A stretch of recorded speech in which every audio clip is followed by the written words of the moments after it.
Chapter 1. The Mundane Days. February 12, 2023, Zhang Xun, Poly Garden Community. With a hint of weariness, Zhang Xun extracted his keys and unlocked the door to his home. Gazing at the 83-square-meter apartment, excluding the shared area, a faint smile graced his face. This abode belonged to him after 7 years of striving in Jiangsheng. He had finally managed to scrape together a down payment with his girlfriend. They had purchased it, of course, with both their names inscribed on the property deed. Emerging from a rural background, he had no connections, no influential contacts, and graduated from a third-tier university, yet he had diligently saved over 300,000 yuan. Combined with his girlfriend's savings of over 200,000 yuan, they had secured a spot in the lottery and promptly paid the down payment, thus acquiring the 16 million yuan residence. The house was handed over in May of last year, and after spending 70,000 yuan on a simple renovation, they eagerly moved in. As Zhang Xun stepped inside, he changed his shoes and proceeded to the kitchen to prepare the ingredients for dinner, ensuring he cooked the rice in advance. His girlfriend worked as a surgical nurse in a tertiary hospital, enduring a demanding daily routine. After gathering the necessary ingredients for the meal, he planned to ride his electric bike to pick her up. Thankfully, their home was not far from her workplace. 20 minutes later, Zhang Xun splashed cold water on his face, washing away the fatigue before grabbing the keys and heading out. Whistling cheerfully, he sped along until he abruptly spotted a traffic officer ahead, causing a jolt of anxiety to course through him as he hastily pulled over and donned the helmet that had been resting beneath his seat. Approximately 10 minutes later, he spotted his girlfriend, Du Jing, standing outside the hospital, scanning the area. "Shall Du hop in?" Zhang Xun called out, making a turn to face her. Her name was Du Jing, and they had become a couple 5 years ago. In the early days of their acquaintance, he had affectionately referred to her as Xiao Du, and even after their relationship deepened, she insisted on keeping the endearment, claiming it sounded more comforting. "Put on the helmet, there's a traffic officer ahead," Zhang Xun advised.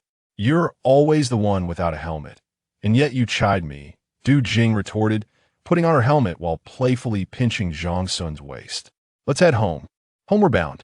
In truth, Du Jing's workplace was quite close to their residence, and she was capable of riding her own electric bike.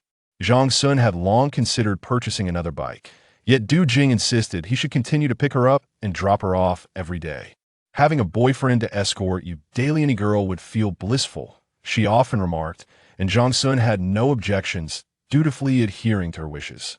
Soon, they arrived home, where Du Jing tossed her bag aside and collapsed onto the sofa. Zhang Xun poured her a glass of warm water, handed it to her, and gently placed her legs on his lap, massaging them softly. "Why are you so exhausted today?" Zhang Xun inquired. "Oh, don't get me started. Our department has a health committee leader visiting tomorrow. We not only have to tend to the patients, but also clean up. How could it not be tiring?" Du Jing lamented while sipping the warm water Zhang Xun had offered. "Just take it easy. My future wife, you can't afford to wear yourself out," Zhang Xun teased. Du Jing shot him a playful glare before picking up her phone to check messages. "Why don't you rest for a bit? He'll call you when dinner's ready," he suggested, placing her feet back on the sofa before returning to the kitchen. He prepared 2 dishes and a soup: braised Crucian carp, stir-fried baby bok choy, and seaweed egg drop soup. Once he had served the rice, he called out to the living room, "Xiao Du, dinner's ready." Du Jing slowly rose and joined him at the table. Accepting the bowl, he handed her with a sign, "Next week, I have to switch to night shifts again. Great, my skin is going to suffer." "Why not consider a job change?" Zhang Xun suggested, caught off guard. Du Jing shot him a disapproving look as she picked at her food. "It's easy for you to say. I have no skills beyond working at the hospital, and we have a mortgage of over 4,000 yuan to pay each month." At this, Zhang Xun mumbled in response and fell silent. The house was enveloped in a tranquil quiet, save for the sounds of their meal. After a lengthy pause, Du Jing suddenly turned to Zhang Xun, a smile gracing her lips as she spoke softly. "Can we discuss something?" "What is it?" "I'd like to bring my father over." Du Jing's voice trailed off. Both were only children from single-parent families. Zhang Xun hailed from a rural area at the border of Hubei and Jiangxi provinces. His father had passed away when he was 10, having suffered a fatal head injury in a drunken motorcycle accident. His mother had raised him alone. Du Jing's family was from Guizhou, and she too had lost her mother to complications from an illness last year, leaving only her father. "Sure, after dinner, you can give him a call," Zhang Xun replied, taking a spoonful of soup eventually, "when we get married and start a family. We'll need someone to help look after the children." Du Jing set down her chopsticks. Her expression, hopeful, really? "I thought you might object." Zhang Xun playfully pinched her nose, smiling silly. "The house is not just mine, you're the leader here. And your word is law, but you mustn't play favorites. My mom will definitely want to stay with us too." Du Jing nodded. "Yes, I'm mainly concerned about my dad being lonely back home. Previously, we didn't have a place, and it was inconvenient now that we do. Having him here will lighten our load.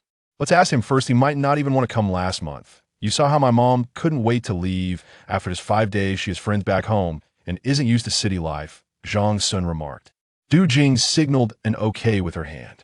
After dinner, Zhang Xun washed the dishes and flopped onto the sofa, watching his girlfriend engage in a video call, feeling a profound sense of contentment. Both of their families were of modest means. 5 years ago, Zhang Xun's lease was about to expire, prompting him to contact an agent to view apartments. It was during this time that he met Du Jing, who was also looking at apartments. They exchanged contact information, promising to inform each other about any good listings. Some time later, after Zhang Xun had injured his leg in a biking accident, he visited the hospital for treatment and happened to find Du Jing as his nurse. Their interactions gradually deepened, leading to shared accommodations and eventually blossoming into a romantic relationship, characterized by simplicity. Though Zhang Xun lacked wealth, Du Jing never expressed disdain for him nor demanded extravagant gifts. Occasionally, they would engage in playful banter, but the specter of breakup was never uttered. "How did it go?" Zhang Xun inquired as Du Jing ended her video call. Du Jing shook her head in frustration. "He refuses to come over, saying he'll only come once we're married and have children to help take care of them." "I told you so," Zhang Xun replied languidly. Du Jing shot him an exasperated look before heading to the bathroom to fetch a mop. As she approached, she caught Zhang Xun grinning at her, prompting her annoyance. "Hey, could you lift your feet, please?" Zhang Xun, however, wrapped his arms around her waist, pulling her close, and playfully declared, "I have a surprise for you." "A surprise? What is it?" Her interest piqued. She ceased her struggles and leaned closer, whispering in anticipation. "Finish your chores first, and he'll tell you later. Come on, just tell me already." Du Jing pinched his waist, causing Zhang Xun to wince. All right, it'll spill." He relented, reaching behind the sofa cushion to pull out a bag. "I remember you mentioned your phone was often lagging, so I got you a Huawei Mate 50. Du Jing eagerly accepted the bag, though she chided Zhang Xun for his reckless spending. She sat up, opened the box, and, after fiddling with the new phone for a while, she embraced Zhang Xun and planted a fervent kiss on him before resuming her mopping. Just as he was about to scroll through Douyin, he heard Du Jing's voice. "What are you doing with these expired lottery tickets?" "Just toss them. Why keep them here?" Zhang Xun enjoyed playing the lottery, although he didn't buy tickets frequently, usually opting for 2 sets of double-color tickets each week. He often fantasized about sudden wealth, though his luck was poor the one time he did win. It was a mere 5 yuan. He worked in after-sales service for mechanical equipment, frequently visiting factories and often traveling for work, yet his salary was modest, ranging from 7 to 8,000 yuan a month. He had studied electromechanics, but in today's job market, particularly in a central city like Jiangcheng, opportunities were scarce and salaries were low. Despite years of experience, he struggled to articulate his worth and remained a frontline employee with little salary growth. With the purchase of a home, finances had become tighter as lottery spending had dwindled from 2 sets a week to just 1. Zhang Xun picked up the expired tickets and disposed of them in the trash bin. Chapter 2. Dreams and Memories. At the break of dawn the following day, Zhang Xun's alarm clock blared.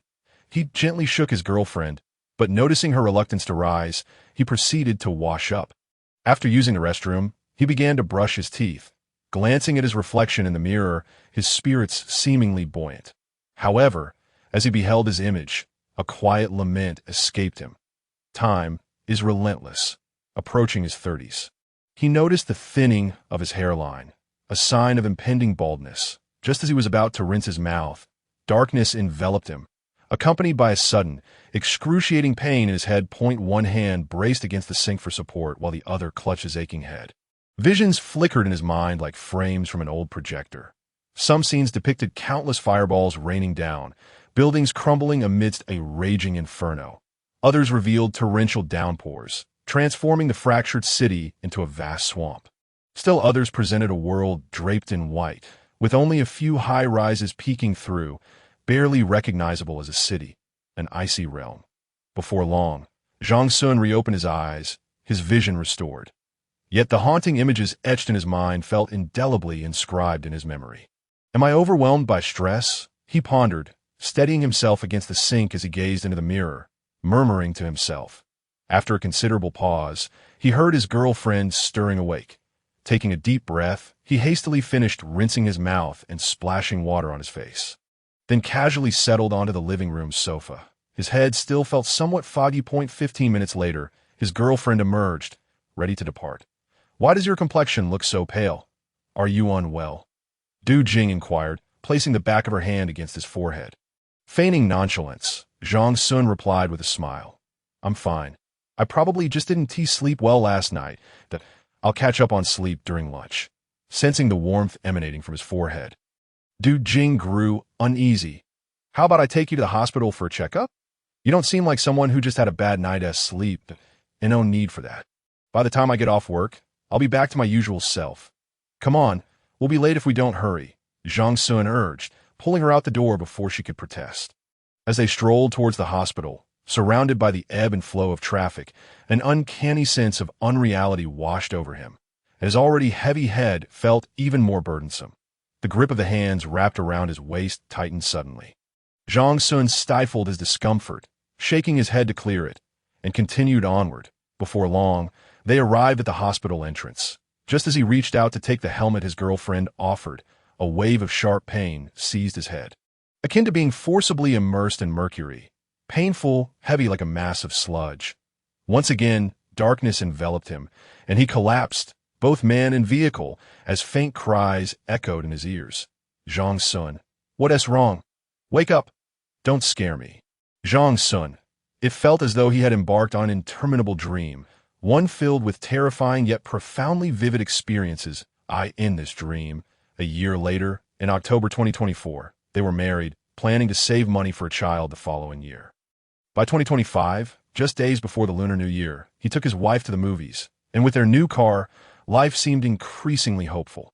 Yet, that day, poor mobile reception and malfunctioning communication devices in the car left him indifferent to the news of a solar storm. As he parked in the underground garage of the mall, everything changed as a throng of people surged towards them, the parking garage teeming with chaos. Some trying to enter, others desperately attempting to escape, in a shocking turn. Some drivers pressed the accelerator, recklessly plowing through the crowd. The abrupt upheaval terrified Zhang Xun and Du Jing. They sat in their vehicle, bewildered by the unfolding madness. 20 seconds later, the garage intercom blared the alarming announcement of an asteroid collision with Earth. Rather than venting frustrations about the lack of warnings or preparedness from authorities, they were engulfed by an overwhelming tide of panic and despair.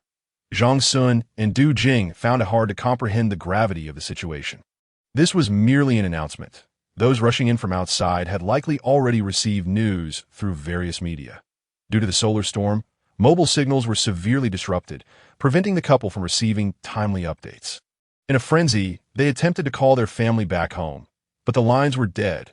Frantic and at a loss, they realized the underground garage was no longer a safe haven. Gathering the snacks and water they had brought, they followed the crowd down to the third basement level. Around 8:57 p.m., a tremendous tremor rocked them, followed by the ominous sounds of collapsing buildings. An aftershock from the cataclysmic impact, they remained in the third basement garage. Hearts pounding in fear. For 3 days, their food dwindled and the oppressive heat soared to nearly 40 degrees Celsius. Some individuals used makeshift tools to breach the warehouse beneath them all, uncovering new supplies. However, with nearly 2,000 people crammed in that space, the rations were woefully inadequate. After a chaotic scramble, hundreds perished. Eventually, a group of the strongest individuals formed a makeshift organization, compelling everyone to surrender their supplies for collective distribution. They also dealt with the deceased, as the stench of decay threatened to unleash an epidemic in the sweltering conditions. Each day, individuals fell ill or took their own lives. In such dire circumstances, human life became merely a statistic. Zhang Xun managed to secure some provisions, but in the end, they were confiscated. The meager rations he received daily left him and his girlfriend perpetually hungry. Fortunately, Du Jing, being a nurse, assisted with the sick, which improved her circumstances slightly. Yet, she too succumbed to illness, heat stroke, much like many others, and began experiencing bouts of unconsciousness in the third week of the disaster, the day after Du Jing fell ill. Temperatures finally began to decline, albeit still alarmingly high. The remaining 1,000 or so individuals resolved to escape, realizing that staying would inevitably lead to their demise, despite the perils of radiation and other threats awaiting them outside.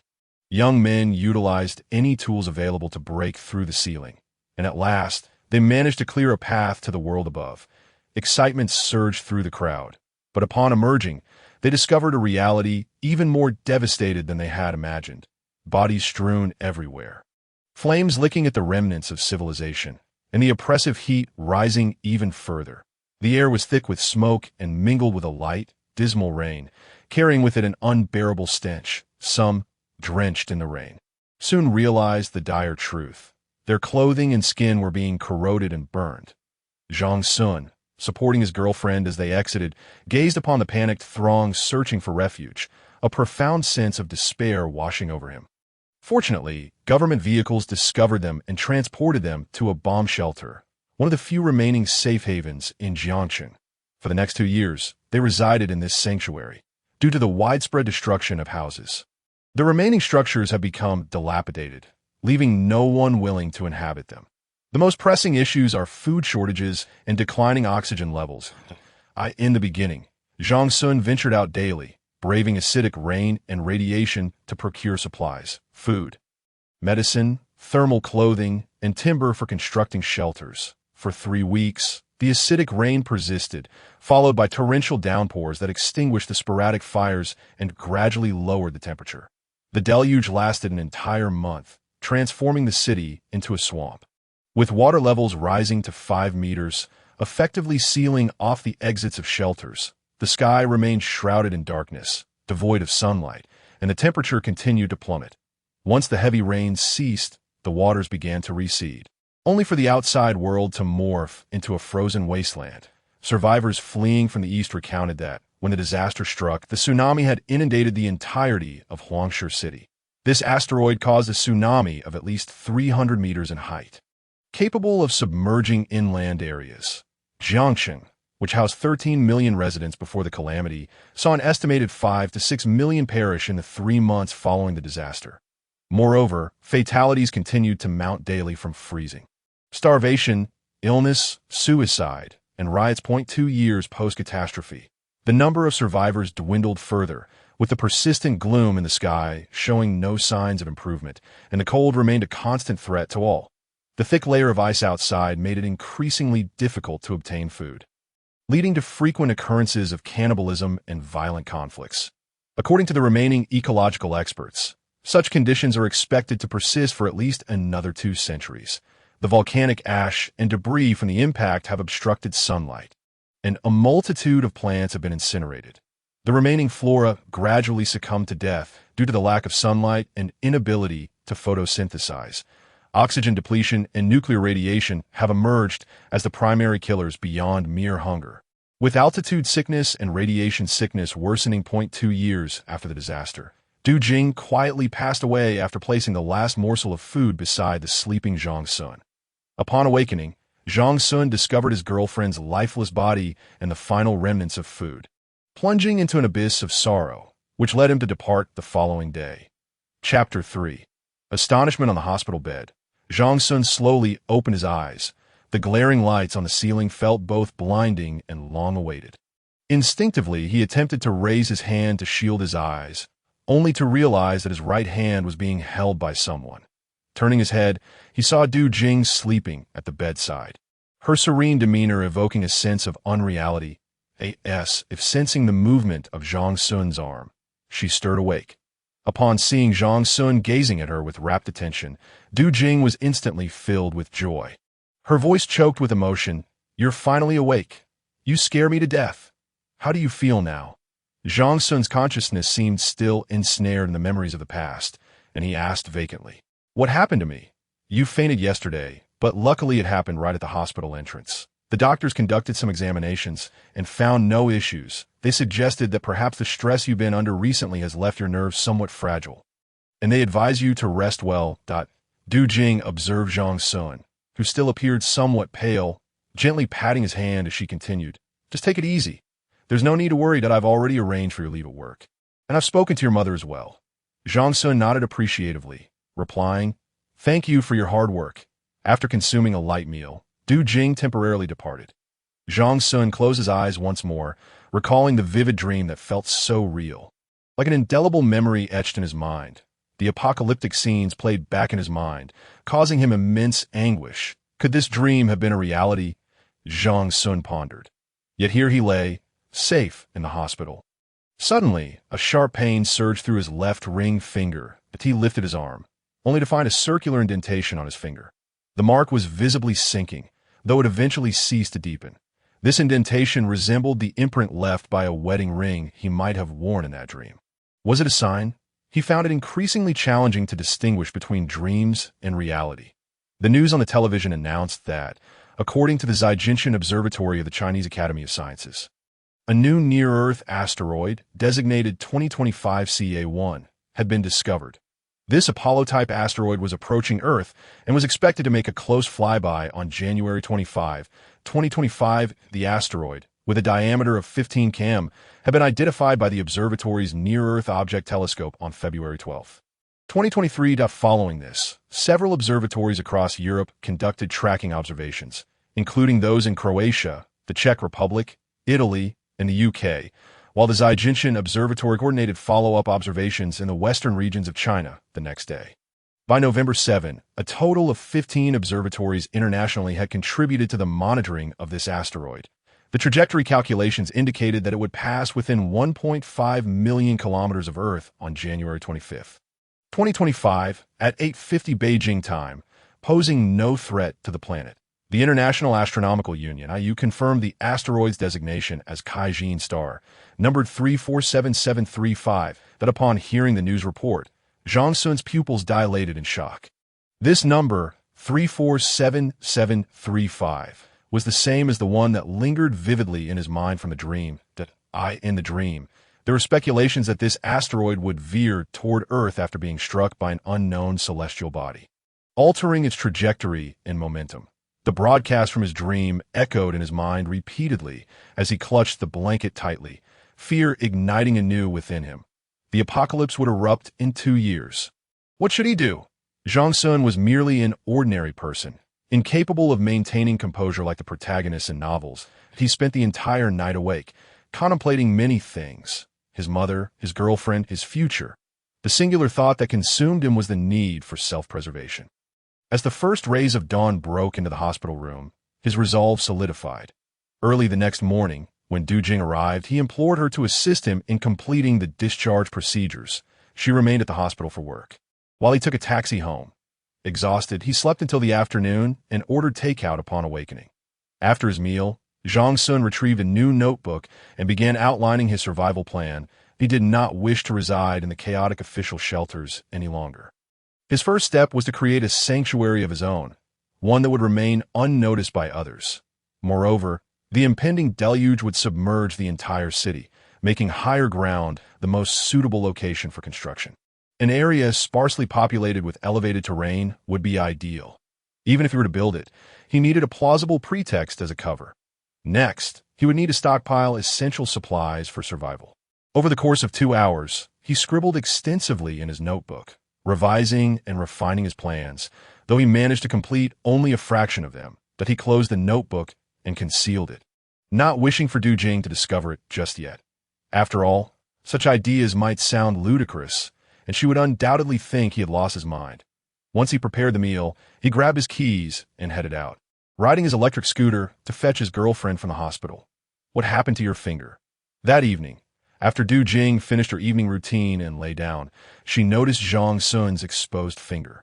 "It's nothing. I found a metal ring earlier and played with it for a bit. It got stuck," Zhang Xun replied, feeling somewhat guilty. "How careless of you. Let me take a look." Du Jing examined his hand for a moment before going to fetch some ointment, patiently applying it to his finger. Watching his girlfriend tend to his injury filled Zhang Xun with an inexplicable warmth, prompting him to unexpectedly kiss her forehead. She shot him a playful glare and then took a Band-Aid to wrap up his finger. As night fell and the lights were turned off, Zhang Xun spoke into the darkness. "Xiao Du, I promise to treat you well for a lifetime." Du Jing felt as though she had just tasted honey upon hearing his heartfelt declaration. Leaning her head against his shoulder, she embraced him tightly and softly replied, "If you treat me well for a lifetime, I will do the same for you." Zhang Xun kissed her forehead again, sighing as he said, "Get some rest." Closing his eyes, he reflected on the plans he had devised earlier, aware that the only obstacle he faced was financial. Where would the money come from? He was just an ordinary worker, a chosen cog in the machine. Constructing a sanctuary demanded significant resources, and his savings amounted to a mere pittance. Then it struck him. Lottery tickets. He vividly recalls the dream in which, next Tuesday, a lottery ticket worth 60 million would be drawn. And he remembers the winning numbers as well. In the dream, he had purchased a ticket, and while monitoring the results, he complained that if only 3 more of his numbers had matched, the grand prize would have been his. After dinner, he searched online for information regarding the construction of shelters. There was scant information available domestically, yet there was a wealth of details from the United States, ranging from the rudimentary to the opulent. The simpler versions cost around $100,000, while the luxurious ones soared to $1.1 billion, resembling doomsday hotels with various types available. Unsure of how to commence, he resolved to visit an engineering design firm the following day for further insights. Upon waking the next day, Zhang Xun did not go to work, for his girlfriend had previously secured him a week off. After escorting her to the hospital, he proceeded directly to the lottery outlet, purchasing over a dozen tickets based on his recollected numbers. Chapter 4. Information and inference. After acquiring the lottery tickets, he followed his phone's navigation and rode his bicycle to the engineering design firm. However, once the sales staff discerned that he was merely an ordinary worker, their patience quickly waned. They offered a perfunctory introduction before dismissing him. Nevertheless, Zhang Xun gleaned some useful information regarding shelter construction. There are very few companies in the country engaged in this field, many merely adopting gimmicks, such as repurposing abandoned air raid shelters into something akin to shelters, which held no real value as references. In contrast, there were numerous firms in Europe and America, particularly among American capitalists, who were earnestly constructing according to doomsday standards under the guise of profit. The variety of doomsday bunkers was dazzling. However, following the American model, these bunkers often spanned multiple stories, cumulatively approaching 10,000 square meters. Although they met relevant earthquake and nuclear-resistant standards, they were undeniably extravagant, with some even featuring swimming pools, likely requiring tens of billions of dollars to realize. Zhang Xun surmised that merely the opulent decor would consume a significant portion of the total construction budget. He could not compare himself to those wealthy individuals and certainly would not adopt such an approach. In the event of an apocalypse, practicality should be the paramount consideration for any shelter. Moreover, even if he were to win the lottery, the construction costs would likely fall short, not to mention the funds necessary for subsequent stockpiling. He would need to continue earning money, and quickly. He must remember to keep the lottery tickets safe and not misplace them. As Zhang Xun felt the tickets in his pocket, his emotions became conflicted. He both hoped to win and dreaded the possibility. Winning would leave him without a shred of doubt regarding the apocalyptic dreams, while losing would imply that the dreams were mere fabrications. However, he did not cease his preparatory endeavors. In the afternoon, he visited 2 more engineering design companies, receiving similar responses. None had experience with such projects. Yet, one of the company's designers did offer a suggestion: to seek a specialized design firm in the United States to create a plan based on geological assessments of the site, before subsequently engaging a domestic construction unit. When Zhang Xun inquired about any contacts in the foreign firms, the designer shrugged, indicating he had none. Disappointed, he did not return home immediately. Instead, he ventured to Jiangxing University of Geosciences. inquiring about several students' majors before stealthily slipping into a classroom. This was a geology course, and the specialized terminology escaped Zhang Xun, who was not there to attend the lecture. The instructor, Professor Wang, appeared to be in his 50s. After waiting for the class to conclude and a few minutes for the professor to address student inquiries, he finally approached the departing professor. "Hello, Professor Wang. I am Zhang Wei, a senior majoring in environmental engineering. May I consult you on a few questions?" Zhang Xun felt a twinge of anxiety. Would anyone believe he was a student? "Well, I have no classes afterwards. What would you like to ask?" Professor Wang appraised him, but did not refuse. "Let us step inside. You've been standing for quite a while, and must be fatigued," Zhang Xun suggested, pointing to an adjacent empty classroom. "All right, let us go in," Professor Wang agreed, stepping inside. Once seated, Zhang Xun explained, "I am nearing graduation, and for my thesis, I wish to write about the impact of asteroid collisions and high-altitude nuclear explosions on Earth's geology and environment. There are certain aspects that pertain to geology, and as I am not from this field, I came to seek your guidance." Upon hearing this, Professor Wang chuckled. "You must have seen the news yesterday to decide on this thesis topic." Zhang Xun nodded, feeling a bit sheepish, and replied, "Indeed, I hypothesized that if the asteroid 347735, with a diameter of 15 kilometers, were to collide with the Pacific Ocean, 1,000 kilometers west of Chile, it would unleash enormous geological and environmental catastrophes, posing an existential threat to all species on Earth. From a geological perspective, what immediate shock and long-term effects would such a colossal impact have on the Earth's geological structure? Particularly, what implications would it hold for our nation's geological framework? This is the first question I wish to pose." Professor Wang, intrigued, lightly tapped his fingers on the table, contemplating for several minutes before responding. "Assuming these conditions are met, let us consider from the moment the asteroid enters the atmosphere. Everyone on the side of the Earth facing the impact would witness a colossal fireball, radiating brightness 8 times that of the sun, resulting from the friction generated as the asteroid descends. Within 1,000 kilometers of Chile, the waters are relatively shallow. At the moment of impact, a crater would be formed, plunging 500 to 1,000 meters deep. The energy released would be comparable to the explosive force of billions of atomic bombs, with heat sufficient to vaporize the surrounding crust. Everything within a 2,000-kilometer radius of the impact point will be obliterated by the extreme heat and shockwave. The instantaneous intense heat would vaporize vast expanses of crustal rock, sending debris soaring like fireworks from the impact site. Reaching high altitudes, potentially even into space, a seismic event registering over magnitude 12 on the Richter scale would occur thousands of kilometers away from the impact zone, while coastal regions of the Americas would face tsunami waves exceeding 500 meters in height. Due to the considerable distance from the Asian coastline, the effects would be less severe than those experienced in the Americas. Yet significant tectonic activity would still ensue, with earthquakes exceeding magnitude 8 frequently occurring along fault lines, while other areas would experience tremors of varying magnitudes. The coastal tsunami would arrive later, but I estimate its height would not be less than 200 meters. Professor Wang took a sip from his thermos and continued, "This is merely the first wave. The violent energy would heat the atmosphere within a 3,000-kilometer radius to 1,500 degrees. This represents only a short-term atmospheric spike, which would subside rapidly. In the second wave, tens of thousands of tons of rock debris propelled into the atmosphere would begin to descend, resembling a rain of fire, transforming the entire hemisphere into a blazing inferno, while the surface temperature would surge dramatically. The third wave would entail intense geological activity. All active and dormant volcanoes, as well as newly formed ones, would erupt as temperatures rise.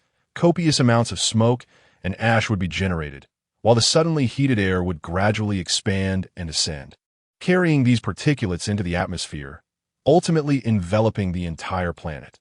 The ash ejected by these volcanic eruptions would contain a high concentration of acidic substances, resulting in an unprecedented deluge of acid rain that would saturate the surface. All freshwater sources would become contaminated, and even those fortunate enough to escape the initial catastrophe would perish in this torrential acid rain. To make matters worse, the thick clouds of dust would effectively block most sunlight, plunging the earth into darkness, akin to being deep within a cave where one cannot see a hand in front of one's face. photosynthesis in plants would cease, leading to the total collapse of the food chain. Despite having experienced these scenarios in his dreams, Zhang Xun was nonetheless astonished by Professor Wang's deductions. After a prolonged moment of silence, he hoarsely inquired, "Is there any possibility for humanity to survive?"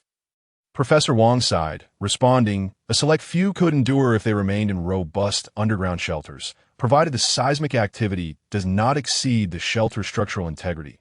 In the short term, survival is feasible. However, for the long term, certain conditions must be met. The underground refuge must be pre-prepared, equipped with a well-functioning closed-loop ecological system capable of sustaining the population at that time. Otherwise, death is inevitable.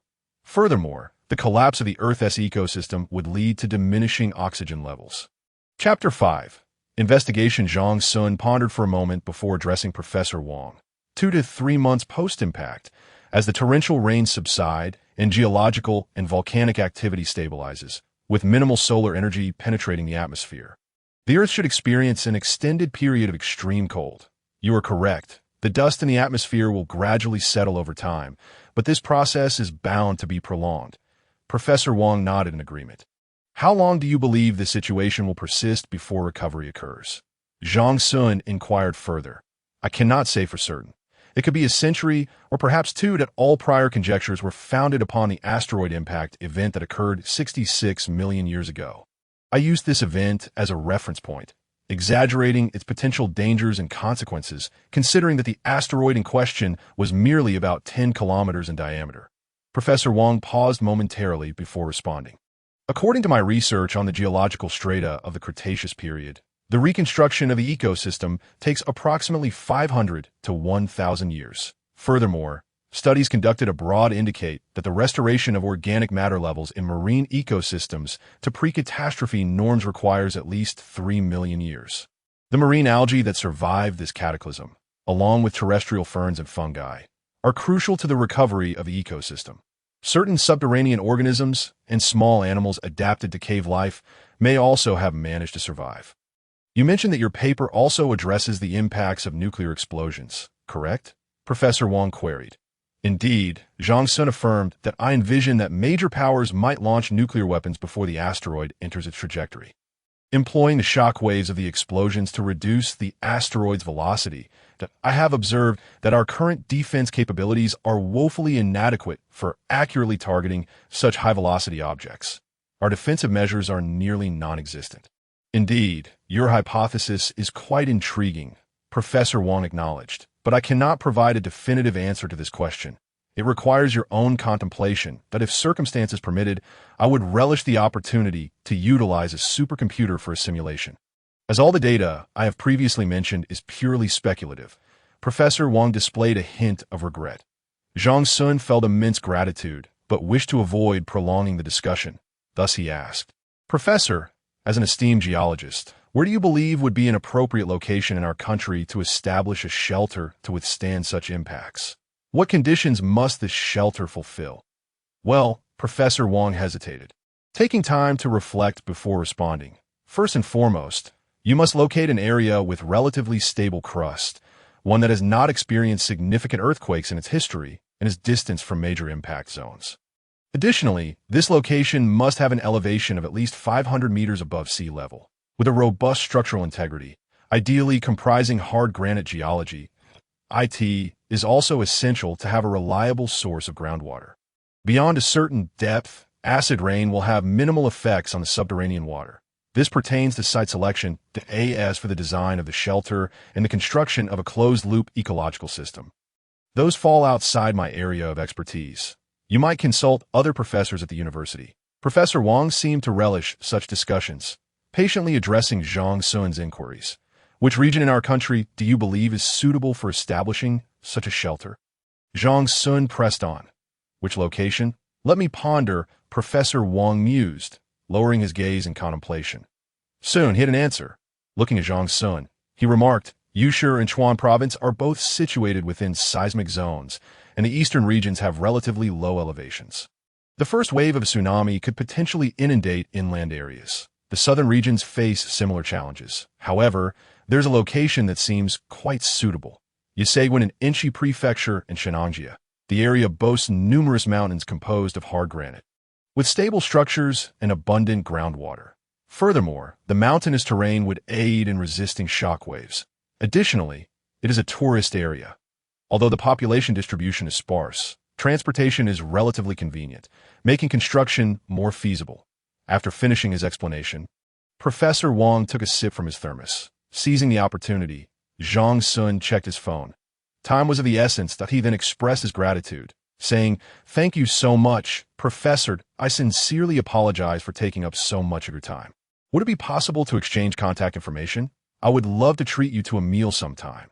Professor Wang waved his hand dismissively, smiling as he replied, "Contact information is no problem, but you need not worry about treating me to a meal.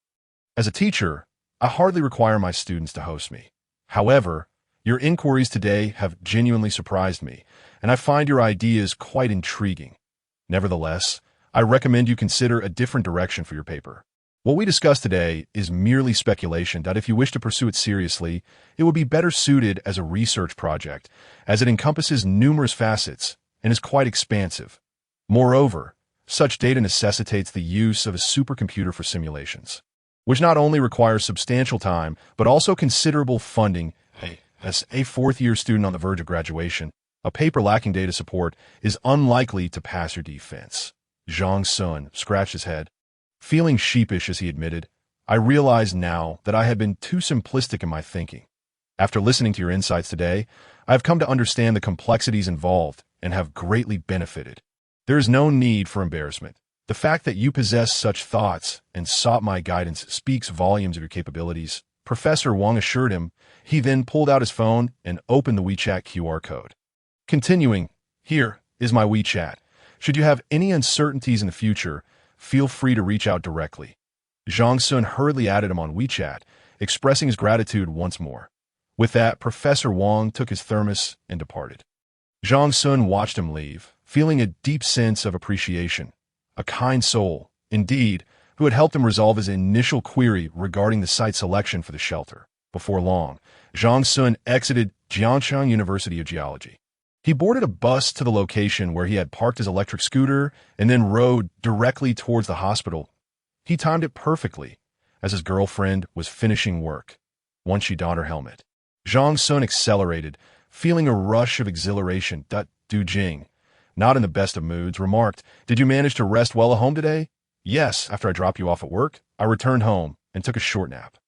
Then went out for a stroll in the afternoon," Zhang Xun replied, relishing the time spent with his girlfriend. "You were out looking at beautiful women on the streets, weren't you?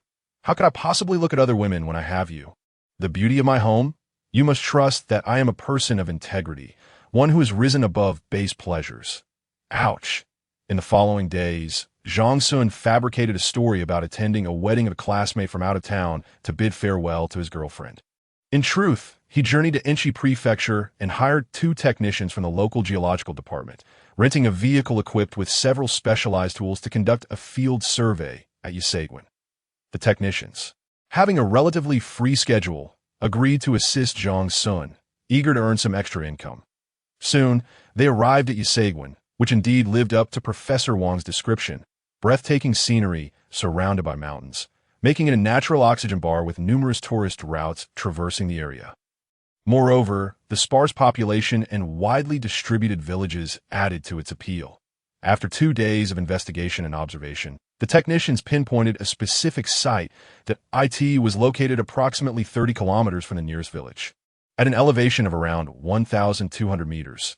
Based on their prior experiences, they estimated an 80 probability of an underground river existing in the vicinity, though further precise measurements would be necessary. That a provincial road also ran nearby, winding into the mountains. The dense forest presented challenges to access, but the proximity, only about 1 kilometer away, was promising that a temporary access road could be constructed for the project. Before departing, Zhang Xun addressed the 2 geological technicians. "I plan to establish a resort hotel in this location, and I intend to excavate the mountains to incorporate some rooms themed around caves as part of the hotel. Would you be able to assist me in creating a geological structure and environmental assessment report?" Of course, the fees are not an issue. I will also need to apply for permits from the local business and public security departments. The two technicians hesitated, discussing among themselves before responding. We can certainly assist, but we cannot have our names on the report. Would you be amenable to that? That is perfectly acceptable. I will later hire a professional firm to produce a formal assessment report under my company's name. However, I urgently need your report for the construction team, so I would appreciate it if you could expedite the process. The two technicians nodded, affirming, that is no problem. We can have it ready by next week at the earliest. However, regarding the fee, after some negotiation, they settled on a remuneration of 7,000 each for the report. 10 hours later, as night descended, Zhang Xun returned home, weary from the day's exertions. His girlfriend was absent, as she had switched to the night shift that week. He collapsed onto the sofa, promptly falling asleep. Chapter 6. Resignation. The next morning, Zhang Xun was startled awake by the sound of the door opening. It was his girlfriend, Du Jing, who was equally surprised to find a figure on the sofa, momentarily believing they had been burglarized. Are you trying to scare me? You come home without sending a message? I only bought breakfast for one, Du Jing complained. I returned quite late last night and fell asleep immediately. Zhang Xun replied, rubbing his eyes. You eat. I will go out for breakfast later. Did you sleep on the sofa all night? Du Jing inquired, placing the breakfast down and gently touching his forehead. Don't do that again. It's so cold. What if you catch a chill? Zhang Xun nodded, holding her somewhat chilly hand and warming it with his breath. She soon withdrew her hand to eat breakfast, after finishing her meal and quickly freshening up. She prepared to catch up on sleep. Noticing Zhang Xun had not yet left, she urged, hurry and go eat breakfast. Zhang Xun observed as his girlfriend entered the bedroom before he finally stepped out. By the time he returned after enjoying breakfast, she had already succumbed to slumber. He recalled, the lottery results were announced yesterday, and he had forgotten to check upon his late return. He took out his phone to begin his search. Before long, Zhang Xun discovered the outcome. Every number matched perfectly. Despite having won a substantial prize, a sense of unease lingered within him, for it appeared that the apocalypse was indeed approaching. Zhang Xun had no intention of sharing the news of his lottery win with his girlfriend, not due to a lack of trust, but rather because the plans he had for the coming year were exceedingly audacious. He did not wish for this to impact their relationship. As he pondered these thoughts, his phone rang. It was a call from his company's leadership, urging him to return to work. After hanging up, he realized he had no pressing matters at hand and decided to visit the office to resign. Before departing, he donned a hat and a mask. Ensuring he was well covered, he also remembered to take the lottery tickets and his identification with him. Once he resigned, he made his way to the lottery shop to register by noon, after resigning from his job and grabbing a bite to eat. He headed to the lottery shop, conveniently located near his former workplace, where no one would recognize him. Under the envious gaze of the staff, he presented the numerous lottery tickets, completed the registration, and familiarized himself with the prize claim procedures. Once he finished his tasks, he proceeded to the city's lottery center to obtain a winning certificate, followed by a visit to the provincial lottery center to complete the ticket verification and redemption process. Fortunately, these two locations were close to each other, saving him valuable time. Winning 60 million meant he would have to pay 20 in taxes, and he would also need to make a symbolic donation. He estimated that the amount he would actually receive would be less than 50 million, causing him some concern about whether this sum would suffice to establish a shelter. After completing these errands, he awaited notification from the lottery center regarding his prize collection, which he anticipated would arrive within 2 to 3 business days. On his way home, he stopped by the market to purchase some groceries, including rare delicacies such as abalone, lobster, and sea cucumber. His girlfriend had been working hard lately, and he wanted to prepare a nourishing meal for her. Upon returning home, it was already past 3 in the afternoon. Noticing that his girlfriend was still asleep, Zhang Xun chose not to disturb her and instead headed to the kitchen to prepare soup. His girlfriend had to go to the hospital later that night around 10, so he took his time preparing dinner. Around 5 o'clock, she finally awoke to find a table laden with delicious food. While she feigned annoyance at his extravagant spending, deep down, she was genuinely touched. The couple savored their meal, enjoying each other's company for a while. Zhang Xun reheated some late-night snacks and placed them in a thermos for her to eat later if she fell hungry. As they cuddled on the couch, an idea struck Zhang Xun, and he asked, Xiaodu, how can nurses upgrade to become doctors? His girlfriend chuckled. Upgrade. Do you think this is a video game? However, transitioning from a nurse to a doctor is almost non-existent nowadays. Previously, one could take the assistant physician exam, but now there are two main pathways to becoming a doctor. Point one is to retake the college entrance examination and enroll in a medical university, which takes 5 years to obtain a physician as qualification. The other option is to enroll in a full-time vocational college, requiring 3 years of clinical medicine studies and 2 years of assistant general practitioner training. However, the latter only qualifies one as a village doctor. Is it really that stringent? Zhang Xun exclaimed in surprise. Of course. It's a matter of life and death, she replied. At a thought crossed Zhang Xun's mind. And he suggested, why don't you resign now and pursue a degree in nursing? She shot him a look of disbelief. Are you out of your mind? That's unrealistic that I'm already this age. Going back to school means you'll have to support me. Zhang Xun grinned. I'll take care of you. His girlfriend playfully threatened to hit him. Finally, Zhang Xun added, since 5 years is too long. Why not learn from the doctors at the hospital? You're in surgery, so observe how they perform operations and grasp the principles. Also, you should study internal medicine. You don't necessarily need a physician's license. Why the sudden interest in this? She asked, puzzled. Zhang Xun chuckled. Remember when I fainted? If it happens again, I'd like you to help me. Plus, if my parents ever have health issues, it would be beneficial for you to recognize it early. His girlfriend didn't catch the underlying meaning and nodded.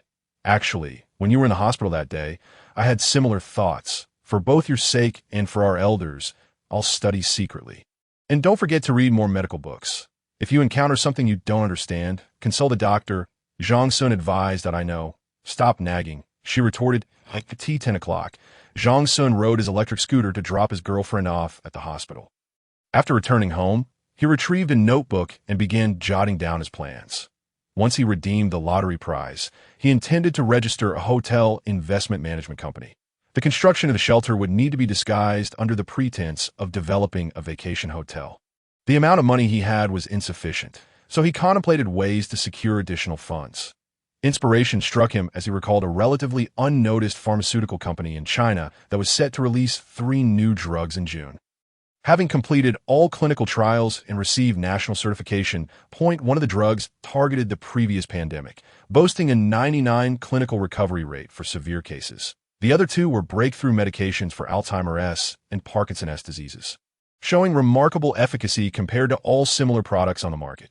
Once these 3 miracle drugs were launched, the company's stock price soared by 1,000 in a very short time, with continued growth over the subsequent year. Zhang Xun remembered having invested a modest amount in this company in a dream, netting a profit of 30,000 yuan.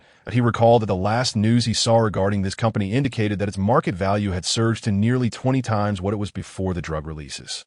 Zhang Xun resolved to register his company after receiving his lottery winnings and use half of the prize to purchase shares in this pharmaceutical company. The remaining funds would be allocated to the preliminary construction of a shelter. Additionally, he needed to find a design company for the shelter, but he currently lacked the necessary contacts, especially for overseas firms that he planned to visit the United States to experience firsthand whether their apocalyptic bunkers lived up to their reputation. Tomorrow, he would also inquire about which domestic construction units offered the best value for money. In truth, locating a local construction firm would be more convenient, but due to concerns about their capabilities, he preferred to trust companies from larger cities. Furthermore, he felt uneasy about hiring locals who lived too close to him. After completing his planning on a few pages, Zhang Xun finally went to bed. Chapter 7. The company. The next morning, Zhang Xun rose early to pick up his girlfriend from the hospital after a shift. Once outside, she returned home to rest after breakfast. Zhang Xun did not accompany her, but instead sought out a real estate agency to rent an office space of around 100 square meters. Establishing a company would be impossible for him alone. He would need assistance with finance, procurement, and bookkeeping. When it came time to purchase construction materials and hire contractors, he would require formal agreements. Therefore, he planned to recruit a few individuals to help him manage various tasks, while keeping his true intentions hidden from them. Before long, he found a suitable place. The office furniture and decor were already in place since the previous company had recently gone bankrupt. Without hesitation, he paid the rent for 6 months, totaling over 40,000 yuan, and received copies of the property deed and the landlord's ID. In the afternoon, he approached a registration agency, as he was unfamiliar with the process of registering a company himself, and hiring professionals would ensure greater efficiency. He submitted copies of the property deed, the landlord SID, and some of his own documents, with the understanding that he would return next week to sign at the Industrial and Commercial Bureau. After completing these tasks, he planned to buy a few computers, but his bank card had already notified him that he had insufficient funds. His savings of 50,000 yuan had been entirely spent. Meanwhile, he had yet to receive a notification from the lottery center regarding his prize collection. Reluctantly, he returned home, considering the day's events to be relatively smooth, though he still had no leads on overseas design firms. Noticing that it was still early, he decided to call his mother and his girlfriend's father to inform them that he was safe. After hanging up, Zhang Xun suddenly remembered a high school classmate who had immigrated to America. This classmate had returned to China for the new year, and they had met up, exchanging new contact information. He quickly dialed the number. Beep, beep, beep. The call did not connect. Zhang Xun slapped his forehead, realizing how foolish he had been. It was still the middle of the night on that side of the world, and his friend was likely still asleep. Putting his phone away, he started his electric scooter and headed home. By the time he arrived home, it was already past 4 in the afternoon, and his girlfriend had just woken up. She was surprised to see Zhang Xun back so early and asked, "Why are you home from work so soon?" He pulled her onto the couch and replied, "I quit my job." His girlfriend's eyes widened in shock. "Why? Are you still feeling unwell? Should we go to the hospital?" "No, listen to me," he began. "Remember a few days ago, when I went out of town for a friend's wedding, that classmate introduced me to a big boss. This boss wants to open a hotel in Hubei province. But he is too busy, so he asked me to oversee the hotel's construction." Zhang Xun elucidated, and his girlfriend, somewhat skeptical, inquired, "Is that true? You can't be serious. How can you trust him so readily after just meeting?" He responded, "My classmate's father is a government official, and this boss is quite affluent. With that connection, he wouldn't deceive me. Moreover, the salary he offers is substantial, 20,000 a month."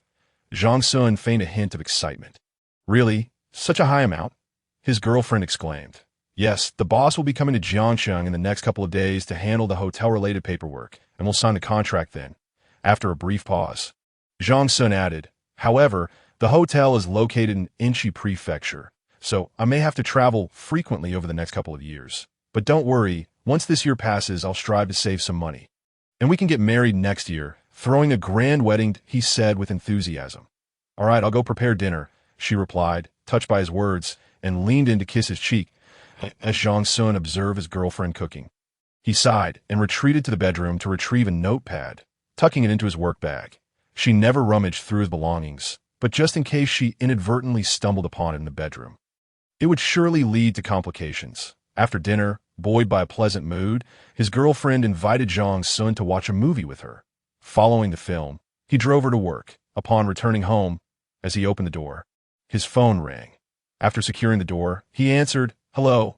Hey Z, it's Zhang Xun, and I apologize for not considering the time difference when I called earlier. And no worries, I was asleep and didn't hear it." "Old Zhang, what made you think of calling me?" came the voice from the other end. "Isn't it like a day apart feels like 3 autumns? Haha." Zhang Xun chuckled. "Cut the nonsense. You know I'm not one for socializing. If you're calling me, it must be important, so just get to the point." Hey Z, who had been Zhang Xun's deskmate in high school, knew him well that I actually need a favor. Zhang Xun adopted a serious tone. "You see, I recently changed jobs, and my boss wants to establish a themed hotel. Currently, cultural and horror-themed hotels are trending in the country, but my boss isn't one to follow the crowd. He has been reading apocalyptic novels lately and has the idea of creating an apocalypse-themed hotel. Domestic design companies lack experience in this area, so I was hoping you could help me find relevant materials at design firms in the States, preferably those with substantial experience in similar projects." Zhang Xun spoke in one breath. "You've come to the right person. I have a client in a project I'm currently handling, an architectural design company. Tomorrow, my colleagues and I will be visiting them, so I can inquire on your behalf." Hey Z replied with a grin. "All right, thank you. If you find any good design companies, please get their contact information. My boss is quite urgent." Zhang Xun expressed his gratitude. "Sure, I'll keep it in mind. I have to get back to work now." "Okay, you get busy, I'll treat you to a meal next time." After hanging up, Zhang Xun sighed with relief.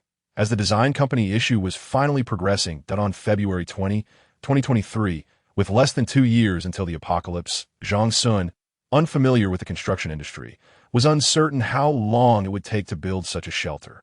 However, he knew that time was of the essence, and procrastination was not an option. The next day, he followed his usual routine of picking up his girlfriend from work. After she fell asleep, the notification from the lottery center arrived. In the afternoon, he went to the provincial lottery center, verified his identity and lottery information. Upon entering the hall, the staff handed him a check for $48 million. Wearing a hat, sunglasses, and a mask, he paid little heed to the media present. Briefly sharing his thoughts and experiences, that he also promised a donation of $1 million to the provincial charity foundation as a personal contribution to society. After he went to the bank to cash the check, he would arrange for the bank to handle the donation. Finally, he took a photo with the provincial lottery center's leaders and staff before taking a taxi to the bank. The entire process went smoothly. The bank was already informed and treated Zhang Xun with utmost courtesy. They opened a green channel for him and facilitated the immediate donation of $1 million to the provincial charity foundation. After receiving the funds, Zhang Xun felt a whirlwind of emotions. He transferred $300,000 to another bank card and headed straight to the computer market, purchasing 5 desktop computers, a Huawei tablet, and a Huawei laptop. The 5 computers were intended for future office use, while the tablet was a gift for his girlfriend, and the laptop was for his personal use that he arranged for the tablet and laptop to be delivered the following day. Leaving the address and contact information with the staff. Chapter 8. Evaluation report. As he reached the ground floor, he received a call from his girlfriend, inquiring when he would return for dinner. Zhang Xun replied that he was already home and would be back shortly. Upon entering, he found his girlfriend preparing dinner. He discreetly hid his purchases and joined her in the kitchen to help. When it was time to eat, Zhang Xun playfully said to his girlfriend, "I have another gift for you today. Can you guess what it is?" With a serious expression, she set down her bowl and replied, "You didn't go on another spending spree, did you? Please don't be upset. My boss came by today, and we handled some paperwork together. In a few days, we'll be opening a branch office here. Specifically to manage the hotel project, I'll hold a managerial position, overseeing the project as progress without getting involved in the minutiae. Plus, the boss provided me with a laptop and a Huawei tablet, and even paid me a month's salary in advance," Zhang Xun explained. "Really?" his girlfriend asked, her skepticism evident. "Absolutely, I'm not lying. The laptop is for work, and since the tablet will be of no use to me, you can use it to watch some dramas while you're not busy at work," Zhang Xun said, revealing the hidden tablet and laptop. His girlfriend, who had just acquired a new phone last week, was overjoyed to receive a tablet, her delight akin to that of a child.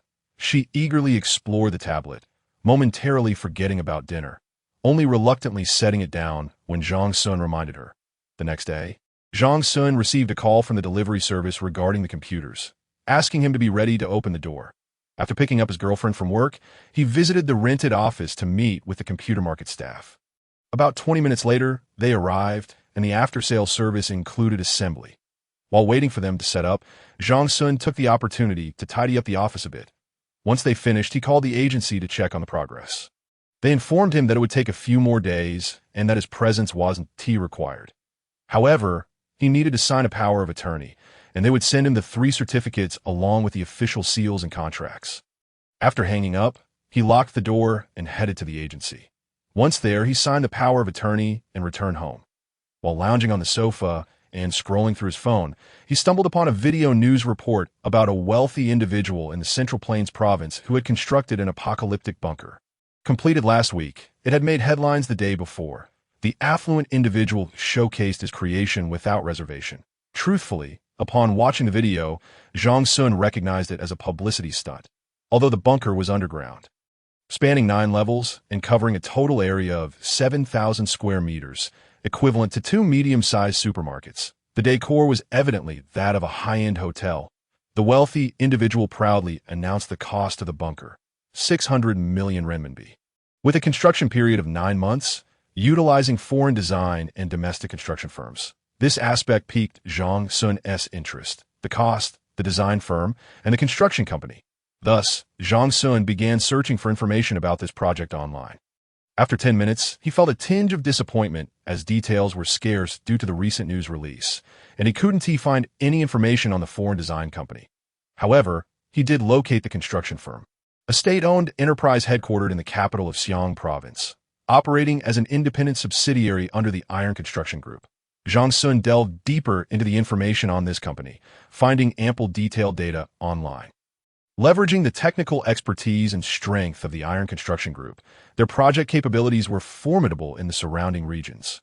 Most importantly, this project marked the company's first foray into this sector. And, at least from an engineering standpoint, it had been successful and passed inspection. Given the proximity of the two provinces, he could easily invite them for construction, especially since he was reluctant to engage local contractors.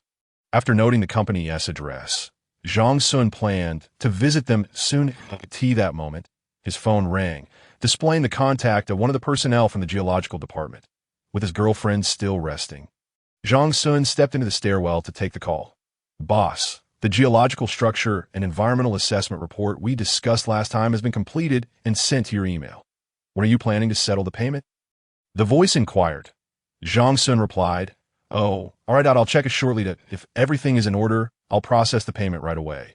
Also, please have your colleague send me the account details via WeChat."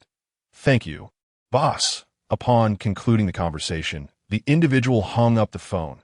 Zhang Xun returned to the living room, powered on his computer, and logged into his email. He opened the attachment of a new message and began to scrutinize it earnestly. However, many terms eluded his understanding. Consequently, he downloaded the attachment and forwarded it to Professor Wang via WeChat. "Chef Zhang, Professor Wang, this is Xiao Zhang. I have a report here. Could you please assist me in interpreting it?" "Chef Zhang, I have changed my research direction and focused on a single aspect that I believe this report might provide me with some assistance and inspiration. Yet there are still portions I find perplexing." "Chef Zhang," smiley face to neighbor Lao Wang. "Please hold on. Let me take a look." Neighbor Lao Wang. Although the report is somewhat rudimentary, most of its content aligns closely with the actual situation.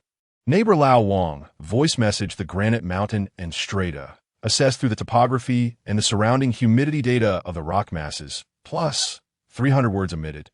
Neighbor Lao Wang voice messaged the analysis within the report is accurate. Despite the absence of more sophisticated instruments for detection, the existing data and environment suggest the presence of groundwater beneath. Neighbor Lao Wang voice messaged the evaluations presented in the report coincide with my own. The structure of the hard granite mountain is stable and can withstand earthquakes below a magnitude of 12 without significant structural changes. Neighbor Lao Wang voice message as for the environmental aspects. You should be able to comprehend them on your own.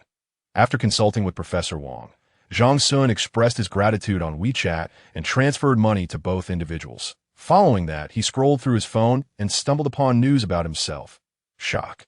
A peculiar outfit worn by a man in Jiangcheng is actually, for that matter, extra. Zhang from Jiangcheng wins a staggering 60 million yuan prize.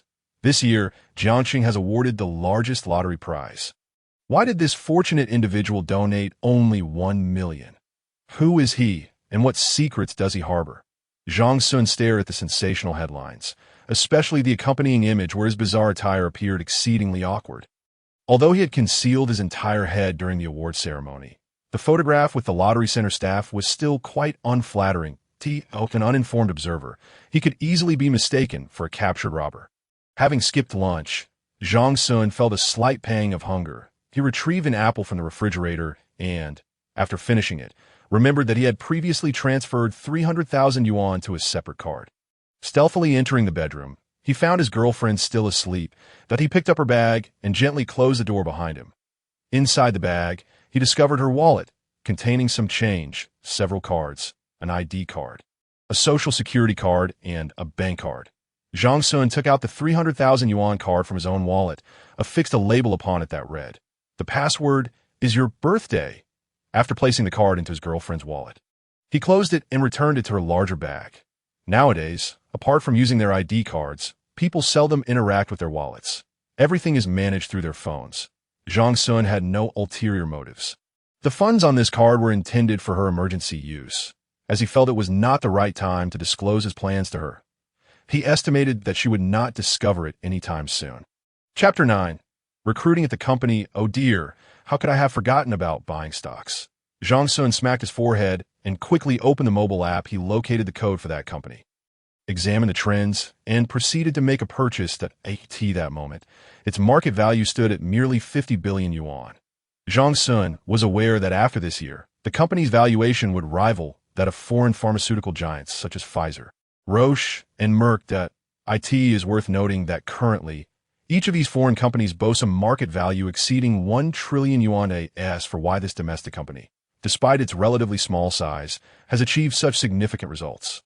Zhang Xun speculated that perhaps a genius in biology or medicine had emerged. With Zhang Xun's investment, the company's stock price promptly hit the ceiling. For those unfamiliar with stocks, please be lenient.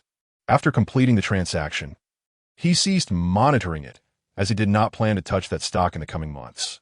With 48 million yuan in winnings, he donated 1 million, invested 20 million in stocks, allocated 300,000 for his girlfriend, leaving him with 26.7 million. Gazing at such a substantial sum, Zhang Xun felt no excitement. Instead, he sensed an increasing urgency. The 26 million should suffice for the preliminary funds required for the shelter. He did not intend to construct a lavish refuge like those wealthy individuals. More funds would undoubtedly be needed later. By June or July, the stock's value would likely multiply by 10, reaching around 200 million yuan. At that point, he could liquidate a portion, which should be adequate, while the remaining stocks would serve as his resource accumulation funds. This was his plan, though he could not ascertain the exact expenditure. The following day, he visited the talent market, paid a small fee, and set up a booth. Without any promotional flyers, he hastily printed a sign indicating the need for an accountant, cashier, and procurement officer. The company was not yet registered, but he needed to hire personnel in advance. He was uncertain whether anyone would believe him. Zhang Xun had considered asking his girlfriend to resign and assist him, but after some contemplation, he opted against it. On one hand, he wanted her to acquire more medical knowledge to ensure a degree of medical security in the post-apocalyptic world that, on the other hand, being the company's legal representative, might raise her suspicions. Zhang Xun spent half a day at the talent market, where many applicants glanced briefly before moving on. His recruitment method certainly led to doubts about whether he was running a scam. Just as he was about to grab lunch, a woman in her 30s, somewhat plump, sat down in front of him. "Are you genuinely hiring?" she inquired, her tone laced with skepticism. Indeed, as a new company, many preparations are still underway. However, rest assured that the salary and benefits are negotiable, Zhang Xun replied, elated. "May I ask your name? What position are you applying for? Do you have any relevant experience?" "My name is Li Yin, and I am interested in the accounting position. I can also handle cashier duties. That I previously worked as an accountant in a company for 6 years." The woman paused briefly before continuing. 3 years ago, I had a child, and since then, I have been at home caring for him. Now, the family is under pressure, which is why I'm seeking work at Sisterly. Let me introduce our company, that we specialize in hotel management, that we will soon have a resort hotel project in Enchi Prefecture. But all related procurement and financial matters will be handled in Jiangxing. However, there may be occasional business trips to Enchi. Would you be able to accept that? Zhang Xun explained. "Sure, but I wonder what your compensation package looks like?" Li Yin asked. "Compensation? You can share your expectations." Zhang Xun responded, 7,000. Li Yin hesitated before stating, "That's acceptable." Zhang Xun replied, "Since it is a new company, many procedures for the resort hotel are yet to be completed, and the workload will be heavier initially. Is your child okay?" "My child is fine. My mother-in-law is here to help watch him." Li Yin responded, "Great, it's lunchtime now. Let me take you to see the office location." Zhang Xun suggested, putting away the sign. Yin hadn't anticipated the boss's eagerness, leaving her feeling somewhat regretful for agreeing. However, after reflecting on it, she felt reassured. Zhang Xun had arrived by subway and intended to take a taxi. But Li Yin suddenly said, "Why not use my husband's car? He drove me here and is waiting over there." Zhang Xun nodded and entered Li Yin's husband's vehicle parked at the roadside. Her husband occasionally glanced in the rearview mirror, regarding him with a suspicious gaze. That on the way, Zhang Xun elaborated on some specific details, and upon arrival, he escorted them to the office. Yin then realized that the company was not yet officially established. However, Zhang Xun had already paid half of her salary up front and, in front of her husband, assured her, Once the company paperwork is completed and the preparations for the resort hotel are underway, we will consider granting you a bonus. With the money provided, most of their doubts dissipated. Prepare yourself. You will start working tomorrow. For the next few days, you can focus on recruiting of the talent market, one cashier and one procurement officer. Although Li Yin could handle both roles, Zhang Xun was reluctant to assign financial and cashier duties to the same individual. Li Yin had no objections, but inquired, "Are there any other positions available? What are the salary ranges for the new hires?" After considering, Zhang Xun replied, "We only need those two positions for now. We can hire more as needed at AS for salary. You can determine that yourself, but it should align with market rates and can be adjusted accordingly." Li Yin nodded, and then Zhang Xun handed her a key to the office.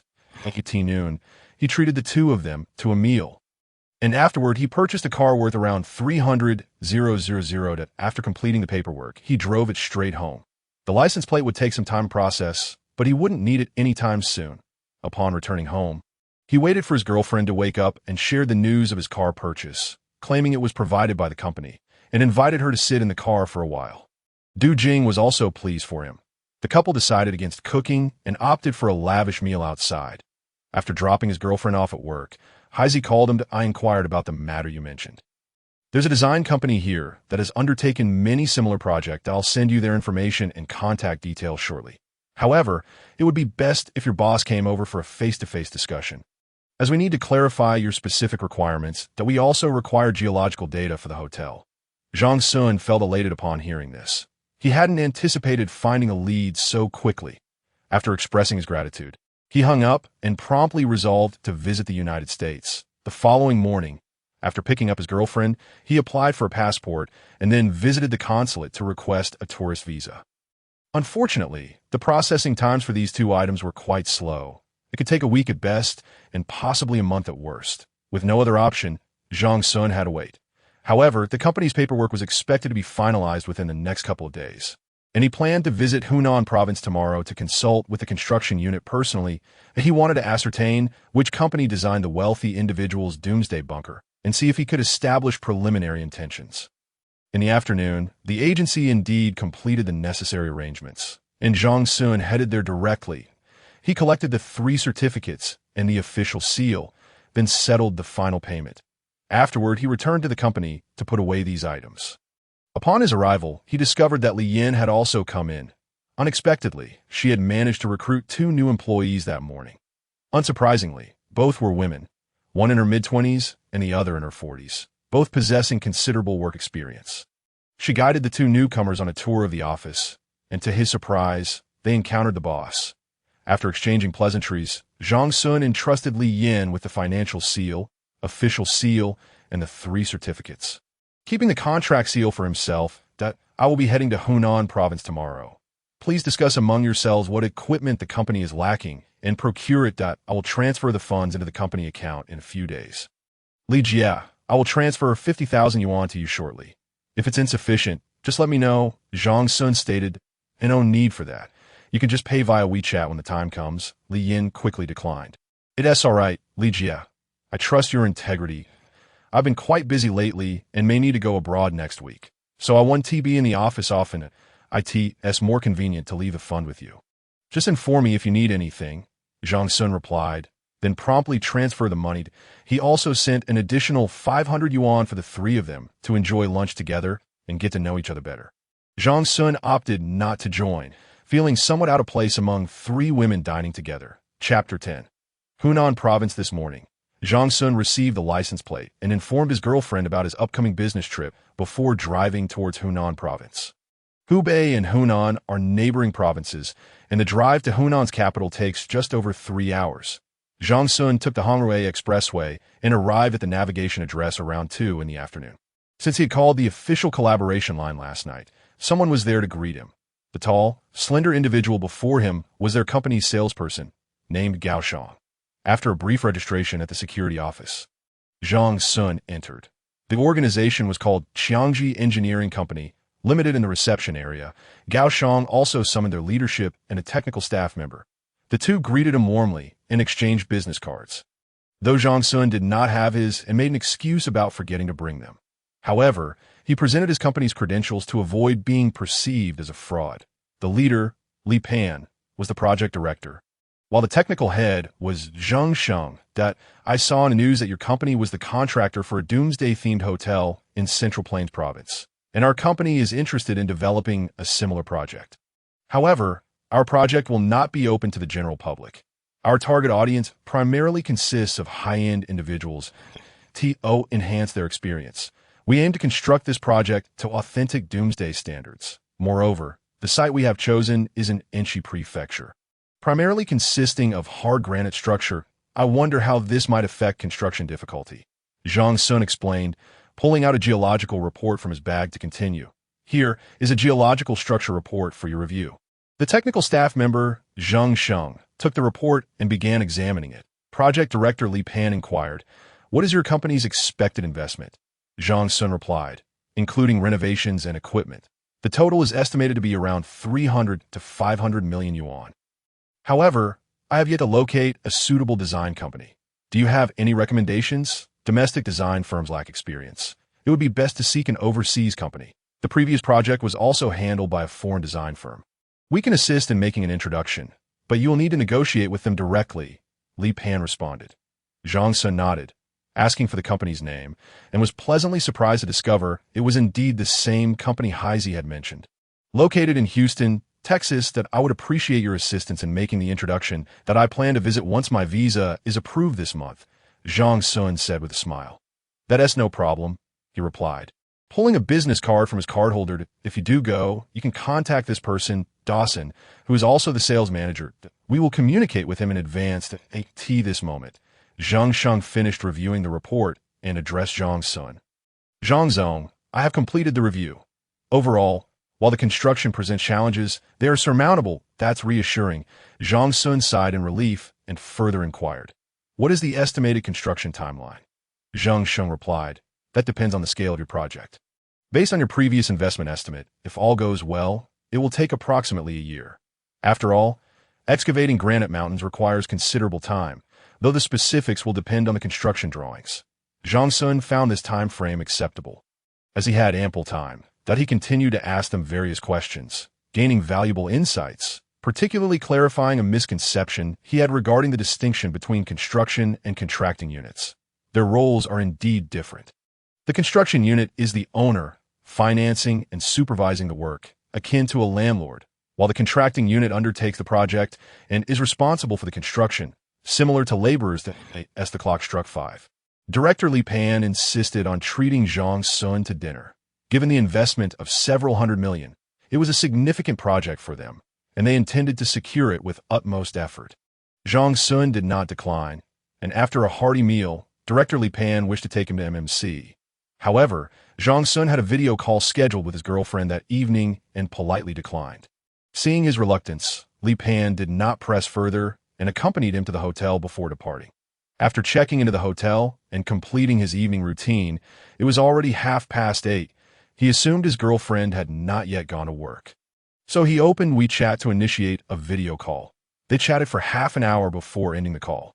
Zhang Xun lay in bed, reflecting on the day's discussions and contemplating his next steps, eventually drifting off to sleep. The next morning, after checking out, he drove back. However, when passing his hometown, he made a special trip home.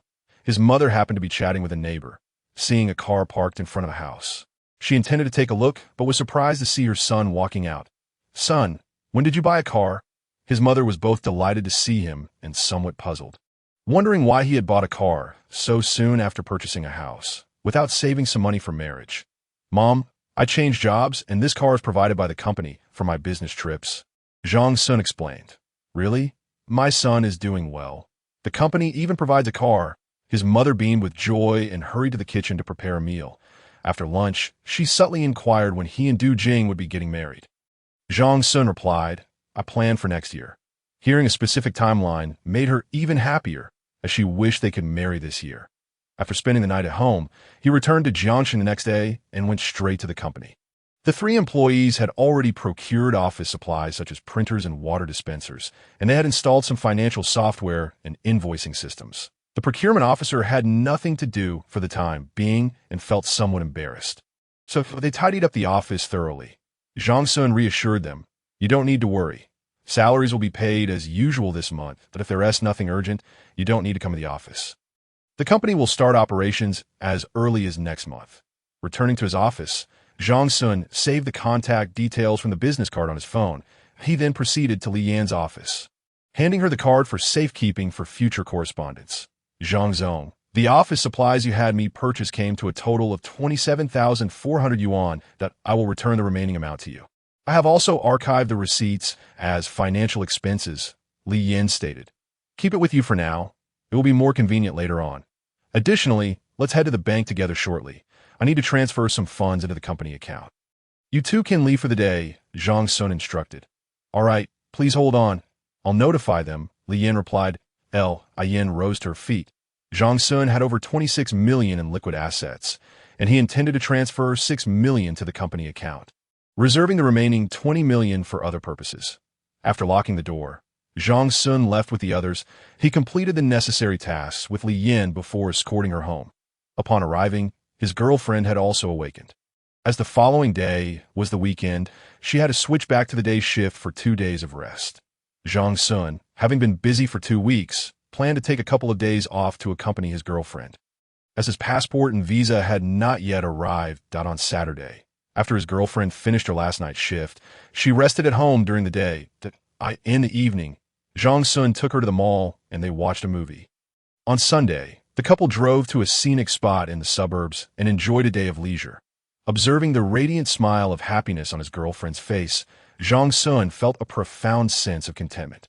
Coupled with an unprecedented surge of responsibility, he silently vowed to safeguard all that he cherished. Chapter 11. Going abroad, darling. "I have something to discuss with you," Zhang Xun suddenly said as he embraced his girlfriend that evening. "What is it?" she inquired, glancing at her phone.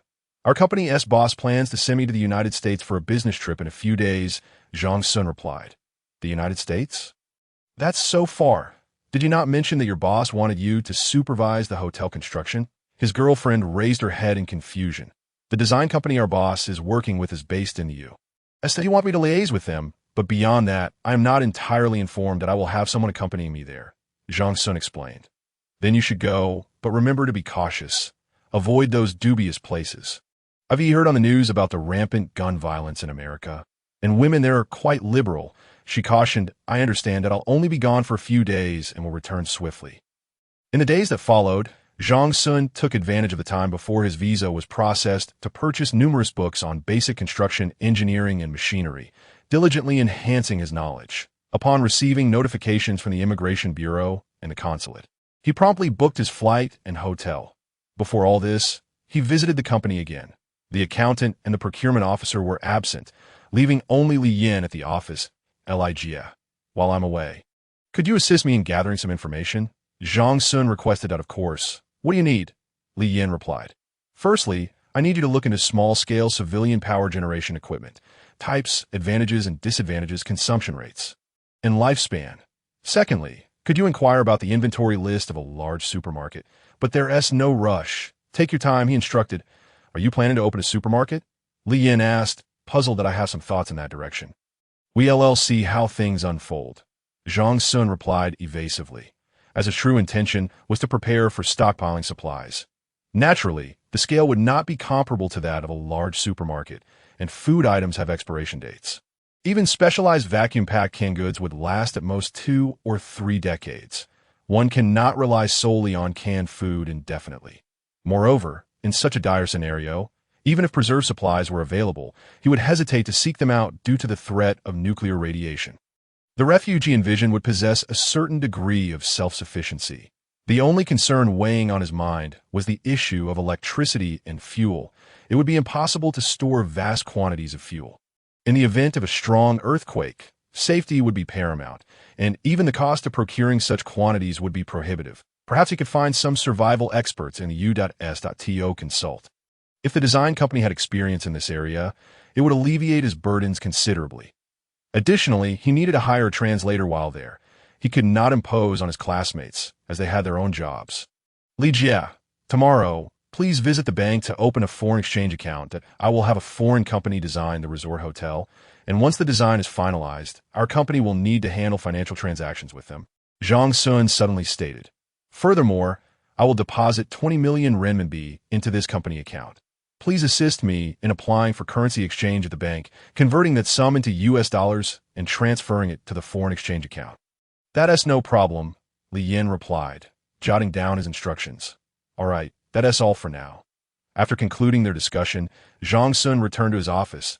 He opened his phone, contemplating calling Haizi, but decided against it, reasoning that he was likely still asleep.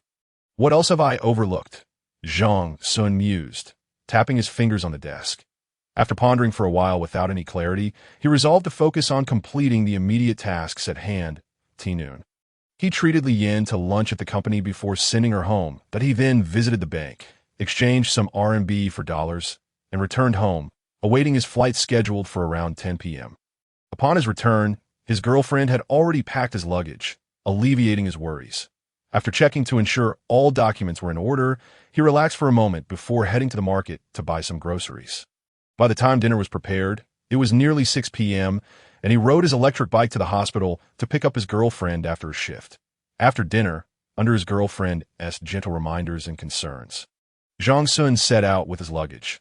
Upon arriving at the airport, he collected his boarding pass and made his way to the waiting area.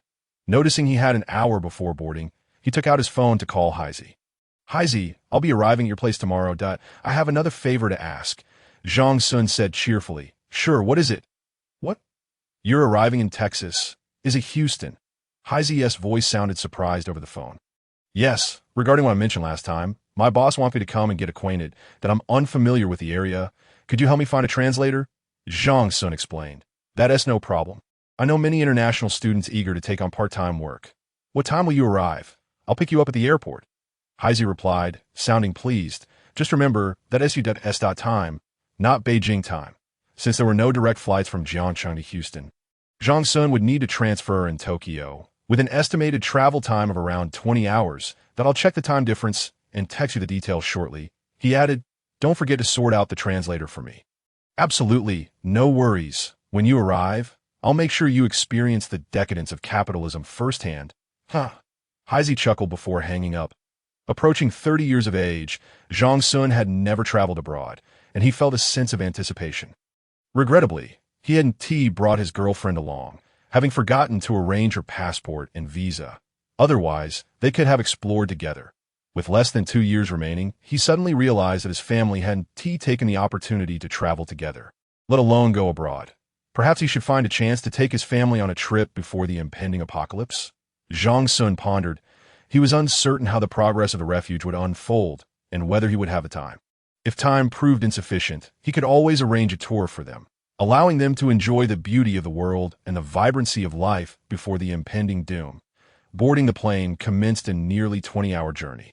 To be frank, flying was exhausting, especially in economy class. The cramped space made it all the more uncomfortable to sit for such an extended period. The vastness above the clouds soon fatigued Zhang Xun's eyes, compelling him to force himself to sleep. Texas, being in the central time zone, meant Zhang Xun had actually spent more than 20 hours traveling. With longer layover times during transfers, he arrived at local time around 10 p.m. "Zhang, over here." As soon as he stepped out, he heard Haizi's voice, turning to see him waving. Fortunately, it was evening, and the airport pickup area was not too crowded, allowing Haizi to spot him easily. "Come on, I'll take you to my place for dinner," Haizi said. "I booked a hotel online," Zhang Xun replied. "What hotel?" "Cancel it. You're staying at my house tonight. Tomorrow, we'll explore Houston, and I'll introduce you to the translator." Haizi insisted, pulling him along. "There's hardly anything to eat on the streets at night. Unlike back home, you'll get to taste my family's cooking," as they settled in a Haizi's car. Zhang Xun chatted with him while replying to numerous messages from his girlfriend. "It's probably around noon in Beijing. Your girlfriend should be on her lunch break. Why not call her to let her know you're safe?" Haizi suggested. "All right, I totally lost track of that." Zhang Xun hurriedly opened a WeChat video. He spent the night at Heezy's house, where the entire family had immigrated and was quite well off. Heezy himself worked in finance, enjoying a salary that positioned him in the upper middle class in America. Being that Zhang Xun was a classmate of their son and had come from abroad, his parents welcomed him warmly. As Zhang Xun toured their home, he couldn't help but feel envious compared to his own, that he mused that even if he won 60 million, it was unlikely he could match their family's wealth. Chapter 12. Understanding the day after his arrival in America. Heezy took a day off to drive Zhang Xun around Houston. The city resembled others he had seen, featuring tall buildings, and Zhang Xun found little novelty in it. Primarily, he was experiencing the sensation of being a foreigner. In the afternoon, the translator Heezy had arranged for arrived, and they settled in a CAF for a chat. The translator, a young woman named Cheng Cheng, was a student from China pursuing her doctorate, planning to return home upon completion of her studies. Zhang Xun briefly explained the situation and then inquired about the translation fees that it was 200 a day. And although Zhang Xun was unfamiliar with the market rate, he noticed Heezy nodding in agreement. Without further hesitation, he asked, "I might not have enough dollars. Can I transfer you the payment in RMB?"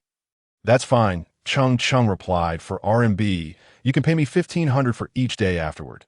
Sipping her coffee, she asked, "When shall we commence?" "We'll visit that company tomorrow, but I would need your assistance in making an appointment." Zhang Xun found Dawson's number on his phone and handed it to her. Once the call connected, Cheng Cheng conveyed the purpose of their visit that a few days ago, "I received a call from partner in China who knew you were coming. So I've been available these days.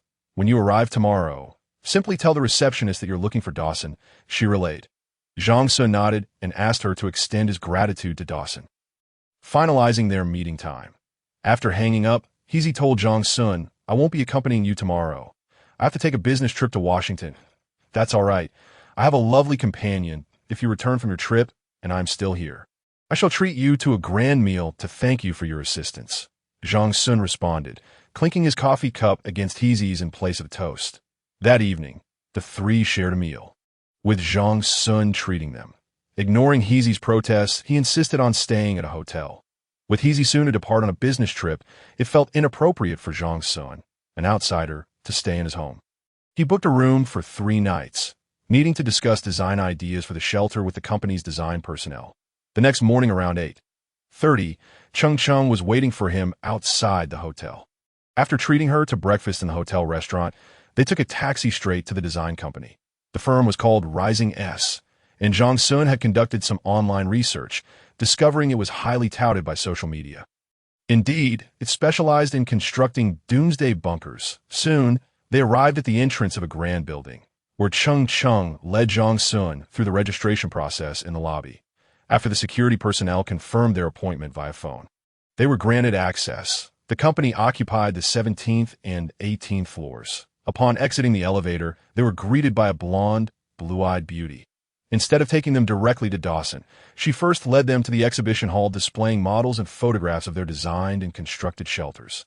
Zhang Xun was dazzled by the various types, feeling both awed and alarmed at the opulence of the shelters. Through the hostess's explanations, he grasped the company's capabilities. Not only did they work in the United States, but they had also undertaken numerous projects in Europe, Australia, Canada, and New Zealand, all customized to client specifications. Moreover, they had made inroads in China, collaborating with local contractors, thus enhancing their reputation. "What is the largest project you have undertaken?" Zhang Xun inquired. "Please follow me." The beauty gestured towards a prominent model. This shelter's total construction cost reached $800 million, comprising 13 stories and an aggregate of 25,000 square meters, with interiors designed to 5-star hotel standards. It can withstand earthquakes of magnitude 12, tsunamis, and nuclear biological attacks. Zhang Xun was taken aback and asked, "What other types do you offer?" "Take a look at this one. It is our most economical product. Priced at approximately $40,000, covering 97 square meters, that it is similarly constructed of reinforced concrete, but contains only basic amenities such as a bedroom, kitchen, storage room, and bathroom."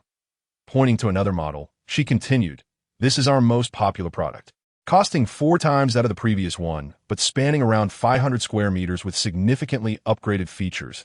Here's a humorous anecdote. In the first year of Trump's presidency, we sold 100 of this model. After Cheng Cheng translated, Zhang Xun felt a peculiar sensation. Was Comrade Trump really that influential? What other types are available? He pressed on. Our products vary by size, from 97 square meters to 500, 1,000, and even 5,000 square meters. Currently, our technology allows for underground structures up to 30 floors and 100,000 square meters. Though the costs are prohibitively high, and few are willing to invest in such projects, the beauty expressed with a hint of regret. She continued to elaborate, based on protection levels, considering the intensity of earthquakes, tsunamis, and nuclear biological threats, the types of shelters differ. Some clients seek protection solely from nuclear radiation, while others aim to withstand earthquakes. However, most clients desire shelters capable of guarding against all potential disasters. Zhang Xun nodded. What about the lifespan? That largely depends on your budget and the anticipated disaster levels, she replied, raising her hands in a gesture of helplessness.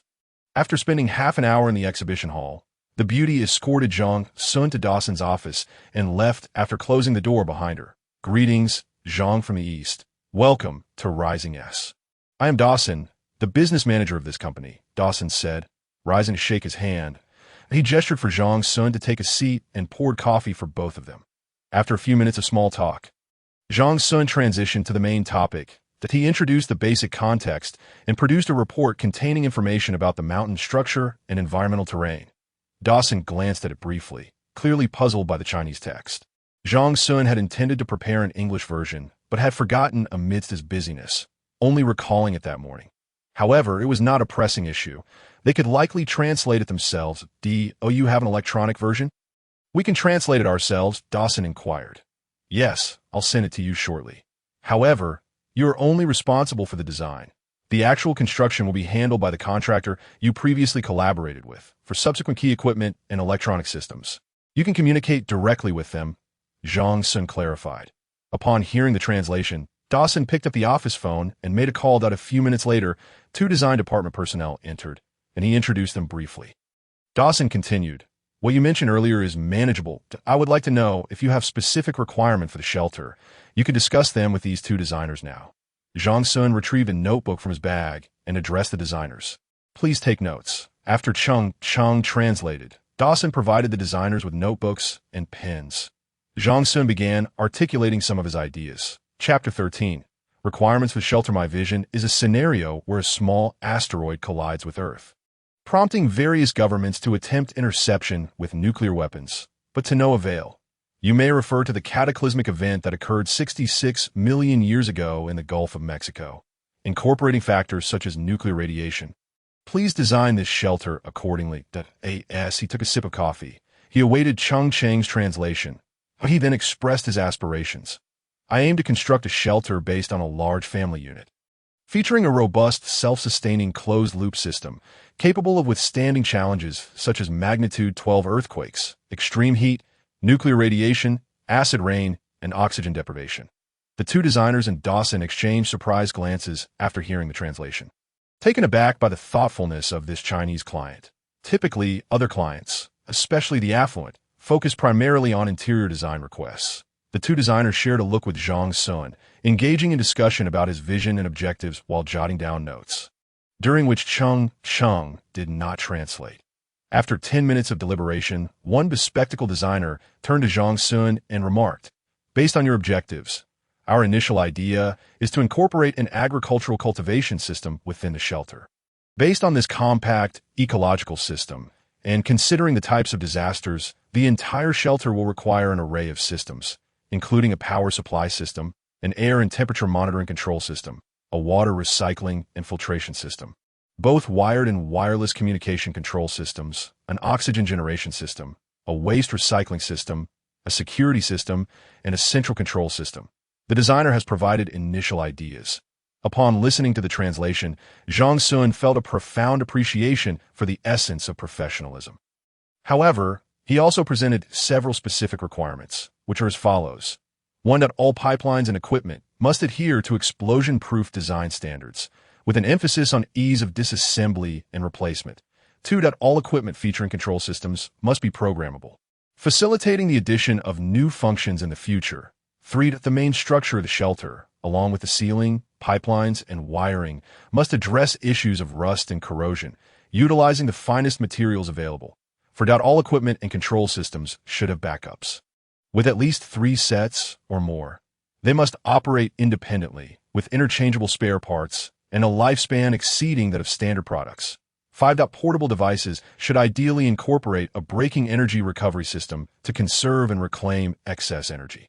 6. The interior decoration of a shelter should predominantly feature fire-resistant and waterproof materials, with multiple fire-extinguishing devices on each floor. 7. The fuel and chemical storage must be situated independently from the shelter, connected by a primary backup corridor, which should be reinforced and treated for fire and static electricity resistance, using bidirectional pressure-sealed doors. 8. Each floor, aside from the main backup freight elevator, should not require passenger elevators, instead linking via staircases with the option to close doors in the middle of the stairwell when necessary. 9. The upper-level garage should ideally be larger, with sufficient space to accommodate at least 10 medium-sized trucks. 10. Escape routes and entryways must also undergo reinforcement, and a comprehensive entry and exit procedure for the shelter must be designed. After articulating these specific requirements, the 3 representatives from Rising S Company exchanged bewildered glances, including the translator Zhang Xun. Fortunately, Dawson and his colleagues, being well-versed in various matters, did not delve into the reasons behind Zhang Xun's stringent demand for the shelter. According to your perspective, the area and budget for this shelter are not insignificant. Dawson remarked, regaining his composure. This is all I can think of for now. Should any further requirements arise, I will inform you promptly before we commence with the design. Please endeavor to realize as many feasible functions as possible. And I trust you can provide me with a rough assessment report of the budget later? Zhang Xun inquired. Dawson nodded in agreement, replying, naturally. Now let us discuss the business aspects, such as the mode of cooperation among the 3 parties. Yes, initially I had planned for you to solely provide the design proposal, but I have since changed my mind. You should be deeply involved beyond just the design, as many internal control systems of the shelter will require your contribution. Apart from a construction, Zhang Xun stated, suddenly recalling something, he added, please communicate with the construction unit, Qiangji Company, regarding this matter. Let us find a time to finalize the cooperation plan. Certainly, for the shelter's many materials, such as special alloy steel springs, which serve as a crucial shock absorption mechanism, we have invested significantly in research and development with the University of California to ensure corrosion resistance and a lifespan exceeding a century. Dawson explained. Subsequently, Zhang Xun forwarded the electronic version of the geological structure report to Dawson, arranging for his team's translation, after which both parties discussed further details. At noon, Dawson invited 2 individuals to dine at their company restaurant, subtly inquiring about the budget on Zhang Xun's side. Zhang Xun did not conceal the information, directly stating it was within the range of 100 to 200 million USD, and that if the project exceeded the budget later on, there was room for adjustment. After all, he did not intend to construct an excessively large and luxurious shelter point. 200 million USD is already considered top tier for a medium-sized shelter. Moreover, construction costs in the domestic market are significantly lower than those in the United States. They could not possibly incur costs higher than those in America. Observing Dawson's cheerful demeanor, Zhang Xun felt a pang of guilt. After all, even with stock prices soaring in the latter half of the year, he would only possess a net worth of about 200 to 300 million RMB, far from the equivalent of 100 million USD. Furthermore, the contract signing would not be a one-time payment. The entire process involves design, construction, testing, acceptance, and a series of procedures. Delays in payment could potentially extend until the end of the world. In the afternoon, they completed the translation of the geological structure report. After a preliminary review, the 2 designers informed Zhang Xun that a more detailed investigative report was necessary for the design plan. However, he need not worry, as Rising S Company would commission a domestic partner to produce this report. This process might take around a week, and once the detailed report is available, formal design work could commence. However, they would need to sign a formal agreement to initiate this work. Zhang Xun expressed his agreement and hoped that Rising S Company could coordinate with Li Pan from the construction unit, ensuring that the cooperation among the 3 parties is promptly established. Seeing Dawson readily agree, Zhang Xun took his leave with the translator. Does your boss truly intend to create such a thing in the country? Cheng asked in the taxi. The IT must be genuine, and besides, this is not open to the general public. It caters to those wealthy individuals seeking thrilling experiences in today's society. How many rich people spend money on exhilarating pursuits? Once this project gains notoriety, those affluent individuals are likely to throw money at the boss, demanding we confine them. Zhang Xun chuckled. Seeing you so serious earlier, I thought the apocalypse was imminent. Turns out it's just a gimmick. Chung scoffed. Next, take me to find a consulting service company. I will need assistance reviewing the contract details during the upcoming negotiations among the three parties, Zhang Xun remarked, glancing at the time and noting it was still early. The consulting company was quickly located. Such firms abound in the United States, and Zhang Xun once again experienced the convenience of capitalism. Of course, the convenience of wealth. Soon, the terms were settled, and the consulting company would await Zhang Xun's notification, at which point he could proceed with payment. That evening, Li Pan from the construction unit in Xiang province called to inform him that Xiangji Company had decided to send a team led by him to Hu's town to discuss cooperation matters. Zhang Xun explained the changes in the mode of cooperation and stated that this was the company's decision. With him fully responsible for the subsequent negotiations, Li Pan expressed understanding and hoped to receive Zhang Xun's support during the forthcoming negotiations and agreements. Naturally, he would lean towards Xiangji Company, not out of nationalism, but to avoid potential delays from this foreign firm. Chapter 14. Making money. Li Pan and his team would arrive in Hu's town in 2 days. After Zhang Xun completed his tasks, he found himself idle. However, since he was in America, making money remained a top priority. He could not stay for long, and engaging in lotteries was out of the question, especially as he was unaware of anyone's winning numbers. Yet he conceived a simpler method to quickly generate cash: sports betting on the NBA and the Super Bowl. Although Zhang Xun seldom played basketball himself, he was an avid NBA fan, and recent games and outcomes were vividly etched in his memory. Tomorrow marked the 57th Super Bowl championship, and to be honest, Zhang Xun knew little about it. However, this year was an exception. Each Super Bowl features international superstars performing, and this time, a sultry celebrity he had long followed would be performing, prompting his heightened interest in the event's news. Leaving the sultry celebrity aside for now, his focus these days was solely on the Super Bowl. "Can you take me to a casino tomorrow?" Zhang Xun called Chung. Surprised by the request, Chung did not refuse. After all, there was money to be made, and she agreed. That evening, Zhang Xun studied the rules of sports betting in the United States to avoid any confusion later on. The next day, Chung arrived at the hotel entrance, and after Zhang Xun came down, they hailed a car and headed straight to the largest casino in Hu's town. Upon arriving at the casino, Zhang Xun was dazzled by the sights. The place was bustling with people, many of whom, like him, had come specifically to place bets, particularly in the sports betting area of the casino. "I bet on the Kansas City Chiefs to win by 38 points. Place a wager of $2 million for me," he instructed. Zhang Xun gazed at the staff of the casino, prompting Chung to translate. The staff looked somewhat incredulous. The odds were an astounding 1 to 100 that rarely did anyone wager in such a manner. And if they did, it was usually a fervent gambler desperate to reverse their losing streak. Observing Zhang Xun, the staff pondered that he did not seem like such a person. Chung, standing nearby, also urged Zhang Xun to reconsider, but he remained unmoved. Prior to coming to America, he had instructed Li Yin to exchange currency at the bank, converting 20 million renminbi into US dollars, all for this very moment. Although he had incurred losses due to fluctuations in the exchange rate at that time, after today, he would be able to recover his funds manifold.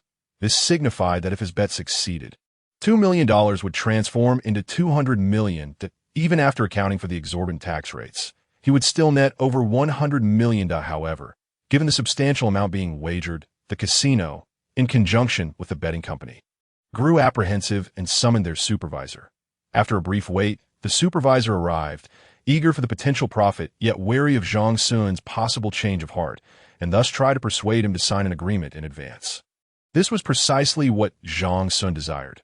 He harbored doubts about the integrity of the casino, and having a contract in hand provided an additional layer of security. After all, with 200 million at stake, neither the casino nor the betting company's owners could remain indifferent. Once the agreement was signed, Zhang Xun transferred $2 million from his account, leaving over $500,000 behind. This wager marked the largest bet at the casino this year. even attracting media attention. However, Zhang Xun declined interviews and instead meandered through the casino. The Super Bowl final was taking place that afternoon in Arizona, featuring the Kansas City Chiefs against the Philadelphia Eagles. Every gambler in the casino was fixated on the large screen, as this match would determine their own fortunes. Zhang Xun felt a twinge of anxiety, uncertain whether his presence might induce a butterfly effect that could sway the outcome. In the final moments, everyone's heart raced, Zhang Xun included. Ultimately, the Kansas City Chiefs triumphed over the Philadelphia Eagles with a score of 38-35. The astonishment among the casino patrons was palpable as they fixed their gaze upon Zhang Xun. The most significant winner in Houston in recent years. 10 minutes later, the casino owner hurried over, somewhat breathless, standing before Zhang Xun with a complex expression. After a moment of silence, he extended his hand. Congratulations. Prophetic figure from the East, with so many witnesses having signed the agreement and journalists present, he dared not play any tricks. However, the casino supervisor would undoubtedly face repercussions.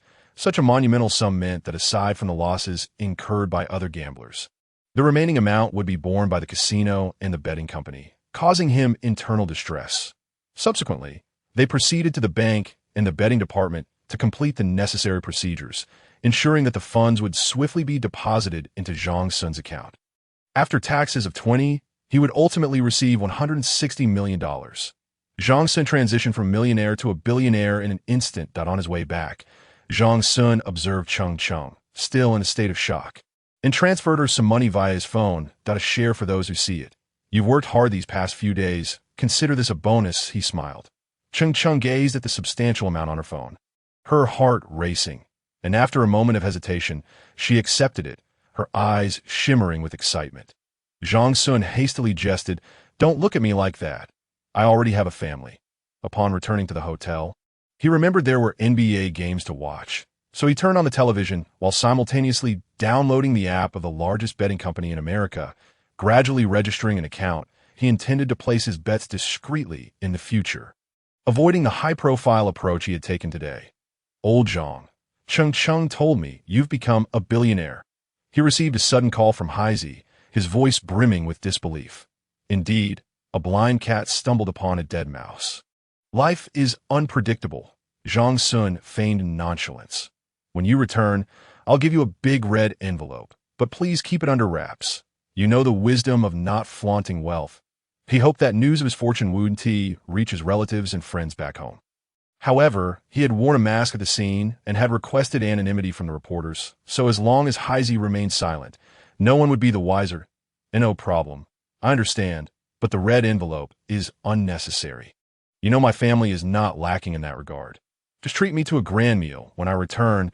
Heisey cut him off before he could say more and hung up. "This guy," Zhang Xun muttered. After a video call with his girlfriend, he lay on his bed, perusing domestic news, when he received another international call. The caller ID displayed the landline of a new materials company. "Hello, is this Mr. Zhang?" A sweet voice inquired from the other end. "Yes, may I ask who is calling?" Zhang Xun had no recollection of this company. "I'm a customer service representative from Changjiang New Materials Company Limited. I noticed you left a message on our website. What products are you interested in?" the girl asked. Suddenly, Zhang Xun recalled that he had previously searched for materials capable of resisting nuclear radiation and had come across this company. Exploring their website for information, they were a collaborative unit of the Institute of Plasma Physics at the Hefei Institute of Physical Science, Chinese Academy of Sciences, which was, in fact, their shareholder. "Yes, our company aims to develop a post-apocalyptic nuclear disaster-themed hotel. So, I am interested in materials that offer effective radiation shielding." Zhang Xun explained that we primarily produce and develop new coating materials, focusing on corrosion and rust prevention. The materials you mentioned were not available a few years ago. The girl paused, and Zhang Xun could hear the rustling of documents. "However, last year we collaborated with the Institute of Plasma Physics to develop a new type of coating material. It is a gadolinium hydrogen boron composite material capable of moderating and absorbing neutrons, causing high-energy incident neutrons to undergo inelastic collisions and elastic collisions with hydrogen, carbon, and oxygen until they become thermal neutrons, which are ultimately absorbed by gadolinium and boron. Gadolinium, as a heavy nuclear element, also possesses the ability to absorb gamma rays." Turning a page, The girl continued her explanation. Our test results indicate that this composite material achieves a neutron shielding rate of 98 at a thickness of 8 millimeters.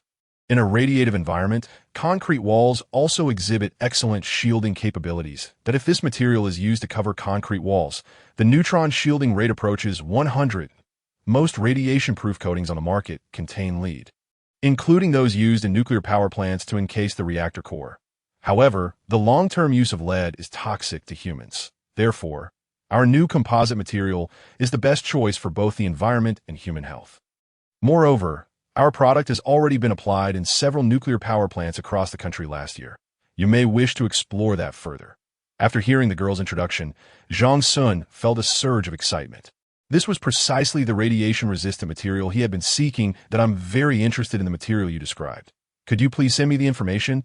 Zhang Xun inquired.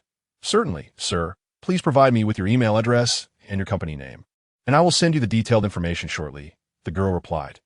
After providing the company name and email, Zhang Xun hung up, contemplating incorporating this coating into his design plans, just as he was preparing for bed. Yet another international call came through. Hello, Engineer Lee, Zhang Xun answered, recognizing the caller as someone from the geological department, in Inchi whom he had previously engaged. Hello, Mr. Zhang, did I have some news to share? Our geological team recently organized an exploration near the site we previously selected. Just 3 kilometers away, we have confirmed the presence of underground water, a subterranean river flowing through your area. Engineer Lee informed him. Oh, I see. Thank you for relaying this information, Engineer Lee. I appreciate it. Zhang Xun responded. I have more good news. This underground river is a hot water river with a high temperature, although it is quite deep. Oh, you realize what this implies. It means you can use it to generate electricity, to provide heating, and to create a hot spring-themed hotel, Engineer Lee remarked with a smile. Upon hearing this, Zhang Xun was unable to contain his excitement. After hanging up the phone, he promptly sent Engineer Lee a red envelope as a token of gratitude. Rising from bed, he grabbed a notebook and pen, staying up late to revise his plans. This was geothermal energy. He had previously worried about his electricity supply, but this hot river could potentially liberate him from reliance on fossil fuels. Yet, he soon pondered, would the water temperature of this underground river also cool down during a post-apocalyptic ice age? Geological issues perplex him, yet there are those who possess understanding. He picked up his phone and dialed Professor Wang's number. However, the call went unanswered, presumably because he was engaged in a lecture point. 20 minutes later, the phone rang. Professor Wang was returning his call. Upon hearing Zhang Xun's inquiries, Professor Wang, though taken aback that Zhang still cared about the matter, patiently addressed his concerns that it is unlikely. While the cataclysmic impact may have ushered in an ice age that challenges species survival, on a geological scale, the average minimum temperature would only dip to around -50 degrees. The underground river you mentioned lies approximately 80 meters beneath the surface, and it is significantly influenced by the crust, indicating that this area receives more thermal energy from the mantle and core. So there is no need for concern, Professor Wang explained it. I understand now. Thank you, Professor Wang, Zhang Xun replied, feeling a sense of relief afterward. What department and class are you in, as I inquired about you with Professor Ouyang? And he had not heard of you, Professor Wang suddenly queried. Zhang Xun was momentarily taken aback. His identity was entirely fabricated. How could he possibly explain this?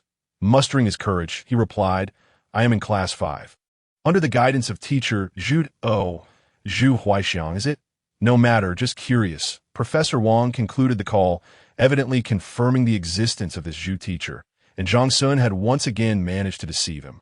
The following morning, Zhang Xun was aware that Li Pan and her team had arrived and were also staying at his hotel. He dined alone with Zhang Xun, exchanging opinions, and after minimal rest, they proceeded to Rising S Company in the afternoon. Upon their arrival, Dawson greeted them with a smile, saying to Zhang Xun, Zhang, you have become quite the celebrity in Houston. Noticing the puzzled expressions of Li Pan's team, Dawson elaborated on Zhang Xun's previous involvement in sports betting, which elicited admiration and astonishment from them.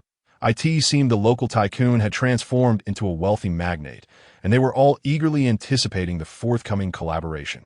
After some pleasantries, the consultant Zhang Xun had invited arrived, bringing their own personnel in addition to Changcheng.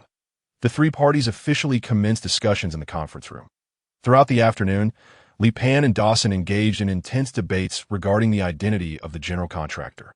After considering their respective viewpoints, Zhang Xun ultimately decided to designate Li Pan's company as the general contractor.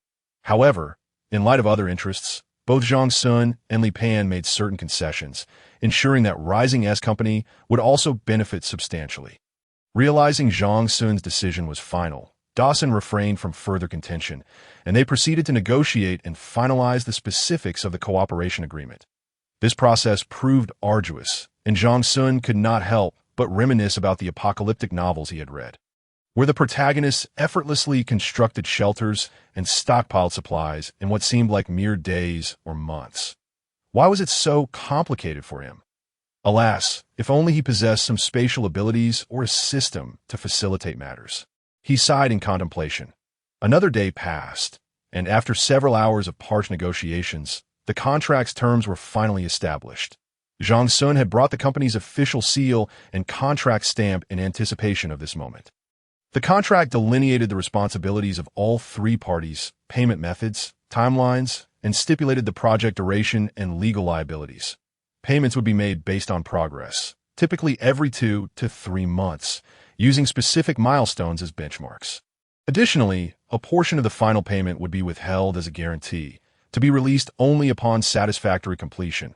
Regarding the budget, after much deliberation and considering his available funds, Zhang Xun resolved to increase the original budget as much as possible. Aiming for the highest quality materials and functionality, of course, his funds were limited. Once depleted, he had no intention of repaying any outstanding debts.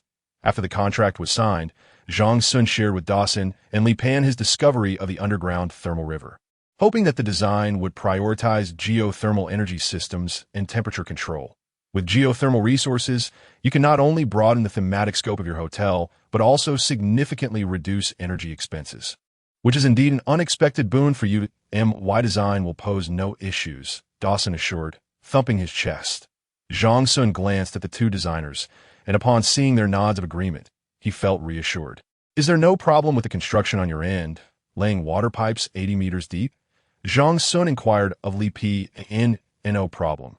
We've executed such operations numerous times, Li Pan confirmed. That evening, Dawson treated Zhang Xun and Li Pan to a lavish night out at a local upscale nightclub in Houston.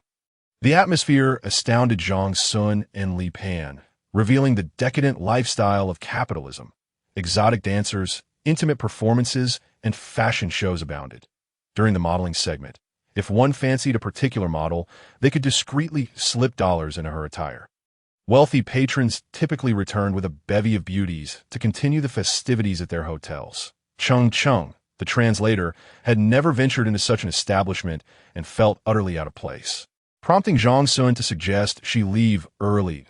As Zhang Xun felt the hands of the exotic dancer roaming over him, he maintained a facade of calm, though internally he was stirred with anticipation. People often conform to the collective mindset. Observing Li Pan's team composed and unfazed demeanor, he quickly subdued his own thoughts and raised his glass to drink.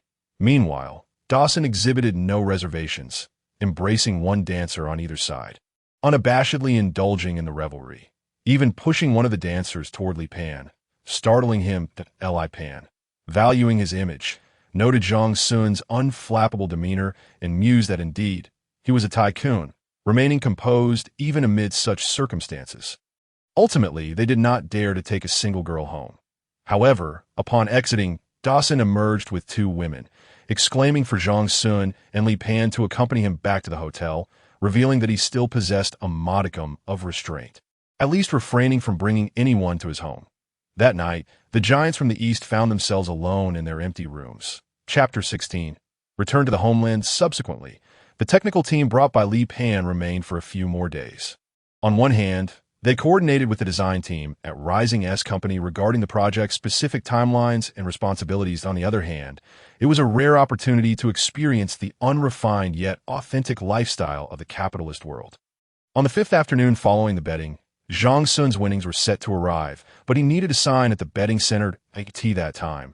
The owners of the casino and betting company, as well as representatives from the bank and notary office, would also be present. He took Chung to the betting center, confirmed their identities and accounts, and, after paying a hefty 20% tax. The transfer of $160 million was completed in the presence of the notary. Declining interviews from reporters, Zhang Xun promptly notified Li Yin to remit a prepayment to Rising S Company and Xiangji Company through the company's overseas account. The design fees for Rising S Company were to be paid separately, while Xiangji Company served as the general contractor. All subsequent project payments will be directed to them, who would then allocate a portion to Rising S Company for systems and materials. The day after receiving the funds, He Zi returned from his business trip. Zhang Xun treated his entire family to a meal and additionally transferred $500,000 to He Zi as a token of gratitude. He hesitated to accept, but could not resist Zhang Xun's earnest request, thus reluctantly acquiescing. Having spent such a considerable time in America, it was time to return home. Before their departure, Zhang Xun solemnly advised He Zi to purchase a refuge from Rising S Company. In the event of a calamity, it would provide a safe haven that it remained uncertain whether He Zi took this advice to heart. The $50,000 Zhang Xun presented him was just sufficient to acquire a decent refuge product. As for how He Zi would choose, Zhang Xun felt it inappropriate to explicitly state. Subsequently, Zhang Xun returned alongside Li Pan and the others, having finally grasped the rules of the gambling app after several days of study. Now, he could navigate the English interface with ease. While waiting for their flight, he placed bets on the upcoming NBA games through the app. After a journey spanning over 20 hours, they finally arrived back in Jiangxing. Li Pan was also here for a transfer back to Xi'an province, but their schedules were too tight, so Zhang Xun decided against treating them to a meal. He first returned home to drop off gifts he had bought for his girlfriend and parents. His girlfriend, working the day's shift, had yet to return. After setting down his belongings, Zhang Xun drove to the office. He needed to bring the contract and company seal to the workplace, having previously discussed the construction of the vacation hotel with Li Yin. Strong Foundation Company had also been in contact with her. Thus, Zhang Xun planned to convene a meeting with them to arrange future work. An hour later, at 4 in the afternoon, Zhang Xun retrieved 3 red envelopes from his pocket, each containing $300 as gifts from his return from America. He then dismissed them for the day. Following that, Zhang Xun intended to rest for a few days. The extensive traveling had left him feeling rather fatigued. Subsequently, he needed to visit the local Industrial and Commercial Bureau, Public Security Bureau, and Environmental Protection Bureau in Enshi to obtain project construction permits. Although the environmental regulations for protected areas were stringent, his project was not a production-oriented enterprise and would not lead to pollution. Rather, it would stimulate local consumption and tourism development. Zhang Xun had already inquired about it beforehand and found the process to be quite manageable, with the government being supportive of such initiatives, so he estimated it would be completed swiftly. Driving leisurely, he made his way to his girlfriend's workplace, but found no available parking spots. Just as he was about to leave for his electric bike, he caught sight of her figure. He pressed the horn briefly and waited for her to come over. It seemed to be Zhang Xun's first time driving pick her up, even though he had not owned the car for long. "Why didn't you finish work until 5 today?" Zhang Xun inquired, puzzled. "Knowing you were back, I asked the head nurse for an early leave," his girlfriend replied cheerfully. The couple exchanged sweet nothings in the car. And after about 20 minutes, Zhang Xun parked beneath a high-end Western restaurant. "That I successfully completed my tasks in America, and my boss rewarded me with $100,000. So today, let Zhang Gongzi treat you," Zhang Xun declared with flair. His girlfriend rolled her eyes at him, retorting with mock annoyance, "Look at your meager accomplishments." Nevertheless, she refrained from making any comments about wastefulness. As they dined, Zhang Xun recounted amusing anecdotes from his time in America, carefully omitting many details he felt she should not know. By the way, why is there a card of yours in my wallet? It contains $300,000. Where did you get so much money?" she suddenly asked as their meal drew to a close. Zhang Xun anticipated she would eventually discover this, so he had a strategy ready. Wiping his mouth, he replied nonchalantly, "I wanted to surprise you. I kept it there as our wedding fund for next year. In truth, part of the money included his salary and year-end bonus from the previous year, totaling over $100,000 additionally, when he resigned. His former boss, recognizing him as a long-time employee, had given him over $80,000 as a long-service bonus. Coupled with his current salary and earnings from lottery tickets and stock trading, the total reached $300,000. all set aside for her. His girlfriend felt both touched and envious. "Why are your bosses so good to you?" "Indeed, my boss treats me well, and I treat you well. Doesn't that equate to you having a good boss as well?" Zhang Xun replied with a smile that, "So, how does that boss intend to treat me well?" His girlfriend asked, resting her chin on her hands, eyeing Zhang Xun intently. "How about this?" Zhang Xun suddenly stood up and planted a kiss on her forehead.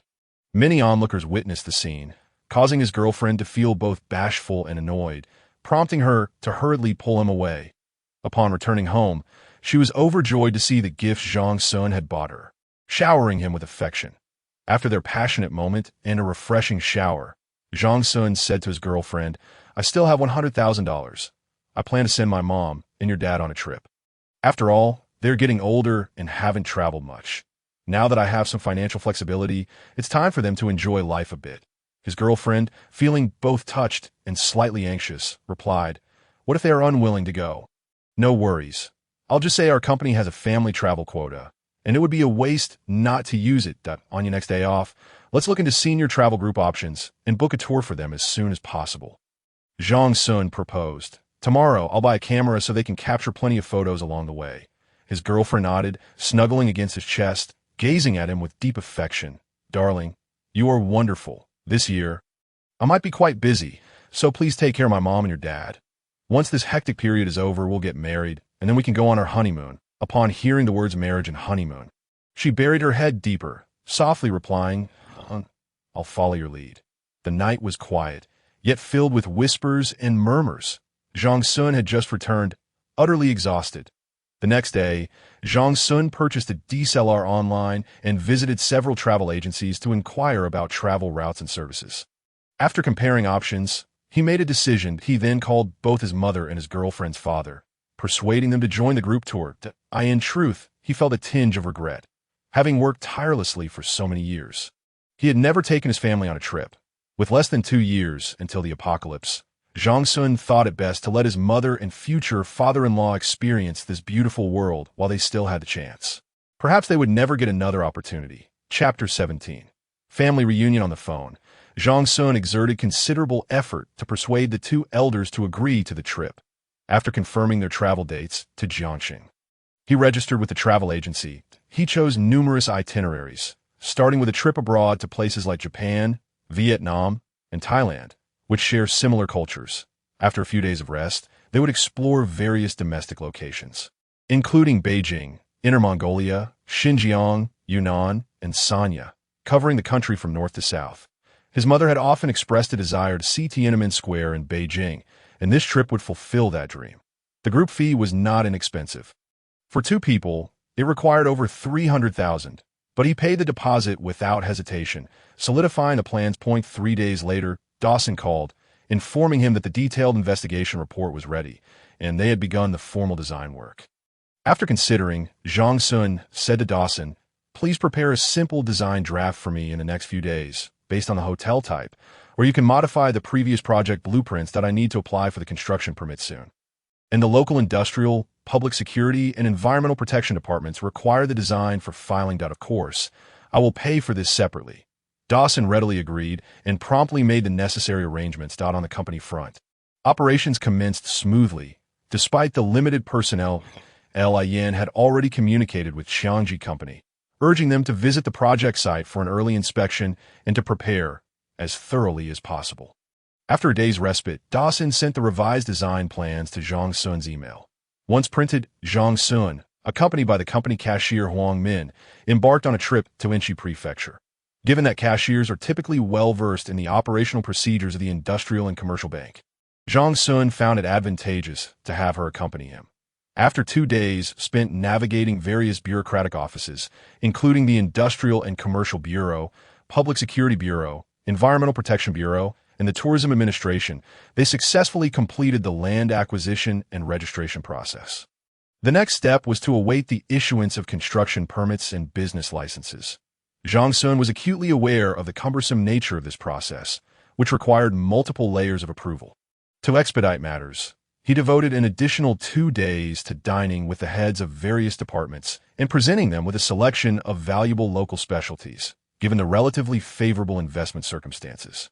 These leaders accorded him some consideration, promising to assist in expediting the process. Having wrapped up these affairs, he revisited the project site. After a brief drive around the vicinity, he discovered a flat piece of land located less than 5 kilometers from the refuge. He planned to temporarily establish a warehouse at this location to store supplies before transferring them to the refuge. The construction site was situated in an exceedingly remote area, accessible only via a provincial road, with no villages within a 30-kilometer radius. Nevertheless, Zhang Xun felt it prudent to exercise caution. The construction crew hailing from Hunan province consisted mainly of outsiders, alleviating his concerns about them laying claim to the site. The city of Inchi was also quite distant, requiring over an hour of winding travel to reach. Prior to the apocalypse, everyone had approximately 1 hour to prepare, by the time anyone became aware of the refuge's existence. It might already be too late. The impending cataclysm would not be limited to shockwaves and earthquakes. It would also bring down fiery debris from above, likely transforming the entire tourist area into an inferno. Zhang Xun sent a location pin to his girlfriend's phone, noting the exact address before driving back. Upon arriving home, it was already past 3 in the afternoon. The drive had been exhausting, and although Huang Min possessed a driver's license, she hadn't driven in years, so Zhang Xun felt compelled to take the wheel for the entire journey. Consequently, he collapsed onto the sofa, falling asleep within 2 minutes. When he awoke, it was already 7 in the evening, and he found a blanket draped over him. His girlfriend had returned but chose not to disturb him. Upon seeing Zhang Xun awake, she called out, "Quick, wash your face. Dinner will be ready shortly." For the following week, Zhang Xun remained sprawled in the company office, engrossed in books and videos. His focus was primarily on subjects related to electromechanics, construction, and programming. Originally trained in electromechanics, he had spent years providing after-sales service for mechanical equipment. He was well acquainted with common machinery and had a basic understanding of programming. However, his knowledge of the construction industry was rather limited. His intent in studying these topics was to deepen his understanding, knowing he would likely spend the latter half of his life in the refuge. Without a solid foundation of relevant knowledge, he feared he might struggle to differentiate between the neutral and live wires in an electrical circuit. Just as he was leisurely sipping tea and reading, Huang Min knocked and entered, saying, "Zhang Zong, we've received notification from Inchi that the land acquisition and construction permit approvals have been completed." Zhang Xun was somewhat taken aback. "So soon? I expected it to take 2 or 3 weeks. In that case, please inform Li Jie to notify Qiangji Company that they can begin site preparation. Additionally, we need to establish a rudimentary access road connecting to the provincial highway. The design plan from Rising S Company should also be finalized shortly, so urge them to expedite the process." "Understood," Huang Min noted before exiting. After more than a month of relentless effort, the commencement of the refuge project was finally within reach. A true testament to perseverance. Zhang Xun mused he longed to make the most of each day, yet reality dictated otherwise. Funding, design plans, construction preparations, and government permits all demanded time. Progress was never instantaneous. Feeling a twinge of anxiety, he called Li Pan from Qiangji Company to emphasize the importance of maintaining both project progress and quality. After receiving Li Pan's assurances, Zhang Xun inquired, "Last time I handled the registration, I heard that personnel from the Environmental Protection and Public Security Bureaus would inspect the construction site." Li Pan explained, "Yes, that's part of the procedure.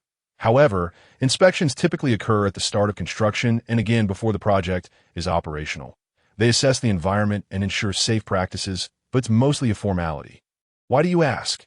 "Oh, just wondering if I need to be present during their visit," Zhang Xun replied, relieved to learn that the process might not be as stringent as he had feared, especially given the significant discrepancies between his registered design and the actual plans. After hanging up, he suddenly recalled another matter. Previously, a company specializing in composite materials had sent him information he had yet to finish reviewing. He opened his computer and delved into the details of the materials. An hour later, having absorbed the product descriptions and relevant case studies, Zhang Xun compared them with the radiation-resistant materials he had discovered online. He genuinely found the products developed by the Plasma Institute of the Chinese Academy of Sciences to be quite promising, that he resolved to incorporate this innovative composite material as a coating on the outer structure of the refuge. He forwarded the email to Dawson, requesting that this material be included in the design plans, with arrangements for Qiangji Company to procure it domestically, with time still remaining before the end of the workday. Zhang Xun left early, heading straight to the bus station. His mother had arrived in Jiangcheng, and after picking her up, he would also need to go to the train station to fetch his future father-in-law. That evening, Zhang Xun opted against cooking and took his family out for dinner at the dining table. The elders dominated the conversation, primarily discussing wedding plans, including the date, venue, and the number of children they hoped to have. After spending 2 days in Jiangcheng, the couple packed their luggage and cameras and joined a senior travel group organized by a travel agency. Their trip abroad was scheduled to last approximately 2 weeks, providing Zhang Xun with a much-needed opportunity to focus on learning and self-improvement. Events were unfolding according to his carefully laid plans. Despite the fatigue, the process remained relatively smooth. Occasionally, he pondered what it would be like if the apocalypse were to be averted. His current life was quite satisfactory. He had a home, a girlfriend, and family, with pressures that were not overly burdensome. However, a news story from a month prior, a lottery winner who became a billionaire through gambling, served as a stark reminder that this was no mere fantasy, but a very real possibility. Chapter 18. The design plan is finalized the day after sending the two elders off on their trip. Zhang Xun purchased an inexpensive mobile phone and acquired several anonymous SIM cards. He began disseminating information about the impending apocalypse across various platforms online. His intention was to avoid being labeled as a rumor monger, hoping to evade reprimands or detainment by the authorities. However, his efforts proved futile, as the internet was rife with apocalyptic rumors, which most people dismissed as mere fodder for casual conversation. After several days of such fruitless endeavors, Zhang Xun ceased this meaningless activity. During these 2 weeks, Zhang Xun returned to his previous routine of commuting between home and the office. While he could have chosen to remain at home, he found it challenging to cultivate a sense of learning there. Preferring the invigorating atmosphere of the office. 2 weeks later, his mother and future father-in-law returned from their trip, their faces a blend of exhaustion and excitement, which filled Zhang Xun and his girlfriend with an indescribable sense of happiness.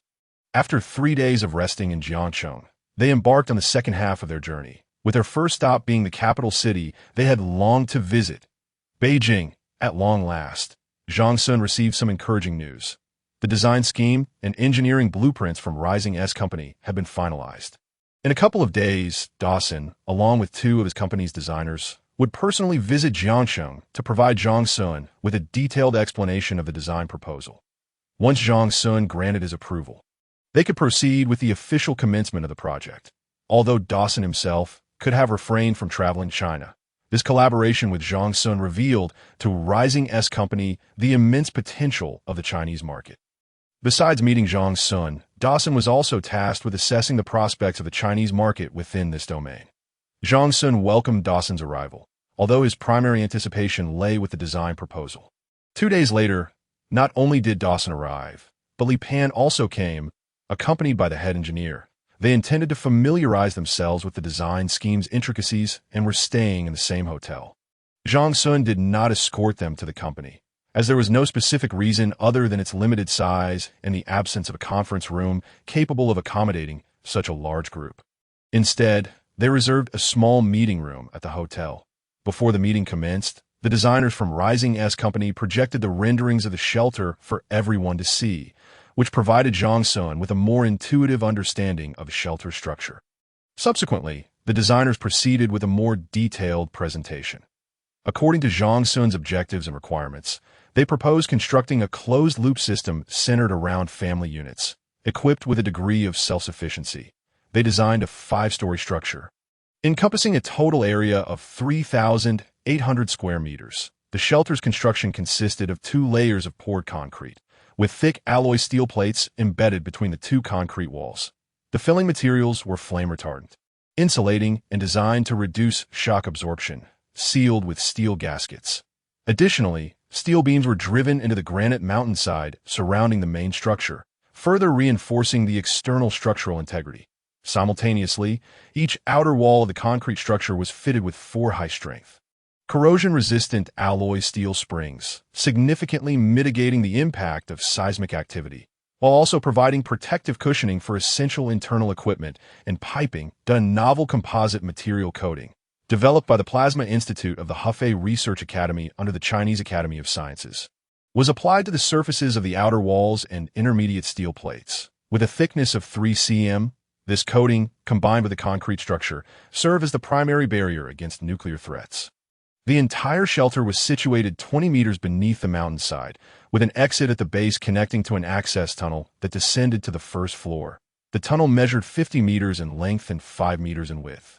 Constructed from high-strength concrete and subjected to specialized reinforcement to ensure smooth and secure passage, the tunnel extended downward in an L-shaped configuration, leading straight for 20 meters before making a right-angle turn. This 90-degree bend was crucial for the shelter. When Zhang Xun opened the shelter's exit door, external nuclear radiation would rush into the tunnel instantaneously. This 90-degree angle would effectively reduce the speed and measurement of radiation diffusion to the opposite side. The exit of the shelter featured a thick steel airtight door, also coated with radiation-resistant composite materials. This door not only blocked nuclear radiation, but also effectively prevented various toxic gases and pollutants generated by the external environment. To combat the acidic rain environment, in addition to the radiation-resistant coating, thick anti-corrosion materials and coatings were also applied. The 5-story shelter housed 2 freight elevators and 2 sets of staircases as backups. The first floor served as a protective layer, boasting the highest protection level outside of the living area.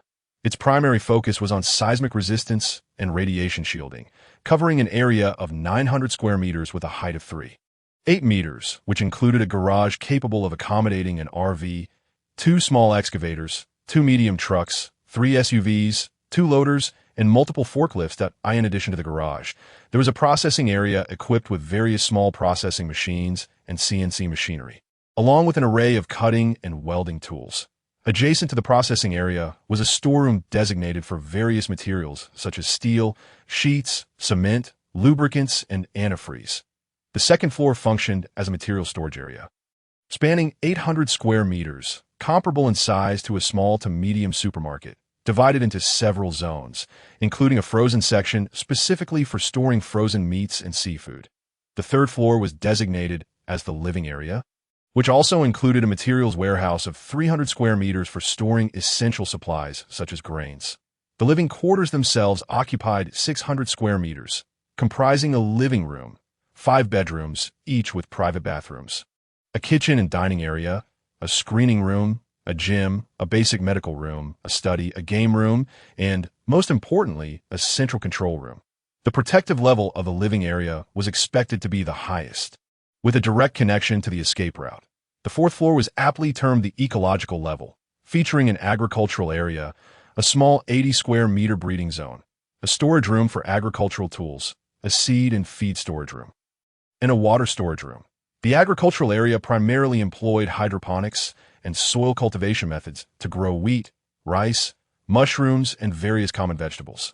The breeding zone was modest, primarily raising small livestock such as chickens and geese, providing occasional eggs for the family. The agricultural storage room contained farming machinery, including threshers, flour mills, and ovens, as well as the nutrient solutions for the crops. There was also a storage room for seeds and feed, which required stringent temperature and humidity control. Furthermore, a dedicated water room for water storage and treatment was equipped with 10 large water tanks capable of holding up to 50 tons of water, along with various pumps and filtration devices. The lowest level was designated as the equipment zone, housing the power control room, air conditioning room, 2 independent distribution rooms, and a maintenance area.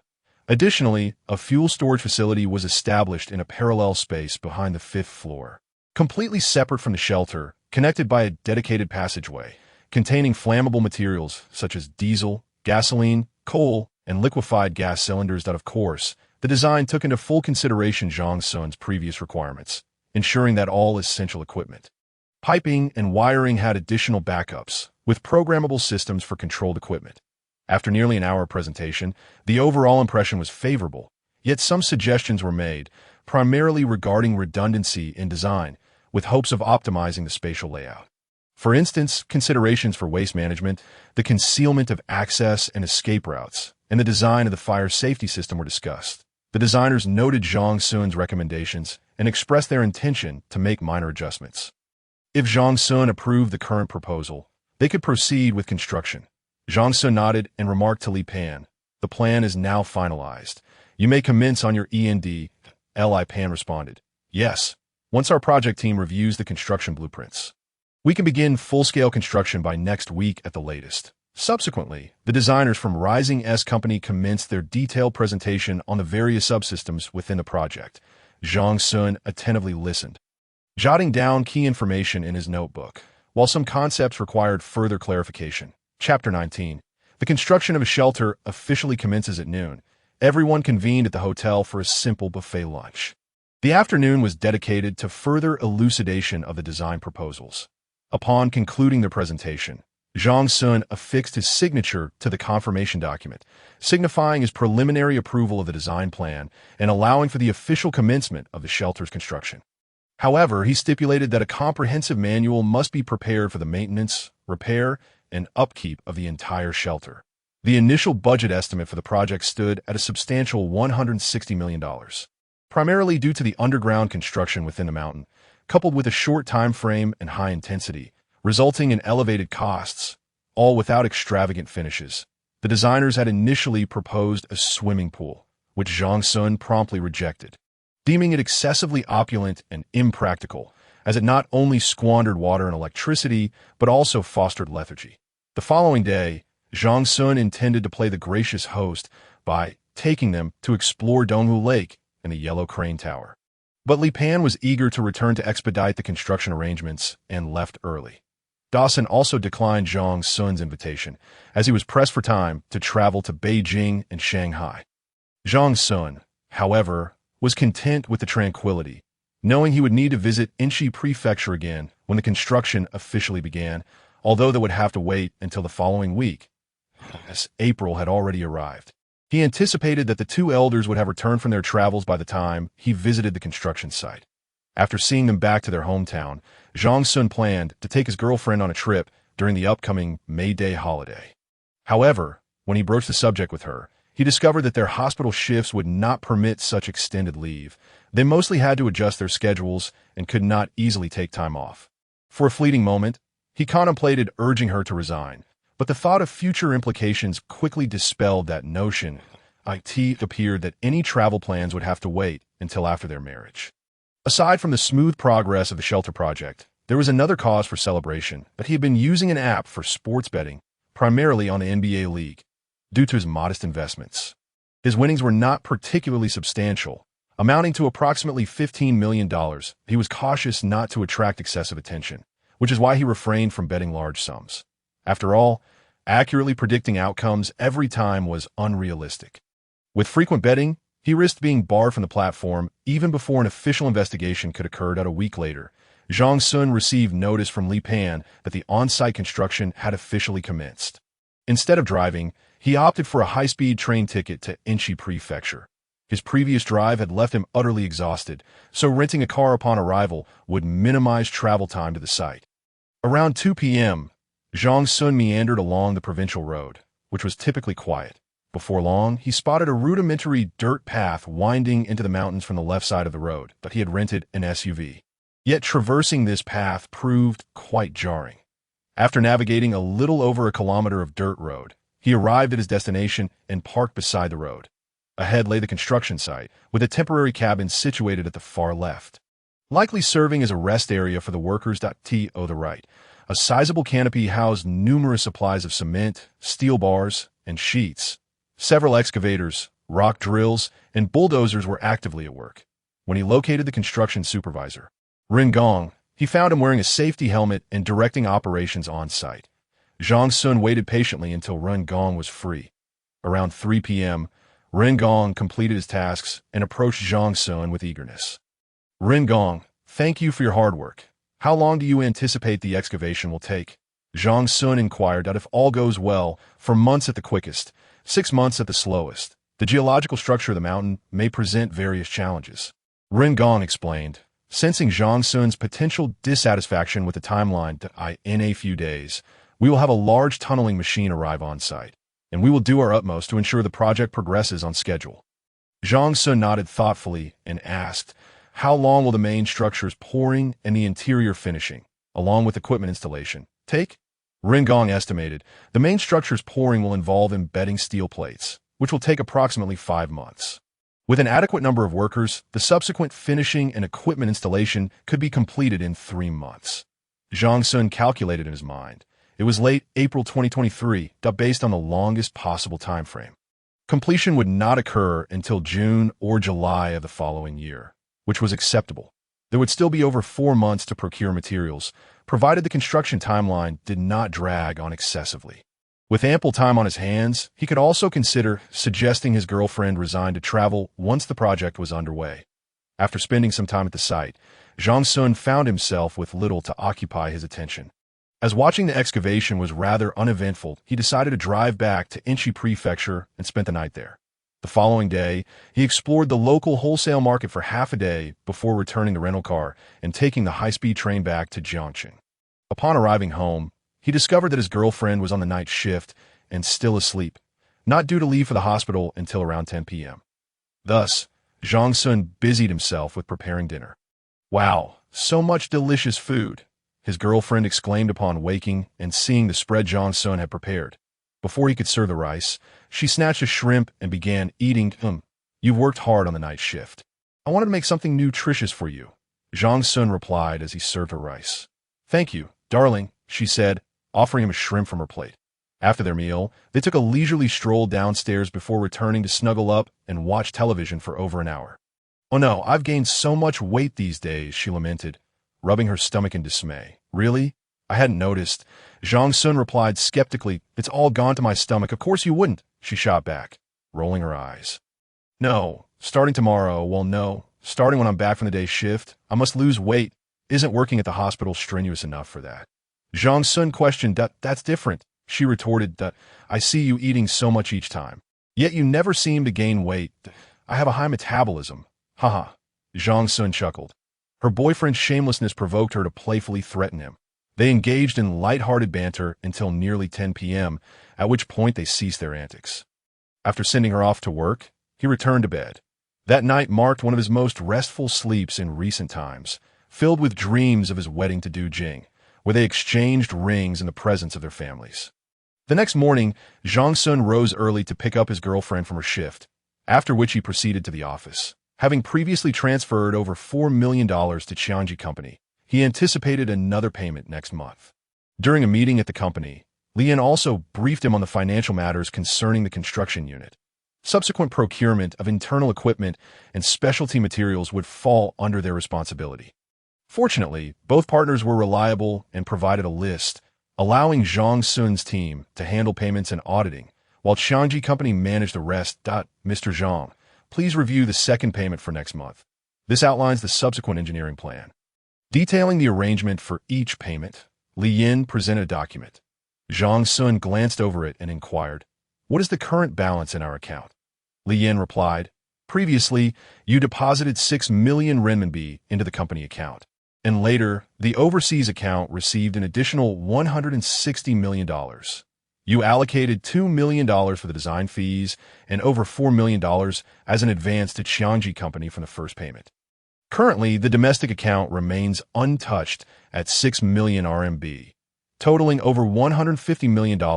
It appeared they had not spent excessively, thus FAR. In fact, he had a personal account with the betting app, where he had earned over $10 million, which would further increase their total.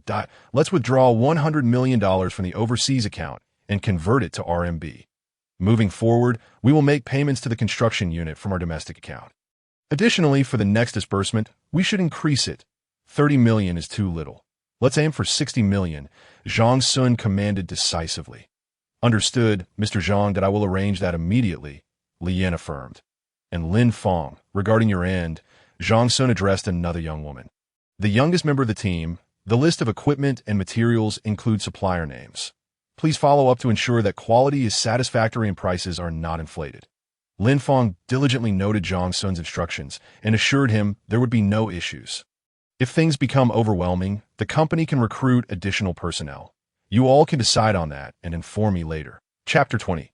Bonuses and travel. As April draws to a close, the much-anticipated May Day holiday is just around the corner.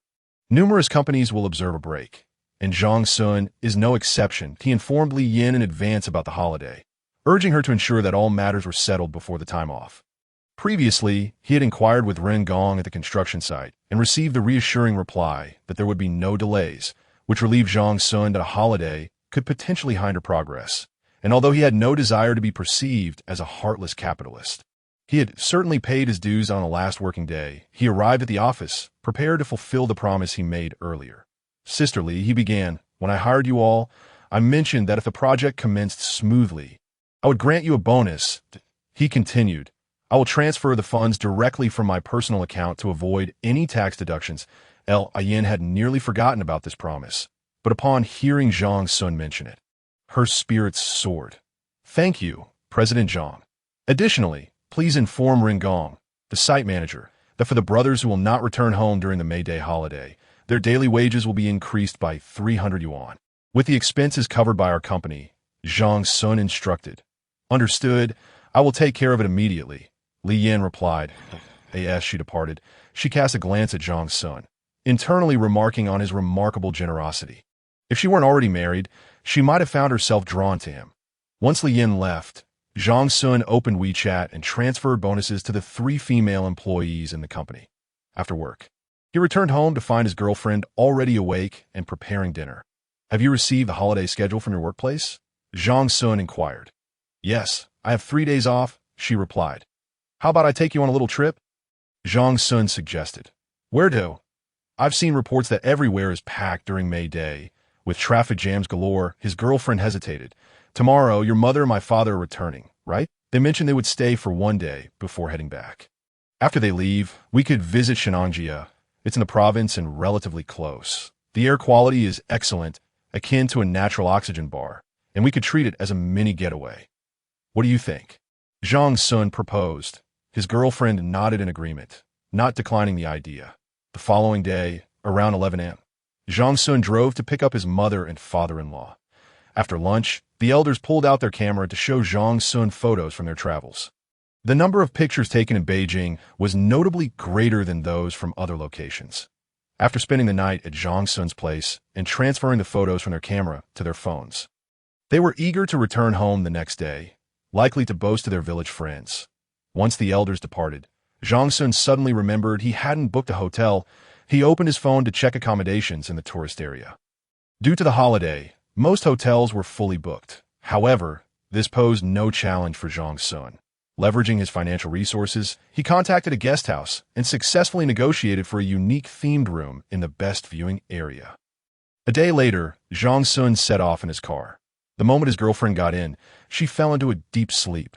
When she awoke again, they had already arrived at their destination. They were warmly welcomed by the guest house owner upon checking in. "How much did this cost?" she exclaimed, opening the window to gaze at the picturesque scenery and the clear air. "That's not for you to worry about. Let's just enjoy ourselves for these 2 days," Zhang Xun replied as he unpacked their belongings. About 10 minutes later, the guest house owner delivered their lunch, consisting entirely of fresh, organic foods. After their meal, his girlfriend, now wide awake, insisted on hiking. The path was filled with tourists taking pictures, and Zhang Xun captured many moments for his girlfriend, including numerous couple photos. They continued their leisurely ascent until they reached the summit. As they climbed higher, the air grew colder, prompting Zhang Xun to drape his jacket over his girlfriend's shoulders. They settled on a stone platform at the viewing area, overlooking a sea of clouds, a pristine, cotton-like expanse that, under the gentle breeze, resembled waves lapping against the shore, creating ripples along the mountainside. From behind, the sight of the couple nestled together seemed to blend seamlessly into this idyllic scene, harmonious and beautiful. Suddenly, a tourist behind them snapped a photo, quickly raising their camera to capture the moment. The photo was later uploaded to their social media account, garnering considerable attention. "This is the most heartwarming photo I've seen this year." A sea of clouds in front, a man draping his coat over his beloved, who leans into him, quietly savoring the breathtaking view and the presence of their partner. What could be more beautiful than this? However, the poster of the photo likely had not obtained the couple's consent. "Does anyone know where this place is? I want to go there with my boyfriend," they exclaimed, emphasizing their enthusiasm. All of this was of no concern to Zhang Xun and his girlfriend, who remained oblivious to the online buzz.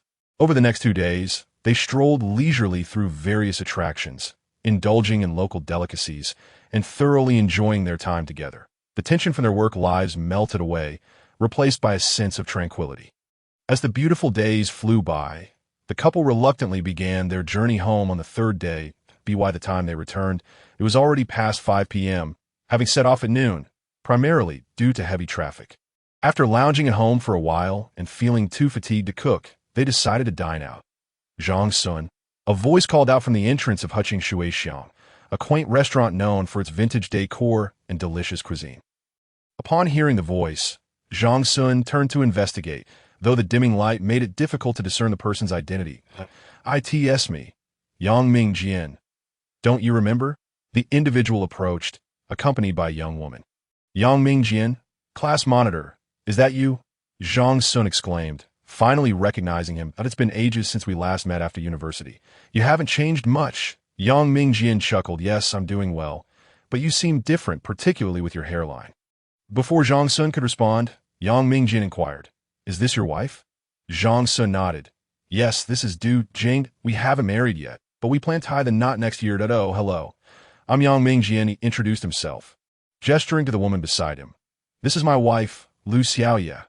Are you here for dinner as well?" "Yes, we didn't feel like cooking, so we came out," Zhang Xun replied. "What about you, since we're already at the door? Why not dine together? It's on me," Yang Mingjian offered with a grin. Zhang Xun glanced at Du Jing, who nodded in agreement, so he accepted the invitation. The four of them entered a private room, and while they waited for their orders, Yang Mingjian initiated conversation. "So, where are you working now?" Zhang Xun hesitated before responding. "I work at a hotel management company." "What about you? What have you been up to since graduation?" Although they were classmates, their relationship had not been particularly close, as only those who shared a dorm could truly be considered friends. Nevertheless, the bonds formed during their 4 years at university held some significance. "Hotel management? What exactly do you do?" "Since we study mechanical and electrical engineering, are you involved in logistics?" Yang Mingjian queried. "Something like that. It's similar to overseeing construction." Zhang Xun fibbed effortlessly, maintaining his composure. He refrained from revealing the truth, especially with his girlfriend present. Otherwise, he would have boasted about being a boss himself. "Sounds like a leadership position," Yang Mingjian replied with a smile. "After graduating, my family provided me with some funding, and I opened a training institution in Jiangcheng, primarily to foster children's interest in robotics and programming that we've since expanded to 3 chain locations. That's impressive. You have a keen eye for opportunity," Zhang Xun praised. Chapter 21. Donations. "It seems you're doing the best among our class," Yang Mingjian remarked. In truth, one could discern his success from the gleaming Tesla key worth over 700,000 yuan resting on the table. "Not really, just muddling through," Yang Mingjian chuckled. "But Du Jing, what do you do?" Lu Xiaoye, who had been somewhat quiet, suddenly inquired. "I'm a nurse at Shui Hospital." Du Jing responded, a hint of shyness in her voice. "A nurse? That sounds quite tiring," Lu Xiaoye commented. "My father was hospitalized there once, and I remember you all have to work night shifts." "Yes, but I've gotten used to it." "How about you?" Du Jing asked in return. "I used to work at a bank, but I resigned to assist my husband now," Lu Xiaoye said, a touch of pride evident on her face. "That's wonderful. You both get to work together, and as the boss. It must feel quite liberating," Du Jing said, a hint of envy in her tone. "Indeed, we often take trips together as well." Lu Xiaoye finished speaking and took out her phone to show her the travel photos they had taken. The dishes arrived swiftly, and the four of them began to eat and chat. Yang Mingjian and Zhang Xun reminisced about their university days, while the two girls shared snippets of their daily lives. The atmosphere was quite harmonious, although Yang Mingjian and his wife inadvertently displayed a hint of superiority. However, among classmates, such trivial matters were often overlooked, and Zhang Xun could understand this. Were he in the same position, he would likely feel the same. Yet, when Yang Mingjian jokingly remarked on how much higher his forehead was getting, Zhang Xun found himself in a rather awkward predicament, as it was undeniable that Yang Mingjian was indeed more handsome than he was. "We should make a point to gather more often. It has been years since we've seen our old classmates here in Jiangcheng," Yang Mingjian lamented. Indeed, with families to care for, it's understandable that everyone is busy. Zhang Xun replied, resonating with his sentiments. That moment, Zhang Xun's phone rang. It was a call from Professor Wang at the University of Geosciences, initially intending to step outside to take the call. He noticed the crowd outside and the noise, so he answered in the private room. "Hello, Professor Wang," Zhang Xun greeted. "Xiao Zhang, do you have time next Wednesday?" Professor Wang inquired. "I'm free. Is there something you need?" Zhang Xun responded with curiosity. "Well, next Wednesday, the second National Planetary Defense Conference will be held in Jiangshang. I recall you expressed interest in this topic, so I wanted to see if you'd like to attend. I will also be a keynote speaker and can assist with your registration," Professor Wang explained. What a predicament! Zhang Xun thought to himself. He had fabricated an identity before, and attending would only deepen his embarrassment. Not to mention his lack of expertise in the subject matter, which left him feeling rather bemused. However, what astonished him was the existence of a National Planetary Defense Conference. It seemed he had never even heard of it before. Could it be that the nation had discovered something alarming? Zhang Xun pondered. Should he attend? He felt conflicted. If he went, Professor Wang would undoubtedly request his identification information, at which point the professor would likely realize he had been deceived. And whether he could still assist with the registration was uncertain. Conversely, if he chose not to go, he felt a sense of loss. What if the nation had some covert measures that could significantly impact his safety? This could also serve as an excellent opportunity to glean insider information. Caught in a quandary, he replied, "Professor Wang, could I have some time to think it over? May I get back to you tomorrow?"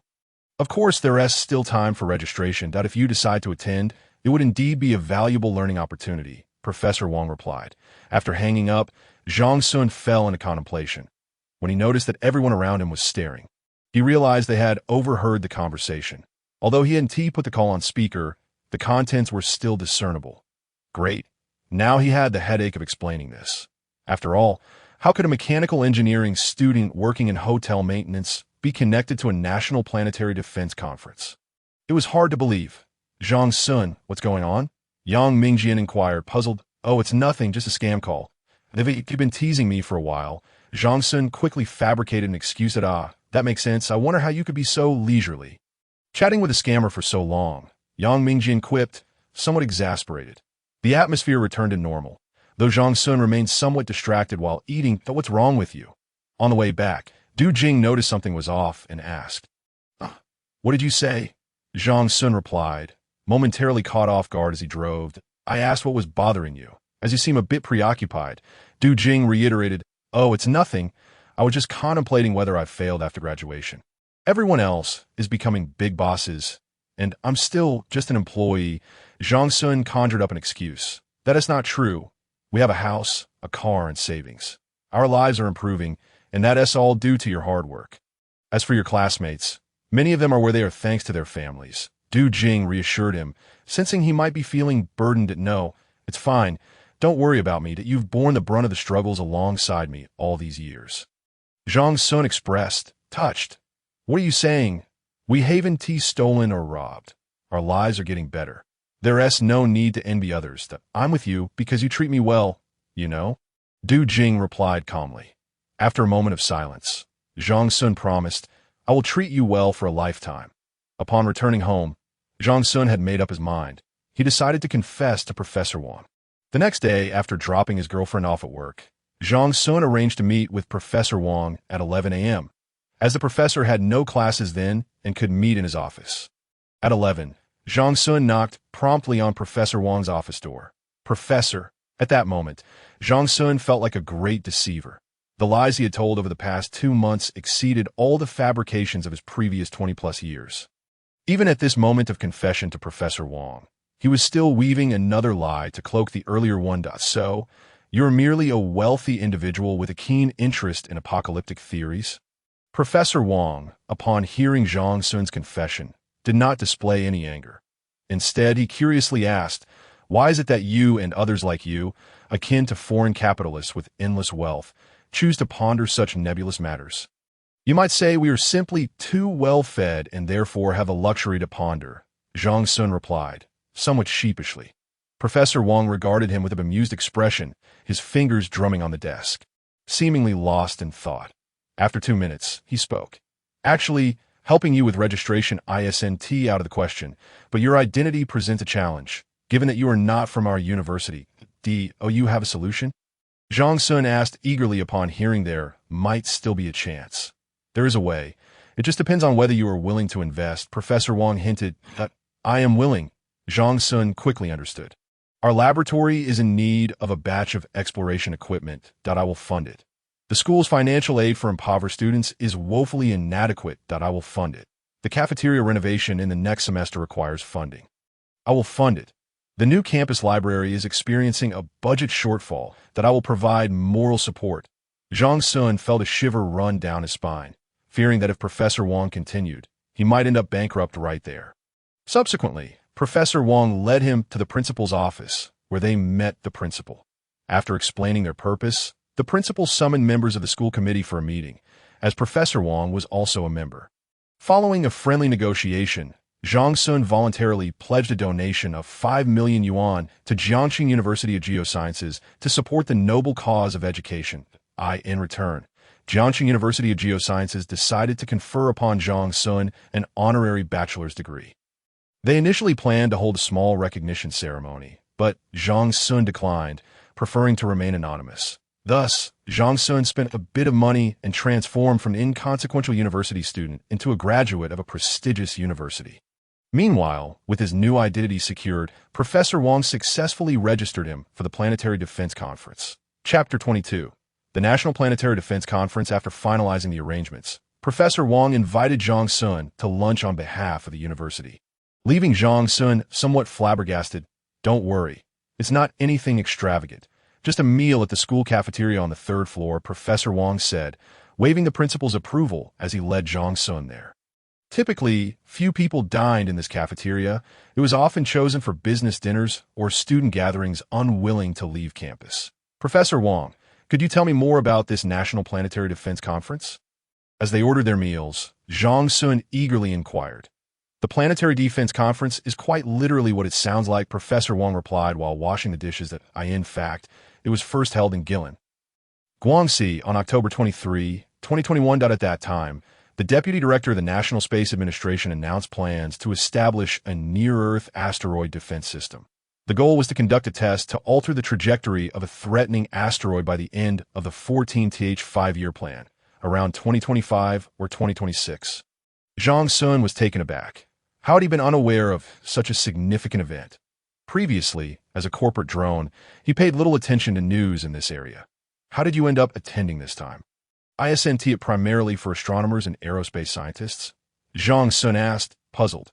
"Initially, it wasn't relevant to me, but there will also be a launch of a small asteroid impact sampling probe named Tianwen.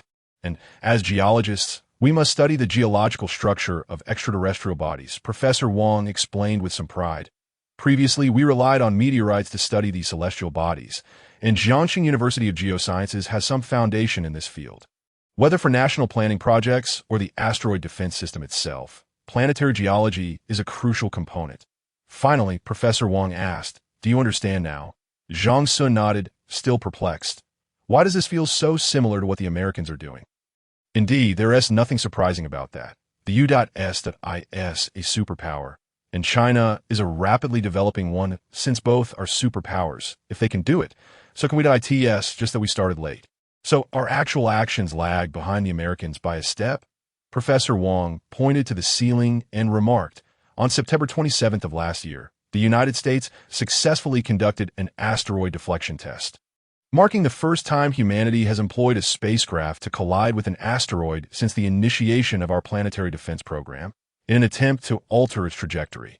While it is undeniable that there exists a competitive spirit with the United States, this development is, nonetheless, a positive sign. At least in the future, we may also create our own cinematic representations of science fiction," he added with a smile. Zhang Xun, however, remained skeptical. He understood that with current technological capabilities, if all resources were allocated, humanity could effectively address such a catastrophe by deploying numerous space shuttles or deep space vessels to the surface of the asteroid. The crisis could undoubtedly be averted. With a diameter of 15 kilometers and situated far from Earth, even the most powerful nuclear weapon would fail to shatter it, yet the shock wave from an explosion could indeed alter its orbit. However, based on present observations and calculations, the asteroid trajectory appears normal and poses no threat to Earth, merely coming a tad too close at over 400,000 kilometers. Even if Zhang Xun were to voice his concerns, would anyone heed him? Could this asteroid, upon nearing Earth, be struck by an unknown celestial body, thereby sending it hurtling towards our planet? What if, on that very day, a solar storm erupted, disrupting global communications and observational equipment? Such coincidences bear no distinction from the myriad doomsday theories circulating online, where an overwhelming volume of information has clouded individual judgment. You also need to prepare a report? Zhang Xun inquired out of course. Why else would they have invited me? Professor Wang replied somewhat irritably. I have drafted a report concerning the structural and compositional analysis of near-Earth asteroids. Humanity currently lacks the genuine capability to confront the threat of asteroid impacts on Earth. Nevertheless, numerous theoretical countermeasures have been proposed, including nuclear destruction, laser ablation, solar sail deflection, and kinetic impactor techniques. Among these, kinetic impact is the most feasible option at present. Why analyzing the asteroid structure, we might potentially disintegrate it through kinetic impact or explosive means. However, for now, we can only target small, irregularly shaped bodies. After listening to Professor Wang's exposition, Zhang Xun couldn't help but express, Professor Wang, after such a professional explanation, I feel as though you've transcended from terrestrial studies to the vastness of space. The leap is indeed quite significant. You young ones, do you think geological studies are confined to the examination of land and rocks? Professor Wang retorted while enjoying his meal. Modern geology intersects with physics, chemistry, history, and astronomy, giving rise to fields such as geophysics, geochemistry, and historical geology, all vital pillars of Earth science. Zhang Xun felt immensely enlightened after Professor Wang's insights. His ability to distill complex concepts into comprehensible terms for the layperson is truly commendable. After their meal, Zhang Xun posed a question to Professor Wang, tinged with a hint of conspiracy theory. Professor, do you think the heightened focus on space defense by both China and the United States in recent years is indicative of some undisclosed events? Nonsense, Professor Wang chuckled. We live in the information age. Even if there are matters beyond our knowledge, a government cannot entirely suppress them. Just look at the myriad issues that are supposedly censored online. Many still know about them, yet choose to remain silent. That he then added, I'm referring to the American internet. Just observe how their capitalists dare to suspend even the president's account, let alone information unfavorable to the West that I use to have accounts on Twitter and Facebook due to frequent international academic exchanges. But after I shared some factual observations, they suspended my account. One must wonder, are they not worse? Professor Wang's indignation was palpable. Ahem, Zhang Xun interjected, bemused. How did our discussion on the National Asteroid Defense Conference shift to critiquing the United States? He was indifferent, as the bulk of his wealth was derived from the American market, rendering such grievances unnecessary. The following Wednesday, Zhang Xun set a reminder on his phone to discreetly inquire about any insider information, though he was also open to expanding his knowledge base. After bidding farewell to Professor Wang, he visited his company, where Li Yin briefed him on various financial matters. Upon learning of Zhang Xun's generous donation of $5 million to the Geological University, she felt a mix of admiration and awe at his wealth. By the way, regarding the inquiry you made about small-scale power generation devices and product categories for large supermarkets, I've compiled the information. Shall I send it to your email? Li Yin inquired. Yes, thank you for your efforts, Zhang Xun nodded. The small generator project had already been confirmed. The design firm had made considerable progress in effectively harnessing geothermal resources. As for the large supermarket product category list, Zhang Xun intended it merely as a reference for future resource accumulation, not a strict guideline. Having not reached the designated time, Zhang Xun left without heading directly home. Instead, he made a stop at Chow Tai Fook that he carefully selected a diamond necklace for his girlfriend, spending over 30,000 yuan, mindful of her upcoming birthday on May 13th, just 2 days away. After concealing the necklace box in his bag, he timed his arrival to pick her up from work that on the day of his girlfriend's birthday, Zhang Xun specially bought a bouquet of roses and a cake. Upon returning home, he prepared several of her favorite dishes. For the past few days, he had feigned forgetfulness regarding her birthday, sensing her slightly low spirits. When the time came, he went to collect her from work, still saying nothing about the birthday celebration. Upon reaching home, as his girlfriend rested on the sofa, Zhang Xun produced the hidden roses and warmly exclaimed, "Happy birthday, my dear!" His girlfriend, taken aback, covered her mouth in surprise and gratitude as she accepted the flowers. He then retrieved a small box from his pocket, revealing a shimmering necklace that caught her eye in that moment. Tears welled in Du Jing's eyes as she embraced Zhang Xun tightly, murmuring, "Thank you." Holding the necklace in one hand and gently patting her back with the other, Zhang Xun smiled. "Don't cry. Let me put the necklace on you." "Okay." Du Jing released her grip. He carefully adorned her with the necklace and gazed at her face, asking, "You look stunning. Do you like it?"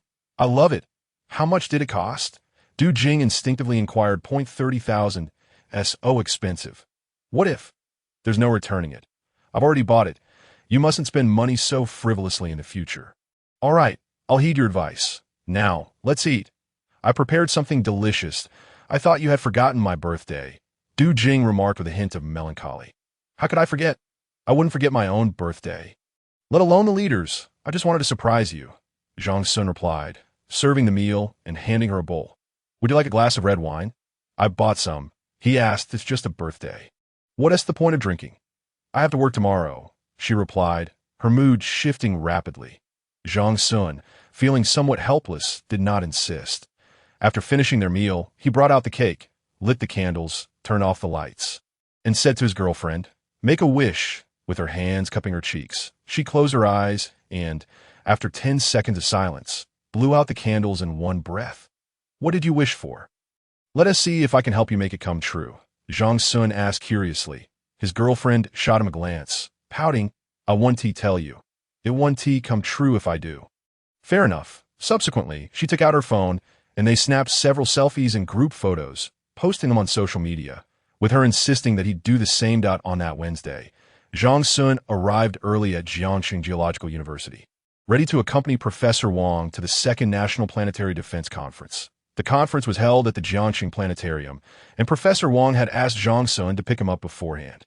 Upon arrival, he found Professor Wang accompanied by 2 young individuals, one male and one female, who appeared to be students. After exchanging greetings, Professor Wang introduced them. "These 2 are doctoral candidates in Earth geology, and I mentor them.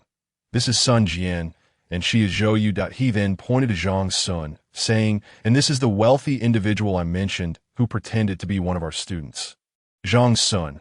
Zhang Xun gently touched his nose, feeling somewhat embarrassed as he awkwardly greeted everyone. He assisted Professor Wang in opening the door to the front passenger seat, and once everyone was settled, Zhang Xun drove towards the Jiangxing Astronomical Museum. Upon arrival, Professor Wang retrieved an invitation card from his pocket and handed it to Zhang Xun, serving as the admission ticket. This planetary defense conference was organized by the Planetary Defense Alliance, which comprises a core group of planetary defense experts formed by the government, supplemented by renowned specialists for various research institutions. The conference was scheduled to last for 2 days, in addition to speeches from prominent figures in the aerospace sector during the opening and closing ceremonies. There would be a series of individual presentations, lectures, and discussions. Experts from fields such as astronomy, aerospace, physics, geology, and technology were invited to deliberate on the feasibility, preparation, and recent concepts regarding asteroid defense, among various other activities. As anticipated, the opening ceremony featured speeches from representatives of the organizing committee, the deputy director of the space agency, and the chief commander of deep space exploration. Today, Zhang Xun had the opportunity to see these influential figures, typically only seen on television, in person. "Zhang, which session do you plan to attend later?" Zhou Yu inquired curiously as she noticed Zhang Xun intently studying the event schedule after the opening ceremony. After contemplating for a moment, Zhang Xun replied, "I intend to attend the presentation in Hall B about monitoring and early warning systems for near-Earth asteroids. Oh, Sun Jian, and I will be heading to Hall C, where the professor's lecture will take place," Zhou Yu responded. Zhang Xun had no interest in the geological structure of asteroids and did not plan to attend Professor Wang's lecture, having previously communicated his decision.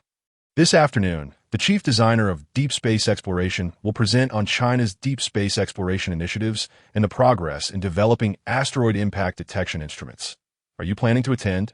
Sun Jian excitedly asked, feeling a twinge of regret for not having chosen a school specializing in aerospace. Zhang Xun nodded, noting that the presentation would include a Q&A session, allowing him the opportunity to pose questions regarding his areas of concern. With 30 minutes remaining before the presentation, Zhang Xun wandered through the Astronomical Museum. Having never visited this place before, he admired various rocket models, including the Long March series rockets, space stations, remote sensing satellites, and the Beidou navigation system. He marveled at the nation's strength. The scientific demonstrations also captivated his interest. Soon, the presentation he was keen on began, and Zhang Xun arrived at the venue 5 minutes early. The speaker was an expert from the Zhaijinshan Observatory, who primarily discussed monitoring principles, the development of new observational equipment, domestic and international monitoring data, and future plans. Although Zhang Xun struggled to comprehend many technical terms, certain points captured his attention. For instance, the expert mentioned that the currently monitored near-Earth asteroids are categorized into different levels based on their orbits, but none posed a direct collision risk with Earth. Additionally, he highlighted a detail regarding the numerous unobserved and unrecorded asteroids in both near-Earth and far-Earth orbits, which would be a focal point for their future monitoring efforts. The 40-minute presentation was concise, with several opportunities for questions reserved at the end. Zhang Xun was the first to raise his hand and was granted the chance to ask a question. May I inquire, if an unmonitored celestial body unexpectedly collides with another asteroid, altering its trajectory and causing an asteroid that previously did not intersect with Earth's orbit to suddenly do so, is such an occurrence possible? What is the likelihood? The expert chuckled and responded, this hypothetical scenario is quite intriguing. Theoretically, such an event could occur, but the probability is exceedingly low due to the vastness of the universe. Although we have monitored a plethora of asteroid data, the cosmos remains remarkably spacious. Therefore, I cannot provide a precise answer to your question. I can only say that if such an incident were to happen at this stage, it would simply be our misfortune. The expert's remarks elicited laughter from the audience. Zhang Xun felt a pang of disappointment, realizing that no one possesses omniscience. In the afternoon, he attended the chief designer's presentation on deep space exploration, which primarily focused on aerospace technology and applications. Zhang Xun had intended to ask questions afterward, but opportunities were scarce, and he was left feeling somewhat disheartened as he had hoped to glean some insider information from these high-ranking officials. On the second day, Professor Wang did not attend, having already concluded his lecture, so Zhang Xun chose not to join the fray. However, Zhou Yu and Sun Jian returned. After escorting them to the museum, Zhang Xun wandered alone. Engaging in any talks that piqued his interest, he encountered some experts within the system and seized the chance to pose a few questions. Although he did not receive definitive answers, he gleaned that the nation seemingly had not detected any impending disasters. The conference aimed at multiple objectives, primarily 3: to bolster the aerospace industry and stimulate new economic growth, to advance cutting-edge research in Earth defense, and to compete in space against rogue entities across the Pacific. With a sense of mild disappointment, Zhang Xun concluded his itinerary for the conference. After checking in with his girlfriend, he treated Sun Jian and Zhou Yu to a meal that afternoon. Chapter 24. Stockpiling supplies. Starting with mental nourishment following the conclusion of the National Planetary Defense Conference, Zhang Xun redirected his focus toward the construction of a shelter, frequently contacting Ren Gong to confirm progress. Fortunately, although minor issues arose during excavation, they were resolved without affecting the timeline. After nearly a month of work, he made another trip to the site and found that the construction had undergone significant transformation, providing him with some reassurance. Spending 3 days in Enchi Prefecture, he began to consider the gradual accumulation of supplies. If he were to suddenly amass a large quantity of items later on, it would undoubtedly raise suspicions. With over a year remaining, he decided to take his time to minimize risk. He located a local engineering firm, shared the previously selected site with them, and requested their assistance in constructing a warehouse. This location was a mere 5 kilometers from the shelter. Once the shelter was completed, he could discreetly transfer the supplies from the warehouse to the shelter. Fortunately, as it was merely a warehouse, only a basic framework and some ground preparation were needed. Costing over 500,000, there was no need for him to concern himself with paperwork, as it was simply a temporary warehouse. which could be completed swiftly within a month if all went well. Returning from Inchi Prefecture, it was already 3 in the afternoon. His girlfriend, having just completed a night shift, was still asleep.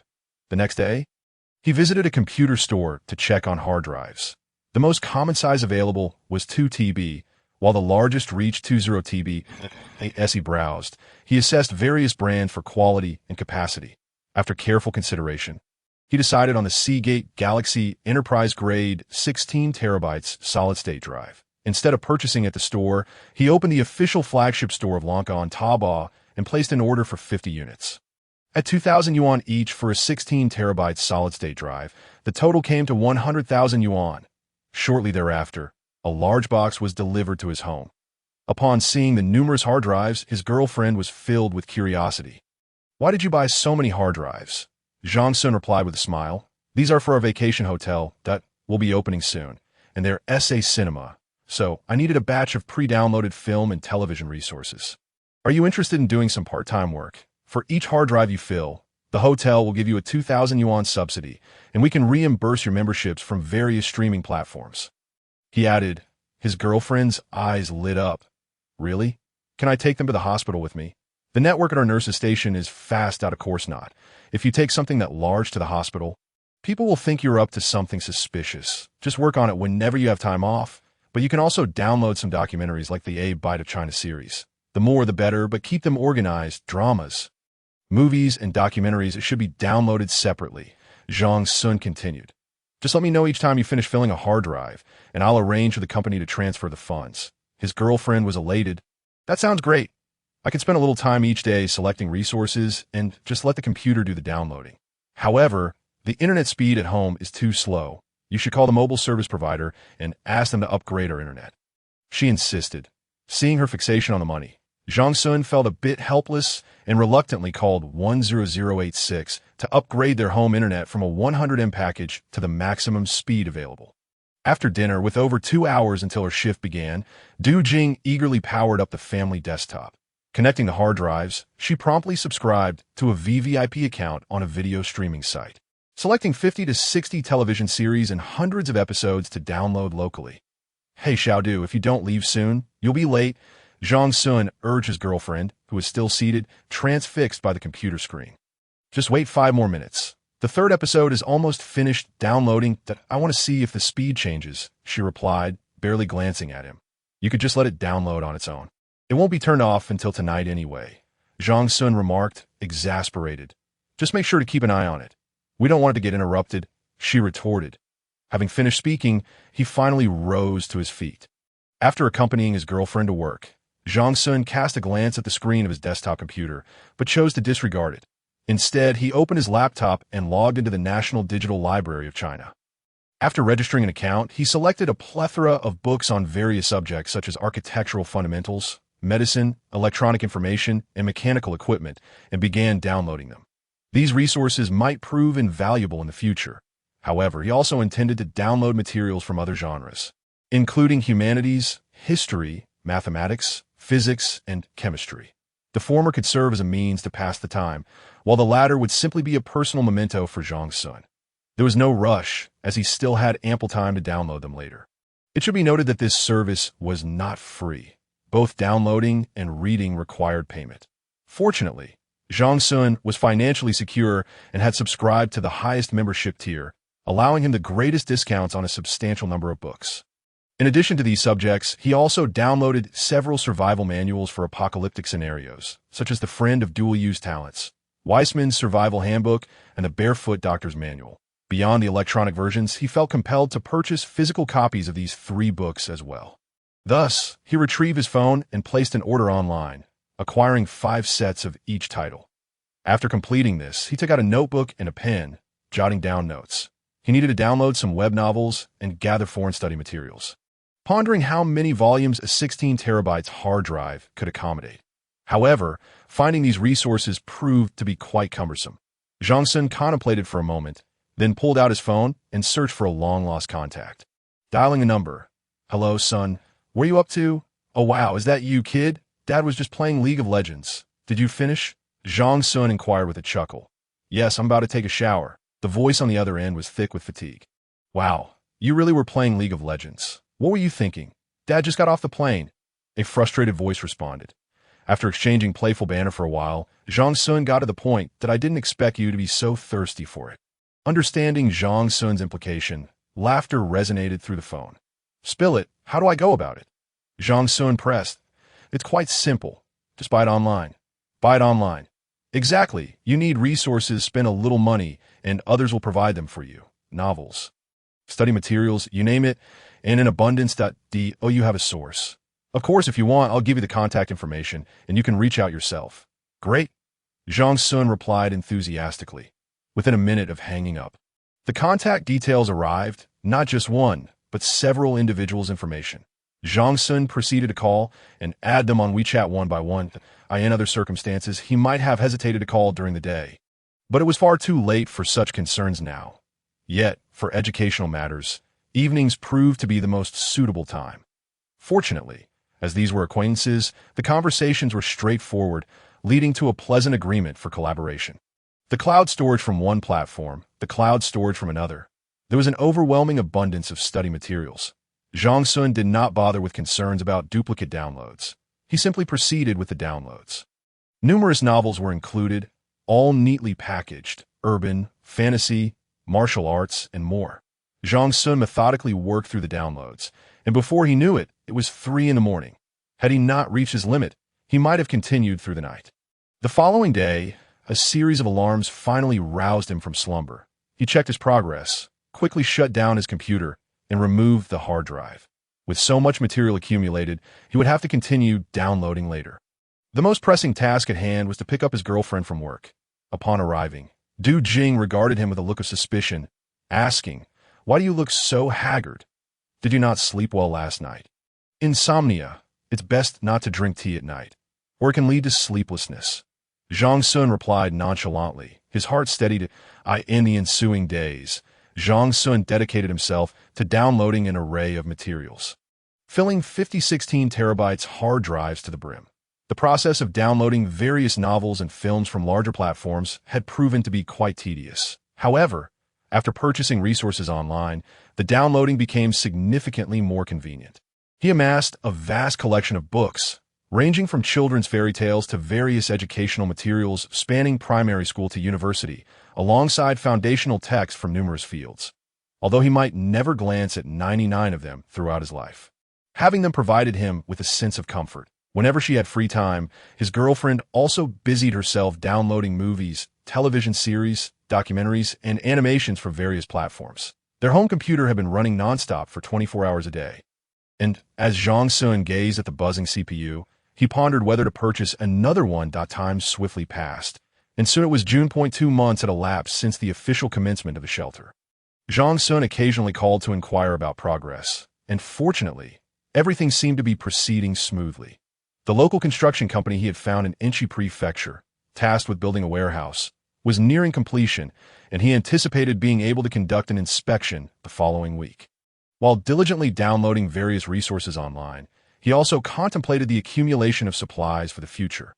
Each day after his girlfriend left for work, he would pull out his notebook to sketch out ideas and lists. A myriad of items filled the pages, creating a daunting task ahead of him that he needed to seek out various channels to ensure all necessary supplies were in stock. One day, Zhang Xun ventured out to the largest wholesale market in Jiangxing to browse. After spending the morning amidst the overwhelming variety of goods, he mustered the courage to request numerous business cards from the wholesalers. On his return journey at noon, he spotted a high-end hotel and thought, since he had the means, why not indulge a little? He walked in without hesitation. Just as he was about to place his order, he unexpectedly encountered young Ming Jian and his wife, Lu Xiaoya. However, there was also a bespectacled man accompanying them. Upon seeing this individual, Zhang Xun's pupils contracted momentarily, but he quickly regained his composure. "What a coincidence, Zhang Xun!" young Ming Jian exclaimed, halting in his tracks. "Indeed, have you eaten yet?" Zhang Xun stood and smiled. "Not yet. Care to join us?" "No, I'm with a friend." Young Ming Jian hesitated before introducing the man beside him. "Allow me to introduce. This is Section Chief Chi from the Jiangcheng Education Bureau." "Hello, Section Chief Chi. I am Zhang Xun, an old classmate of Yang's." Zhang Xun extended his right hand, The bespectacled man reciprocated with a perfunctory handshake. Section Chief Chi, he is my university classmate, currently working at a hotel, Yang Mingjian added with a smile. Pleasure to meet you. Section Chief Chi nodded in acknowledgement before turning to Yang Mingjian. Shall we head over there? Zhang Xun watched as the man walked away, letting out a cold snort before returning his attention to the menu. Section Chief Chi Sijuan, was someone he recognized even without Yang Mingjian's introduction. He would know him even if turned to a in his memory. After arriving at the official shelter, this man had harbored inappropriate intentions towards his girlfriend.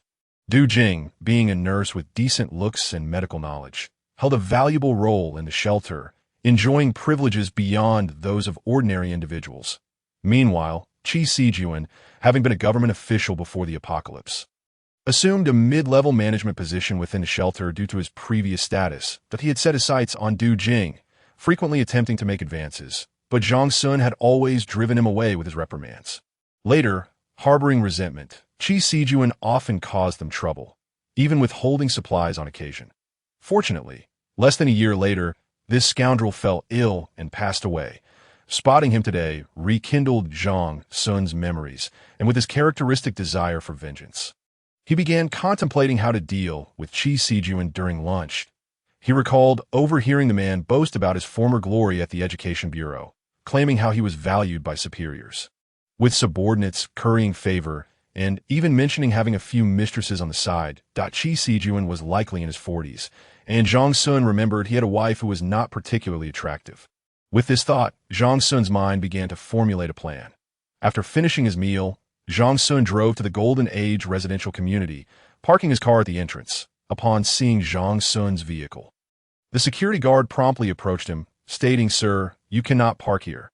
May I ask if you are a resident? If so, please drive in. I apologize. I'm here to see someone. Could you tell me which building Zhang Xuejiao resides in?" Zhang Xun inquired from inside the car. "Zhang Xuejiao. You're looking for her and don't know where she lives? We cannot freely disclose resident information," the guard replied. "Actually, she just called me and I forgot the details. And now I can't get through to her. I'll just wait here for a moment," Zhang Xun explained. "Sir, could you please move your car elsewhere? This is the entrance to the community, and parking is not allowed." The guard insisted that I had no choice but to park here. "It'll just be a few minutes. Look, the roadside outside is completely full." Zhang Xun remained unfazed by the guard's insistence. "All right, please wait a moment. I'll check the records and see if I can help you contact her." The security guard, feeling helpless, was soon joined by Zhang Xun, who followed him to the designated area. Observing the guard rummaging through a booklet, Zhang Xun waited patiently. Before long, the guard uncovered a phone number and promptly turned to dial it on the landline. Seizing the opportunity, Zhang Xun discreetly retrieved his mobile phone and stealthily snapped a photograph of the booklet. "Sir, I couldn't get through on the call, but parking here is absolutely prohibited. Perhaps it would be best if you return another time." The guard stated that "I'll make one more call. If it doesn't work out, then so be it," Zhang Xun replied. Upon receiving the guard's nod, he pretended to dial a number, but again, no one answered. Without further ado, Zhang Xun drove away from the location to the second residential complex. Not far from Golden Years, Zhang Xun employed the same tactic and successfully captured another woman's information, including her name, phone number, and the door number of her building, all clearly detailed. Qi Sijuan, a section chief at the Provincial Department of Education, held a position of significant authority, albeit not particularly high-ranking. Nevertheless, he commanded great respect from schools, suppliers, and even affluent parents, who frequently sought his assistance. Taking advantage of his power, he owned 5 properties in Jiangxing, 2 of which were discreetly utilized as residences for his 2 mistresses. The following afternoon, after completing his errands, Zhang Xun strolled back to Golden Years. This time, he opted not to drive and registered his entry before proceeding inside. He made his way directly to Building 13, 19th floor, where only one household was occupied. From his pocket, he produced a compact camera and discreetly positioned it under the opposite fire escape window. Once everything was set, he settled into an inconspicuous corner of the stairwell to occupy himself with his phone. At around 4 in the afternoon, the elevator doors on that floor opened. Zhang Xun caught a glimpse of Qi Sijuan stepping out through the crack of the staircase door. Moments later, a woman peeked out, drawing him inside. An hour later, the sound of the door opening echoed once more. After allowing the elevator to descend, Zhang Xun waited a while before stealthily emerging to retrieve the camera and subsequently leave the premises. Over the following days, Zhang Xun returned to the other complex each afternoon to stake out, and, on the third day, he finally captured useful information. Connecting the camera to his computer, he extracted several clips that clearly displayed faces, which he then transferred to his mobile device. Chapter 26. The money-obsessed hello, Professor Wang. How may I assist you? Zhang Xun mumbled, still groggy, as he answered a call early in the morning. Tomorrow, a vice-governor in charge of education will be visiting the school for an inspection. The school committee has also invited several individuals who have contributed to the institution in recent years to participate in the discussion, Professor Wang stated after a moment of silence. To put it plainly, they are inviting patrons like you to not only familiarize yourselves with the higher-ups, but also to explore the possibility of further financial contributions. He continued candidly. Professor Wang, as you know, I am merely a nouveau riche, a small player with limited funds. Is this really necessary? Zhang Xun responded, lowering his voice as he entered the restroom. That's up to you, but isn't it customary for businessmen to cultivate relationships with officials? Don't you wish to meet the vice-governor? Professor Wang tempted him. All right, please provide me with the specifics. Zhang Xun conceded after contemplating for a moment. Be at the school's administrative building, 7th floor, conference hall by 9 a.m. The vice-governor arrives at 10. Professor Wang concluded before hanging up. As the restroom door swung open, his girlfriend entered, eyeing him suspiciously. What are you up to so early? She queried. Zhang Xun handed her his phone, explaining it's about Professor Wang, the con artist I mentioned earlier. Why are you still avoiding my calls? She asked incredulously, taking the phone and dialing the most recent contact. Hello, Mr. Zhang. Do you need anything? A man's voice resonated from the speaker. Zhang Xun snatched the phone back and quickly replied, No, my apologies. I dialed incorrectly. After hanging up, he shrugged at his girlfriend, asking, Do you believe me now? Slightly embarrassed, she hurriedly said, Get out. I need to use the restroom. After breakfast, his girlfriend unexpectedly emerged from the room with 2 hard drives, smiling as she addressed Zhang Xun. I've filled these up. When will you pay me? Really? Zhang Xun feigned surprise. Yes, one contains all television dramas, and the other is filled with movies, she explained, flipping the hard drives over and adding, Look, I've even labeled them. Since you've completed them, continue working on the rest, and when I return tonight, I'll settle the payment with you. How does that sound? Zhang Xun suggested. Sure, finishing one in 3 days makes it feel so easy to earn money, she marveled. Soon you'll be a little wealthy lady, Zhang Xun teased, after dropping his girlfriend off at work. Zhang Xun drove to the company. He first reviewed the accounts and assessed his current financial situation. Having previously won 60 million renminbi in the lottery, he netted 48 million, then won $200 million from sports betting, resulting in a total of 160 million USD. Additionally, he had gained over 10 million USD from a betting app, bringing his total funds to nearly 180 million USD at one point. Among them, 20 million RMB was invested in a pharmaceutical stock. Earlier, he had paid a design company $2 million in design fees and made a $4 million advance payment to a foundation company. Subsequently, he disbursed 60 million renminbi for project payments and donated 5 million renminbi to Jiangshang Geological University, alongside various other expenditures totaling over 3 million RMB. Currently, he estimated his remaining funds to be around 150 million USD. In approximately 2 months, the foundation company was expected to receive a project payment of 210 million RMB. This was a significant milestone, with the payment proportions explicitly defined in the cooperation agreement. Fortunately, at the end of this month, his stock was projected to see a substantial surge, transforming the 20 million into 200 million, thereby replenishing his finances. Financially, there were no immediate concerns, and all materials and supplier agreements have been finalized. The foundation company would handle inspections and interactions, with Zhang Xun merely responsible for making payments as per the contract. The procurement of materials and equipment would also entail a considerable expenditure, with preliminary estimates ranging between 200 to 300 million RMB. Rising S Company would also supply some critical materials and control systems, accounting for approximately 10% of the overall project cost. It was worth mentioning that domestic companies were somewhat lacking in this regard. And had they possessed more experience, Zhang Xun might have spent less in the afternoon. Zhang Xun received a call from Dawson, who had been in the country for over a month, traversing numerous provinces and even establishing an office in the bustling metropolis. To Zhang Xun's surprise, Dawson claimed to have secured 2 contracts during this time, one for constructing an underground bunker in Hangzhou and another in the suburbs of Guangzhou. Naturally, these investments were not as substantial as Zhang Xun's. They were smaller, approximately 30 million renminbi each. Dawson boasted about these ventures, claiming they were facilitated by wealthy friends he had recently befriended. Zhang Xun remained skeptical, from his perspective as a Chinese individual. It seemed more likely that these affluent individuals were simply indulging in fantasies of extravagant gatherings and secret hideaways. After hanging up, Zhang Xun summoned Li Yin. "Sister Li, here are 2 16-terabyte hard drives. Please have the girls assist in downloading some single-player games when they have the time," he instructed, handing the drives to her. "You understand the theme of our hotel. We will certainly have limited internet access in the future. Offering these single-player games will help guests pass the time." Yin nodded in agreement, ready to leave, but Zhang Xun added, "Inform them not to download duplicates. Additionally, if they complete the downloads, I will reward each of them with an extra 2,000 RMB. "Understood, Zhang Xun," Li Yin replied, but then hesitantly asked, "Is there anything else I can assist with?" Zhang Xun smiled and said, "Yes, please help me download some songs, classical, modern, popular, and classic, along with various operas. Just ensure they are well categorized. And once completed, your reward will be the same as theirs." "Thank you, Mr. Zhang. When do you need them?" Li Yin inquired. "Take your time. There's no rush," Zhang Xun replied before recalling something and asking, "Does the company have cash on hand?"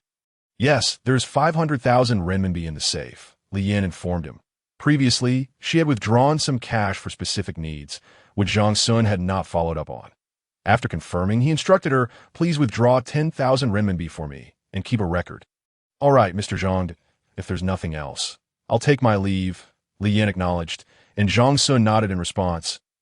As dusk fell, Zhang Xun dutifully picked up his girlfriend from work.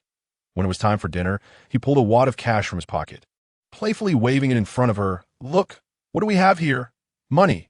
Is this mine?" Du Jing's eyes sparkled at the sight of the bright red bills, but she questioned, "How come there's so much? Wasn't it only 4,000? I only filled 3 hard drives. The boss said the rest is an advance payment for you. What do you think? Are you happy?" Zhang Xun replied with a grin. Zhang Xun elucidated. "Really? Of course it is true. Here, take this." He placed the sum of 10,000 into Du Jing's hands. As she perused the notes, her eyes narrowed to mere slits, completely forgetting about her meal. After Zhang Xun reminded her several times, she finally rose to put the money away. When his girlfriend returned to her seat, she joyfully remarked, "Did you know? Our savings are nearing 500,000. With all the things you've bought for me, I believe it exceeds 600,000. Just looking at these figures fills me with immense joy. Indeed, we shall soon become affluent. Dear Du, it's time to eat," Zhang Xun replied with a chuckle. "Yes, let's eat." "I must indulge today," she said, lifting her bowl, only to set it down again. "Oh, I must remember to deposit the money into the bank tomorrow afternoon, lest it be stolen at home." Upon hearing this, Zhang Xun couldn't help but smile, finding this little moneymonger at home quite endearing. Chapter 27. Surveillance. The following day, after escorting his girlfriend to work, Zhang Xun drove directly to the administrative building of Jiangxing University of Geosciences. Upon arrival, he was graciously welcomed by a dedicated concierge. Following her guidance, he ascended to the 7th-floor reception room. Inside, he found several individuals, some youthful like himself, while others bore the signs of age, likely in their 40s or 50s. As Zhang Xun entered, the group greeted him warmly and began introductions.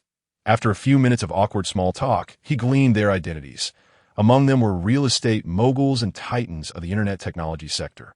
Some were distinguished alumni of Jiangxing University of Geosciences who had returned to support their alma mater after achieving success. After exchanging business cards, Zhang Xun conversed with those nearby. Around 10 o'clock, the reception room doors swung open, and a procession of over 10 individuals entered. At the forefront was presumably the vice governor, accompanied by several university leaders, while Qi Sijuan stood prominently among the last in line. The attendees rose in unison.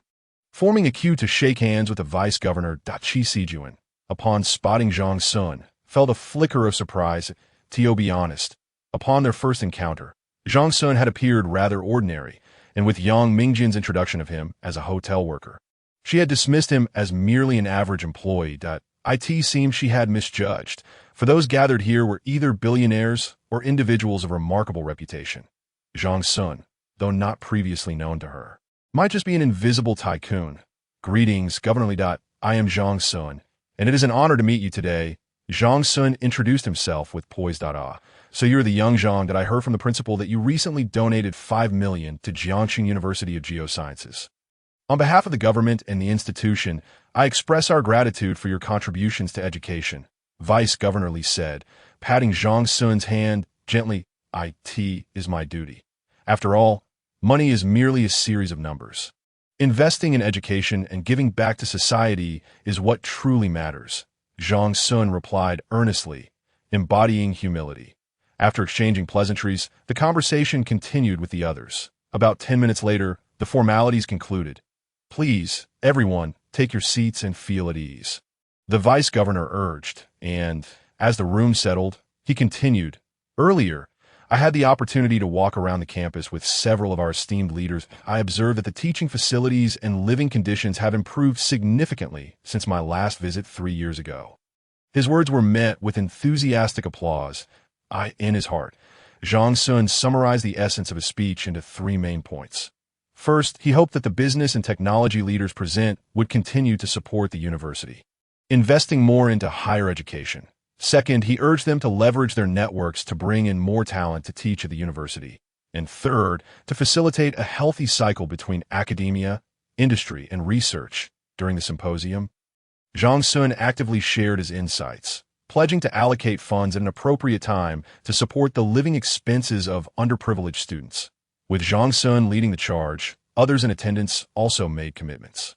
The vice governor left them with his contact information and offered some parting words. At noon, they dined in the university cafeteria. Amidst the clinking of glasses, Zhang Xun felt a slight intoxication. After the meal, the vice governor had to inspect another university. Following his farewell to Professor Wang, Zhang Xun summoned a designated driver and departed from Jiangxing University of Geosciences. Qi Sijun, Zhang Xun muttered, seated in the passenger seat, repeating the name to himself. During their meal, Qi Sijun had approached Zhang Xun's table, sharing drinks and exchanging contact information, a stark contrast to their initial meeting. Driver, please take me to Jindi Community, Zhang Xun instructed suddenly. Upon arriving, he asked the driver to wait momentarily as he made his way to the entrance of the community, blending in with the homeowners as they entered in the villa area, Building 23. Zhang Xun perched on a distant stone bench, observing for a while until a stylishly dressed woman exited one of the villas. He followed her until they reached a leisure club outside the community. After some hesitation, he decided to pursue her further. Disguising himself as a customer, he spent $5,000 to obtain a basic membership card. What services did that woman just partake in? Zhang Xun inquired nonchalantly. Sir, we offer a variety of services for ladies, including sauna, steam bath, bathing, health massages, spa treatments, and beauty services, most of which are similar to those for men, the front desk attendant explained. Are there no special services? Zhang Xun cautiously probed. Sir, we are a legitimate establishment, and such services are not available here. The attendant clarified with a smile that, if there are none, then it's fine, Zhang Xun said, twirling the membership card in his hand with a hint of regret.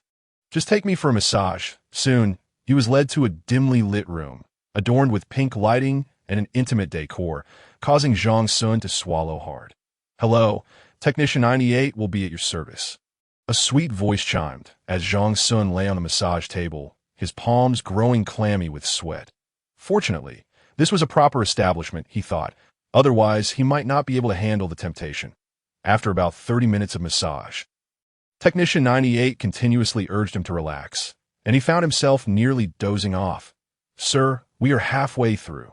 Are you satisfied with my service? The technician asked sweetly. Very satisfied, Zhang Xun responded. We have many other services available. Would you like to try some? No need, I've seen the offerings and nothing particularly stands out. I just want to relax with a massage, he replied. but what I am referring to is not listed on the public menu. It's a service designed to truly help you unwind. The technician's voice took on a more alluring tone. Is it only for men? Zhang Xun turned his head, his eyes sparkling with intrigue. I also saw a woman enter. Did you think only men have such needs? Many of our clients are affluent middle-aged women, often feeling lonely and unfulfilled. The technician laughed, continuing, we also have many handsome male technicians. Those wealthy women adore the young ones. Pondering this, Zhang Xun regarded the technician thoughtfully, feeling a tinge of regret. Perhaps I'll pass today. With all this alcohol, I lack the energy for further experiences. He then retrieved a 500 yuan note from his pocket. Handing it to the technician, this is for you, a tip. Your technique is commendable. Initially disappointed at the lost opportunity, the technician brightened upon receiving the extra tip, increasing the vigor of her massage. After finishing, Zhang Xun exited the club and waited across the street, where he soon spotted the woman, Qi Sijuan's wife. Emerging from the establishment, he quickly snapped a few covert photos. Returning to his car, he found the driver still present, albeit asleep. Zhang Xun hastily roused him. Boss, I saw you enter that club, so I didn't call. I just dozed off in the car. What about the fare? The driver chuckled. All right, let us just head back. I'll give you an extra 500, Zhang Xun replied, bemused. Sure thing, please buckle up, the driver responded cheerfully. Half an hour later, Zhang Xun returned home. The first thing he did was take a shower, after which he set out on his electric scooter to pick up his girlfriend from work. Chapter 28. A reminder the warehouse in Inchi Prefecture had finally been completed, and Zhang Xun decided to pay another visit to check on its status, as well as to see the progress of the shelter. He took the high-speed train to the prefecture and then rented a car to the warehouse, where the contractor was already waiting for him. Being a local entity with a relatively small scale, this warehouse was of considerable importance to the contractor. After exchanging pleasantries with the owner, Zhang Xun entered to inspect the interior. The warehouse was not large, covering an area of approximately 800 square meters. The back section was already filled with numerous shelves, both large and small, which Zhang Xun had specifically requested. The contractor had tidied up the place before Zhang Xun's arrival, and after carefully examining both walls for any issues, he requested the owner to bring the documents for him to sign. Once he had signed, he made a call to the company's finance department in front of the owner, instructing Li Yin to process the payment. I'll transfer an additional 20,000 yuan to you. I have other matters to attend to, and this warehouse is unlikely to be put into use this year. So I would appreciate it if you could send someone here regularly to check on it, to prevent any vandalism from the villagers, Zhang Xun stated. Absolutely, we have another project nearby, so I'll have the workers keep an eye on it when they're passing by. The owner readily agreed. Afterward, the owner handed the keys to Zhang Xun, retaining a spare for himself. After leaving the warehouse, he drove to the shelter. Is Rengong here? Zhang Xun inquired upon arriving, but he did not see Rengong. He stopped a worker to ask. Rengong had some matters at home and has gone back. Now it's Feng Gong in charge here, the worker replied. All right, thank you. Upon finding Feng Gong, Zhang Xun inquired about the progress of the project. Currently, we have completed more than half of the excavation work, and it is estimated that we can enter the main construction phase in about 2 months, Feng Gong explained while pointing towards the dark opening of the excavation. Would you like to go in and take a look, Zhang Xun? Zhang Xun pondered for a moment before replying, not this time, perhaps next time, but in fact, while we are excavating, we are also reinforcing the internal walls of the mountain, inserting steel bars and cement, so there is no need to worry about safety. This will also save considerable time during the subsequent construction phases, Feng Gong elaborated. That sounds quite good, and I believe we can complete it smoothly by around mid-next year. Right? Zhang Xun asked. Yes, if the testing and acceptance phases go well, that timeline is quite feasible, Feng Gong confirmed. Very well, do put in the effort on your end, and once the project is completed, I shall treat everyone to a bonus, Zhang Xun assured. Thank you so much, Zhang Xun. After discussing additional details regarding the shelter, Zhang Xun took his leave. Upon returning to Inchi Prefecture, he visited a local wholesale market, collecting some business cards he intended to procure essentials such as staple foods, fuel, and tobacco locally for convenience. After returning the car, he spent the night there and the next day took the high-speed train back to Jiangxing. During this time, aside from downloading some films and television shows, he diligently studied construction, programming control, emergency rescue, and equipment maintenance that he had a certain foundation in equipment maintenance and programming control. However, he knew he must be well prepared for any potential situations that might arise in the future. Each time his girlfriend returned home, she was astonished by his discipline and eagerness to learn, which also motivated her to observe and study more diligently during her shifts at the hospital. After work, she would eat dinner, spend some time on the computer, and then pick up a medical book to read earnestly. Zhang Xun naturally welcomed this, yet he sometimes worried about her health and would buy various nutritious ingredients, preparing delightful meals for her. In a quiet room with a view of clear water and fragrant osmanthus, 3 individuals were seated. Chief Chi, I truly appreciate your assistance this time. You have enabled me to successfully secure this financial allocation. Yang Mingjian raised his glass, expressing gratitude to Chi Sijuan. Yang Mingjian's company specialized in children's interest training, and recently the government had increasingly emphasized early education. However, the market had grown increasingly unregulated. Consequently, the government was simultaneously enacting laws to target fraudulent institutions while providing subsidies to capable training organizations to help bridge the gaps left by public institutions. Yang Mingjian had long been eyeing this subsidy, as the economic situation had been adverse over the past 2 years, coupled with the opening of several chain stores, which had strained his finances, not wishing to take out a loan from the bank. He had fortuitously seen the news and sought out Chi Sijuan, a section chief in the education department, to request assistance. However, help does not come without a cost. 30% of the funds were expected to be given as a token of gratitude. His wife, Lu Xiaoye, also raised her glass to toast Chi Sijuan. After downing a glass of liquor, Chi Sijuan remarked meaningfully, "Bro, you're not being very straightforward." Startled, Yang Mingjian inquired, "Chigo, what do you mean by that?" "Previously, your classmate, what was his name?" "Zhang Xun, yes him. Didn't he mention he worked at a hotel?" Chi Sijuan said. "Yes, that is how he introduced himself to me, that is their problem." "Chiga," Yang Mingjian responded, puzzled upon hearing this. Chi Sijuan seemed to have realized something, replying, "No problem. Just curious." He picked up his glass, and Yang Mingjian quickly filled it for him.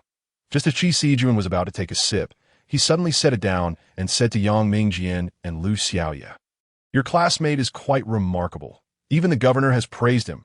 Both were taken aback, exclaiming in disbelief, "Chiga him?" Chi Sijuan waved his hand, interrupting Yang Mingjian, "Don't pry too much. It's better to act as if you don't know. If he hasn't told you, it means he prefers to keep a low profile. There's no need to delve deeper. Understood?" Chi Sijuan was an old hand in the political arena, speaking in riddles. Though Yang Mingjian had a plethora of questions, he refrained from pressing further. After their meal, Yang Mingjian arranged for a designated driver to take Chi Sijuan home. Once back, Yang Mingjian hesitated about whether to call Zhang Xun for clarification. "Why are you hesitating? Just call to check in. It's not like you're prying into someone's privacy," Lu Xiaoye complained from the side. Once the call connected, Zhang Xun's teasing voice came through. "Hello, Yang Zong. What is up so late?" It's nothing. I just wanted to chat for a bit." Yang Mingjian paused and then asked, "Do you know Chi Sijuan from before?" There was a moment of silence on the other end. Before Zhang Xun replied, "Yes, you introduced him to me last time, didn't you?" "Oh, then it's nothing that we had dinner tonight. And he mentioned you." Yang Mingjian probed cautiously. "Mentioned me? Oh, what did he say?" Zhang Xun asked. Surprised. "Not much. Just said you're a low-key person." Yang Mingjian chuckled. Zhang Xun fell silent for a moment before saying, "Old classmate, here's a piece of advice. Steer clear of that person in the future to avoid any entanglements." Yang Mingjian felt a rush of alarm and quickly asked, "Can you clarify? Just take it literally. I've already warned you. Whether you heed it or not is up to you," Zhang Xun replied before hanging up. Yang Mingjian held his phone in a daze, glancing at Lu Xiaoye, unsure of what to say. Lu Xiaoye, having overheard the conversation, fell silent for a moment before quietly saying, from Zhang Xun's tone, "Does it mean Chi Sijuan is about to be arrested?" Yang Mingjian set down his phone with a sigh, replying, "How would I know? The key issue is that we recently sought his help. What if he drags us down with him?" Lu Xiaoye panicked. "How could that be? What should we do? Should we turn ourselves in?" Chapter 29. Retribution. After hanging up, Zhang Xun fell into deep contemplation. The information he possessed was insufficient to plunge Chi Sijuan into despair. He needed to find a way to gather more evidence. Lost in thought, He eventually drifted off to sleep. The next morning, he set out early once more to Jindy community. Sitting across from a villa, Zhang Xun retrieved the anonymous phone card he had purchased earlier and made a call, then awaited a response. Before long, a man wearing sunglasses and a mask approached him, speaking in a mysterious tone. "Speak. What's on your mind?" Zhang Xun assessed him briefly and pointed to the villa across the street, saying, "If a woman comes out of that villa today, steal her wallet." "How much?" The masked man inquired. "30,000. Zhang Xun indicated with his fingers. "Deal." Zhang Xun waited for a while, just as he was about to leave. The woman from a villa indeed stepped out. He signaled to the masked man, who hurriedly departed. Before long, he returned to Zhang Xun, handing him a pink wallet, and no one noticed. "Now, give me the money." The masked man said. "You didn't touch what was inside, did you?" Zhang Xun asked. The masked man hesitated for a moment, awkwardly admitting there was 1,000 yuan inside. "I took it. I'll return it to you later." Zhang Xun's voice was undeniably persuasive. The man in the mask hesitated for a brief moment before producing the money he had just acquired. Zhang Xun extracted a wad of cash from his pocket and handed it to the masked man. Just as the latter was about to depart, Zhang Xun called out to him, "Hold on. Don't leave just yet. You'll need to return the wallet to that woman shortly." "What do you mean? Are you playing with me?" The masked man retorted. "No. Just tell her you found the wallet when the time comes up. It could get a bit complicated if she decides to call the police, that I'm merely assisting her husband in checking whether she is being unfaithful." "Don't worry. Returning it benefits us all," Zhang Xun explained.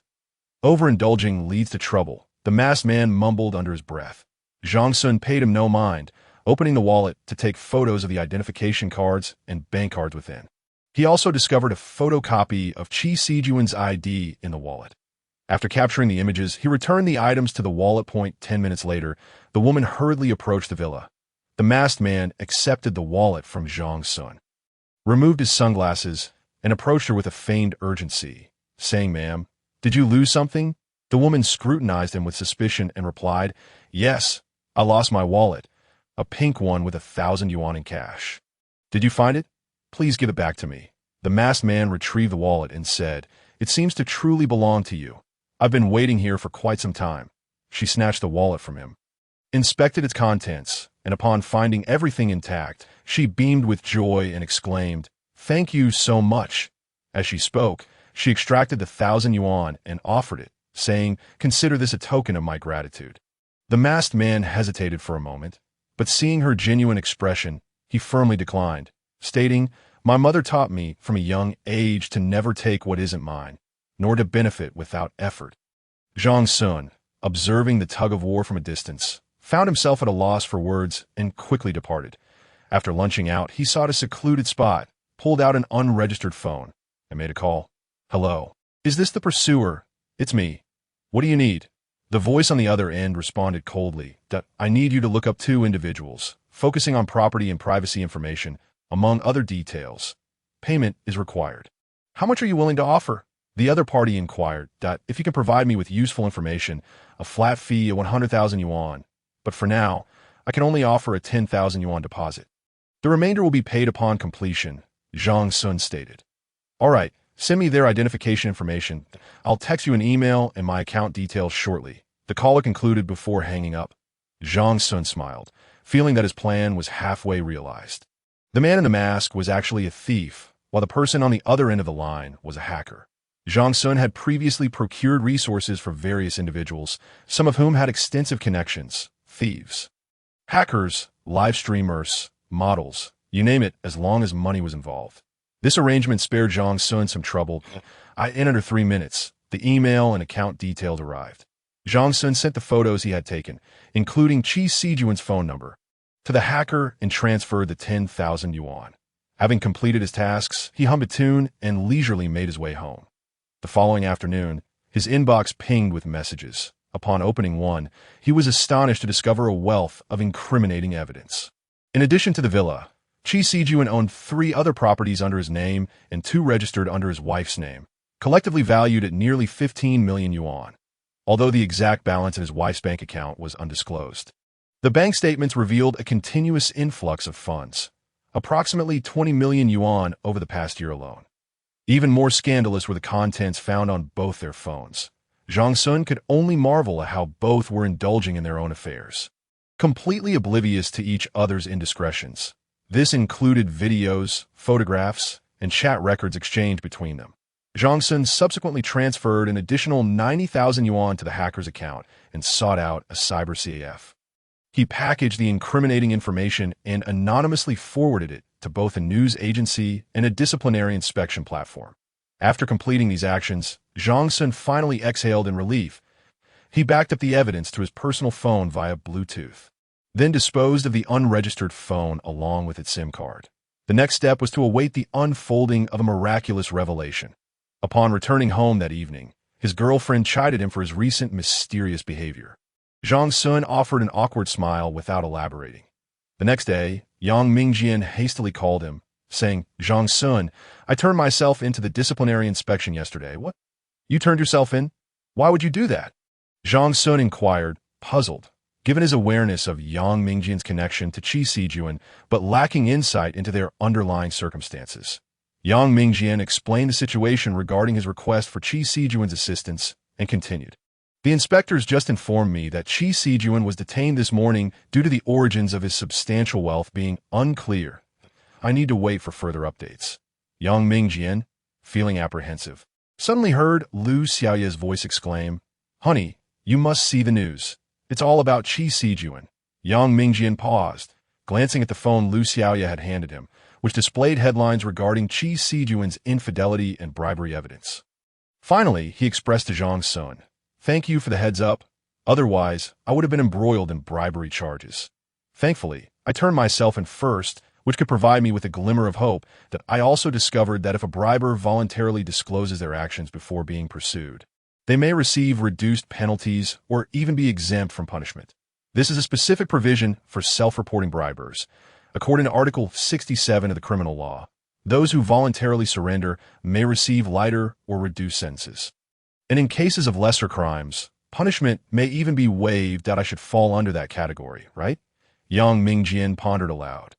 Zhang Xun reassured him there shouldn't be any major issues. The disciplinary committee has asked you to return, indicating they likely need you to testify. Hearing this, Yang Mingjian felt a sense of relief. Upon learning of Qi Sijuan's arrest, he too was astonished. Did the committee not conduct preliminary investigations? Yet upon returning, he found the news saturated with reports about Qi Sijuan. Deepening his curiosity about Zhang Xun's background and how he had foreseen such developments. However, he refrained from directly questioning Zhang Xun. Chapter 30. Stock's Qi Sijuan's arrest alleviated a significant burden for Zhang Xun. Of course, he had no real need to involve himself in such matters. In reality, he was focused on establishing a sanctuary, and it was unlikely he would cross paths with Qi Sijuan again in this lifetime.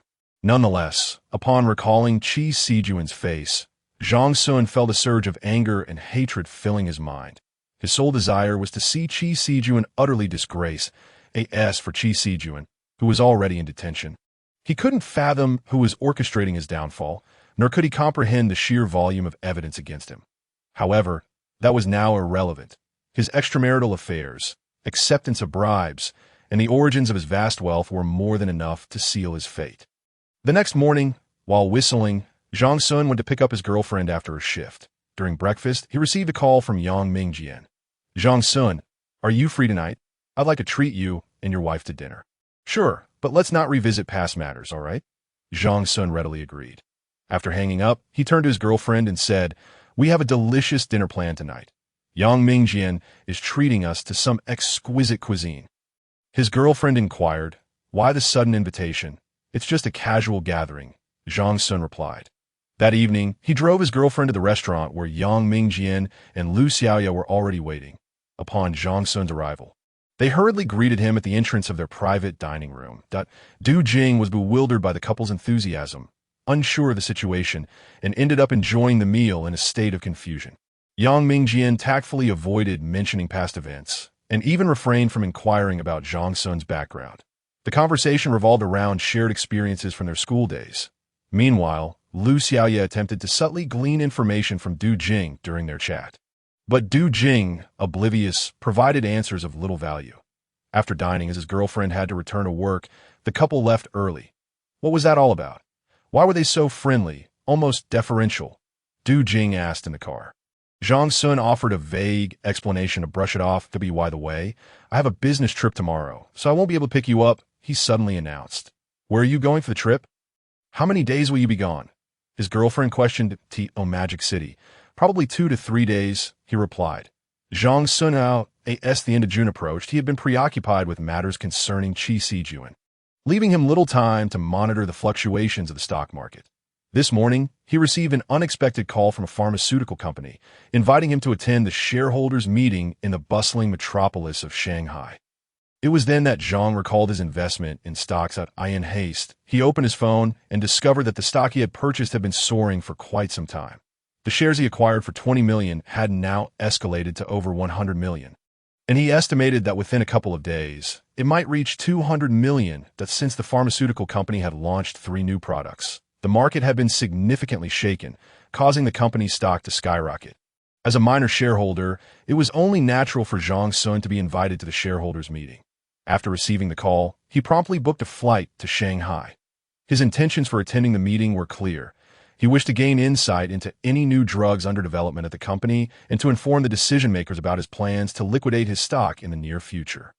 As a retail investor, Zhang, despite being a shareholder in name, held no voting or decision-making rights within the company. Moreover, he lacked the time to track the stock long-term, so cashing out early would save him a great deal of trouble. The following day, Zhang boarded a flight to Shanghai. After checking into a hotel, he spent the evening in a video call with his girlfriend. She informed him that several hard drives were filled and urged him to return promptly to collect the money. Zhang laughed and promised to bring her a gift, along with a grand surprise. After spending a night in Shanghai, the next morning, he finished breakfast at the hotel and took a taxi to the venue of the pharmaceutical company's conference. This location served as their research and development headquarters. Upon arrival, Zhang noticed a considerable number of attendees, many of whom, like him, were substantial retail investors. Following the established agenda, they toured the company's R&D center and learned about its history, structure, and future prospects. Zhang took the opportunity to inquire about issues that concerned him. That he asked about the direction of new drug development, the release of forthcoming products, and the feedback received from patients regarding the previously launched 3 products. The head of the R&D department responded candidly, stating that their current efforts were focused on 2 fronts: improving and upgrading previously released drugs and concentrating on the development of anti-cancer medications.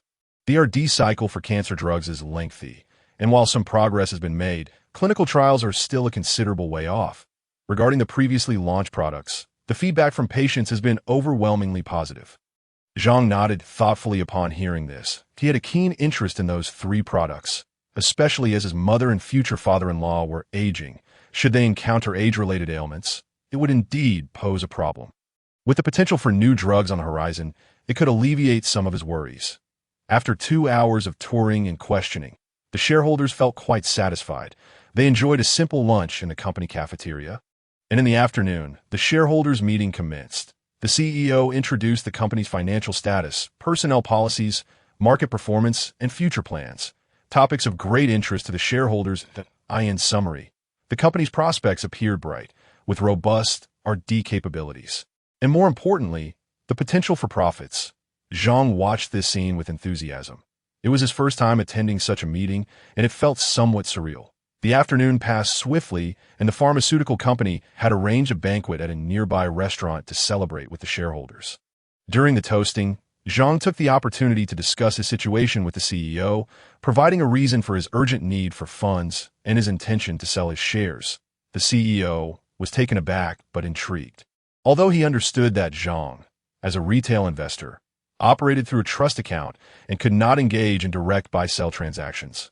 Otherwise, he would have considered purchasing them himself. The CEO expressed understanding for Zhang's actions, appreciating that he had informed the company in advance. He also hoped Zhang would notify him of the exact timing of the sale so that the company could arrange a timely buyback. They exchanged contact information. After concluding his business in Shanghai, Zhang perused a shopping mall, selecting several gifts for his girlfriend while ensuring to include a token for his mother and future father-in-law, which he planned to mail upon his return. After a long day of shopping, Zhang returned to the hotel. After taking a shower, he transferred $500,000 to the card he had previously given his girlfriend. Within about 10 minutes, she initiated a video call. "Why is there suddenly $500,000 in my account?" she asked, her expression revealing a hint of anxiety over the unexpected windfall. "And no need to be so tense. Have you been following the news about Fuxing Pharmaceuticals?" Zhang inquired. "I've heard of it. The company is well known at our hospital. Many in other departments have been discussing their new drugs lately. But what does that have to do with the money in my account?" She replied, puzzled. "I bought their stock before the new drug was launched, and since then, it has soared by 1,000%. Wouldn't that be related?" Zhang chuckled, sending her a screenshot of the invitation he had received in his email. Du Jing's disbelief quickly transformed into excitement upon seeing the invitation. She lowered her voice and exclaimed, "Wow, darling, you're incredibly lucky. Are we millionaires now?" "Indeed, my dear. How do you like this gift? Look, I also picked out many of the presents for you. And I got something for my parents as well." As Zhang displayed the gifts he had bought, Du Jing beamed with happiness. Chapter 31. Doomsday Camp Food and Emergency Ration Packages. In July, the temperature in Jiangxun continued to rise. Zhang reflected on the news regarding climate change and marveled at the madness of human activity. He then called Ringong, urging them to ensure the safety of the workers during construction. He arranged for measures to combat the heat, even personally disbursing several hundred yuan as a heat allowance for each worker. While the Qiangji company typically provided this allowance during this time of year, Zhang felt it was insufficient, so he decided to supplement it, which eased his conscience. His girlfriend continued to work normally, and ever since her savings surpassed 1 million, she had become somewhat aloof. Even her speed in downloading videos onto hard drives had noticeably slowed. Previously, she could fill a drive in 3 to 4 days, but now it took a week, if not longer. In the second week of July, Zhang sold his shares in the pharmaceutical company, having given prior notice. The majority of his shares were repurchased by the company. After deducting transaction fees, he netted approximately 230 million yuan, roughly $33 million. Adding this to the remaining 150 million yuan, his total assets reached 380 million yuan, equivalent to about $53 million. Zhang initially calculated that this sum should suffice for constructing a shelter. He had contemplated withholding the final payment should his budget exceed expectations, especially with the impending apocalypse. However, given that he now had sufficient funds, he resolved to act more honorably. With this additional income, he did not forget his previous promise to Jiangxing University of Geosciences to donate to impoverished students to improve their living conditions.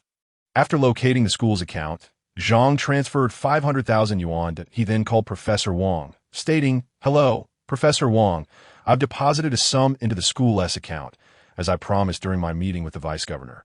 Please have the school check it." "Oh, I thought you might have forgotten." "I'll inquire with the finance department shortly." Professor Wang responded playfully. "Should I have the school send you a medal?" "Let's pass on that. I am not particularly interested," Zhang replied with a shake of his head. After exchanging pleasantries with Professor Wang, he ended the call. Turning off the television, he intended to read for a while when he received a call from Hazy. "Old Zhang, a few days ago, I purchased a doomsday bunker from Rising S Company for over $500,000. Hazy revealed over the phone. "Really? I thought you wouldn't go for it." Zhang laughed. "I hadn't planned to buy it, but after seeing all the news about the decoupling between China and the U.S., the Russia-Ukraine war, and discussions about potential nuclear weapon usage, I felt uneasy and decided to use the money you gave me to buy one for peace of mind." Hazy explained. "That sounds good. After all, you're not short on cash. By the way, how far is this shelter from your home?" Zhang inquired. "Not far. It's in the suburbs, about a 20-minute drive out, and my house is also quite close to the outskirts." Suddenly, in a joking manner, Hazy said, I also spent around $60,000 to $70,000 on some doomsday meal packages at the time. I was just feeling a bit twitchy in my head." "What kind of doomsday meal packages? Tell me about them." Zhang Xun was instantly intrigued. Through Hazy's introduction, he came to understand that this apocalyptic package was, in fact, a survival canned goods and reserve food set launched by an American company named Costco. Its uniqueness lies in its exorbitant price, with a single set of apocalypse cans priced at 8 for 99.99, equivalent to approximately 50,000 yuan. The shelf life extends beyond 70 years. In reality, most food spoilage is primarily caused by the rampant growth of microorganisms. By employing modern methods to sterilize and seal food, a sterile environment can be created, allowing for long-term preservation of items like canned goods. Typically, canned food sold in supermarkets have a shelf life of around 2 years. Previously, reports indicated that cans from Japan during World War II could still be consumed when opened decades later. The prospect of 70-year shelf life left Zhang Xun astounded, leading him to ponder whether these cans contained a plethora of preservatives. However, upon further reflection, he surmised that such extremes were unlikely, given the stringent regulations enforced by the US FDA, Food and Drug Administration. Any issues would certainly prevent the product from reaching the market. From Heizi's explanation, Zhang Xun learned that each apocalyptic package contains up to 600 cans of various foods, along with 30 buckets of additional provisions, culminating in a total weight of 816 kilograms, which exceeds 1,500 pounds.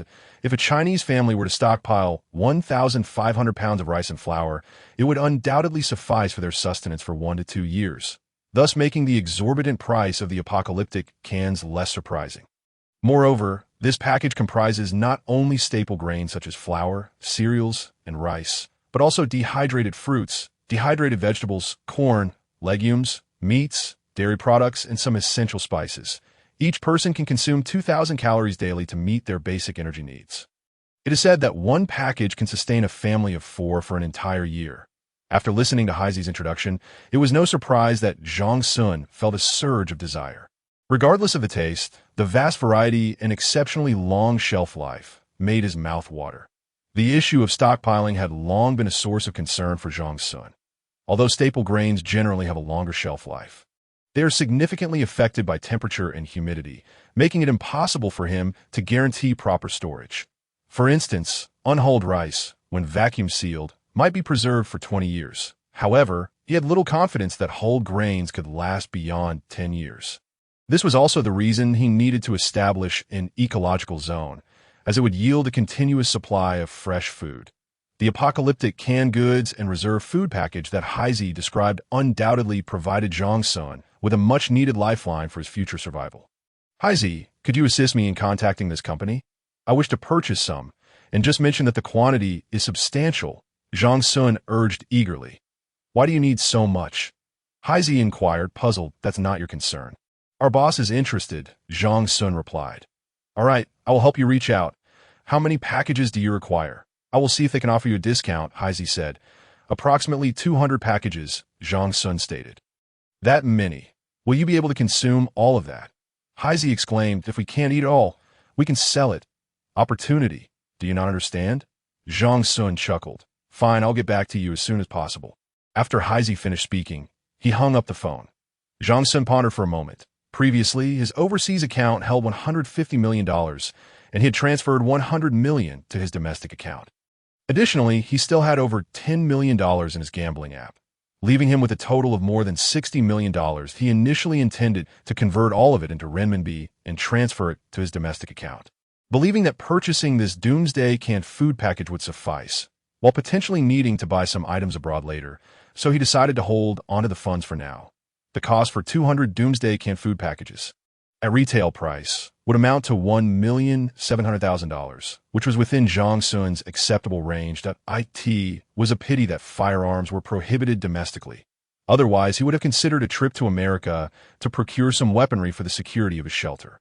Such items were also unavailable domestically, as they were illegal and considered serious crimes, which Zhang Xun dared not risk. Previously, he had acquired some knowledge in this area, planning to gradually procure cold weapons in the future, such as nail guns, non-regulated, tang swords, Mitsubishi daggers, folding knives, steel pry bars, and crossbow bolts if possible. He also wished to purchase some chemicals, preferably those capable of producing toxic gas. It seemed that the accumulation of supplies would need to commence soon. Leaning back on the sofa, Zhang Xun gazed at the densely packed list of various supplies in his notebook, feeling a twinge of headache. Some items could be purchased immediately, while others would have to wait until next year when a shelter was completed. Surely, this process would prove to be quite arduous. Chapter 32.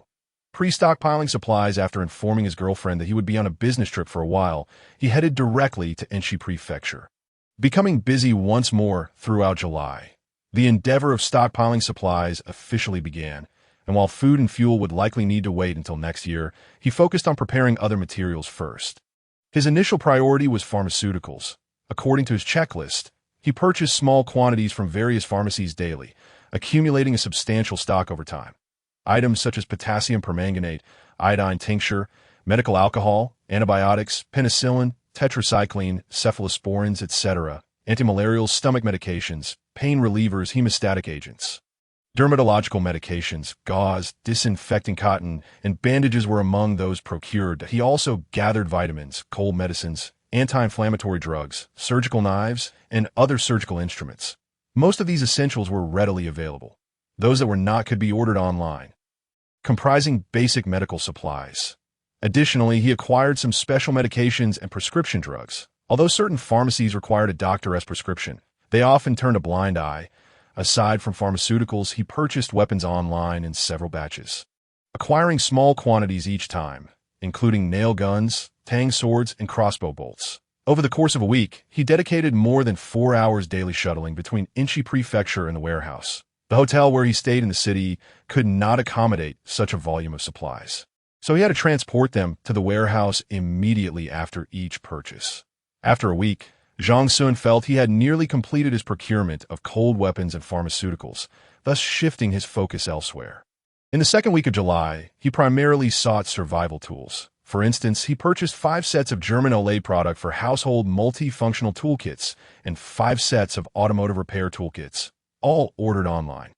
He also procured safety equipment from wholesale markets, such as entrenching tools, waterproof tents, safety helmets, and safety ropes that he gathered cotton gloves, latex gloves, welding gloves, canvas gloves, white cotton gloves, microwave gloves, work shoes, work aprons, masks, protective goggles, knee pads, and more, considering the possibility of needing to venture outside the shelter for supplies.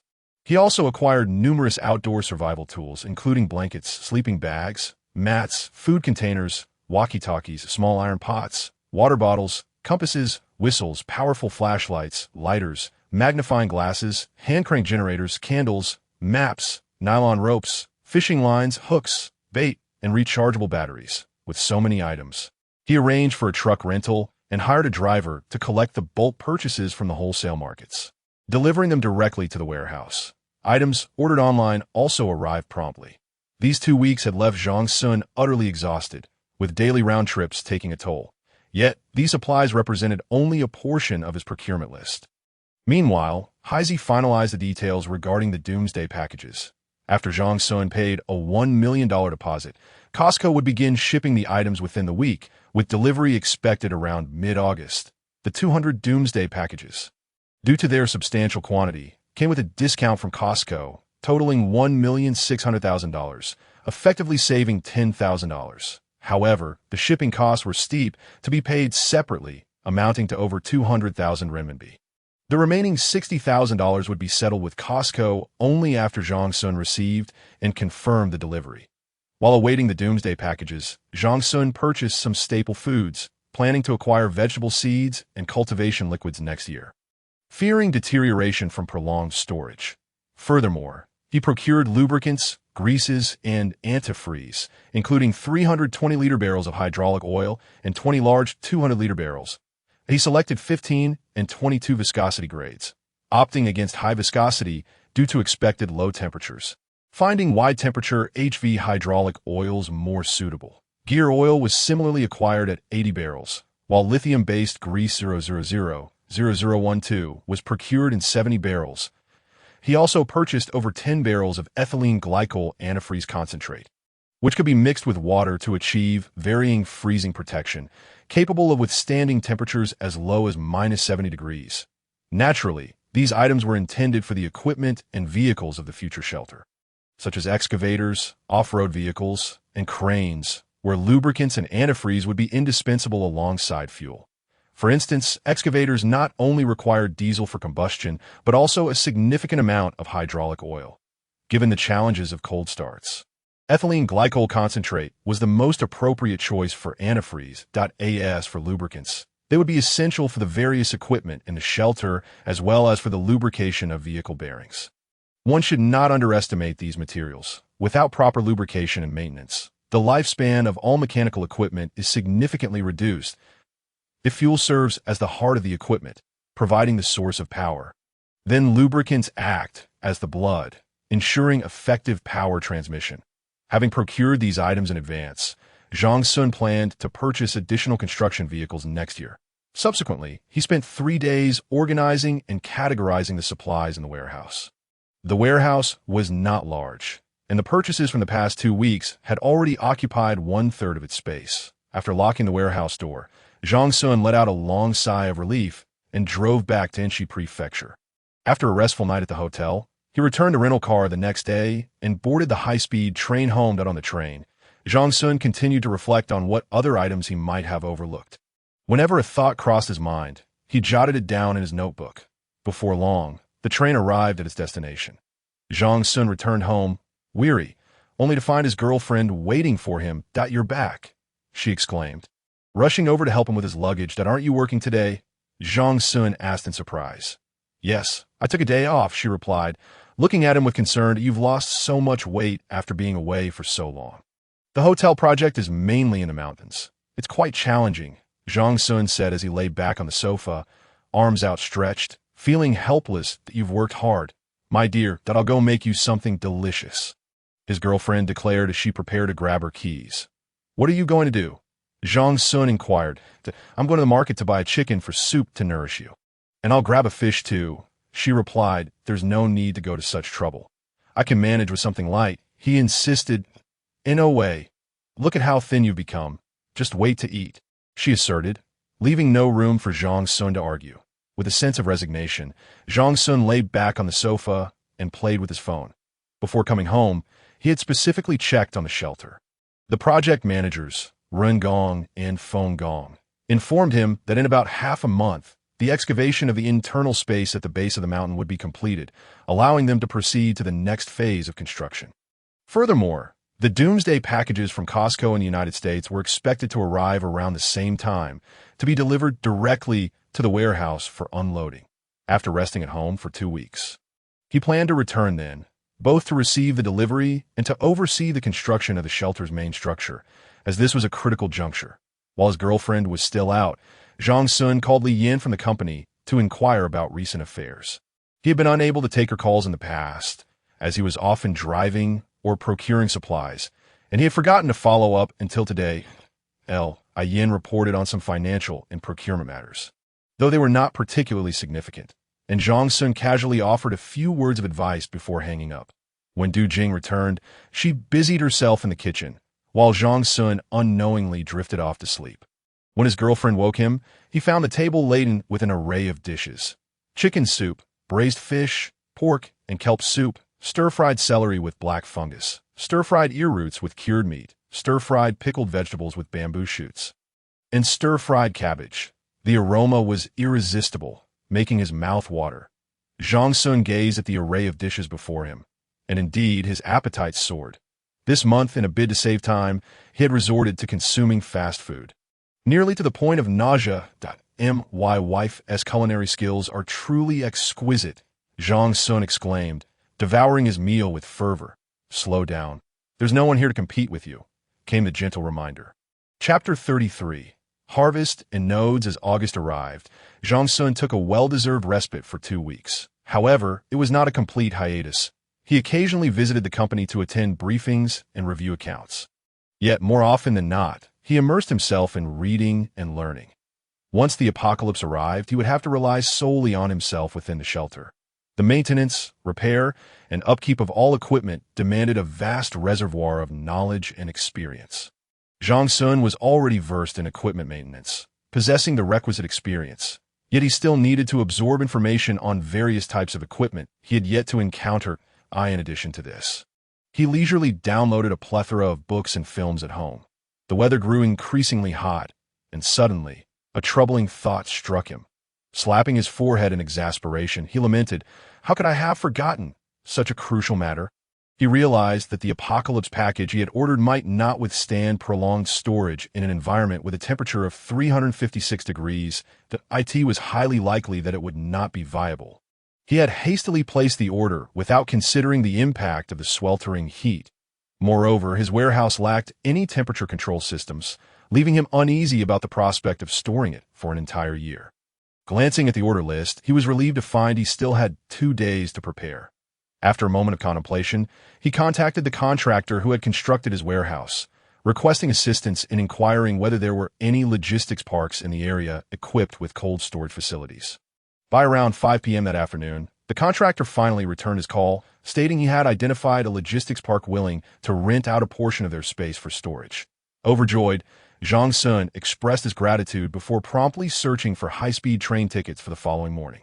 That evening, he prepared a delightful meal for his girlfriend, subsequently informing her of his imminent business trip. Du Jing said nothing, but reminded him to take care of himself. Upon arriving in Inchi Prefecture the next day, Zhang Xun wasted no time following the address and contact details provided by the contractor to locate the logistics park manager. After negotiations, the logistics park agreed to rent him a portion of their space for his apocalypse package. For a monthly fee of 12,000, he signed the agreement and quickly called the delivery company to change the shipping address to the logistics park. With that matter resolved, Zhang Xun finally exhaled in relief. After spending a day in Inchi Prefecture, the first batch of the apocalypse package finally arrived. This comprised 50 portions, loaded onto 3 trucks, with 2 more batches expected to arrive in approximately 2 days. Upon seeing the actual apocalypse package, Zhang Xun realized just how substantial and voluminous each portion was. He began to wonder if he had perhaps overpurchased. Without dwelling too much on these thoughts, he enlisted the help of the logistics park staff and a forklift to unload the cargo. After conducting a thorough inspection and confirming everything was in order, he signed off on the delivery documents. After spending another 2 days there, the remaining 2 batches also arrived, and as before, he meticulously checked for any damage before signing for them.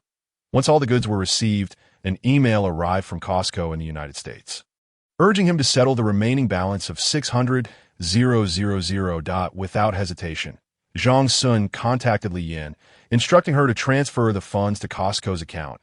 On August 17, the first phase of construction for the shelter was successfully completed.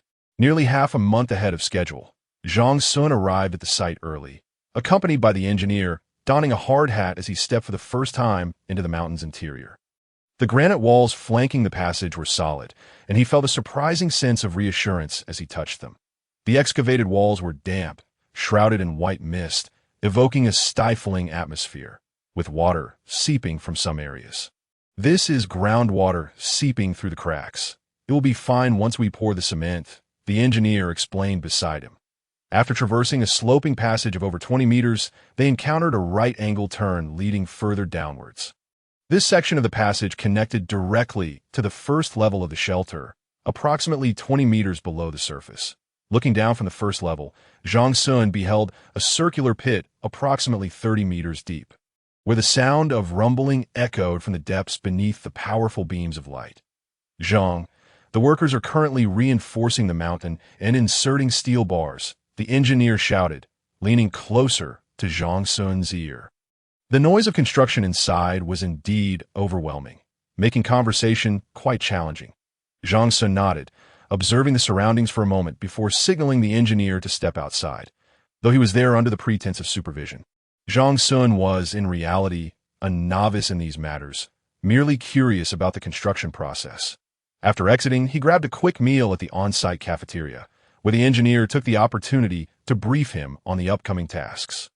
Halfway through his meal, Manager Li Pan from Qiangji Company arrived specifically to speak with Zhang Xun.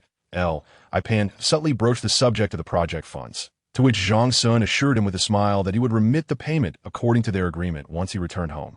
Once the surrounding mountain reinforcements were complete, they could commence construction on the main structure of the shelter.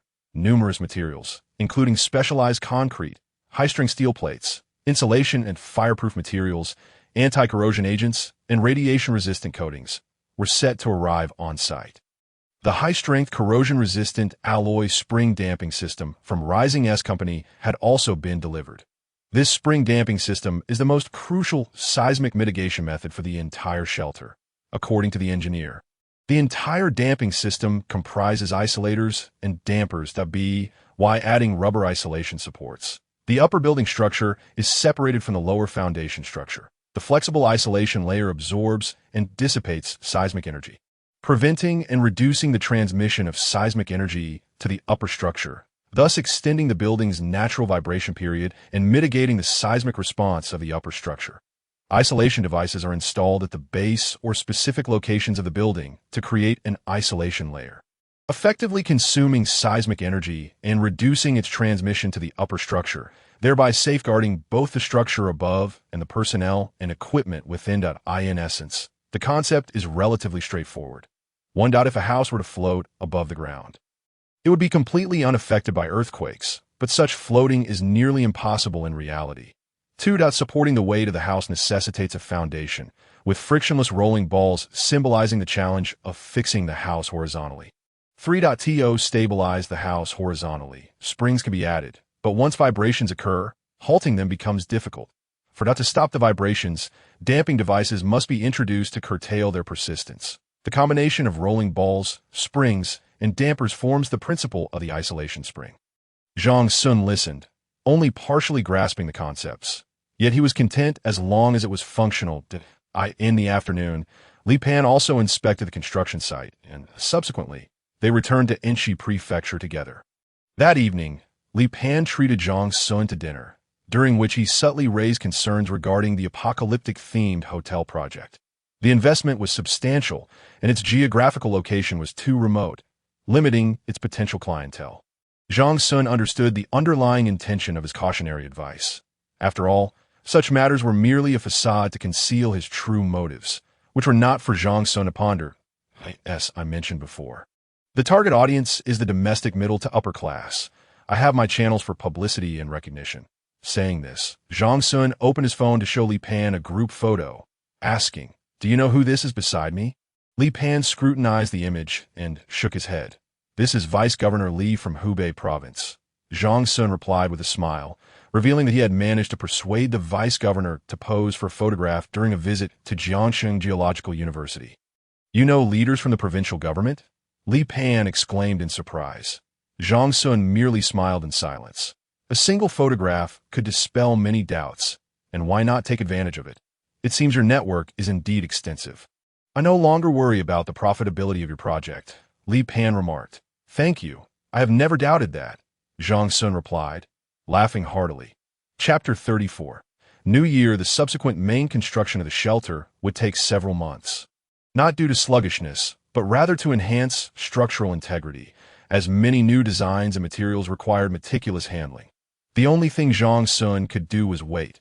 Fortunately, it was still only August, and time was on his side. Since Zhang Xun awakened those memories in February, half a year had passed. He had transformed from an ordinary worker into a billionaire, his heart brimming with emotion. Although the wealth he acquired was gained through cunning means.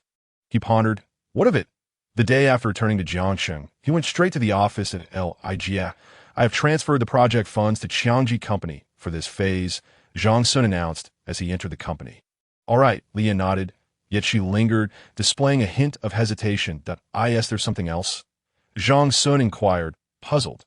"Zhang, the hard drives you instructed us to download are now fully filled," Li Yin responded. "Fully filled?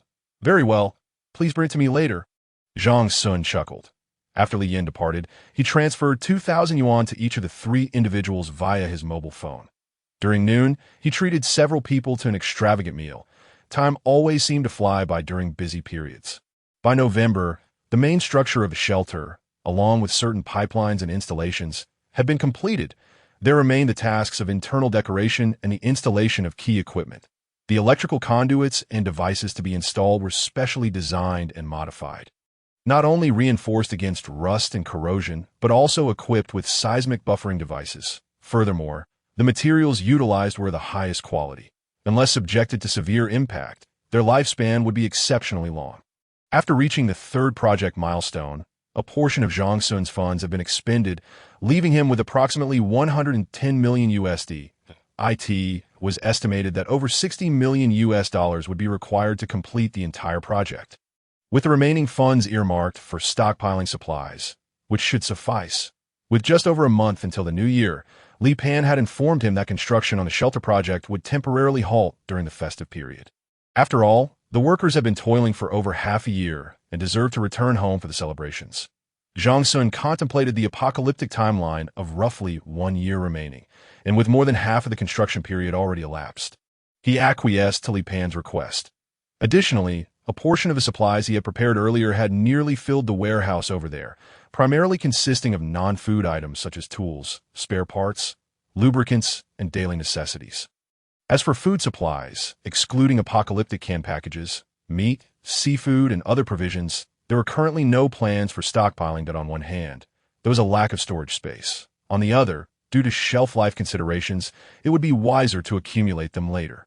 Moreover, during this period, he had resolved a particularly vexing issue regarding the procurement of bulletproof vests and radiation protection suits. Initially, he had assumed these were regulated products inaccessible to the general public, prompting him to seek information through contacts abroad. Eventually, he discovered that ordinary individuals could indeed purchase these items, and the domestic products were of excellent quality. Consequently, in October, he procured several dozen sets under the company's name. It wasn't merely bulletproof vests. Rather, it was a complete ensemble comprising vests, helmets, protective gear, gloves, and so forth. The radiation protection suits, however, were quite expensive and military-grade, featuring a 3-layer structure consisting of modified polyethylene, lead, and polyvinyl chloride, PVC. In addition to radiation protection, they also provided chemical defense, particularly against ammonia and acidic substances. The ensemble included not just the protective suit, but also a portable detection kit and an external oxygen supply device. Although the entire set appeared somewhat cumbersome, its protective capabilities were commendable. The 5016 terabytes hard drives previously purchased had already downloaded over half their content, though the speed had begun to dwindle. On one hand, the downloaders had become somewhat apathetic. On the other, they were struggling to think of additional items to download. With a year still ahead, Zhang Xun mused as he surveyed the room filled with hard drives. Another aspect he found gratifying was the significant improvement in his programming skills and his understanding of various equipment and architectural structures. Of course, this enhancement of knowledge was not solely due to reading. During this time, he had invested in numerous online premium courses. For programming, he followed the course's pace and engaged in practical exercises on the computer whenever possible for different types of equipment maintenance and architectural structures. He would directly consult professionals at Xiangji Company whenever he encountered uncertainties. In summary, learning brought him joy and progress. February 3, 2024, only 5 days remained until New Year's Eve. Approximately 11 months remained until the apocalyptic date of January 25th, 2025. That morning, Zhang Xun drove back to his hometown to fetch his mother to Jiangxing. His girlfriend's father had arrived the previous day via high-speed train, and this year, both families would celebrate the new year together in Jiangxing. On one hand, his girlfriend had limited time off due to her work at the hospital. On the other, this was their second new year after purchasing a home and the first time they would celebrate in their new residence. So they decided to spend the holiday together. Construction at the shelter had also ceased, with work scheduled to resume 7 days after the new year. The installation of equipment and interior decoration had already completed a portion before the holiday, and it was expected to take around 3 more months to enter the debugging and acceptance phase. The subsequent debugging of the shelter's systems and the quality of the project would likely extend until around June for actual completion and handover. Zhang Xun was quite satisfied with this timeline, as the construction progress aligned perfectly with his expectations. He had already mapped out his plans for the forthcoming period, which included transferring all the accumulated supplies into the shelter and continuing to stockpile food, fuel, and construction vehicles. In addition, he intended to marry, take his family out to explore, and enjoy the picturesque landscapes of the old world. Although nearly 2 years had passed since the construction of the shelter and the stockpiling of supplies, it felt like a long time, yet there remained an abundance of tasks to be accomplished. First and foremost was the financial aspect, how to secure the necessary funds. Next was the design and planning of his shelter, where to build it and what functions it needed. Who would carry out the construction? Only once these questions were resolved could the formal construction phase commence. Moreover, one could not afford to be idle. Preparations for the required stockpiling of supplies had to begin in advance, along with learning about the future operation and maintenance of the shelter, how to operate the equipment, how to maintain it, what to do in case of problems. All these were matters requiring personal study. One could not wait until the apocalypse to scramble for solutions. All of this required time and meticulous attention. Zhang Xun sometimes mused that it would be wonderful to possess a system or spatial abilities. It seemed that the protagonists in those novels effortlessly completed their shelters, making it all seem so convenient. Yet such thoughts were merely fanciful. A golden opportunity was destined to elude him, or perhaps his golden opportunity lay solely in that invaluable memory. Additionally, his company had long since closed for the holiday. After disbursing employee wages, Zhang Xun awarded year-end bonuses ranging from 20 to 30,000 yuan to each staff member, officially concluding the year's work. His girlfriend's work schedule for the days leading up to the new year had also been released. Owing to her shifts last year, she had been granted time off from New Year's Eve to the second day of the new year. For both of them, after striving for so long, finally establishing a home in a bustling city, and being accompanied by family, it felt particularly warm and blissful on New Year's Eve, as Zhang Xun's mother placed the final dish on the table. The family raised their glasses in a toast to celebrate the arrival of the new year. The Spring Festival Gala, which they typically paid little attention to, was especially enjoyable for Zhang Xun's family this year. As the clock struck midnight on the television, announcing the new year, they cheered, "Happy New Year! Wishing my mother and father good health and all the best. May you both be safe, and may we marry soon." Amidst the heartfelt blessings, Zhang Xun's family joyfully lit fireworks in the square beneath their community, illuminating the night sky with vibrant colors. Chapter 35. Purchasing a vehicle on the 7th day of the first lunar month. The time to return to work had officially arrived, and the machinery at the shelter resumed operation. Zhang Xun promptly made his way over to take a look, upon seeing the 5-story space encased in thick layers of reinforced concrete. A profound sense of security surged within him. Accompanied by Engineer Run, Zhang Xun meticulously inspected every detail, inquiring about numerous specifics that he made several additional requests, and after receiving Engineer Ren's responses, he left with a sense of satisfaction. Subsequently, he ventured to the magical city, primarily with the intention of purchasing vehicles. The first floor of the shelter had been designed with a fairly spacious garage, which would be necessary for various utility vehicles in the post-apocalyptic world. This included construction machinery, such as excavators, loaders, forklifts, and cranes, as well as off-road vehicles, trucks, and motorhomes for resource collection. Naturally, he could not acquire ordinary vehicles commonly found on the market. Instead, he sought specially modified vehicles capable of withstanding the harsh conditions of low temperatures, low oxygen levels, and intense radiation. His visit to the magical city was aimed at locating a company experienced in specialized vehicle modifications. After 3 days of inquiries and comparisons, he finally found a modification company that met his criteria. Following a day of discussions, they established a preliminary plan whereby Zhang Xun would specify the vehicle models, and the company would procure and modify them. The vehicles requiring modification would not only enhance their rust and corrosion resistance, but also be equipped with an energy recovery system to conserve energy.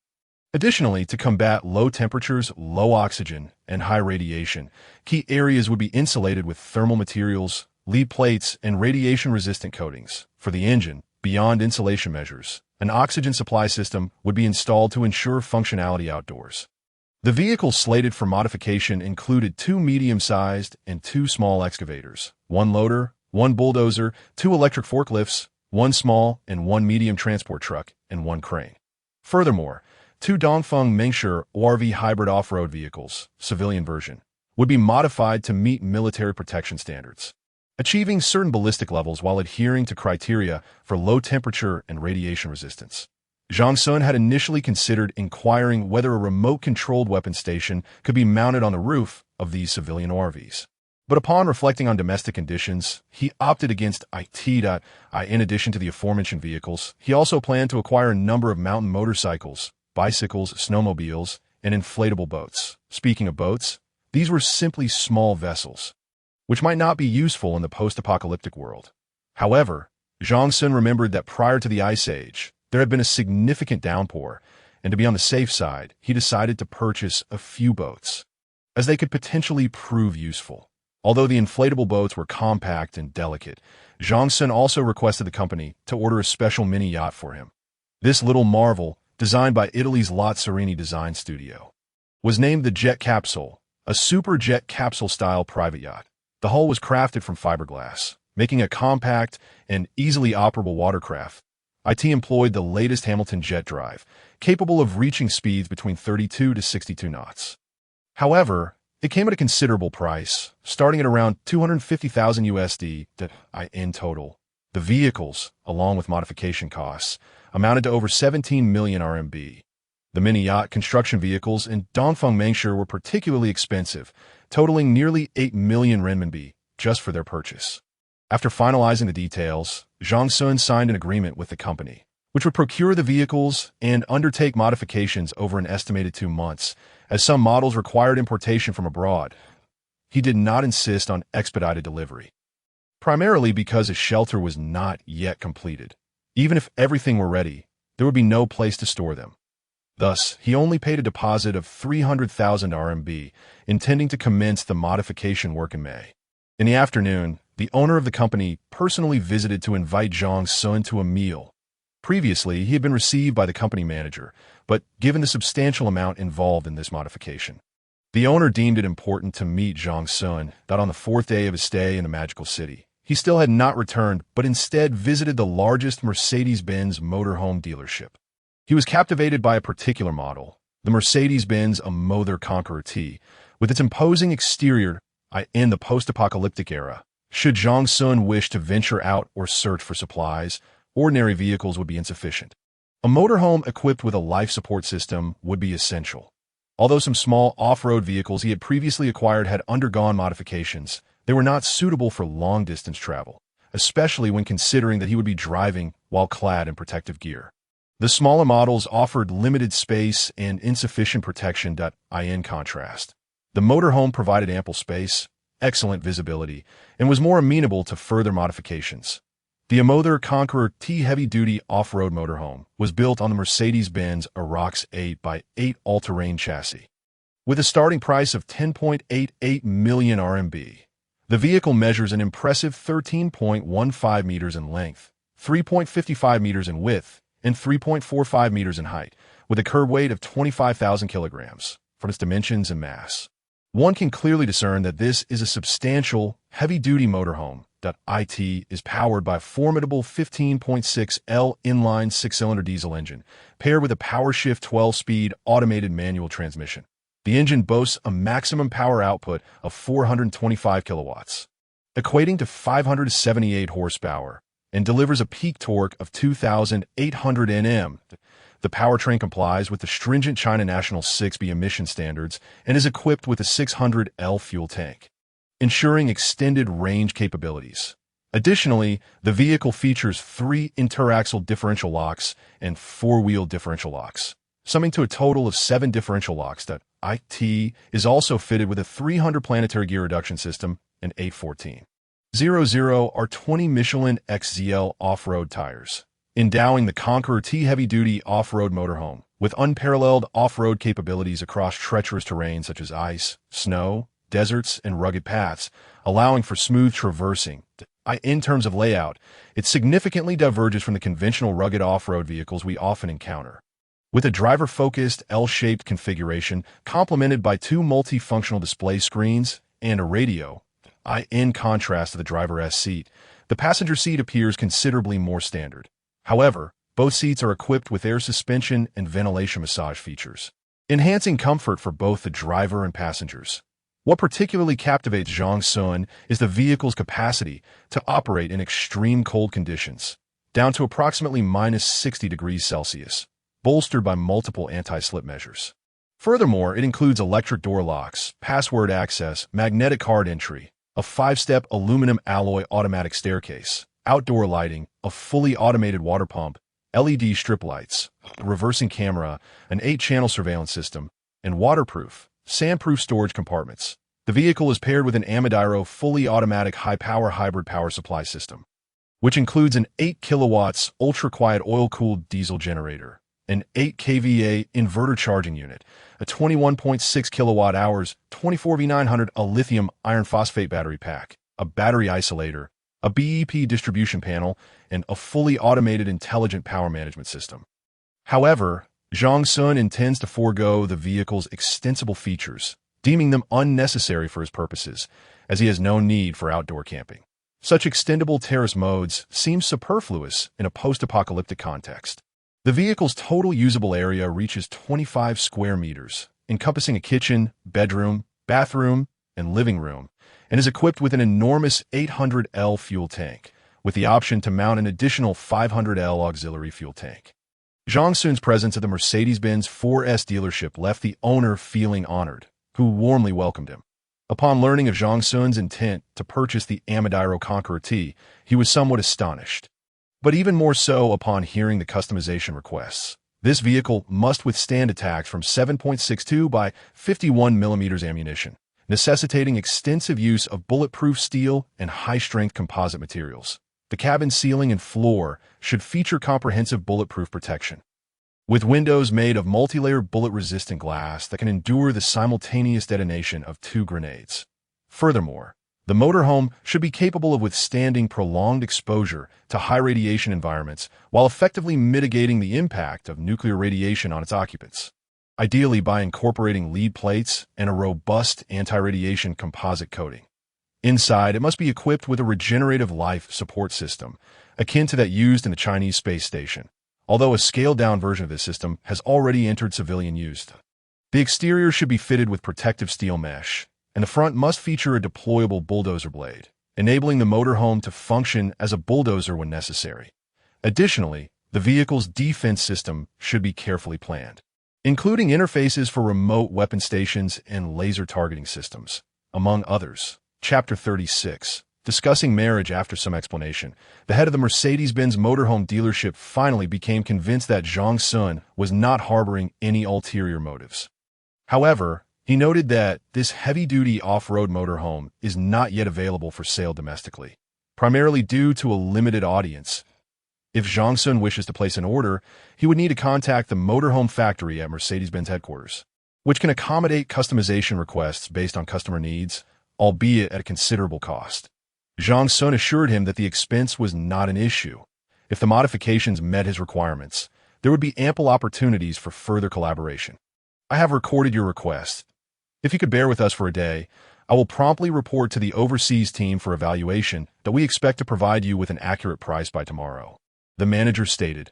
Okay, by the way, how long will it take for modification to delivery? Zhang Xun inquired. Rest assured, it will be around a few months. It won't take long, the manager replied with a smile as he bid farewell to Zhang Xun, immediately notifying the overseas team. The following afternoon, Zhang Xun received a call from the manager of the Mercedes-Benz motorhome dealership. Mr. Zhang, the price assessed by our overseas factory is 19 million RMB. The cost is relatively high, primarily due to your specified requirements, such as the use of special materials and the regenerative life support system. The manager elaborated. After contemplating for a moment, Zhang Xun calculated that 19 million equates to approximately $3 million. Furthermore, he had expended 17 million on modifications for other vehicles just 2 days prior, totaling around 6 million USD. Excluding the 60 million US dollars required for his refuge, he still had a little over 40 million US dollars remaining, which should suffice for subsequent procurement expenses. All right, we can discuss the price later. What about the timeline? Zhang Xun asked. In terms of time, we require you to pay 70 of the total amount in advance before the factory will commence the modifications. The modification period is approximately 2 months, plus 1 month for shipping, totaling around 3 months, the manager explained. I see. Zhang Xun hesitated, not due to the length of time, but rather because it felt too brief, as he had no place to store the motorhome once it arrived. Moreover, its conspicuousness outside would likely attract unwanted attention.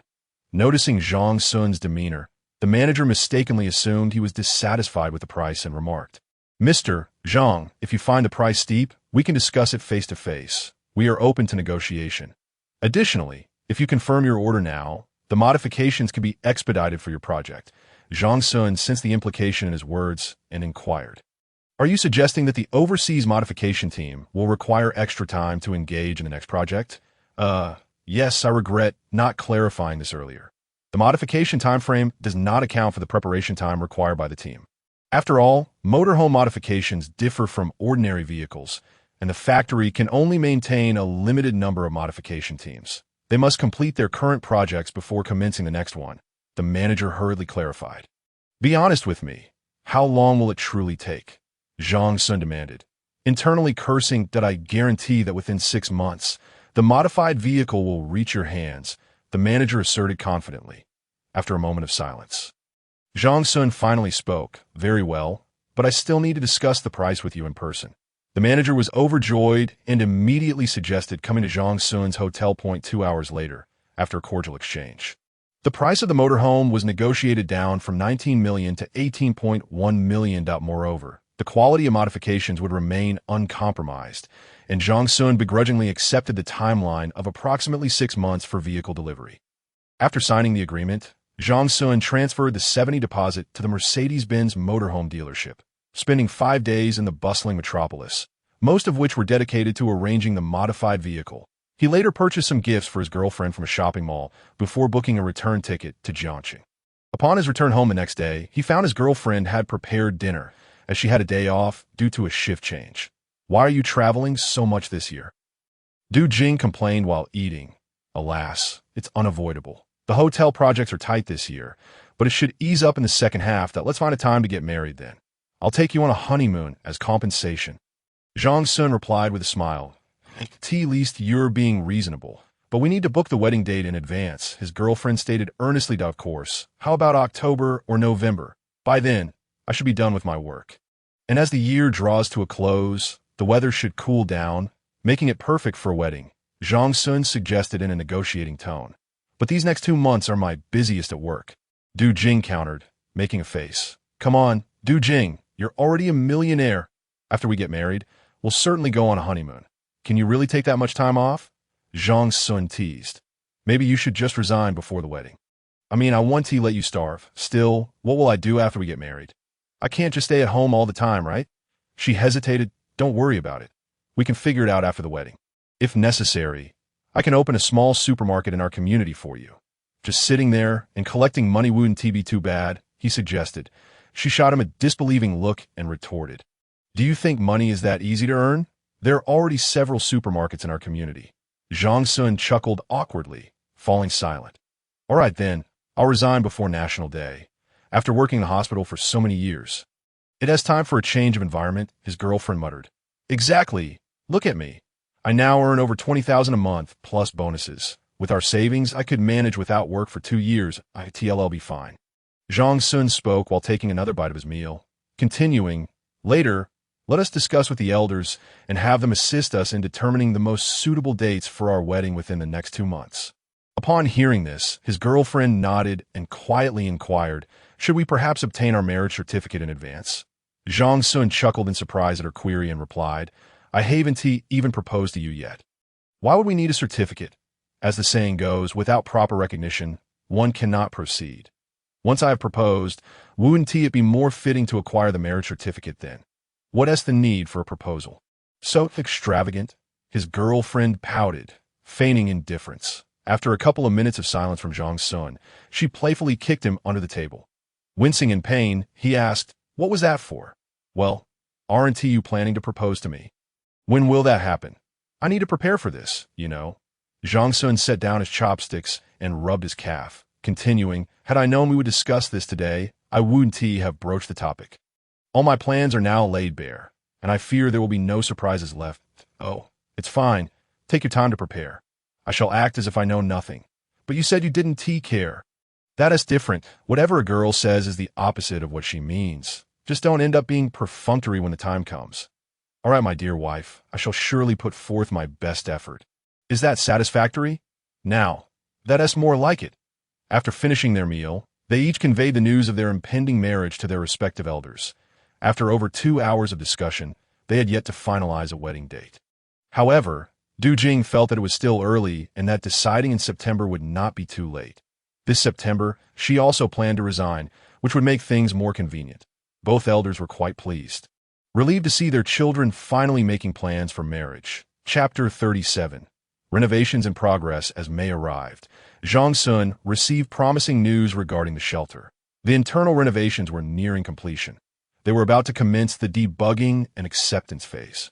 Consequently, Zhang Xun hurried to the construction site, accompanied by technicians from Rising S Company and the on-site foreman to inspect the various systems within the shelter, entering the shelter through the main passageway.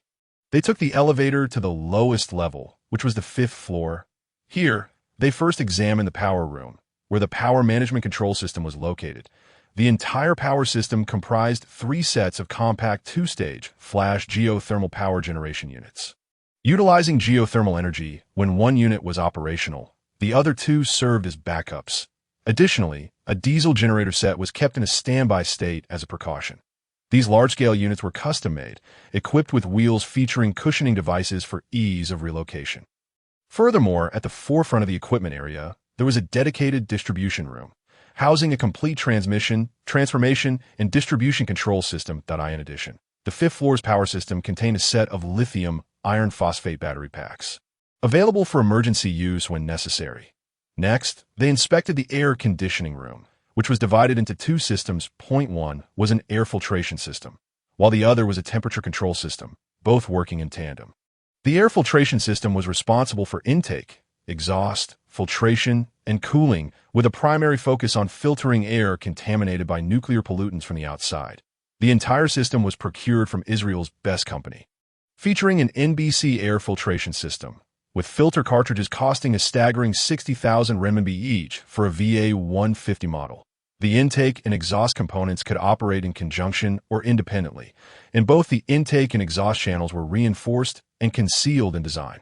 Beyond filtration, the shelter was equipped with various sensors to monitor and provide early warnings regarding air and water quality, including thermometers, hygrometers, smoke detectors, low oxygen monitoring alarms, carbon monoxide detectors, radon alarms, differential pressure gauges, and water quality sensors.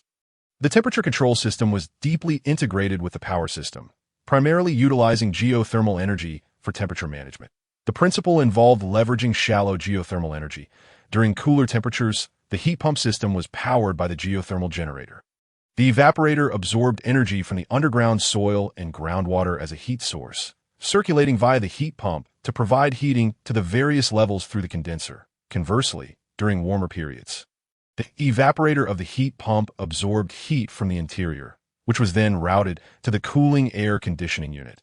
The condenser expelled heat to the underground through thermal exchange with the soil. Having concluded the inspection of the primary equipment on the 5th floor, Zhang Xun proceeded to the 4th floor space, designated as the agricultural ecological zone. The most significant section here was the planting area, utilizing both soil-based and hydroponic methods, with numerous shells arranged vertically. Currently, the area remained vacant, as construction was still underway. Later, an intelligent agricultural ecological system would be installed in the planting zone to minimize the workload on personnel. To the right of the planting area was the water storage room, which also served as the core area of the water recycling treatment system. The IT contained 10 specially designed water tanks, each capable of storing and processing approximately 5 tons of water. Why were they termed specially designed? Due to the great height of this water tank, it has been divided into 3 tiers. After the water pump draws water from the basement to the topmost layer of the tank, a filtration system composed of various materials, including activated carbon in the middle layer, removes impurities from the groundwater. The coarsely filtered groundwater is ultimately stored in the bottommost layer of the tank, and this filtration method significantly conserves electricity. After all, aside from the living quarters, the water quality requirements in other areas of the shelter are not as stringent.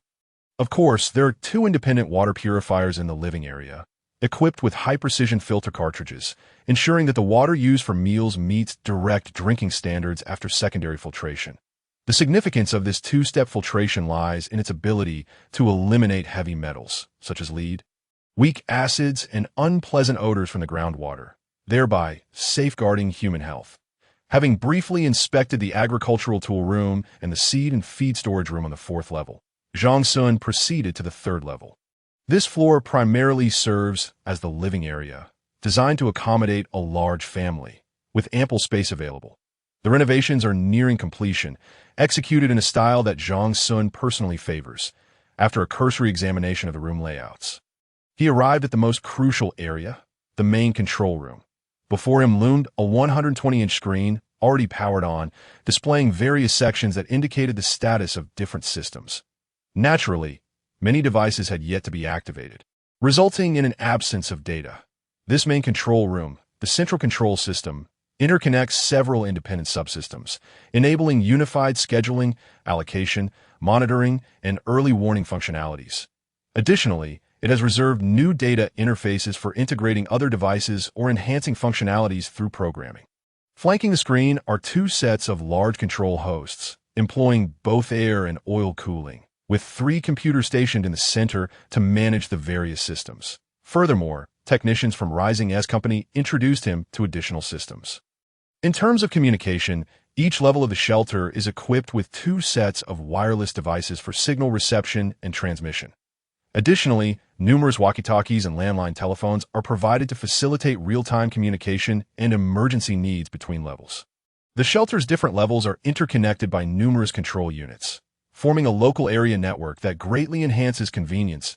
On the 3rd level, there is also an oxygen production area, in the impending apocalypse. The oxygen content in the atmosphere is expected to plummet significantly. Besides some algae in the oceans and ferns on land that can continue the conversion process, the residual oxygen in the atmosphere has been severely depleted due to various volcanic eruptions and wildfires. By the 2nd year of the apocalypse, the oxygen level in the air has fallen from 21 to 16, akin to living at an altitude of 5,000 meters for an extended period. This situation will only worsen over time. Thus, the oxygen supply in the shelter is of paramount importance, even though the ecological zone will provide a portion of it. Zhang Xun is acutely aware that while this portion can sufficiently supply the living quarters, many of his equipment and vehicles also require oxygen for operation and combustion. The oxygen production area primarily utilizes electrolysis equipment to generate oxygen from water. The oxygen separated through electrolysis is stored in oxygen tanks, while hydrogen is released, if necessary. It can also supplement the agricultural area with oxygen. After inspecting the 3rd level, he moved on to the 2nd level, which, being a storage warehouse, appeared quite empty.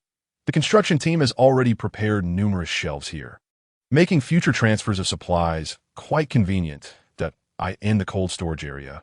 To address the issue of high energy consumption, the refrigeration units employ the latest technology. Once the desired cooling effect is achieved, the units automatically switch to low-power mode, minimizing electricity consumption to the greatest extent possible. The topmost level houses a garage and processing workshop. Upon entering the shelter, Zhang Xun had initially observed this area, which still contains many construction materials, but he paid little attention to it, noting that some small machine tools and processing equipment were currently being installed and debugged. As he exited, he noticed workers installing the shelter's airtight doors. Gazing at the massive steel gates, Zhang Xun felt a profound sense of emotion. His shelter was nearing completion, and a significant weight had been lifted from his heart. After the tour, he did not linger. Initially, he had planned to treat the workers to a meal, but the location was too remote, prompting him to abandon that idea. On his way back, he contacted the modification company in Modu, notifying them that vehicle procurement and modification could commence. Upon returning home, he instructed Li Yin to remit a portion of the advance payment to be by the end of June. After all debugging and acceptance work on the shelter is completed, preparations for subsequent supplies must officially begin. Moreover, he still has a wedding and honeymoon to plan, leaving him with precious little time. Zhang Xun felt the pressure mounting once more. Chapter 38. The proposal upon returning to his home in Jiangxing. Zhang Xun reclined on the sofa and retrieved his notebook. Filled with a myriad of tasks, he picked up a pen and crossed out several completed items. However, many tasks remained unfinished, such as the procurement of supplies and subsequent transfers, which he marked with particular emphasis. After perusing the list for a while, he flipped to the final pages, reflecting on the words written there as he fell into deep thought. His girlfriend had been working night shifts that week, having completed half of them, and would not switch back until Sunday, when she would have a day off. He had previously resolved to propose to his girlfriend, but various trivial matters had delayed him for several months. With June approaching, he felt compelled to expedite his plans amidst the ongoing shelter projects. The contents of those last few pages detailed how to surprise his girlfriend and create an unforgettable proposal ceremony. Fortunately, most of the arrangements had already been made. He simply needed to be willing to invest. He had also informed the 2 elders back at his hometown, who would secretly arrive in Jiangcheng in a few days. Everything was in place, save for the final touch. On Saturday, May 18th, Zhang Xun's mother and father-in-law arrived in Jiangcheng one after the other. Zhang Xun met them but did not return home, opting instead to book 2 hotel rooms for the night.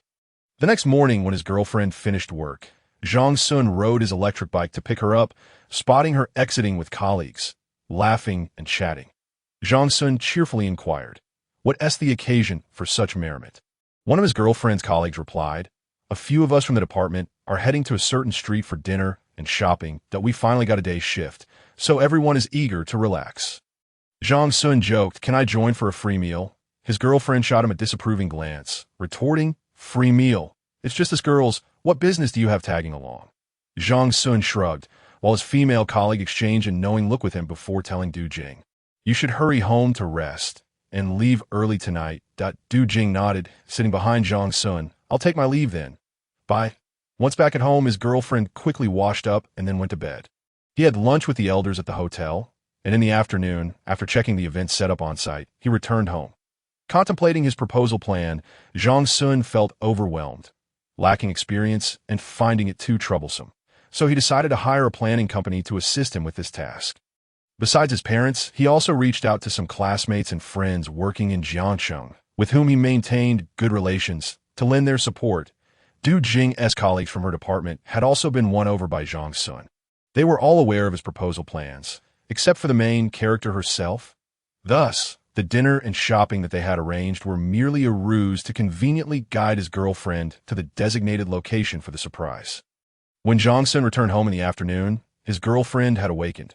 "Why aren't you sleeping in a bit longer? It's only a little past 4. He asked. "I couldn't sleep. I'm tidying up the house and will do my makeup soon," she replied, standing at the bathroom sink, washing her face. Zhang Xun paid her no mind, grabbing the remote to turn on the television and catch the news. His phone buzzed incessantly with messages in a newly created group chat, and he occasionally glanced at it to respond, while also observing his girlfriend's activities. Around 5:30, his girlfriend finally finished preparing to leave. Before stepping out, she reminded Zhang Xun, "Don't forget to eat the half-roast goose I bought earlier." Zhang Xun nodded.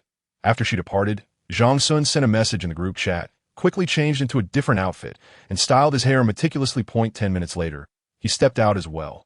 Meanwhile, Du Jing emerged from the subway, spotting several colleagues waiting for her. "Why are you all here so early?" she asked, puzzled. "It's nothing, we just wanted to browse a bit. We heard there's an event in the square behind the mall. Want to check it out first?" At this moment, Du Jing felt a twinge of hunger and contemplated suggesting they dine before embarking on their shopping excursion. However, her colleagues unanimously expressed a desire to first explore the activities, leaving her with no choice but to acquiesce. The group purchased cups of milk tea from a vendor on the roadside and strolled leisurely, eventually arriving at the plaza behind the mall, where the foot traffic was relatively sparse. Night had fallen, and in the center of the square stood several frames supporting a large, transparent curtain. Before the curtain, similar frames were adorned with devices resembling projectors. With a few individuals busily attending to preparations to it appeared the event had yet to commence. "Perhaps we should," Du Jing suggested, her sentence trailing off. Suddenly, the projector lights illuminated, and a vivid blue wave flickered across the curtain, crashing toward the onlookers as if it were real. Following this, dolphins leaped joyfully from the waves, frolicking in the air. Bystanders gasped, exclaiming, "Is this a holographic projection? It's astonishingly lifelike." Captivated by the spectacle, Du Jing raised her phone to capture the moment. The scene shifted once more, revealing a cartoon character meandering within a house, when suddenly the door swung open to unveil another adorable female cartoon figure. Thus, the male and female characters shared their first encounter. Their eyes locking in a moment of connection, the image transitioned. The male character was shown reclining in a hospital bed, engrossed in his phone, when the female character reappeared beside him, marking their second meeting.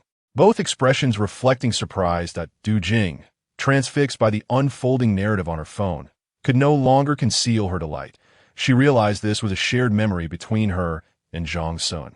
Setting her phone aside, she gazed at the ongoing scenes before her, tears cascading down her cheeks involuntarily. Last, a three-dimensional figure emerged from behind the transparent curtain. Zhang Xun, holding a bouquet of roses, his eyes fixed ahead.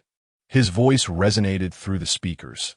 Du Jing, these past years, you have steadfastly stood by my side, encouraging me through challenging times. I have little to offer in return, so let my life henceforth be devoted to cherishing you. After a brief pause, he continued, Du Jing, will you marry me? As his words hung in the air, a spotlight illuminated her, drawing the gaze of every onlooker. Du Jing wiped her tears, and, amidst the chorus of her colleagues and friends urging her to accept, stepped forward. The figure on the screen remained fixed in its gaze, while Du Jing stood, momentarily at a loss. Du Jing, will you marry me? The voice unexpectedly echoed from behind, startling her. She swiftly turned to find Zhang Xun kneeling, one hand cradling the roses, the other holding a ring. Behind him stood her father and future mother-in-law, both beaming with joy as they observed her. That moment, Du Jing's heart brimmed with happiness. Glancing at the jubilant crowd, she extended her right hand and replied, I do.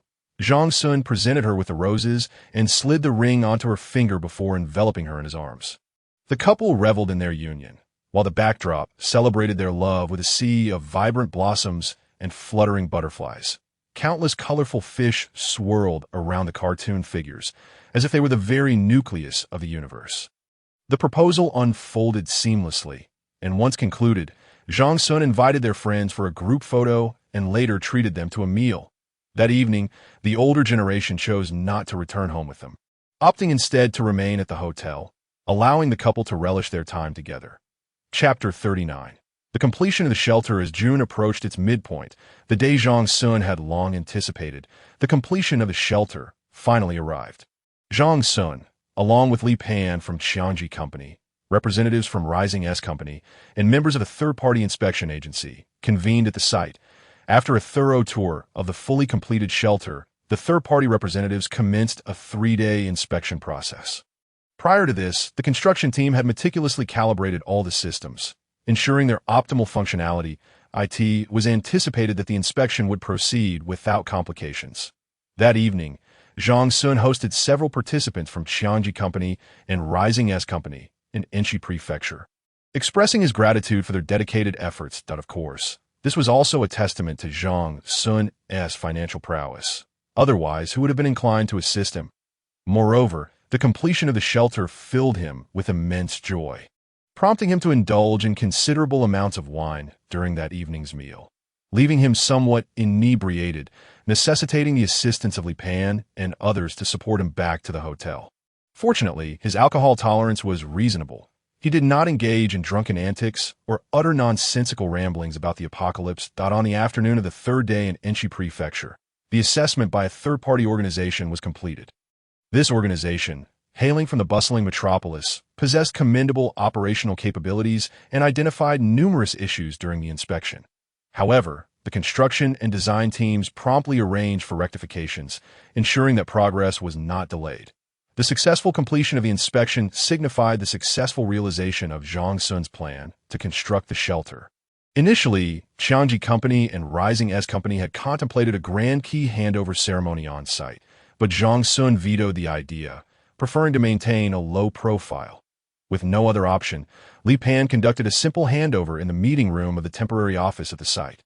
Zhang Xun cheerfully affixed his signature to various documents. A final payment of $60 million remained, and Zhang Xun instructed the company's finance officer, Li Yin, to transfer $53 million into Qianji Company's account.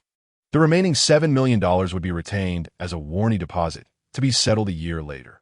Consequently, Zhang Xun still possessed nearly $50 million, while the expenditure for the modified vehicles was projected to exceed $6 million. Indicating that his budget for future procurement of supplies was limited. Should the funds prove insufficient, Zhang Xun harbored no fears. He could resort to aggressive borrowing, even high-interest loans if necessary, or potentially sell property when the time came. Following the completion of the inspection, most individuals departed, yet a few personnel from the construction and equipment companies remained.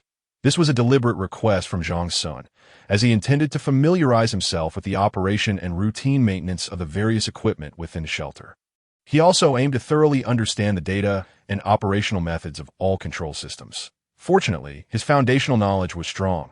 He grasped the principles of the equipment and control systems swiftly, within approximately a week. Zhang Xun had become well acquainted with all operational equipment and processes within the shelter. He diligently recorded key considerations in his notebook. After everyone else had left, he activated some power generation equipment, along with the temperature and air systems, to maintain the shelter's basic operations. As he was about to commence the transportation of supplies and procurement of food, IT was essential to ensure a suitable temperature in the shelter storage area. And during this period, he opted to stay overnight there, as commuting to the city daily was excessively far. The following day, after returning the rented SUV in the city, Zhang Xun rented a medium-sized truck. He then purchased 5 manual forklifts and 2 electric forklifts, loading them onto the truck. Given the considerable distance between the urban area and the shelter, he needed to first transfer the supplies from the warehouse to the shelter before acquiring food, fuel, and other materials. The warehouse was only about 5 kilometers away from the shelter, yet Zhang Xun found himself making approximately 3 round trips daily. This was primarily due to the need to move the items to the second floor of the shelter and organize them into designated categories, which consumed a significant amount of his time. Working alone was indeed inefficient, but he felt compelled to keep the true nature of the shelter concealed from the local populace, refraining from involving outsiders. Since both the construction and design teams were not from Hubei province, even if they harbored ulterior motives in the future, it would be challenging for them to encroach upon the shelter. The locals, however, were familiar with the area and not too far away. Thus, Zhang Xun preferred to endure the hardship rather than expose the comprehensive facilities within the shelter. Although the pretext had been a doomsday-themed hotel, those who had not witnessed it firsthand would likely dismiss it as mere gimmickry. Once individuals actually entered the shelter and witnessed it for themselves, their perception would undoubtedly shift, likely leaving a profound impression. If the apocalypse were indeed to arrive, others would not simply seek out basic infrastructures like air raid shelters nearby. Rather, they might go to great lengths to seize Zhang Xun's refuge. IT took Zhang Xun nearly 5 days to transfer all the supplies from the warehouse, primarily due to the cumbersome tasks of lifting and organizing the items. Exhausted and sore, he took a day to rest before promptly preparing for the procurement of other supplies. His first priority was staple foods, such as rice and flour. He had previously calculated that a family of 4 would approximately require around 450 pounds of rice, 100 pounds of meat, and 300 pounds of vegetables annually. However, since the latter could not be stored for long periods, he decided not to purchase too much of it for now, focusing mainly on the first 2 items. The previous batch of doomsday packages included dehydrated vegetables and dried fruits. The intelligence he gathered during his visits to wholesale markets proved useful, and he quickly contacted wholesalers to place orders. He procured a total of 20 tons of various rice types and 2 tons of assorted flour. It was not that he wished to limit his purchases. 20 tons of staples, half of which were unhulled vacuum-sealed grains, would suffice for a family of 4 for about 50 years, and he was uncertain whether the grains could be preserved for that long, as their shelf life was indeterminate. To ensure optimal flavor, he included not only common brands of rice, but also fragrant and glutinous rice. The flour selection comprised corn flour, sweet potato flour, and high-gluten flour, along with a generous supply of yeast provided by the vendors. Additionally, he sourced various meats, including pork, beef, lamb, chicken, duck, goose, fish, and seafood. These items required freezing for preservation, yet the cold storage facilities on the second floor of the shelter had yet to commence refrigeration operations, making immediate purchases impractical. Furthermore, as it was still summer, he believed it would be more prudent to buy meat closer to New Year's Day. Beyond staple foods, he also referenced product categories sold in supermarkets, focusing on daily necessities, household appliances, and various food and beverage items. For example, daily essentials such as clothing, footwear, skincare products, laundry detergent, razors, towels, toothbrushes, cookware, bedding, and blankets were prioritized. Particularly for clothing and toiletries, he made a special trip to the mall to purchase some branded items. Of course, the quantities were limited. Most were acquired from the wholesale market, as he could not afford to buy too many items priced in the thousands. That he opted for a greater quantity of undergarments, as branded lingerie tends to provide greater comfort in terms of household appliances. He procured a total of 50 laptops and desktop computers from various brands, although most would not see immediate use. They could serve as backups, considering that the average lifespan of a computer is about 8 years before necessitating a replacement. He also bought several television screens, projectors, water purifiers, refrigerators, washing machines, water heaters, microwaves, ovens, dishwashers, vacuum cleaners, dryers, and irons. Naturally, the largest quantities were allocated to food and beverages beyond staple foods, including tobacco, alcohol, snacks, instant noodles, self-heating meals, and various drinks. Numerous vacuum-packed preserved foods were also acquired, ensuring their longevity, as Zhang Xun feverishly purchased supplies. He frequently shuttled between the urban area and the warehouse, with the truck nearly overflowing with goods. Reluctantly, he had to temporarily halt his shopping spree to transfer the accumulated supplies from the warehouse to the second-floor storage of the shelter. Thus, it took him nearly another week to categorize and organize all the supplies effectively. Time swiftly passed, and July arrived. Chapter 40. Continued supply accumulation. When will you be back? The plaintive voice of his girlfriend echoed through his phone. Zhang Xun grimaced and explained helplessly, "We're currently in the busiest phase of the hotel project. IT won't be long. I should be back around August. You've worked hard, dear. Please remember to rest well, that I can see you've become darker and thinner in the video." She replied, "Thank you, my love. I will." Zhang Xun responded, feeling a surge of warmth from her concern. He continued, "Once I return, we can finally take our wedding photos." The day after his proposal, they had gone to the Civil Affairs Bureau to obtain their marriage certificate. However, due to his girlfriend's work commitments, the wedding photo shoot had been postponed. When he returned next time, taking wedding photos would be the first order of business, followed by the preparations for their wedding. "I'll go resign tomorrow. I should be able to formally leave by August. Should we consider an earlier wedding date?" his girlfriend suggested excitedly. "How about September? After all, the National Day holiday is approaching, and many people will be rushing to get married in October." Zhang Xun pondered this and agreed. Not only would there be an influx of weddings, but many friends and family would likely choose to travel during the holidays. IT would be inconvenient to take leave shortly after the holiday, resulting in fewer guests at their wedding. IT would be better to hold the ceremony before the holiday. "You think ahead so well." "All right, it's settled then. We'll have our wedding in September," Zhang Xun resolutely declared. After indulging in affectionate exchanges on the video for a while, he soon succumbed to a deep slumber. The following morning, Zhang Xun meticulously organized the last batch of supplies, gazing at the shelves in the second-floor warehouse brimming with provisions. A profound sense of satisfaction swelling within him. Aside from the cold storage, which was temporarily left unoperational due to its high energy consumption, all other areas had their temperatures optimally set. The level of automation within the entire shelter was quite impressive. Apart from manual temperature adjustments, the AI steward of the control system could autonomously switch all systems to their lowest power modes during periods of inactivity. Indeed, the shelter boasted its own AI steward, crafted by Rising S Company, utilizing its vast data systems. Establishing a localized AI management control system independent of cloud platforms. 2 sets of mutually redundant servers formed the core of the control platform for the entire shelter. During this period, Zhang Xun resided and dined within the shelter.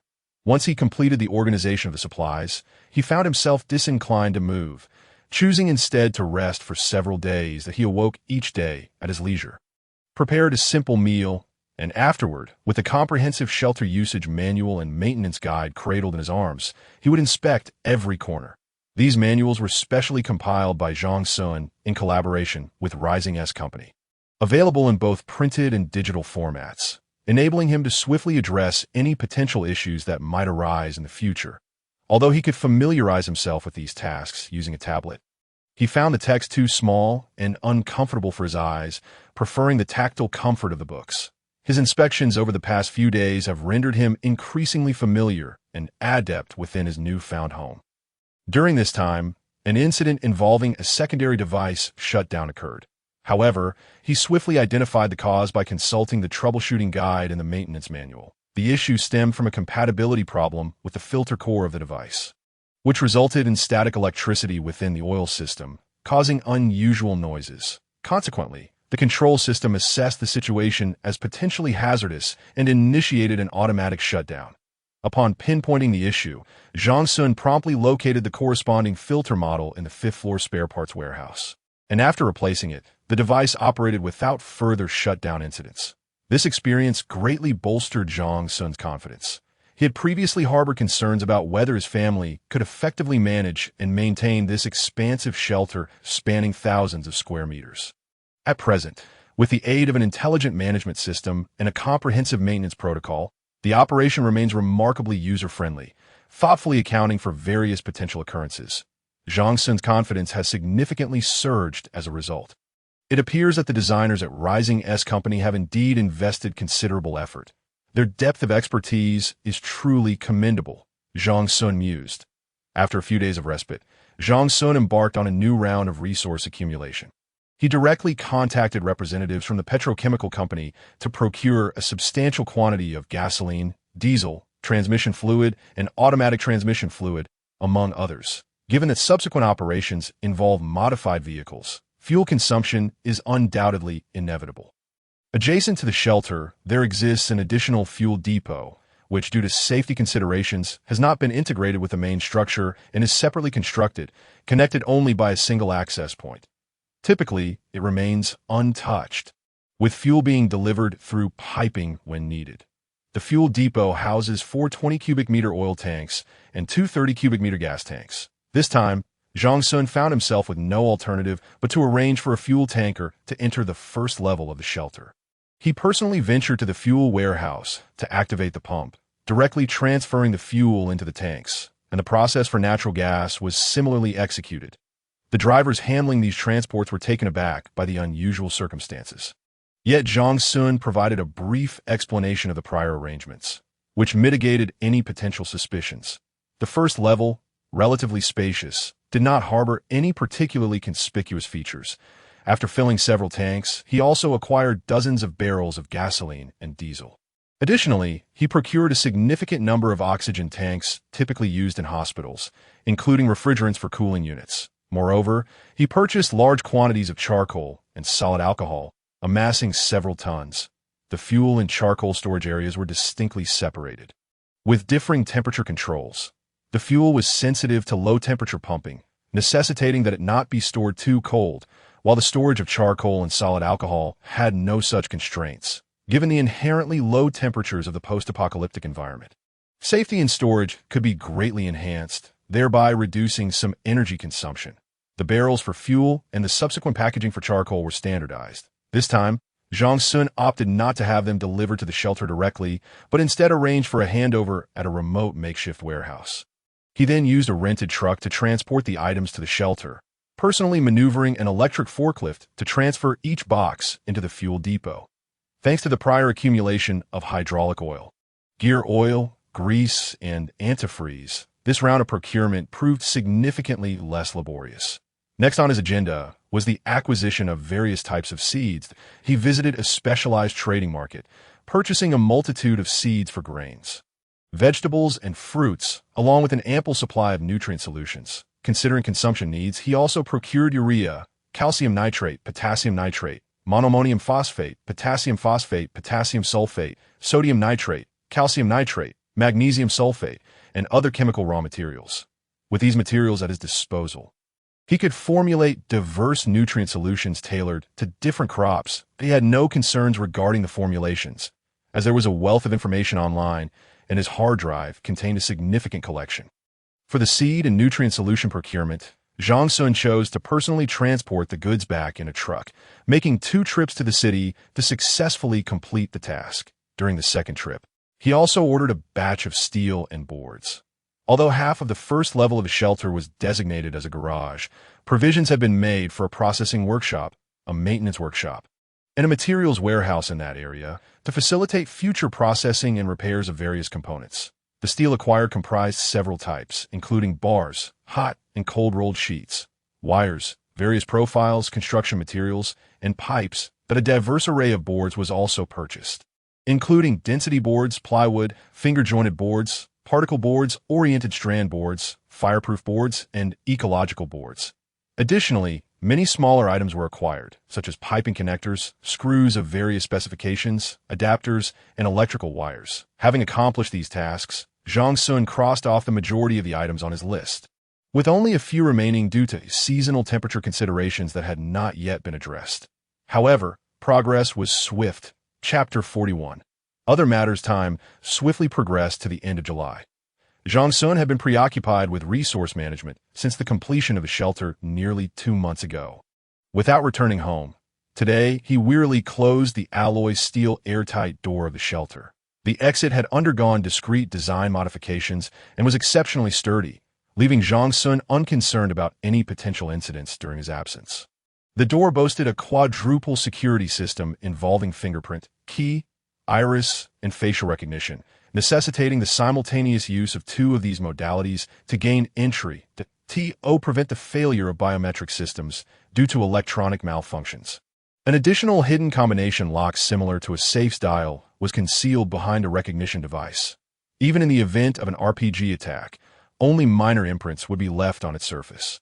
Surrounding the door, several discreetly placed special cameras, treated for waterproofing, high temperatures, and impact resistance, further enhanced security. The entire security system of the shelter had been meticulously designed with future upgrades in mind, should Zhang Xun acquire superior firearms in the future. He could integrate them into this security framework. In fact, another door existed behind the airtight door. However, due to the frequent movement of vehicles for resource accumulation, it had yet to be installed, being modular in design. The installation would only occur once all supplies have been secured. This door was primarily a sliding double door intended to facilitate vehicle entry and exit. Additionally, the space between the 2 doors served 5 functions. 1. Further enhancing the barrier against external radiation. 2. Acting as a buffer zone for entry and exit, equipped with a direct reading electronic dosimeter DIM 91 and a thermoluminescent dosimeter TLD, used to monitor radiation levels and accumulated gamma radiation on protective suits. If returning from the outside world, this area would serve as a decontamination zone, eliminating radiation contamination from vehicles and personnel's protective gear. 3. A temporary storage area for discarded contaminants. 4. Serving as a physical security barrier. In the future, it could accommodate remote-controlled weapon stations and utilize the decontamination system to spray chemical agents. 5. Acting as a forward monitoring outpost for early warning. This area contained numerous explosion-proof and radiation-resistant conduits, connected to the external mountains, allowing real-time monitoring of external contamination and unauthorized intrusions via sensors and cameras. Once Zhang Xun's girlfriend and parents moved into the shelter, he planned to input their identity information into the system to facilitate joint management of the shelter, albeit with certain restrictions on their permissions. Additionally, the modified vehicles he had ordered previously had begun to arrive, with Zhang Xun personally driving them back from the external warehouse. This ensured the shelter security while allowing him to familiarize himself with the driving experience of the vehicles. The provincial road was typically less trafficked, allowing him to drive leisurely without concern. He acquired 2 medium-sized and 2 small excavators, 1 loader, 1 bulldozer, 1 crane, and 2 electric forklifts, along with 1 medium-sized and 1 small transport truck. Furthermore, he procured 2 Dongfeng Mengshi ORVs, civilian-modified military vehicles. Among these, the electric forklifts and trucks were the first to undergo modifications and subsequently be transported, proving invaluable for resource transfers to AS for the absence of a family car. The environmental impact was deemed excessive. Small vehicles were unsuitable for the apocalyptic landscape. Not to mention the road conditions, the protective suit made maneuvering in such confined spaces impractical. However, Zhang Xun did purchase several go-karts and balance bikes for internal use within the shelter, allowing for efficient patrolling of areas such as the warehouse, equipment room, and ecological zone. Additionally, a super jet capsule, a small private yacht named Jet Capsule, quietly awaited in the garage. Upon receiving it, Zhang Xun marveled at its sleek, aerodynamic design and futuristic cockpit, yearning to test it on a lake, though that remained a distant dream. The only source of frustration was the lack of a specific delivery date for the RV. Initially promised within 6 months, the overseas modifications were delayed until June, and the company was currently processing shipping and customs clearance. Zhang Xun had no idea when it would arrive, but he hoped for a smooth handover before their honeymoon. The total expenditure on the recently procured supplies amounted to nearly 30 million RMB. Furthermore, he had purchased numerous digital products online, including gaming consoles, speakers, VR equipment, robotic vacuum cleaners, floor washers, mite removers, rugged smartphones, and watches, nearly acquiring one of every category available on Taobao. Notably, the latest VR sensory equipment set cost him over 8 million that the game room in the shelter already featured a VR gaming setup. Yet Zhang Xun felt it lacked sophistication. While browsing Taobao, he was captivated by the features and descriptions of this new set and promptly placed an order. He also invested heavily in maternal and infant supplies, totaling around 3 million RMB. The cumulative expenditure for all online orders exceeded 20 million renminbi. And combined with the recent resource accumulation, it approached 10 million USD. Fortunately, he still possessed over 30 million US dollars in funds, sufficient for a honeymoon and additional procurement of fresh meats. The delivery address for this round of orders was set in Jiangxing. Due to the vast variety of products purchased online, sending them to the shelter's warehouse would result in daily deliveries from couriers. Thus, Zhang Xun opted to rent a storage unit in Jiangxing to manage these online orders, consolidating them for shipment to the shelter. Zhang Xun had tasked Li Yin with organizing this, and the rented storage facility was conveniently located near his residential community, facilitating receipt of the goods. Once all arrangements were finalized, Zhang Xun boarded the train back to Jiangxing. Upon his return, he busily received packages while coordinating with his girlfriend to select wedding attire. After careful comparison, they chose a well-known local brand. Seizing a brief respite during his girlfriend's work schedule, they dedicated 2 days to completing this daunting task, thoroughly exhausted by the end. His girlfriend had already submitted her resignation, with the paperwork underway, expected to be finalized by mid-September, rendering her officially free. Furthermore, their parents had confirmed the wedding date for September 22 ND, a week after the Mid-Autumn Festival, now in early August, with about half a month remaining. Zhang Xun's online shopping endeavor finally reached its conclusion. With all goods received, he enlisted a professional packing team to categorize and prepare everything for shipment to the warehouse in Enshi Prefecture. The hard drives he purchased previously were not overlooked. After more than a year, he had filled 90 of their capacity and saved a few empty drives for future UST reward his girlfriend for her support. He set aside 70,000 renminbi as a token of appreciation. After a period of recuperation at home, Zhang Xun embarked on a business trip to the Enshi warehouse to receive the online purchases. Upon signing for the deliveries, he swiftly transferred the pre-packed items into the shelter. However, this time he opted not to unpack them, finding it somewhat cumbersome. Since they were already categorized and packed, he could unpack them later as needed. After spending 2 days in the shelter to inspect the equipment and systems, he returned to his home in Jiangxing. In truth, the shelter's central control system also featured a separate app, allowing him to connect via Wi-Fi to a computer or smartphone, enabling real-time monitoring of the shelter's status. Chapter 42. Benefits. Not long after Zhang Xun returned from Enshi, his mother and father-in-law arrived from their hometown for the wedding preparations. During dinner that evening, they could discuss the wedding details, reserving the hotel, hiring a wedding planner, and compiling the guest list. As Zhang Xun hailed from Hubei province, and his hometown was not far from Jiangxing, they decided to hold the wedding in Jiangxing, while the bride's family would also organize a ceremony. The following morning, Zhang Xun took the 2 elders to view hotels and meet with wedding planning companies. Due to work commitments, Du Jing could only join them later. After a morning of searching, they secured a hotel, but Zhang Xun was somewhat dissatisfied with the wedding plans for various companies. Fortunately, in the afternoon, they found a wedding planner specializing in traditional Chinese ceremonies, whose proposal captivated Zhang Xun. He called his girlfriend to discuss it, and she shared his enthusiasm, leading them to finalize the arrangement. After paying the deposit, he informed the hotel of the wedding planner's details, ensuring coordination for the event's setup. With the wedding venue and plan confirmed, the family selected invitation designs online that evening, and Zhang Xun promptly placed the order by the end of August. All invitations had been sent out, and now they awaited the wedding day, with both families bustling with excitement. As September arrived, Jiangxing, known as a national furnace, grew increasingly sweltering, prompting most residents to stay indoors.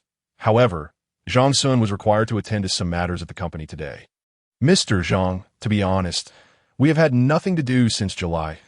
Yin smiled wryly, expressing a sense of guilt regarding the salary bestowed upon her.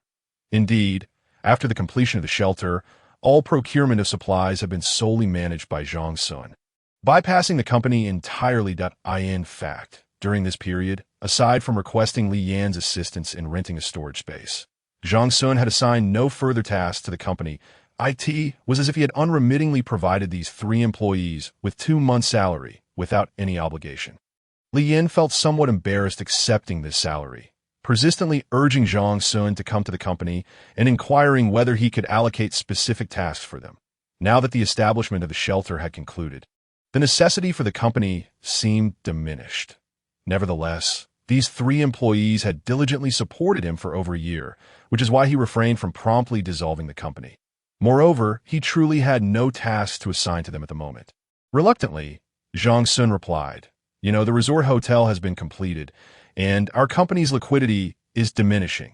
Therefore, I plan to focus on securing some funds for turnover this year, and the commencement of operations will have to wait until next year. You need not carry any psychological burden. I can still afford this modest salary. After taking a sip of water and pondering for a moment, he continued, how about this? From October until the end of the year, you need not come to the company. I will still provide you with a basic salary each month. During this time, you can either rest or pursue side ventures. Zhang, that seems inappropriate. We haven't done anything. Yet you still wish to pay us, Li Yan and the others exclaimed, astonished. They had never encountered such a benevolent employer. While he typically refrained from micromanaging, the various benefits offered during holidays were commendable. And now they were being paid despite not working.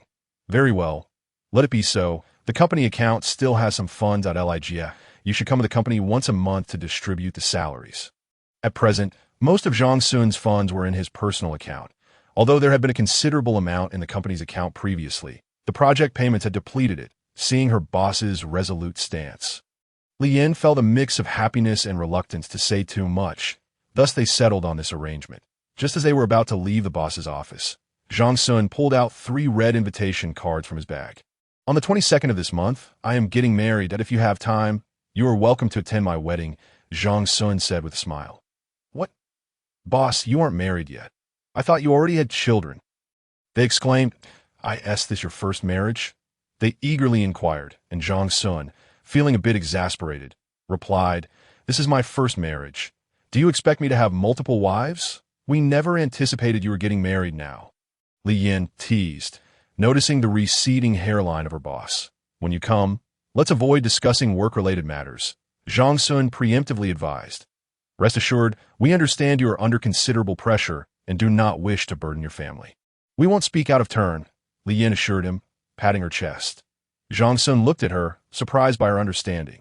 Finally, he added, regarding the financial strain on the company, you need not worry. I have other channels through which I can secure funds, though it is currently inconvenient to transfer them to the company account. Additionally, with the National Day approaching, I've decided to arrange a benefit for you. You can organize a team-building trip. You may set the specific dates.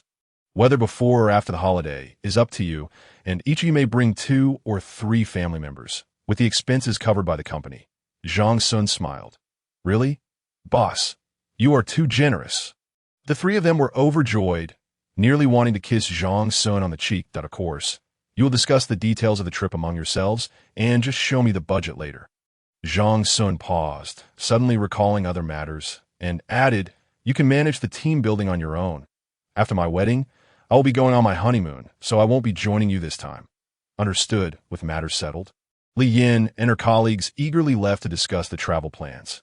After treating them to lunch, Zhang Xun departed early, heading to Jiangchang Geological University to meet Professor Wang. Zhang Xun felt immense gratitude towards him. Last year, their discussions had clarified the shelter's functions and helped determine its location, saving him considerable time. Thus, his previous donation to the school was a sincere gesture. Professor Wang, I have brought you an invitation. I am getting married on September 22nd and would like to invite you to be my witness, Zhang Xun said, feeling a bit anxious that you're getting married.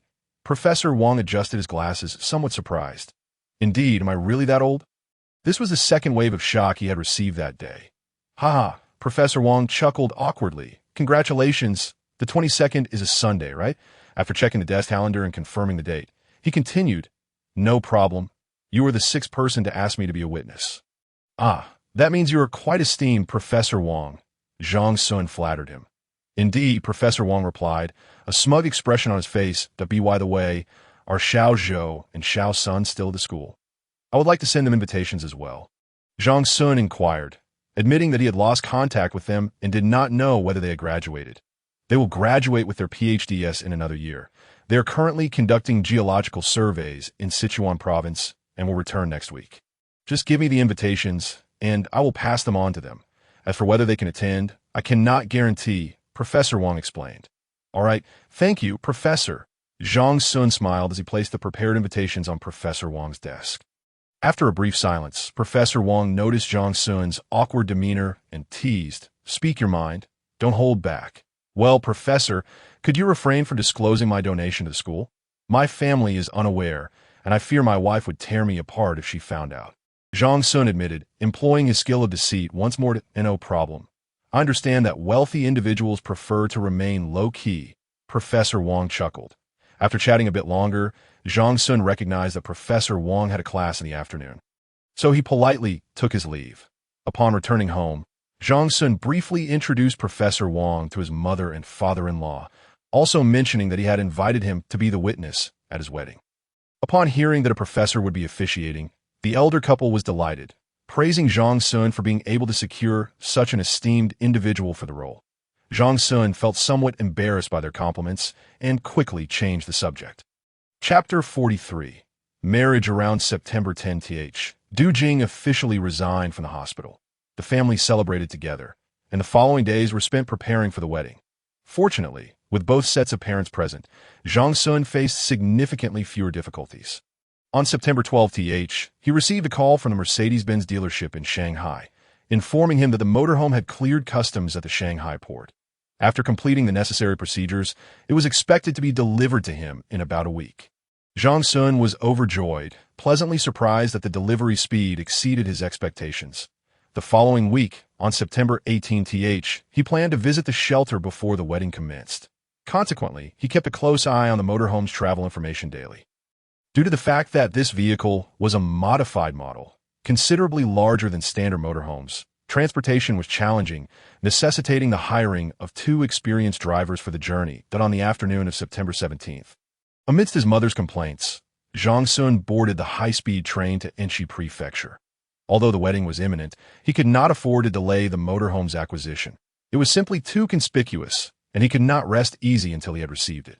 On the 17th, he stayed overnight in Enshi Prefecture, and early the next morning, he rented a car and headed to the warehouse where the shelter was located upon arriving at the designated drop-off point. The imposing figure of the motorhome finally came into view. Its military gray exterior, combined with the steel fencing and the bulldozer blade at the front, which was folded up, gave it an exceptionally commanding presence. The motorhome gradually came to a stop in front of the warehouse. After exchanging brief pleasantries with the 2 drivers, he eagerly stepped inside to explore. Although the manufacturer had frequently sent him pictures during the modification process to seek his input, the excitement of seeing the actual vehicle was unparalleled. The interior of the motorhome was quite luxurious. The rear section was a storage room capable of accommodating 6 tires and an off-road motorcycle, while the main bedroom featured a bed measuring 2 by 1.8 meters at the foot of the bed. A 1.2-meter wide small door led directly to the storage room. On either side of the master bedroom lie the bathroom and the kitchen. The bathroom is designed with a separation of wet and dry areas. Although somewhat compact, it is a rare luxury in the confined space of a motorhome. Moving forward, directly opposite the middle door of the vehicle is the living room. Furnished with a sofa, television, and projector, the sofa can be unfolded into a single bed.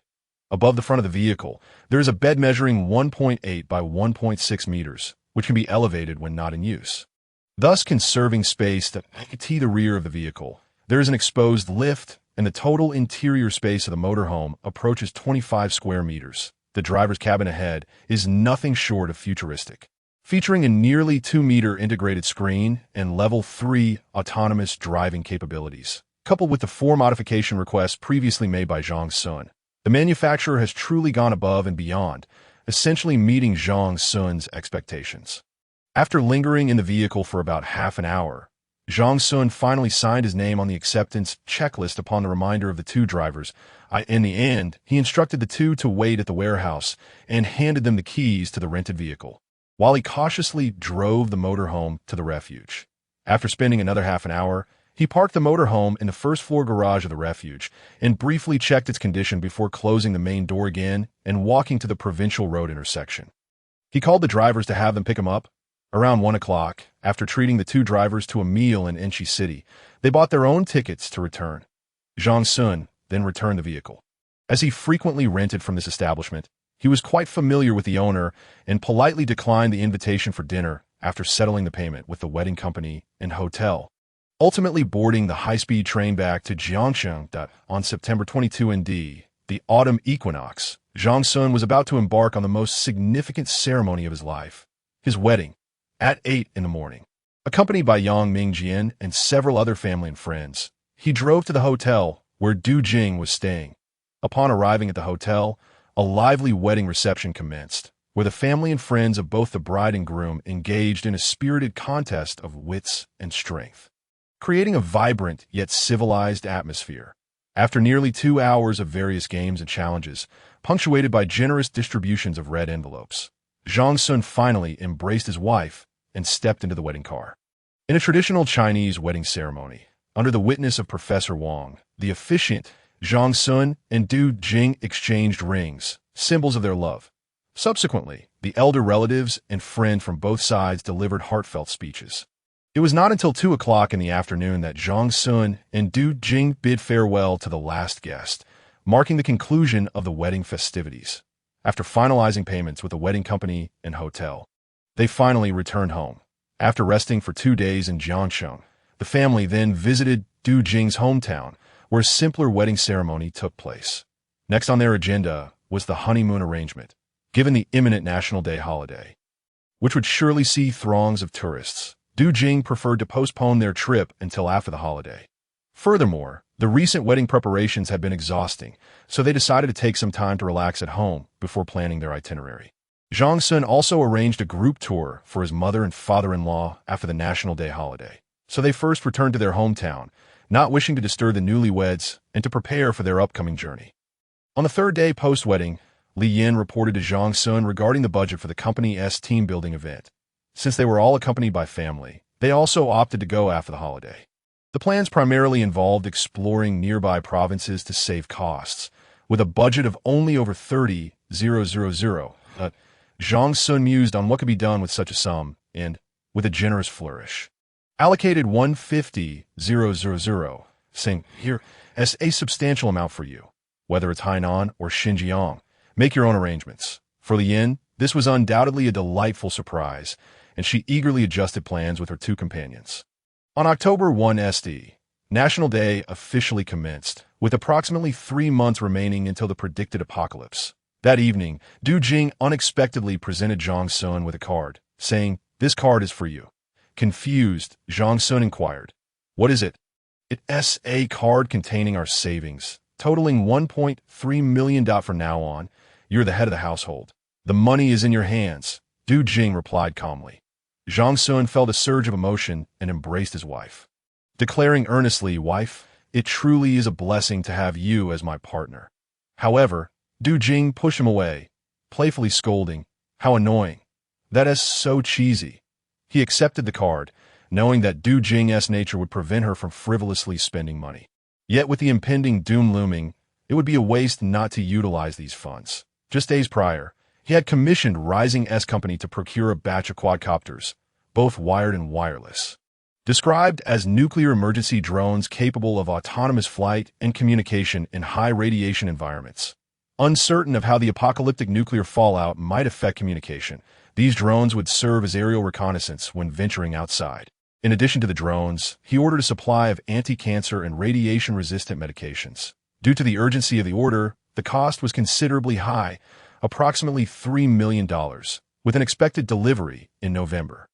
Furthermore, he ordered 2 sets of the most advanced smart home devices according to the standards of the refuge's Living Area Intelligence System, which cost an additional $500,000, with various other expenses. His available funds had dwindled to less than $20 million. The honeymoon and the parents' trip would not incur significant expenses, primarily due to the substantial procurement of meat and fresh produce, which constituted a considerable portion of the budget. From last year's peak of $200 million, or 1.3 billion RMB, he had spent $90 million within a year, were it not for the impending apocalypse. His spending habits would undoubtedly be deemed extravagant. Yet for Zhang Xun, who understood the future trajectory, every expenditure was justified. He would not hesitate to secure additional funds if necessary. His only goal was to protect his family. He felt no obligation or capability to assist others. Even if he publicly declared the arrival of the apocalypse, would anyone believe him? They would merely regard him as a fool. Furthermore, he had previously attempted to warn others online, but it had garnered no attention whatsoever. Chapter 44. A joyous journey. On October 18, 2024, 3 weeks after National Day, Zhang Xun and Du Jing officially embarked on their international flight. Just days prior, they had seen off their parents, who were on a group tour, and now commenced their own journey. Their first destination was South Korea and Japan, where they spent 5 days enjoying the sights. They then flew eastward to Hawaii, where they basked in the sun on the beach for 2 days. Following this, they flew directly from Hawaii to New York. Initially, Zhang Xun had considered visiting the Rust Belt, but safety concerns led him to abandon that idea. After experiencing the cosmopolitan charm of New York for 2 days, they traveled to Boca Chica, Texas, coinciding with the debut of SpaceX's Starship SN7. Zhang Xun and Du Jing stood on a hillside 5 kilometers from the launch site, witnessing the massive fireball in the sky. An experience of unprecedented awe. Zhang Xun felt an urge to laugh. But seeing the solemn expressions of those around him, he refrained from indulging in such folly. With heavy hearts, they then visited the Kennedy Space Center in Florida. The failure of the Starship SN7 had repercussions on the Artemis II mission. Originally scheduled to launch a day apart, the failure prompted a swift postponement of the crewed lunar flight. Fortunately, the delay was only 3 days, providing Zhang Xun and his wife ample time to observe the proceedings. On November 3, 2024, the Artemis II crewed lunar flight officially entered its countdown phase. Under the eager gaze of countless spectators, the SLS heavy-lift rocket soared into the sky, carrying 2 Americans and 1 Japanese astronaut into the vastness of space. As Zhang Xun watched the rocket gradually vanish from view, he sighed inwardly, scanning the jubilant crowd, and was about to take his wife and leave when a sudden gasp erupted from the massive outdoor screen broadcasting the event. The SLS rocket's second stage separation was normal, but the third stage ignition failed. The third stage is falling, and a launch escape system has been activated. The Orion crewed spacecraft has separated from the third stage rocket, and the Orion spacecraft's parachutes have deployed successfully. No casualties reported. The abrupt turn of events startled Zhang Xun and left the surrounding Americans in stunned silence. Du Jing leaned in and whispered, "Do you think we might be bad luck charms? Every time we watch a rocket launch, something seems to go wrong." Upon hearing his girlfriend's analysis, Zhang Xun nearly burst into laughter, almost emitting a pig-like snort. However, recalling that they were on someone else's turf, he felt his face flush and stifled his amusement. Fortunately, the Americans nearby were oblivious to their conversation in Chinese. Over the following days, the couple explored various attractions in Florida, culminating in their final destination, the capital of the United States, Washington, D.C. On November 7th, Zhang Xun and his wife boarded a flight bound for Washington. Upon disembarking, they sensed something amiss. Was this truly the vast and sparsely populated America? The airport and streets were teeming with people brandishing an array of flags, milling about. Their driver, a Chinese expatriate, elucidated the situation. November 2024 marked the climax of the presidential election, with Comrade Trump and Sleepy Joe engaged in intense competition, drawing fervent supporters to the Capitol. After returning to their hotel, the couple, initially intent on venturing out, was dissuaded by the throngs of people outside. Indeed, the following day, the results from several states added to the already palpable tension within American society. Current President Sleepy Joe, bolstered by the backing of Wall Street's financial titans, had been leading in the polls against some opponents. However, the recent catastrophic failures of 2 rocket launches, compounded by various incidents like the train chemical spill, had precipitated a dramatic decline in his approval ratings. The American populace was beginning to tire of Sleepy Joe, whose advanced age of nearly 90 made his candidacy for re-election an unprecedented occurrence in U.S. History. Trump supporters, brimming with impatience, rallied in the streets, chanting slogans such as "Let's go Brandon" and "Make America Great Again." The former served as a derisive insult towards the elderly Joe, while the latter was a tribute. Joe's supporters, not to be outdone, retaliated fervently. What began as verbal sparring quickly escalated into a full-blown melee. Initially, the National Guard and police managed to maintain order, but as tensions flared, some officers and guards, already exhibiting bias, not only failed to restore peace, but actively joined the fray. Zhang Xun and Du Jing observed the chaotic scene from their hotel window and hastily secured tickets to leave Washington. Yet, during this tumultuous period, the sheer volume of travelers meant that the earliest available flights and trains were not until the 12th. Reluctantly, they resigned themselves to remain in their hotel on November 10th. Democratic congressional members, in collusion with those who had previously betrayed Trump, united to disqualify him. This news incensed both Trump and his supporters, who, after experiencing a prior defeat, were determined not to fail again. Under Trump's rallying cry, they sought to reclaim Congress and seize victory for the people, resounding with the slogan, "Make America Great Again," throughout the nation. Trump supporters, with a fervor likened to a force of nature, overpowered Sleepy Joe's backers and surged towards the Capitol and the White House at 4 p.m. on the 10th. Just as they were about to breach the Capitol, military troops arrived, yet they struggled to contain the enraged crowd. Gunfire erupted, with the protesters believing the military had opened fire. Aside from a portion who fled in fear, many directed their ire at Sleepy Joe and the armed forces, blaming them for the orders to shoot. It wasn't until nightfall that the beleaguered military truly fired upon the crowd. Meanwhile, Zhang Xun and Du Jing were comfortably ensconced in their bed, sweating from the warmth. The following day, Zhang Xun perused the news to find Washington's streets in disarray, with civilians and military exchanging gunfire, resulting in over 400 casualties according to preliminary reports. This conflict not only shocked American society, but left the entire world astounded, as all media outlets reported on the events that had transpired. On November 11th, following a morning of respite, many Trump supporters once again took to the streets, while simultaneously, a plot to arrest Trump was brewing on the opposite side. As various states observed the escalating situation, they grappled with the intensifying protests in their regions. However, none of this concerned Zhang Xun, who simply wished to depart. His parents back home anxiously called across the ocean, worried for their safety. Thankfully, on November 12th, they successfully boarded a flight to Europe, their first stop being England. Upon landing, they discovered through the news that London was also experiencing protests against Trump and for unity. These demonstrations appeared relatively peaceful, although reports indicated that Scotland and Northern Ireland were witnessing fervent rallies in support of Trump and regional independence, which were decidedly less tranquil. Feeling overwhelmed, Zhang Xun opted not to even exit the airport, immediately booking 2 tickets to France instead.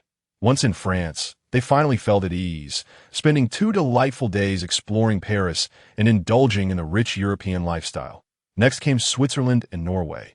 However, upon entering Switzerland, news broke of a significant terrorist attack in Paris, resulting in over 200 casualties. Stunned, they pondered how calamity seemed to follow them wherever they went. Resolving to return home promptly, they booked flights to Moscow for the 3rd day. Before that, they made a brief visit to the Alps to indulge in the joys of skiing. During the skiing season, the region welcomed a multitude of visitors from around the globe. Zhang Xun and Du Jing enjoyed some time on the slopes until their excursion was abruptly cut short when Du Jing twisted her ankle. As they left the ski resort, they glimpsed a massive avalanche occurring on a distant mountain, which left them shaken. Hastily, they changed their flight to return home early, and when passing through Moscow, they did not even leave the airport, opting instead to arrange for their connecting flight. Upon their return to their homeland, they learned of the Kremlin's recent thwarting of a coup attempt against President Putin. In summary, This month-long honeymoon journey was filled with excitement and joy, leaving an indelible mark on both their lives.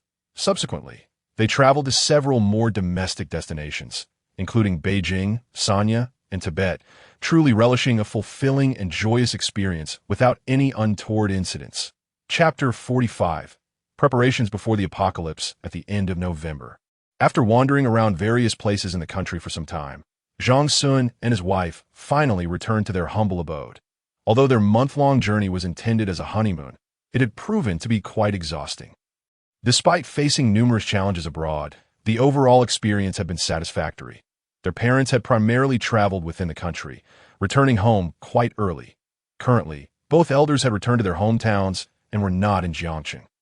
The batch of drones and smart home devices they had previously ordered had also arrived in Jiangxing. Since he was away, he had entrusted Li Yin with the receipt of the goods. On the second day after returning, he dispatched the shipment to the shelter's warehouse. By the third day, he set off for Enshi Prefecture. Seizing the opportunity before the logistics arrived, he tirelessly traversed the major fresh produce wholesale markets and farms in Enshi.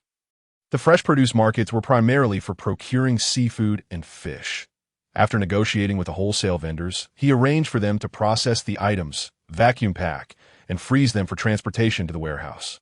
At the farms, the focus was on ensuring the freshness of the meat, with pigs, cattle, sheep, chickens, ducks, and geese being slaughtered and processed on-site. After several days of arduous effort, the cold storage of the shelter was finally operational. Filled with an array of meats, 5,000 pounds of pork, 3,000 pounds each of beef and lamb, 2,000 chickens, 800 ducks, and 800 geese, along with 1,500 eggs. Additionally, there were various fish and seafood products totaling 5,000 pounds. Based on the annual meat consumption of a family of 4, this stock would suffice for 70 to 80 years without issue, with the majority of necessities for survival in the impending apocalypse prepared. Zhang Xun dedicated nearly 2 weeks to aligning the inventory with the shelter's resource management system. He meticulously labeled all food items, materials, fuel, and spare parts with barcodes and entered them into the system. Each warehouse level was equipped with barcode scanners and an automatic sensing system, allowing for real-time tracking of resource consumption, displaying total quantities, amounts consumed, and remaining stock. Furthermore, the system would automatically assess consumption levels, facilitating more rational management decisions. After completing these tasks, he reconfigured the shelter's status, confirming everything was in order before returning to Jiangxing. Having spent over half a month there, it was now late December.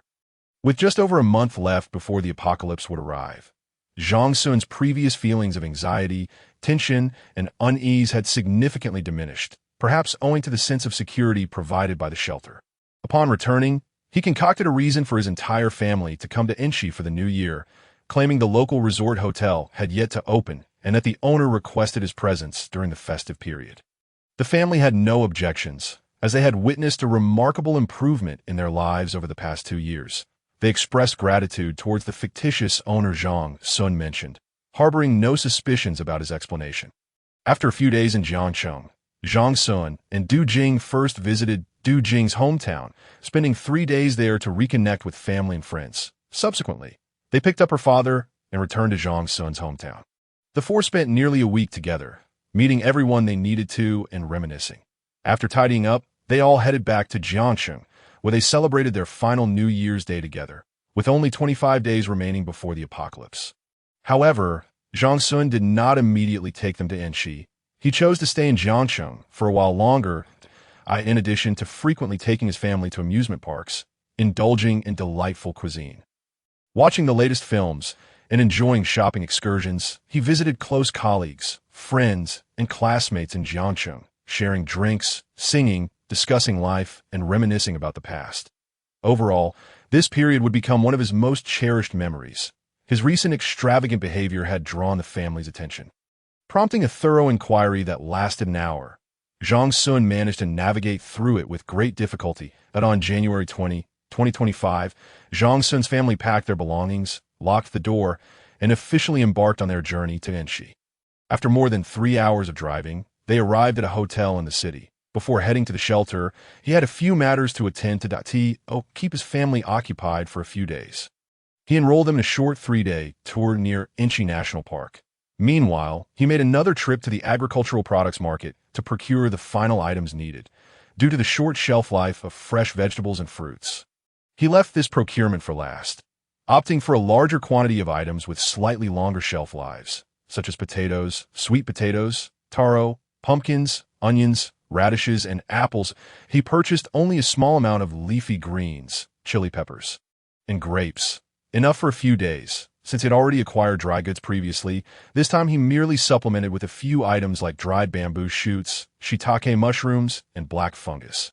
Additionally, he purchased a dozen live chickens, ducks, and geese, all in pairs. The shelter's fourth floor featured a small breeding area, ensuring a reliable supply of fresh meat and eggs in the future.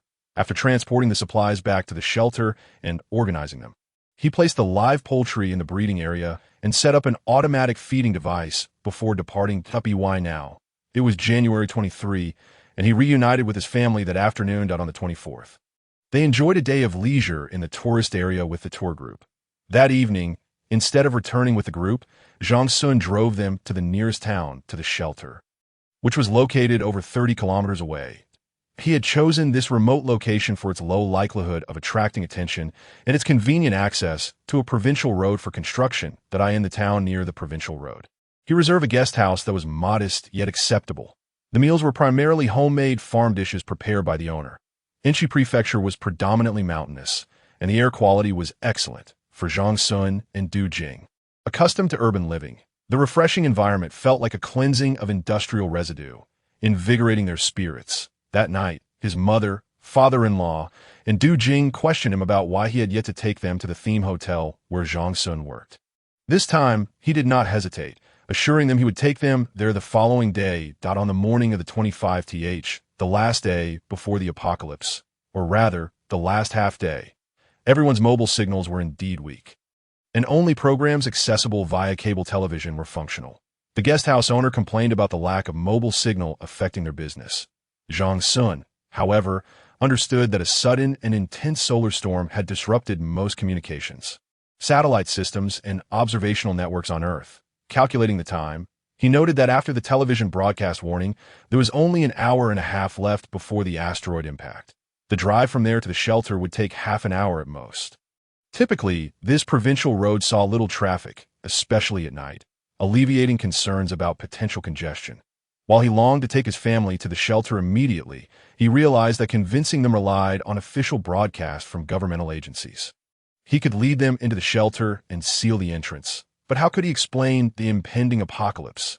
How could they believe it?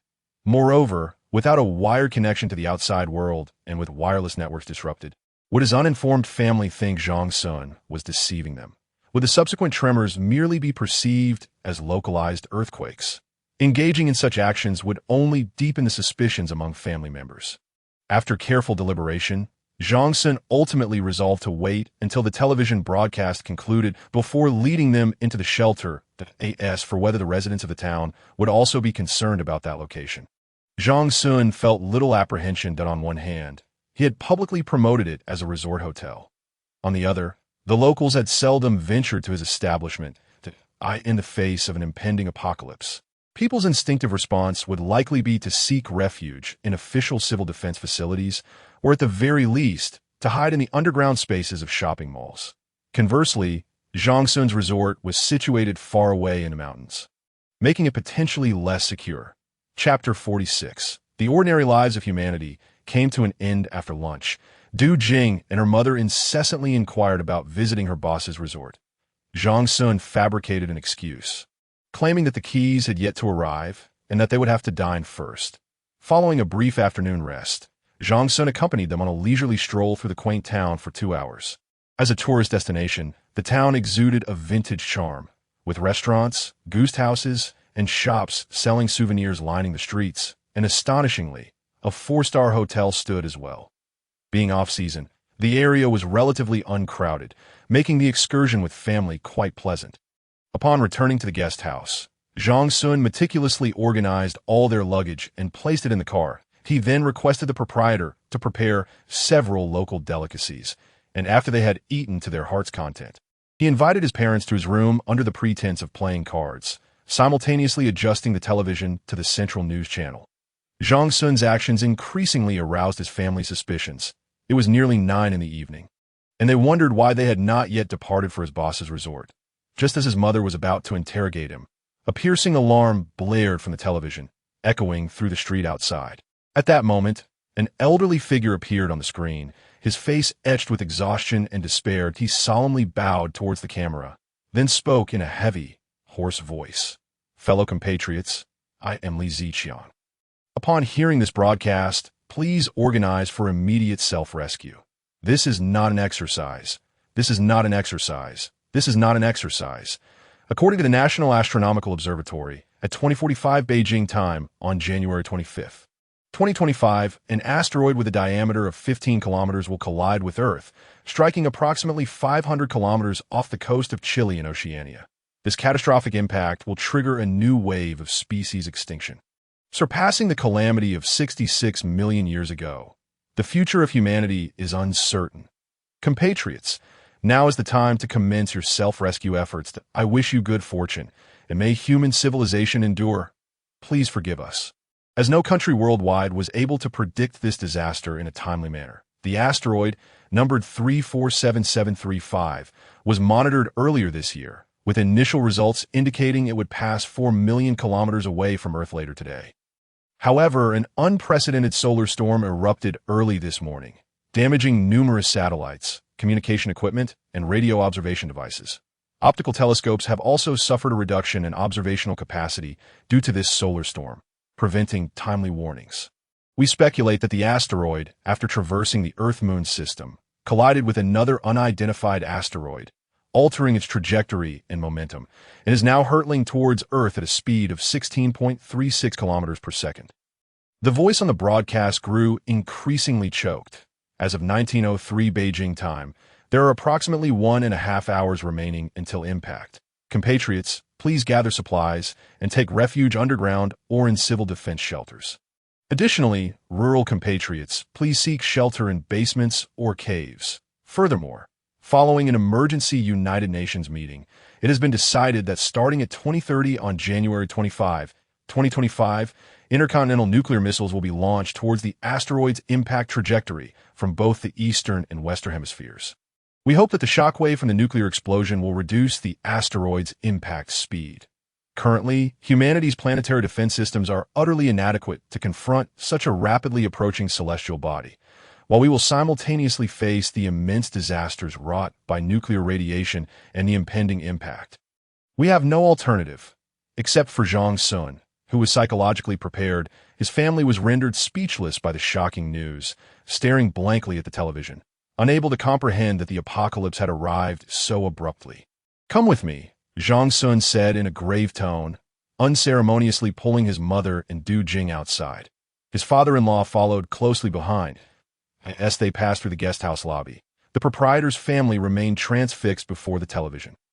Zhang Xun shouted, "What are you waiting for? Hurry up and gather your things to find a place to hide." Once they were in the car, the proprietor finally came to his senses. Outside, chaos reigned. The shops flickered with light, the blaring of vehicle sirens mingled with panicked cries, heightening the atmosphere of terror. The town was home to numerous natural caves, and the largest star-rated hotel boasted a 2-level underground parking facility. These were the first places that came to mind for the townsfolk seeking refuge.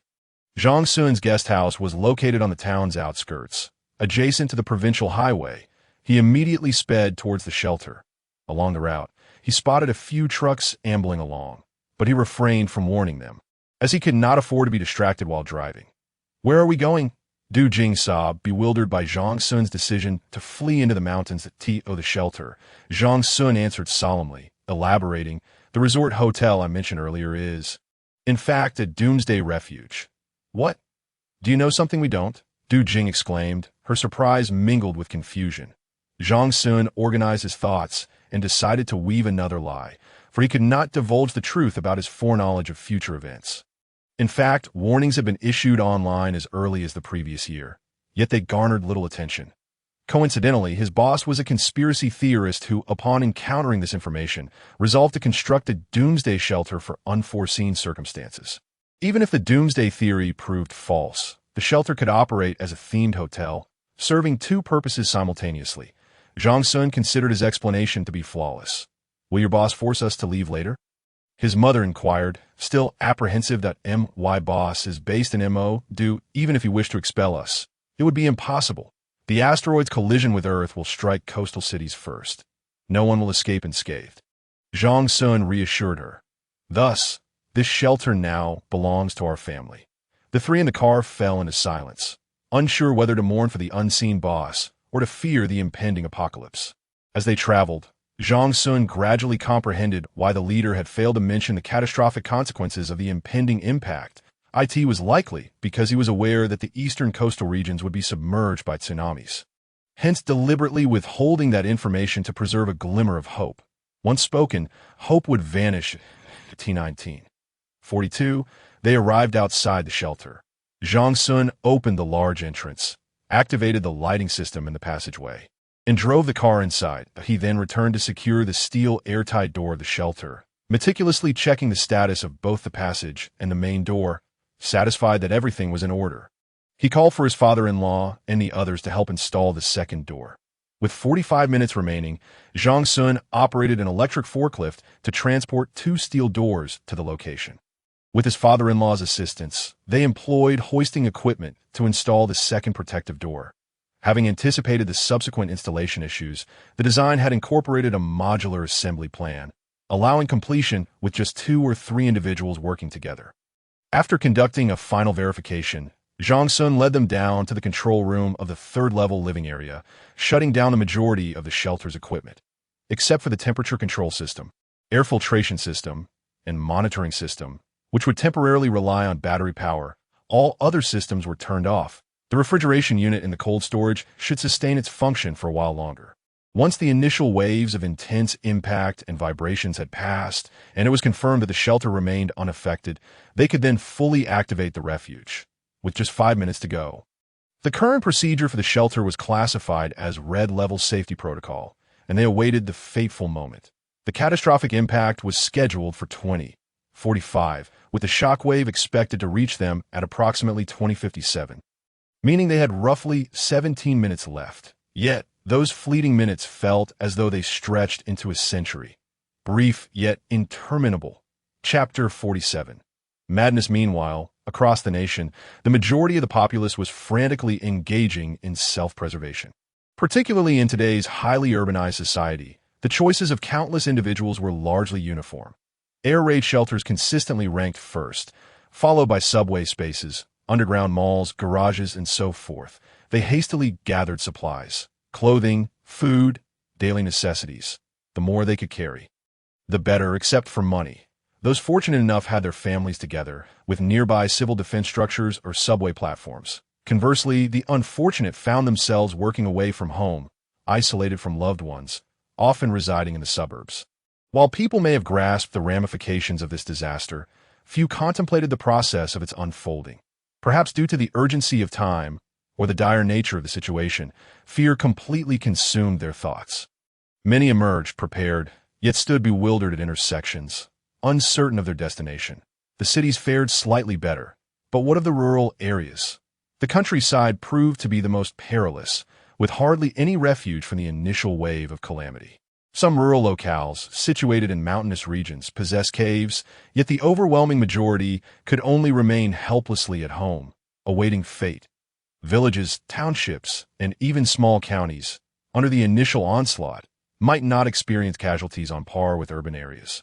Yet the proportion of loss was significantly higher. In Jiangsheng, Qi Sijuan, still serving his sentence in prison, like many fellow inmates, was bewildered by the sudden disappearance of all the prison guards. This particular prison, located on the outskirts of the city, was quite remote, sparsely populated, and newly relocated, with various facilities still lacking, such as broadcasting systems. For him, the past 2 years had been riddled with misfortune. Initially, he was uncertain who had orchestrated his imprisonment, and now he was plagued by an unsettling sense of anxiety, once more engulfed in confusion. Could this be a prank by the prison authorities, testing whether they would attempt an escape in the absence of guards? Qi Sijuan deemed it plausible, yet he remained unperturbed. Resolutely, he lay on the narrow bed, scarcely 1.4 meters wide, motionless 26 kilometers away in the city. Yang Mingjian and his wife were dining with a leader at Huqing Shuixiang. Due to the overwhelming number of diners and the cacophony of noise, he was unable to hear the announcement until chaos erupted in the main hall. Without a moment's hesitation, Yang Mingjian grabbed his wife, intending to return home to collect their child. However, as they exited the restaurant, they were left dumbfounded by the scene before them. Vehicles were densely packed, intertwining chaotically, with many colliding, igniting fierce flames. Those incapable of moving opted to abandon their cars and flee wildly in a particular direction. Yang Mingjian's car was also immobilized. Gritting his teeth, he applied the handbrake, leaving the keys behind, and hurriedly pulled his wife towards home. Fortunately, the restaurant was not far, and they reached home within 10 minutes. Upon reaching the elevator, they found it was inundated with people. Frustrated, they resorted to the stairs. Residing on the 12th floor, they arrived home at 7:30 p.m., with only 1 hour remaining that if they did not reach the civil defense facilities, their family would face annihilation. Upon reaching their floor, Yang Mingjian was met with the sight of their front door ajar. It appeared the nanny had fled, leaving behind their child, who was wailing in despair. What remained in the house? The refrigerator was empty, rice was gone, and snacks and fruit had vanished as well. Damn it, the nanny had taken everything. Enraged, he cursed, urging his wife to gather clothing while he rushed to the kitchen to pour out the oil from the Jinlongja bottle, filling it with water instead. His wife, momentarily ignoring the sobbing child, frantically packed clothing while anxiously glancing at her phone's clock. Fear etched on her face made her appear particularly pale.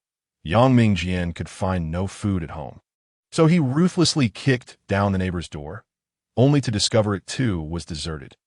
Undeterred, he continued searching for a moment, yet found nothing. He was nearing madness as time slipped away. Less than 50 minutes remained. There was no time to waste. They had to find a refuge. Grabbing the oil jug and his wife's packed items, he rushed outside. Fortunately, the elevator was now unoccupied, and they swiftly descended to the ground floor. However, he soon realized the entrance to the nearest underground garage had been sealed, and outside stood a throng of residents, angrily shouting. Where to go? He felt disoriented. Right, Baidu. Setting down the oil jug, he pulled out his phone to search for nearby civil defense facilities. The internet connection remained poor. With no other option, they dashed out of the community, following the flow of people towards the nearest subway station. The chaotic throng was utterly disordered, fearing that his wife and child might be lost in the crush. Yang Mingjian clutched his wife's arm tightly. The cries, shouts, and desperate screams echoed around them. Soon, the already crowded crowd devolved into a stampede. Yang Mingjian's family, positioned towards the rear, had yet to be swept away. But the front was in turmoil. That moment, several out-of-control vehicles accelerated into the congested traffic, crashing into the crowd and colliding with the concrete wall, resulting in a violent explosion. Not too far away, Yang Mingjian and his wife instinctively dropped to the ground. 20 more minutes passed, leaving them with half an hour. If they did not locate a refuge soon, their entire family would indeed be doomed. Rising, a fierce determination crossed Yang Mingjian's face as he pulled his wife into an unoccupied car at the roadside. With a sharp turn of the steering wheel and a press of the accelerator, they plunged into the throng. Managing to steer, they raced along the sidewalk, unaware of how many they might crush beneath their wheels. This frenzy shocked everyone, including his wife, who was rendered speechless by fear. Yet, seeing this scene, other drivers on the road lost all sense of traffic regulations. Morality was cast aside as they too emulated Yang Mingjian, barreling into the crowd. As the madness escalated, the direction of the throng descended into even greater chaos. The already crowded masses resembled a pile of bodies, or, more aptly, a swarm of zombies, trampling over one another. Yang Mingjian's vehicle soon collided with this mass of humanity, coming to a halt, while the enraged individuals who narrowly escaped death quickly turned their fury towards them. They smashed the car windows and dragged the family out. In his final moments, a phrase flashed through his mind. The wind blows the eggshell, the plate takes the people to peace. Chapter 48. Chaos. The tragic fate of Yang Mingjian's family cannot be deemed an accident. It can only be described as a consequence of his own folly. In stark contrast, Professor Wang from Jiangxing Geological University was considerably more fortunate. Upon hearing the apocalyptic announcement, his initial reaction was disbelief. While assisting his grandson with elementary school homework at home, he had yet to make it to the restroom when the content of the broadcast struck him as absurdly amusing. However, as he glanced outside to see the throngs of people, his composure swiftly unraveled. In that fleeting moment, a multitude of thoughts flooded his mind, but the first image to surface was that of a person named Zhang Xun. That moment, his son burst into the room in a frantic rush, exclaiming, "Dad, the apocalypse is upon us. Hurry, gather your things. We need to head to the air raid shelter." There was an abandoned air raid shelter at the back of the school, although the school had recently renovated it. Primarily for students to cool off during the summer, it couldn't possibly accommodate such a multitude. Professor Wang found it challenging to accept this reality until his son forcibly dragged him out, laden with bags. Their family of 5 joined the stream of students surging towards the air raid shelter in the back of the school. As the crowd swelled, some audacious students organized themselves to forcibly shut the entrance door to the shelter. However, this action resulted in chaos, as those outside recklessly attempted to break down the door. A portion of the individuals at the rear, seeing time slip away, decisively abandoned the shelter and rushed towards the subway station outside the school. Those who remained were undeterred, still making last-ditch efforts, even managing to procure a cutting machine from somewhere. As the door was sliced open, a flood of people surged inside. That a look of unnatural despair crossed Professor Wang's face as he began to comprehend the gravity of the situation. At that moment, he surmised that perhaps some individuals had long anticipated this day and had made various preparations well in advance. They had concealed everything. Was it a particular organization, or perhaps the higher echelons of government? Whether one or the other, they have abandoned the entirety of human civilization. The scene of his first encounter with Zhang Xun vividly resurfaced in his mind. The dialogue they shared surprisingly evoked no hint of vigilance within him. Perhaps the other had hinted at something, yet he failed to grasp the subtlety of the implication. Regret flooded Professor Wang, who wished he could slap himself. He had come to realize that those present, himself included, despite having evaded several prior disasters, would not survive for long. For at that moment, he had already clearly deduced the process and consequences of the impending catastrophe. Moreover, he had an unsettling premonition that this disaster might be far graver than he had initially anticipated.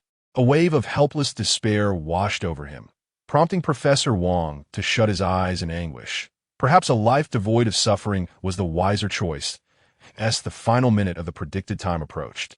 He opened his eyes and said to his son, "If we survive this, once the nuclear radiation subsides and the high temperatures and torrential rains have passed, do your utmost to head west." Tears streamed down his face as he glanced at his grandson and continued, "Jiangxing will no longer be a place for survival. Remember my words." His son looked at him with skepticism, nodding slightly. Clearly, he had yet to comprehend the severity of the impact this disaster would have on human civilization. After all, he was a scholar of the humanities. The entire world had descended into chaos. Major governments across various regions had received the news nearly 20 minutes in advance. This meant that those in power had an additional 20 minutes to prepare compared to the average citizen. In many foreign nations, governments had already begun to flee discreetly, opting not to announce the news in order to expedite their escape, at least domestically. After weighing the situation, it was decided to inform the populace. Regardless, humanity's center of gravity had tilted towards the precipice. Whether one withdrew or advanced, the outcome of falling was inevitable.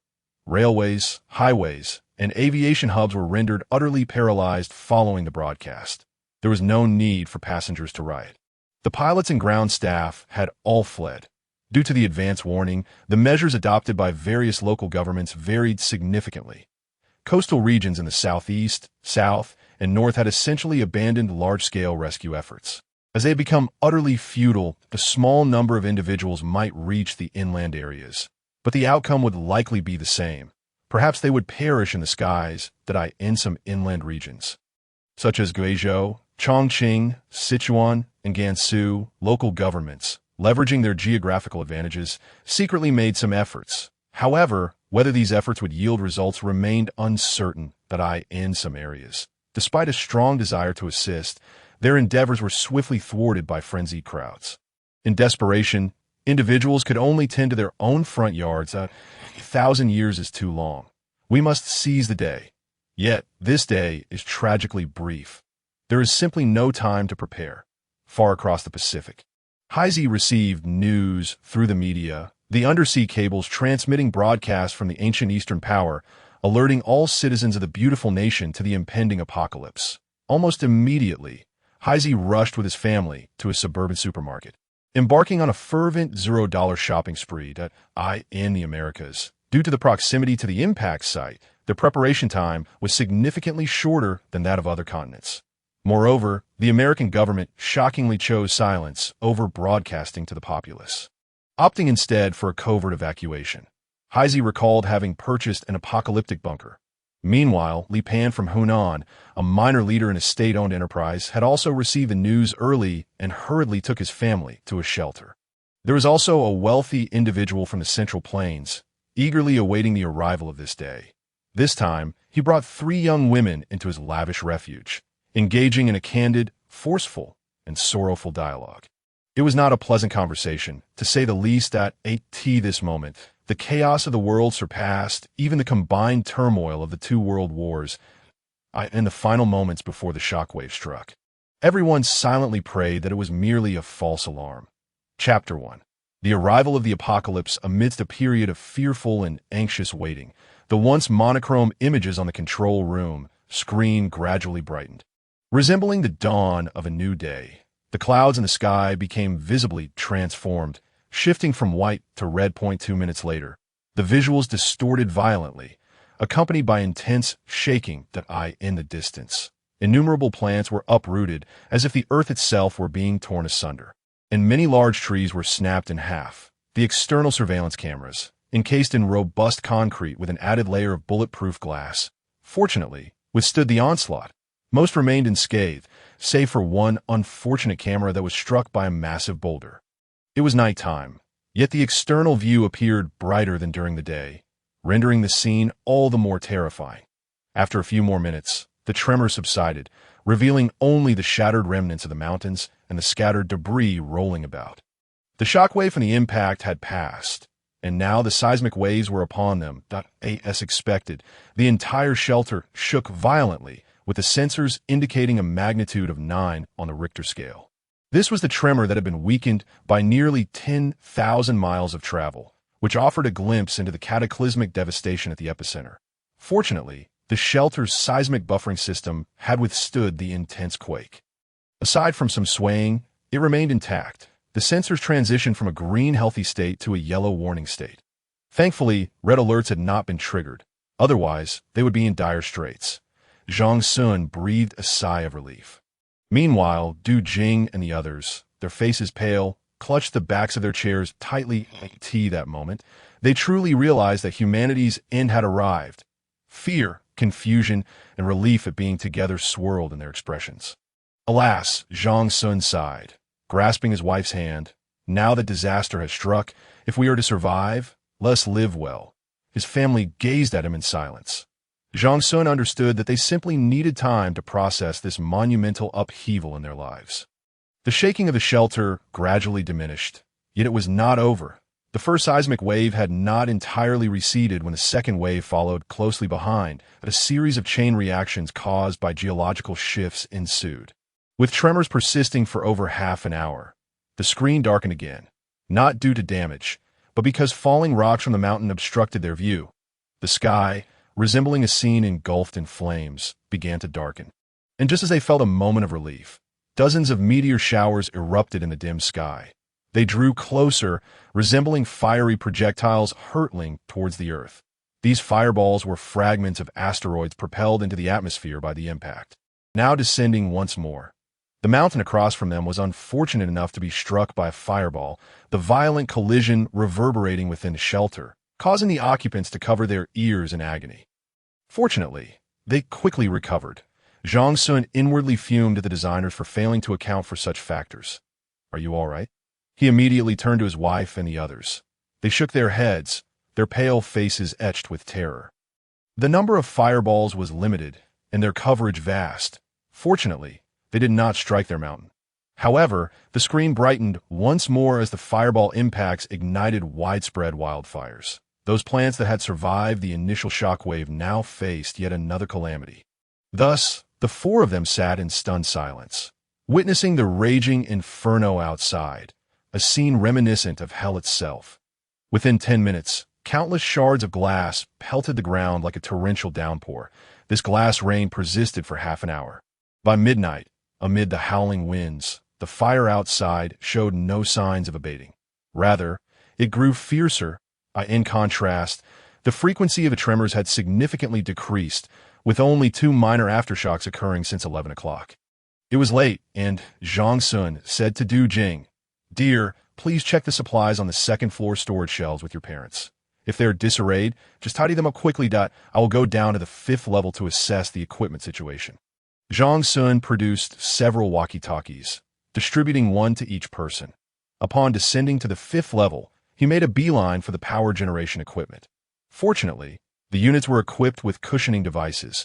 After conducting a thorough inspection, he discovered that, aside from some minor positional shifts, there were no significant damages. Utilizing tools such as jacks, he meticulously restored the generator set to its original position, subsequently examining the temperature control and electrical control systems. Where he found no visible signs of impact or damage, that he then dedicated an additional 2 hours, meticulously consulting the manual, item by item, to assess the condition of each component. Following this, he checked the status of the fuel storage through the monitoring system. Thankfully, his foresight had led him to package fuels like charcoal and solid alcohol in wooden crates, which, along with the crates, ton barrels, and gas cylinders, had been securely fastened, preventing any collisions or leaks. After completing these tasks, he proceeded to the second-floor warehouse, where he found his wife and others still organizing supplies. Although the shelves had been reinforced at the edges, a considerable amount of goods had still tumbled down, creating quite a disarray. Zhang Xun joined in the effort to restore order, investing approximately an hour and a half to achieve a preliminary organization of the supplies. He identified some food items with torn packaging that could not be stored for long, so he set them aside to address them promptly. The family, utterly exhausted, found themselves in the early hours of the morning. Around 4 o'clock, a gentle rain began to fall outside, yet the wildfire continued to rage, showing no signs of abating. The mountains at this moment resembled a landscape ravaged by cannon fire. Standing in stark contrast to their former lushness, it was truly a sight that brought sorrow to the heart and tears to the eyes. Having retrieved several new blankets, Zhang Xun, concerned for his mother's apprehension, requested Du Jing to accompany her for the night, while he opted to stay with his father in the following morning. Zhang Xun awoke to find that it was already past 10 o'clock. Upon rising, a palpable gloom still lingered among everyone. After completing their morning routines, he first visited the control room, where he noted that the temperature control system had issued a warning earlier that morning, subsequently adjusting the temperature automatically. In the morning, Zhang Xun procured 4 boxes of self-heating rice, opting for a simple meal. Once he had finished eating, it was time to attend to more pressing matters. In the afternoon, he guided them through an orientation of the shelter, commencing from the 5th floor and meticulously explaining the functions and precautions associated with each area. He also recorded their identification details into the system, integrating them into the shelter's management framework. The next day, Zhang Xun began assigning tasks, a preliminary arrangement subject to future adjustments based on circumstances. His mother was tasked with overseeing the daily catering and laundry in the living area, as well as managing the poultry breeding in the 4th-floor farming area. His father-in-law was responsible for the management of the agricultural zone. Du Jing was assigned to monitor the control room and manage the warehouse supplies. As for Zhang Xun himself, he was in charge of the routine inspections and maintenance of the shelter's various systems and equipment. While tasks were allocated, they were still novices in the shelter, lacking understanding of their roles. Thus, Zhang Xun planned for the first 2 weeks to focus on learning and training. For his mother, this involved familiarizing herself with the use of various smart appliances in the living area, such as the induction stove, dishwasher, range hood, and washing machine. Du Jing needed to learn how to utilize the inventory management system and understand the parameters and alarm types of the control room systems, as well as how to respond to alerts. His father-in-law was to manage a substantial agricultural ecosystem, which, despite its high degree of automation, required knowledge of operational principles and methods to handle emergencies. In truth, Zhang Xun himself was not entirely versed in many aspects, particularly regarding agricultural practices, and he too would gradually learn alongside his father-in-law. Fortunately, the technical manuals provided comprehensive guidance, supplemented with video tutorials that were straightforward and conducive to rapid learning. After which they would delve into practical applications. As time progressed, everyone entered a state of engrossed learning. There were aspects Zhang Xun could teach them, while other knowledge required him to learn alongside them.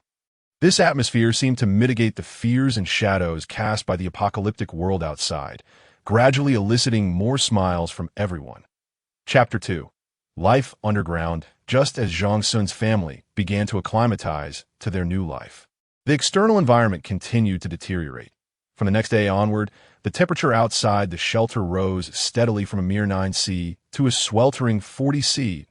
This heat persisted for approximately 3 weeks, accompanied by a gentle, persistent rain.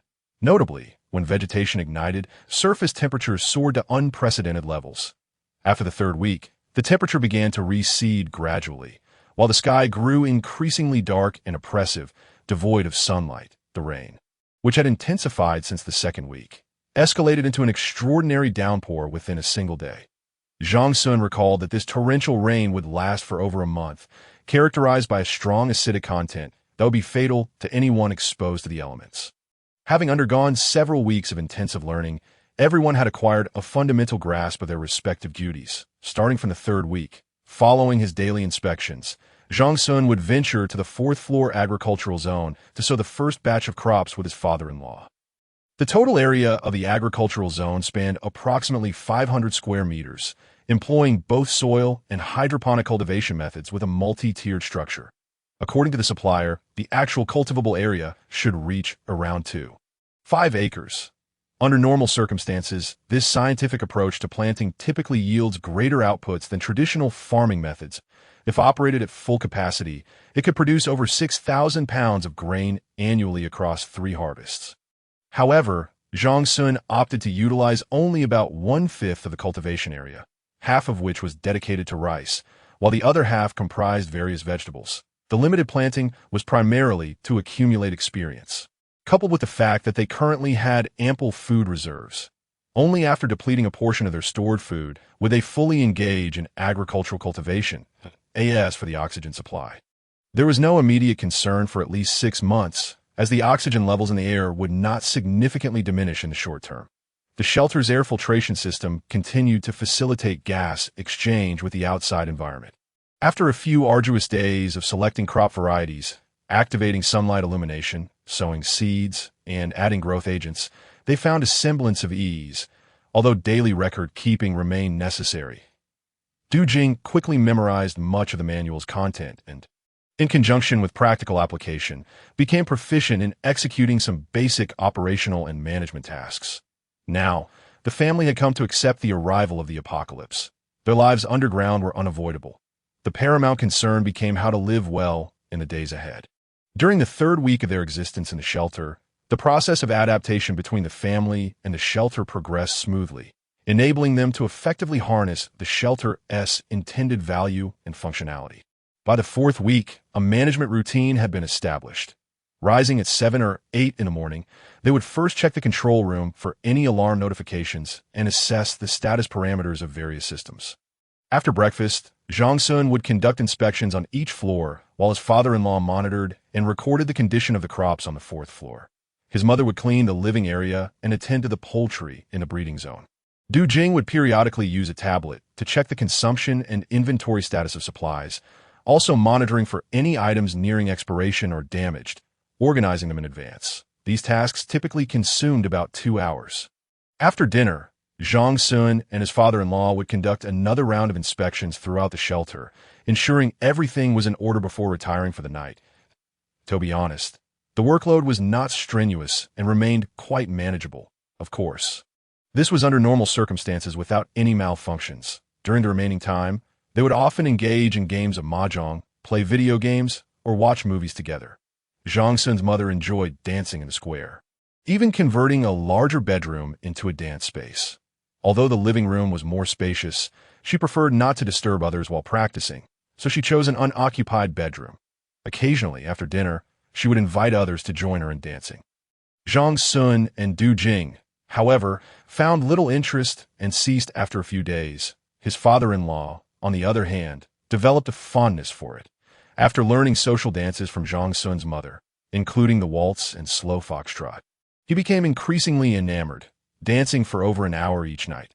Zhang Xun would occasionally indulge in video games, but more often he was drawn away by his wife to watch movies in the theater room or catch up on TV dramas in the living room. The torrential rains outside persisted, and the air quality monitoring system's sensors indicated that the radiation levels were gradually stabilizing at their peak. On the fifth day, the radiation measured 8,000 microsieverts per hour, but it had now stabilized at around 2,500 microsieverts per hour. For perspective, consuming a banana exposes one to approximately 0.0001 microsieverts. Sleeping beside another person for 8 hours results in 0.0005 microsieverts. A dental X-ray exposes 1 to 0.005 microsieverts, and a dose of 100 microsieverts has no immediate noticeable effects on the human body. Between 100 and 500 microsieverts, a decrease in white blood cell count may occur. Yet there are no visible symptoms or significant discomfort. However, exposure to doses between 1,000 and 2,000 microsieverts can result in hair loss and symptoms such as vomiting. When radiation doses reach between 2,000 and 4,000 microsieverts, there is a marked decrease in white blood cells, accompanied by severe headaches and vomiting. These are the radiation levels outside, thanks to the efficient air filtration system and protective measures. The internal radiation levels in the shelter hovered around 0.002 microsieverts. Following the previous external nuclear radiation spike, the shelter's radiation had once surged to 30 microsieverts, causing Zhang Xun considerable distress for several days. However, upon reaching its peak, the radiation levels gradually declined, allowing him to breathe a sigh of relief. The impact of the torrential rains was significant. Due to the shelter's location within a ravine, by the 5th week of the apocalypse, flash floods began to emerge, with water levels continuously rising. The monitoring system revealed that half of the shelter's airtight door was now submerged. As of now, the downpour had only completed half of its duration, with roughly 2 weeks remaining before it would diminish. The silver lining was that the floodwaters had ceased to rise, preventing the complete inundation of the access routes and exits that on February 27, 2025, during the 5th week of the apocalypse, after finishing breakfast, Zhang Xun conducted his routine inspections. 30 minutes later, he received a call over the intercom from Du Jing. "Honey, I found a crack in the corner of the warehouse. You should come quickly." Zhang Xun felt a tightness in his chest and hurriedly replied, "I'm on my way." "How big is the crack?" "About 20 centimeters. Fortunately, it was not a significant issue." Zhang Xun swiftly arrived at the 3rd-level warehouse site. He took out a measuring tape and assessed that the crack measured 23 centimeters in length, with a maximum width of merely 5 millimeters, indicating that the problem was manageable. However, he was troubled by the possibility of internal damage to the concrete structure of the shelter from the previous tremors. He pondered whether the central steel plates and the filling materials had been compromised. For the moment, he chose not to rush into repairs on the crack. Instead, he retrieved the ultrasonic flaw detector provided for the shelter and commenced a systematic inspection of the internal structure. The ultrasonic testing was ideally suited for detecting internal defects, boasting a vast detection range, high sensitivity, efficiency, and relatively simple operation. After a day of meticulous examination, he discovered more than a dozen cracks within the concrete structure. Among them, there were 13 cracks with a width of less than 0.05 millimeters and 3 that exceeded 0.05 mm, the largest measuring 17 centimeters in length and 3 millimeters in width. Zhang Xun meticulously marked each one, deciding that the small cracks did not require immediate attention, as they fell within the standard range set by national regulations, making their repair quite cumbersome. The primary concern remained the 3 wider cracks, which needed prompt attention. The following day, while conducting inspections, he utilized a portable radiographic testing device to examine the central steel plates. Due to the radiation emitted by this testing method, Zhang Xun was cautious not to use it excessively. confining its application to critical welding joints. After selecting several locations on each layer for inspection, he found no signs of cracking in the intermediate steel layer, which alleviated his concerns. Next on his agenda was addressing the concrete cracks. And he collaborated with his father-in-law. They retrieved some cement from the first-level material warehouse, mixed in a bonding agent, and after preparing the mixture, they first sealed the exposed crack for the internal cracks. They used a drilling machine to create small holes, then pumped the cement and bonding agent into the gaps for filling. Once completed, this matter was resolved. Subsequently, Zhang Xun hurriedly documented the entire incident, including its discovery and resolution, in the shelter's operational log. Chapter 3. The first venture outside on March 19, 2025, nearly 2 months had elapsed since the onset of the apocalypse, and the torrential rains began to subside today. Furthermore, it appeared that the water levels outside the shelter had also decreased somewhat, as observed from the surveillance that a week later, on March 26, the rain finally ceased in the distance. Where 2 mountains converged, the flash floods continued to surge. Yet the open ground outside the shelter had begun to emerge, albeit muddied and strewn with fallen rocks. The air temperature gradually fell back to around 20 C, and it was estimated that it would continue to decline in the coming days. The nuclear radiation levels had also diminished significantly. Due to the deluge, the initial radiation level of 2,500 millisieverts had decreased to 1,500 millisieverts. Although this reduction was substantial, it remained lethal to human beings. Without proper shelter, one could not endure such harm for an extended period. Recently, the shelter faced another challenge. Half of the air filtration system's filters had become clogged. The warning notifications in the main control room blared red daily. Had it not been for the other half still functioning, Zhang Xun's family might not have persevered for long. The shelter maintained multiple communication channels with the outside world, not limited to a single main passage, but also including escape routes and several air exchange conduits located above the main passage. However, the latter had a very small diameter of merely 0.8 meters. Due to the previous impacts and wildfires, the air was saturated with dust and ash, quickly nearing the maximum filtration capacity of the filters. Both internal and external filter systems were operational. While the internal filters were manageable, the filters within the passageways required replacement. Generally, the VA-150 filter from Israel's Best Company, costing over $60,000 each, had a lifespan of up to 5 years under normal conditions.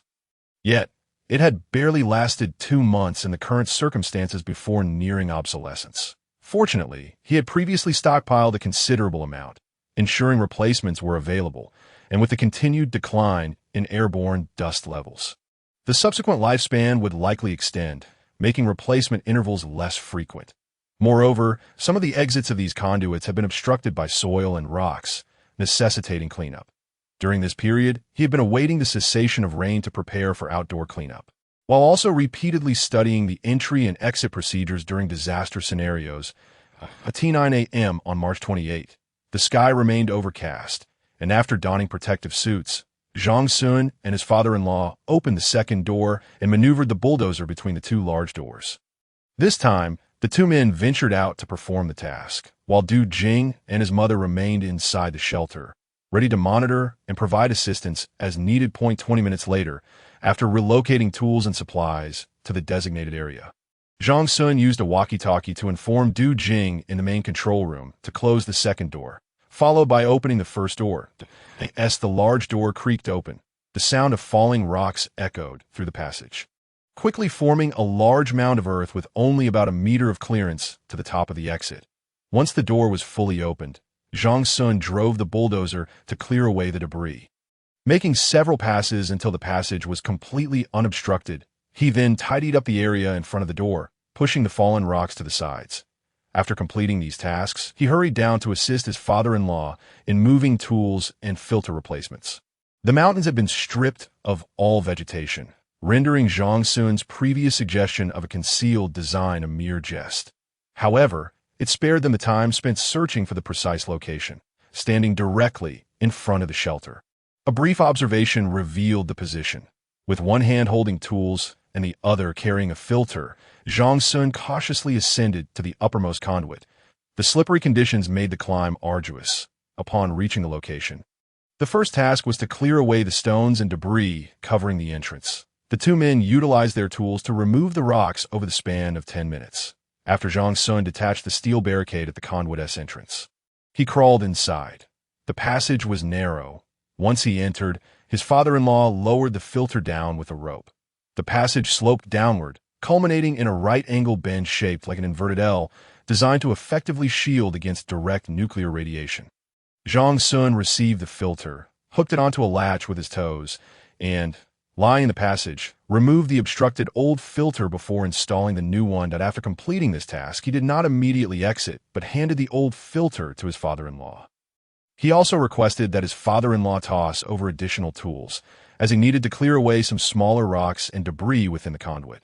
Wearing protective clothing made movement cumbersome, resulting in a slower pace for replacing and cleaning each conduit filter. Each passage required approximately an hour or more, and there were 5 such conduits. Starting at 9 a.m., the work extended well into the afternoon, concluding around 3 p.m. when the last conduit filter was finally replaced. The main issue was the excessive fatigue. They needed to pause and rest frequently. After reinstalling the steel mesh at the conduit entrance, they located several monitoring positions, clearing the surface of dirt and debris, and wiped away any residue. One camera had been smashed by a boulder, and it would have to wait for another opportunity to assess the possibility of replacement. After descending, Zhang Xun gathered all the discarded filters. Using the bulldozer to push a mound of earth over them for complete burial, as they were about to re-enter, Zhang Xun climbed atop the bulldozer's cabin and, peering through the protective window, gazed into the distance. The once recognizable road leading to the provincial highway had become unidentifiable. Scattered about were various sized rocks, all covered with a layer of deep gray sludge. It seemed that another opportunity for cleanup would have to be sought. Zhang Xun mused. While remnants of the provincial road had once been visible, it was now entirely submerged by the floodwaters, leaving uncertainty about whether the levels would recede in the future. He secretly hoped that the water level would not continue to recede, for the impending harsh winter would cloak the surface in a thick layer of ice. Should the water level lower, the previously damaged provincial road would undoubtedly become impassable, and numerous boulders would obstruct their path, rendering any attempt to venture out utterly impossible. Conversely, if the water level remained stable, future vehicular travel across the icy expanse would surely be smooth sailing. After observing for a while, Zhang Xun re-entered the driver's cabin and steered the vehicle back to the shelter. Upon seeing the two return in the control room, Du Jing, having received Zhang Xun's notification, promptly closed the steel gate of the first exit. The air filtration system commenced its operation, exchanging the air within that space, followed by the activation of the sprinkler system. After approximately 15 minutes of thorough rinsing, Zhang Xun retrieved a radiation detector from the tool cabinet on the wall to assess the radiation levels on the protective suits and the vehicle surface. Upon meeting the preliminary standards, the two of them removed the outer layer of their protective suits, placing them in the nearby red waste bin, and informed Du Jing to open the second door. Zhang Xun swiftly maneuvered the bulldozer through the second door, which promptly closed behind them once they had all entered. That moment, both Zhang Xun and his father-in-law took hold of a hose, connecting it to a pre-positioned water tank filled to the brim with soapy water, continuing to wash the bulldozer from various angles. After the washing, they rechecked the radiation levels, finding them to be harmless to humans.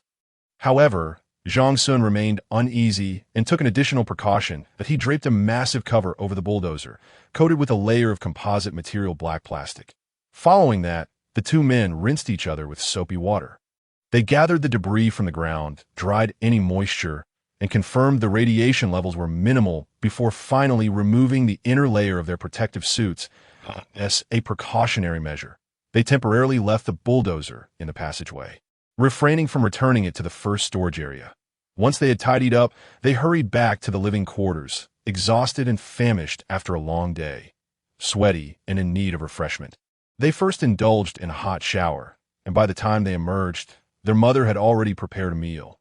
During dinner, the father-in-law jested, saying that aside from the gravity, this outing felt akin to a spacewalk at the Chinese space station.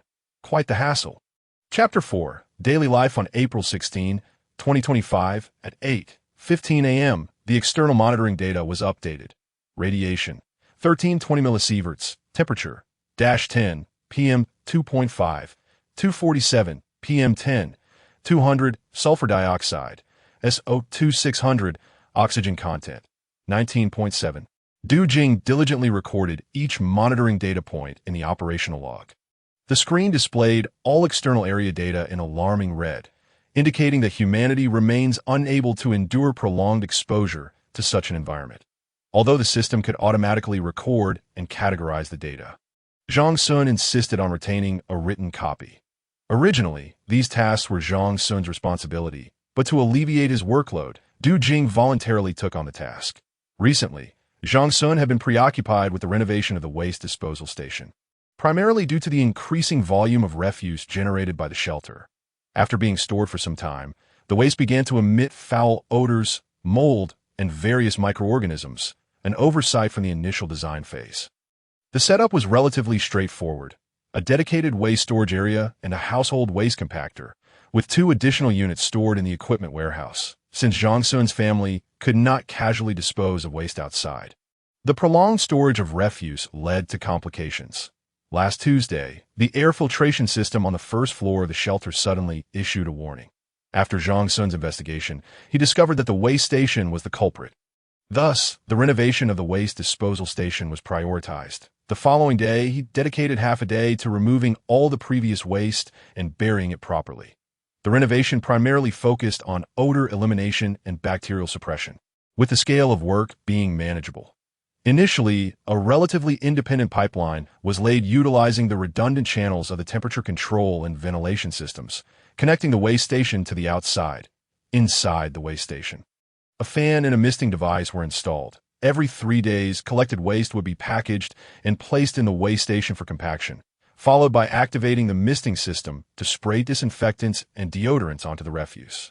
After 15 minutes, the fan would be turned on for an hour to expel the air from the waste station, completing the gas exchange, as the incoming air was filtered and consisted of cold, low-temperature air. This effectively inhibited bacterial growth within the waste station. Of course, the waste station itself was not large, and Zhang Xun had stockpiled considerable insulation material to prevent cold air from escaping. He even added an insulating layer to the inner walls of the waste station. The entire process, including the time spent disposing of the waste, took 4 days. While it was not overly exhausting, it was somewhat cumbersome. After completing this project, the family reorganized their daily workflow, and after a few days of adjustment, they found it to be more rational and efficient than before. During this period, Zhang Xun had gained a noticeable amount of weight, being the heaviest among the 4. His mother and father-in-law danced daily without gaining weight. His wife exercised for an hour every evening after dinner and remained fit. Yet he alone had put on weight. Unable to bear it any longer, Du Jing insisted on dragging him to the gym every night after his inspections. Though the living area could hardly be described as luxurious, it offered a variety of recreational activities. There was a movie room, which, while not as large as a cinema screen, was significantly bigger than the television in the living room.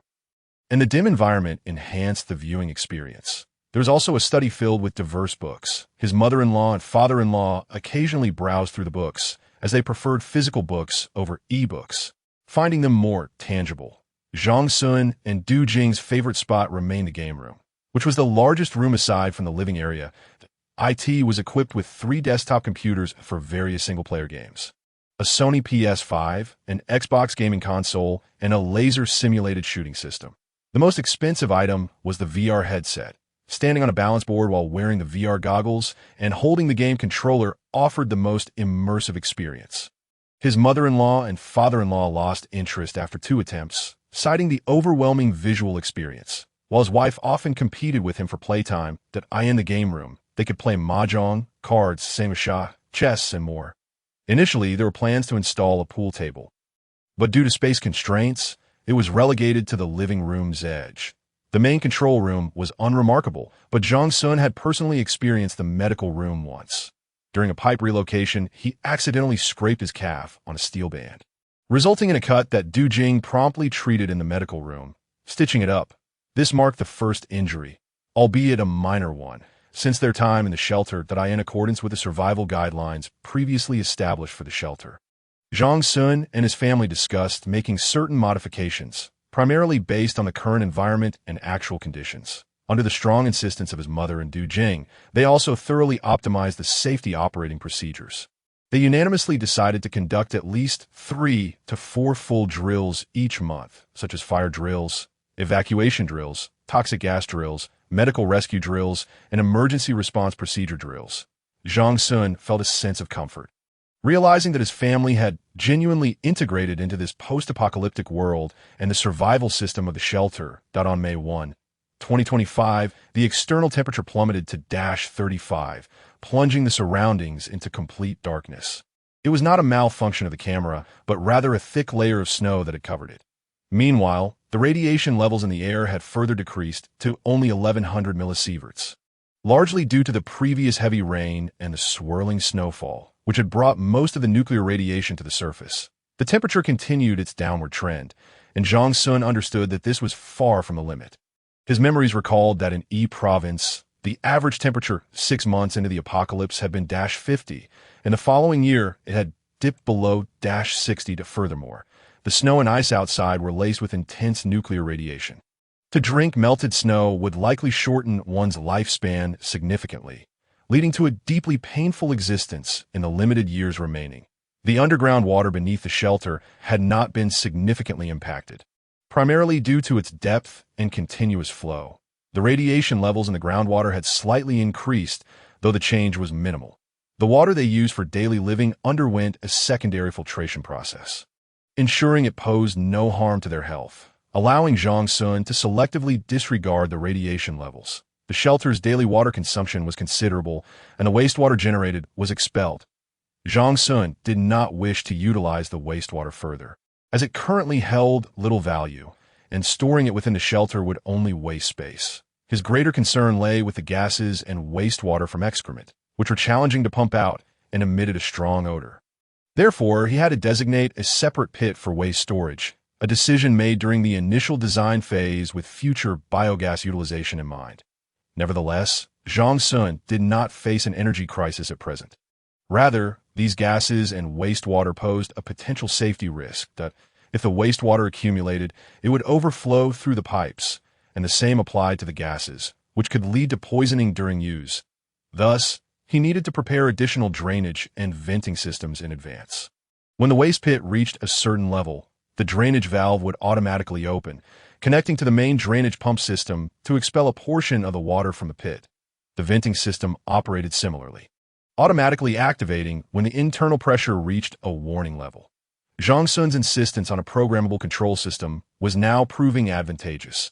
Aside from necessary pipe designs, he only needed to employ a few sensors, IoT units, and draft a new program to integrate into the main control system, allowing for remote regulation of any area within the shelter. Chapter 5.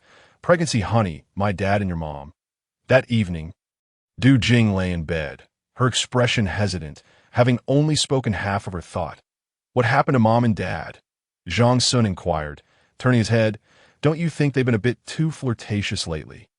Du Jing said, biting her lip. Zhang Xun chuckled upon hearing this. He had not noticed before, but upon reflection, it indeed seemed the case. 0.4 month had passed since the apocalypse began, and being together daily. It was inevitable that some sparks might fly. What do you think? Zhang Xun first sought his wife's opinion. I don't know what to do. Du Jing shook her head, after a moment of silence. It was Zhang Xun who broke it, suggesting, how about this? If they both have feelings for each other, why not let them be? In this apocalyptic world, aside from their children, the elderly need some emotional support too. But I'm not sure, Du Jing replied. That's all right. Tomorrow we can subtly inquire about the situation. Zhang Xun continued with a smile. You can chat with my mom, and I'll find a way to talk to Dad. Yes, that's the only way. Du Jing nodded. Let's get some rest. Just as Zhang Xun was about to turn off the light, Du Jing suddenly sat up, covering her mouth as she dashed to the bathroom. Zhang Xun, alarmed, thought she might be unwell and hurried after her. Du Jing leaned over the sink, feeling nauseous and struggling to vomit. What's wrong? Are you feeling unwell? Don't scare me. Zhang Xun was exceedingly anxious. Speaking urgently, Du Jing remained silent, her hands resting on the wash basin, and it took her quite a while to regain her composure. Observing her husband's eager expression warmed her heart, prompting her to offer some comfort. I feel a bit nauseous. Do you know what the issue might be? Zhang Xun, lacking understanding in such matters, turned to his wife, who had studied nursing and furthered her knowledge in medicine through self-study. He could only inquire in this manner. Du Jing nodded, then shook her head, saying to him, "Please go to the medical room and fetch a pregnancy test." Upon hearing this, Zhang Xun's pupils dilated, soon filled with overwhelming joy as he tentatively asked, "Are you saying it's still uncertain? Hurry and get it," Du Jing replied, giving him a pointed look and pushing him out the door. 20 minutes later, Du Jing emerged from the bathroom, under Zhang Xun's expectant gaze. She nodded and announced 2 lines. The reality of the situation left him somewhat flustered. After all, it was their first child, and he had no mental preparation or experience. Du Jing, however, remained composed and advised Zhang Xun, "Let's not tell our parents just yet. We should clarify everything first." "All right," Zhang Xun nodded in agreement. The following day, they each took action, seeking opportunities to broach the subject with their parents. After some subtle probing, they hesitantly expressed their thoughts, though they were apprehensive about how Zhang Xun and his wife might react. During dinner that evening, both Du Jing and Zhang Xun voiced their support for the couple's relationship, which eased their parents' concerns. Once the matter was laid bare, Zhang Xun proposed that they find a time to hold a simple wedding for the two, though the parents feigned reluctance. They were unable to resist the couple's persuasion and eventually acquiesced. In the subsequent 2 days after attending to their tasks, the group dedicated time to preparing the room. These arrangements were relatively simple, and everything was completed swiftly. On May 17, 2025, Zhang Xun's biological mother and Du Jing's father officially united in matrimony. The refuge had not prepared wedding attire, so they were compelled to wear other clothing as substitutes. After a brief ceremony and a delightful meal, the wedding was deemed complete. During dinner, Zhang Xun also announced the joyous news of Du Jing's pregnancy, which the parents considered the finest gift from their children. Life in the post-apocalyptic world continued, and with Du Jing's pregnancy, Zhang Xun originally intended for her to rest and take it easy. But she resolutely declined. "That I've only just begun. I'm not incapacitated," Du Jing retorted, adding, "Besides, lying around all day isn't good for the baby." Zhang Xun, understanding her resolve, chose to support her, though he became increasingly attentive to her needs, often staying by her side. Taking advantage of the early days, Du Jing also allocated some time to train her mother and Zhang Xun in childbirth assistance, in the event of an emergency. It would be perilous for the family to be unprepared. Although the medical room in the refuge was quite basic, it still surpassed the facilities of a typical rural clinic, equipped with an ultrasound machine, a small X-ray machine, a shadowless operating table, and a blood cell analyzer, among other devices. In the days that followed, Du Jing had become the cherished one in the household. Her husband no longer allowed her to inspect warehouse supplies for fear of any accidents occurring. To ensure she had access to fresh produce, her father even planted some fruits in the agricultural zone, such as cherry tomatoes and strawberries. Utilizing hydroponic techniques, these fruits could be harvested in about 2 months without regard for the seasons. The fruits purchased prior to the apocalypse had long been consumed, with some going bad due to their short shelf life. Fortunately, some of the previously grown vegetables were now ready for harvest, marking the family's first experience of consuming their own cultivated produce since the onset of the apocalypse. The rice they had planted was still growing, beginning to bear ears, but had not yet reached the harvest standard. According to the assessment by the ecological AI steward, the expected yield could reach around 700 kilograms. After threshing and drying, the weight would further decrease, with around 600 kilograms being a realistic estimate. In truth, this amount of grain would adequately meet the consumption needs of their family of 4 for an entire year. Zhang Xun felt a sense of satisfaction regarding this, and relative to other areas. The oxygen levels in the 4th level agricultural ecological zone were notably higher at tea times. When Zhang Xun's mother and Du Jing had nothing to do, they enjoyed spending time there. The sight of the verdant plants brought them relaxation and joy, as they had not seen greenery in a long time. The impending arrival of a child also filled the family with hope and anticipation. "What sound is that?" Du Jing, who was pregnant, had particularly acute hearing. After finishing their meal, Zhang Xun was guiding her on a stroll. "It's merely the sound of the equipment operating below," Zhang Xun explained. The refuge's equipment typically generated some noise, but due to special soundproofing measures, it did not disturb the living quarters during operation. Moreover, sound-absorbing materials were laid across the layers, ensuring sound insulation exceeded normal standards. That's not right. It sounds different from usual. Listen carefully, Du Jing remarked with precision. Zhang Xun lifted his head, attentively listening, and not long after, he too discerned it. The operational noise of the refuge's equipment was noticeably louder than before, occasionally accompanied by sharp, unusual sounds, not daring to be negligent. He advised Du Jing, "You should head back. I'll go check it out." Du Jing nodded, responding, "Go ahead, but be careful." The change in sound was subtle, and since Zhang Xun had grown accustomed to it, he had not immediately recognized it. Thanks to Du Jing's alertness, such situations were also addressed in the refuge's operational maintenance manual. First, Zhang Xun retrieved a vibration detector, measuring the vibration levels of all equipment axially, longitudinally, and horizontally. After recording all the vibration data, he compared it with previous monitoring results and found that while the current data had not reached warning levels, it exhibited a rising trend. This scenario generally indicated three possibilities. 1. Significant assembly errors in the equipment, leading to misalignment. 2. Poor lubrication, resulting in wear on the equipment's drive shafts, causing dry friction that could lead to localized overheating and vibration. 3. Resonance occurring at rotating components. Among others, Zhang Xun systematically ruled out each cause and finally identified the second issue: inadequate lubrication. Perhaps in an effort to conserve materials, the lubricant added during maintenance had been insufficient, resulting in accelerated consumption. Zhang Xun speculated. He promptly retrieved a bucket of grease from the storeroom and applied fresh lubricant to the bearings and motor bearings of various equipment. After completing this task, he waited for half an hour before measuring the equipment's vibration levels again. Discovering a significant decrease in all data, he sighed with relief. Zhang Xun reminded himself that such data should not merely be recorded during inspections, but should also be analyzed using the refuge's AI capabilities. After all, visual representations of data are far more comprehensible than scattered figures.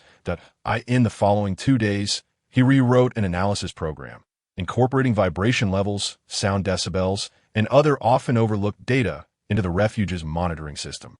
Chapter 6. Installing the antenna by mid-June. Nearly 5 months had passed since the apocalypse began, and the first batch of crops was starting to be harvested.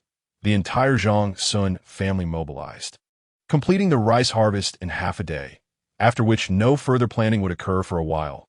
This endeavor was primarily aimed at accumulating relevant experience, as Zhang Xun had previously purchased a substantial amount of food supplies. They needed to consume a portion of it and be mindful of the limited nutrients available for crop cultivation. Currently, their focus was on growing vegetables and fruits. After harvesting the rice, they proceeded with drying and threshing.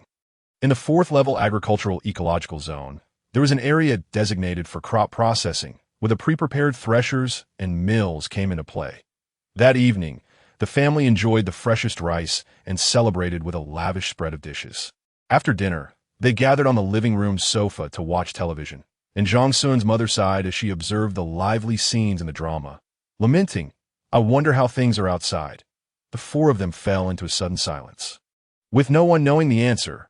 In such an environment, even if they had narrowly escaped the initial disaster, survival in the long run would be exceedingly difficult. In Zhang Xun's recollection, both he and Du Jing had succumbed to radiation sickness and starvation. Although the official refuge had blocked most of the nuclear radiation, people continued to lose their lives daily due to radiation sickness. Radiation, extreme cold, and oxygen deprivation would inevitably claim 99% of the population.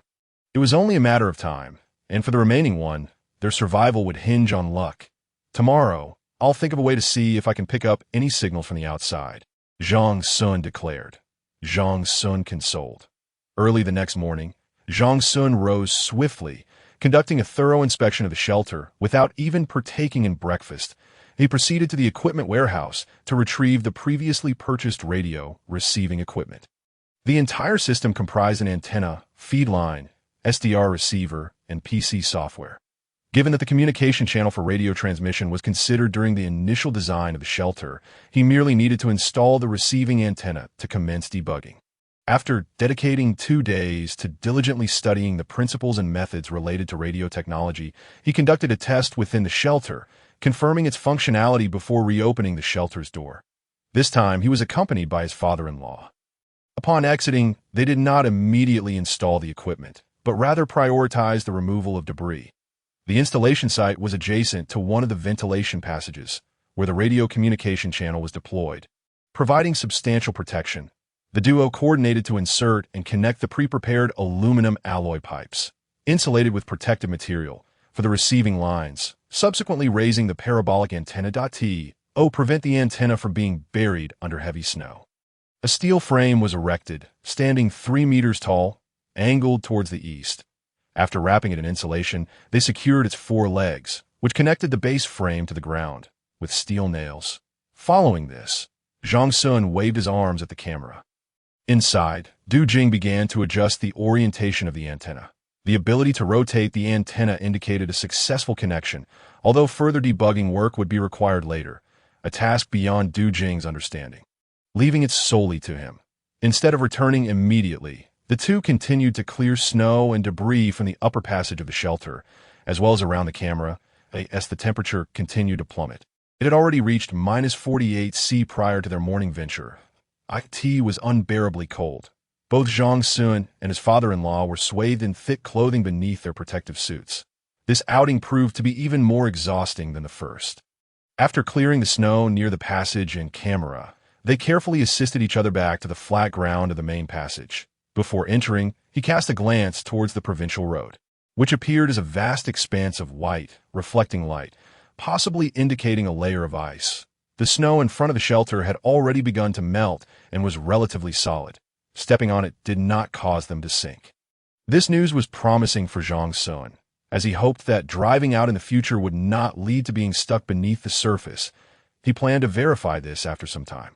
After undergoing a complex decontamination process, the two re-entered the shelter. Fortunately, they had not driven out this time, significantly shortening the decontamination duration. Back in the living area, Zhang Xun shed his heavy clothing and approached the signal receiver to begin adjustments. He first rotated the receiving antenna to test its directional reception. Due to the obstruction from the mountains, the search angles were limited, with the northeast direction being the most accessible. Before the apocalypse, Zhang Xun had researched the impact of nuclear explosions on wireless communication online, and the findings were rather bleak. The range and duration of a small-scale nuclear explosion's effects are limited, particularly a high-altitude detonation, which produces 2 types of outcomes. The first being a nuclear electromagnetic pulse, occurring at the time of the explosion and lasting briefly, directly interfering with and damaging electronic systems, including communication devices. The second is the additional ionospheric effect, which severely impacts short-wave radio communication and radar observation in the short term, yet does not damage the communication and observation equipment. Prior to the apocalypse, humanity had actively launched high-yield nuclear weapons that detonated in the upper atmosphere, generating substantial radioactive clouds. When many fission products ascend beyond 15 km, they induce additional ionospheric effects, given the immense yield. The duration of this added ionospheric effect remained uncertain. Even to Zhang Xun, he did not harbor high hopes for this attempt, nor was he a radio enthusiast, possessing only a rudimentary understanding of such knowledge. However, he grasped the fundamental principles. Essentially, the system relied on the receiving antenna to capture airborne radio waves, while the tuning circuit selected the desired frequency signal, and the demodulator converted high-frequency signals back into audio frequencies. The resulting audio signals were then amplified to obtain sufficient driving power, ultimately being transformed back into broadcast content through electroacoustic conversion. In simpler terms, this apparatus functioned as a more complex radio, also capable of transmitting signals. Naturally, Zhang Xun would not actively transmit signals, not only due to concerns about whether the power could suffice, but also the fear that such actions might reveal their location. He meticulously adjusted the radio, scanning through various channels, yet was met predominantly with static, times, piercing, shrill noises accompanied the static, indicating that atmospheric radiation had severely interfered with the radio signals. After 2 hours of searching through channels, the Zhang family conceded defeat. At this stage, it was utterly impossible to receive external signals. The interior of the shelter managed to maintain clear signals primarily because its structural integrity shielded against external radiation interference. Thus, devices such as walkie-talkies and IoT equipment with radio transmission capabilities could operate safely and stably. Though somewhat disheartened, life must persist, mustn't it? The following day marked the scheduled drill day, and after completing their respective tasks, it was their fifth drill, concurrently the first medical emergency rescue drill, overseen by Du Jing. In recent times, she had often trained her family in this area of knowledge and application, utilizing a mannequin, a gift from the shopkeeper during a clothing purchase, to simulate various types of emergency rescue scenarios. This occasion served as a test of everyone's skills, addressing situations such as smoke-induced asphyxiation, excessive blood loss, strokes, falls, and foreign objects lodged in the throat, among others. Under the supervision of the chief commander, Zhang Xun, his mother and father-in-law each had to independently execute the entire procedure. However, both his mother and father-in-law consistently confused the order of rescue steps, much to Du Jing's frustration, leading to her stern reprimands. Of course, while Zhang Xun secretly enjoyed the spectacle, he too was caught and was made to demonstrate the procedure twice before being released. After nearly 2 hours of exertion, the drill concluded to Du Jing's satisfaction. Chapter 7. Preparations for going out. Over the subsequent week, Zhang Xun dedicated time each day to operate the radio receiving equipment. Although he understood the slim chances of success, he still harbored a glimmer of hope. Having been isolated from the world for so long, he yearned to hear even a whisper of human activity. Each attempt, however, yielded nothing. Surrounded by mountains in a relatively remote area, even a high-power transmission device would see its signal strength rapidly diminish under the interference of strong radiation. He pondered the extent of this attenuation. Should he conduct a test? He felt a stir of emotions within, realizing that he would need to venture out once more, and it could be considered a significant journey. After he shared this thought with his family, he was met with unanimous opposition from Du Jing and his mother. While they conceded to the idea of going out, they insisted that it must be far from the shelter, deeming it too perilous. No one could predict what circumstances might arise, a notion they found intolerable, especially since Du Jing was pregnant, which added to their concern. Observing their vehement disapproval, Zhang Xun composed himself. Indeed, it was easy to speak of such things, but to embark on a journey without thorough preparation was undeniably dangerous. However, he had no intention of surrendering. On one hand, he aimed to persuade his wife and mother, while on the other, he resolved to make all necessary preparations. That it was already July, and the outside temperature had plummeted to -50°C. After nearly 6 months, the Earth's environment had reached its most dire state, compelling Zhang Xun to brace for the worst. Moreover, the oxygen levels in the atmosphere had further diminished. Prior to the apocalypse, oxygen content was around 21, but now stood at a mere 16. 8. The shelter had activated its oxygen electrolysis system well in advance to maintain normal levels. Typically, every 10 liters of air contained approximately 2.095 liters of oxygen, equating to a concentration of about 20.95 in oxygen level of 16 is akin to living at an altitude of 3,658 meters in less Sa. When Zhang Xun had previously ventured out to install an antenna, he had brought along an oxygen tank in his protective suit, as working without it could easily result in hypoxia and fainting. This highlighted the stark contrast between living at low and high altitudes. Locals in Tibet had acclimatized to the plateau environment, while many tourists found it challenging to adapt in such a short time. Should Zhang Xun decide to go out, he would not only need to prepare for insulation, but also to guard against radiation and the low oxygen environment. Additionally, navigation posed another challenge. With maps largely rendered ineffective, determining a route back would also require careful consideration. In the garage, there was a recreational vehicle and 2 Dongfeng Warriors ORV off-road vehicles that combat the low temperatures, low oxygen, and intense radiation. Zhang Xun had specially modified these vehicles, filling critical areas with insulation materials, lead plates, and radiation-resistant coatings AS for the engines. In addition to insulation measures, he had installed an oxygen supply system and electric heating devices to prevent the engines from failing to start outdoors due to low oxygen and temperatures. The thought of venturing out lingered in his mind as he prepared diligently while continuously explaining to Du Jing and his mother. Initially, their stance was unwavering, but after Zhang Xun's patient persuasion, they finally began to relent. Sensing an opportunity, he intensified his efforts, sharing his plans and preparations. In the end, Du Jing and his mother were swayed and consented to his expedition. This time, he intended to go alone. Considering his father-in-law's advanced age and the likelihood that he might struggle physically, Zhang Xun meticulously inspected the off-road vehicle inside and out, confirming its airtight performance, although it was not entirely sealed. It could block most of the frigid air. Additionally, the entire exterior of the vehicle had been outfitted with lead plates and coated with radiation-resistant material, effectively reducing most of the radiation damage. To ensure sufficient fuel, he prepared a 70L auxiliary fuel tank in the back seat, as leaving it outside would result in it freezing quickly, making refueling a hassle to prevent the vehicle from skidding and encountering accidents.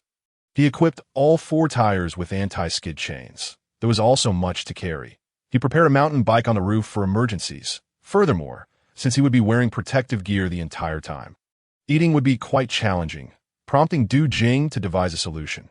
She procured 2 new 4 bags, filling one with chicken soup and the other with an energy drink, affixing a soft tube to his face with tape, allowing him to sip whenever he felt hungry. These bags were conveniently placed in the pockets of his inner clothing, providing additional insulation.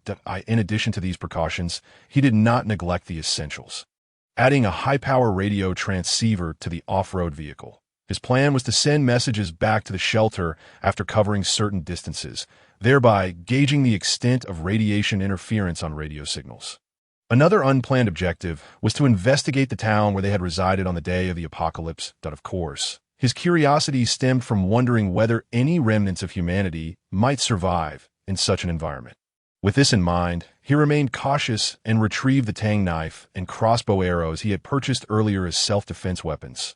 He opted not to take the nail gun, as it was prone to freezing in low temperatures. Regarding navigation, he had 3 methods at his disposal. The first relied on the vehicle's onboard sensors to perceive surrounding buildings, obstacles, and terrain features, thereby establishing a 3-dimensional model for visual navigation in the absence of networks and mapping systems. This approach had primarily been utilized in urban settings prior to the apocalypse, and Zhang Xun was uncertain whether the visual navigation system would effectively establish a model in such mountainous terrain. Thus, he prepared 2 additional methods. The second was less reliable, depending on the vehicle's installed radio transceiver to track signal sources and determine orientation. This method was rather rudimentary and not guaranteed to be effective.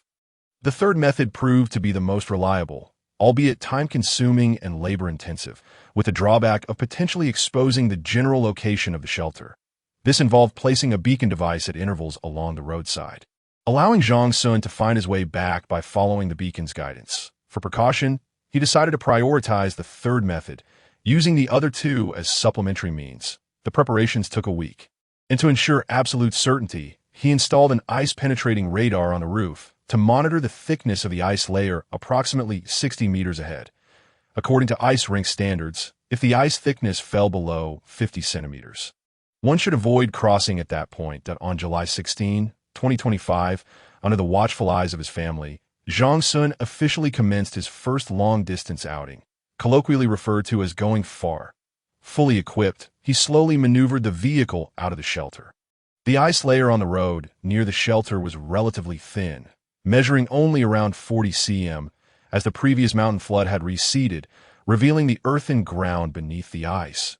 Zhang Xun cautiously drove the vehicle toward the direction he remembered connecting to the provincial road, finding it not difficult to navigate.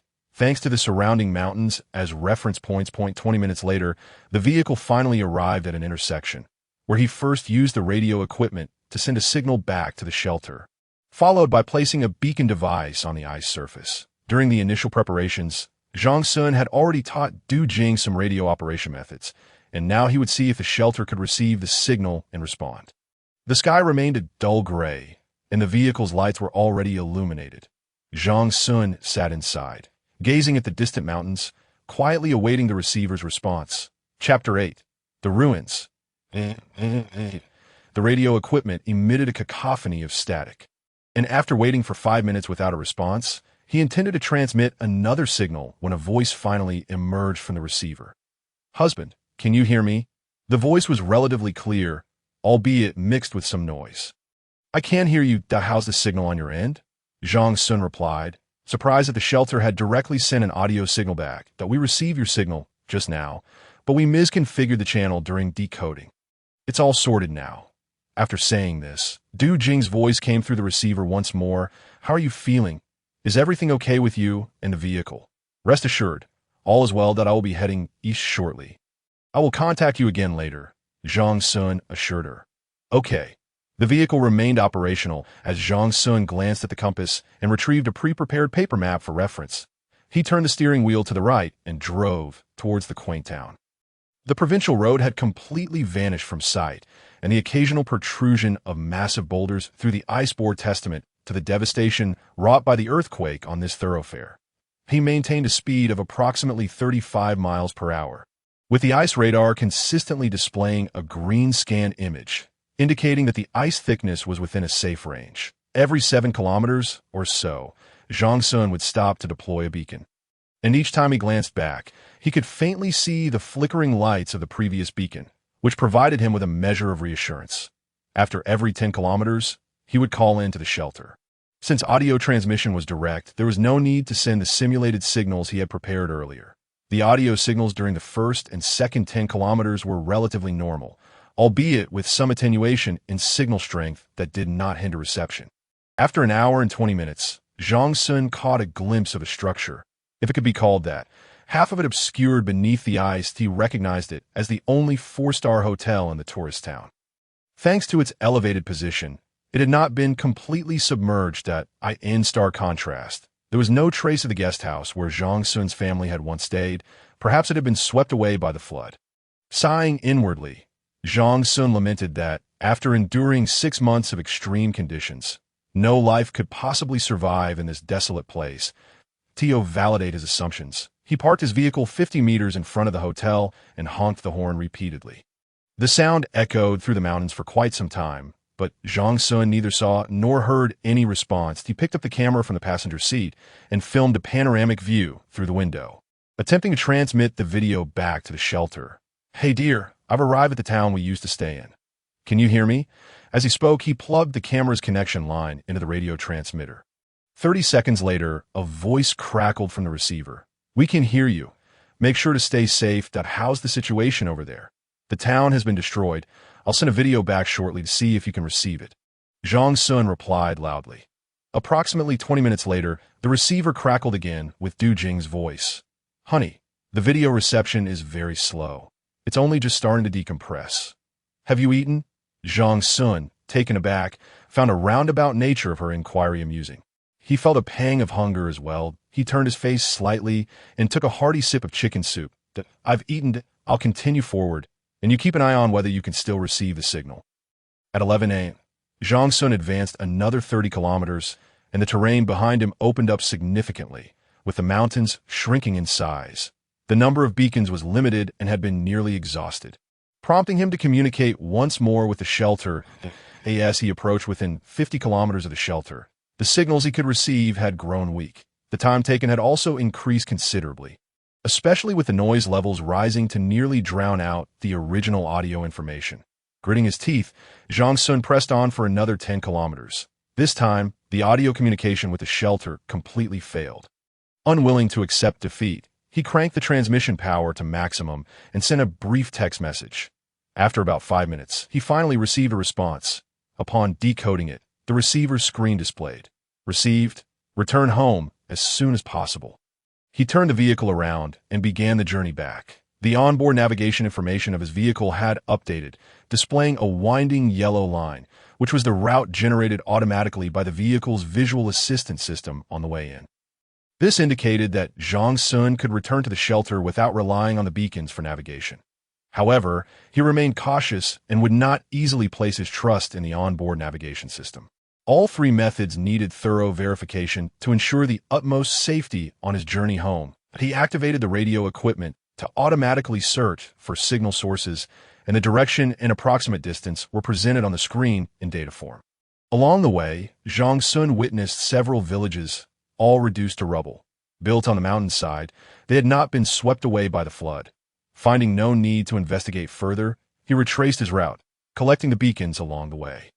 As he neared the town, The receiver once again crackled with sound, delivering several audio messages that were significantly clearer this time. "Honey, have you returned yet? Where are you? If you receive this call, please respond quickly." Zhang Xun maneuvered his vehicle back to the front of the hotel, halted, and pressed the signal transmission button, announcing, "I have returned, feeling well." Following this, he added, "I expect to reach home in about 2 hours. Await my triumphant return." 30 seconds later, he received a reply. Received.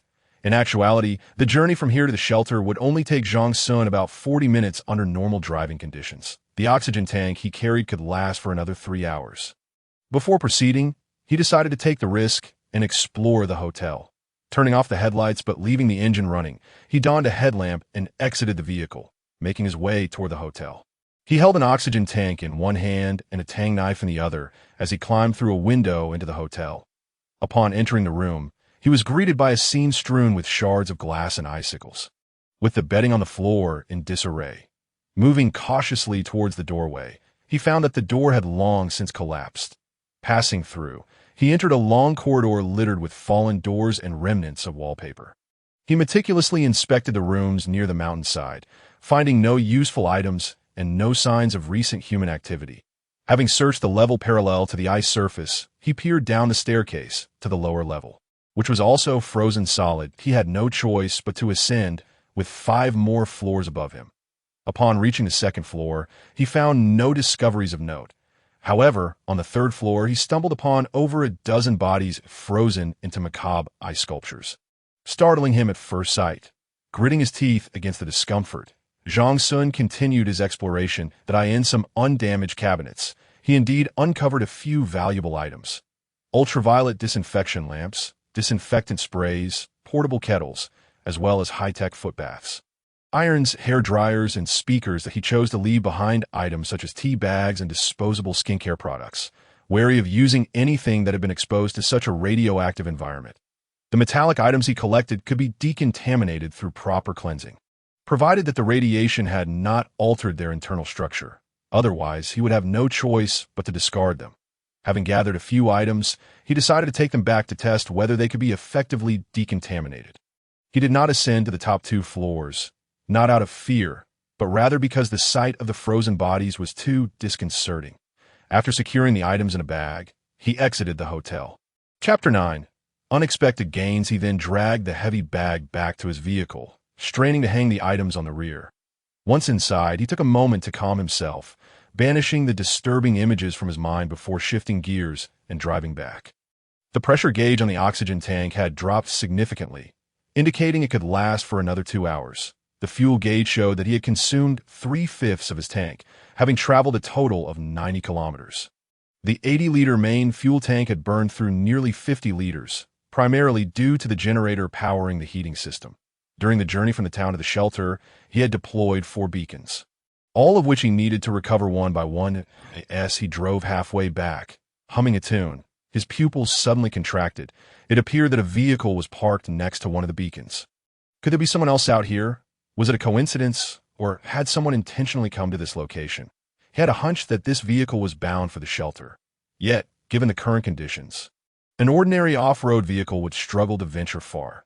Where could this vehicle have come from?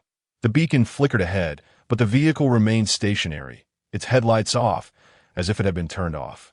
Suppressing his curiosity, he cautiously maneuvered his Hummer toward the beacon.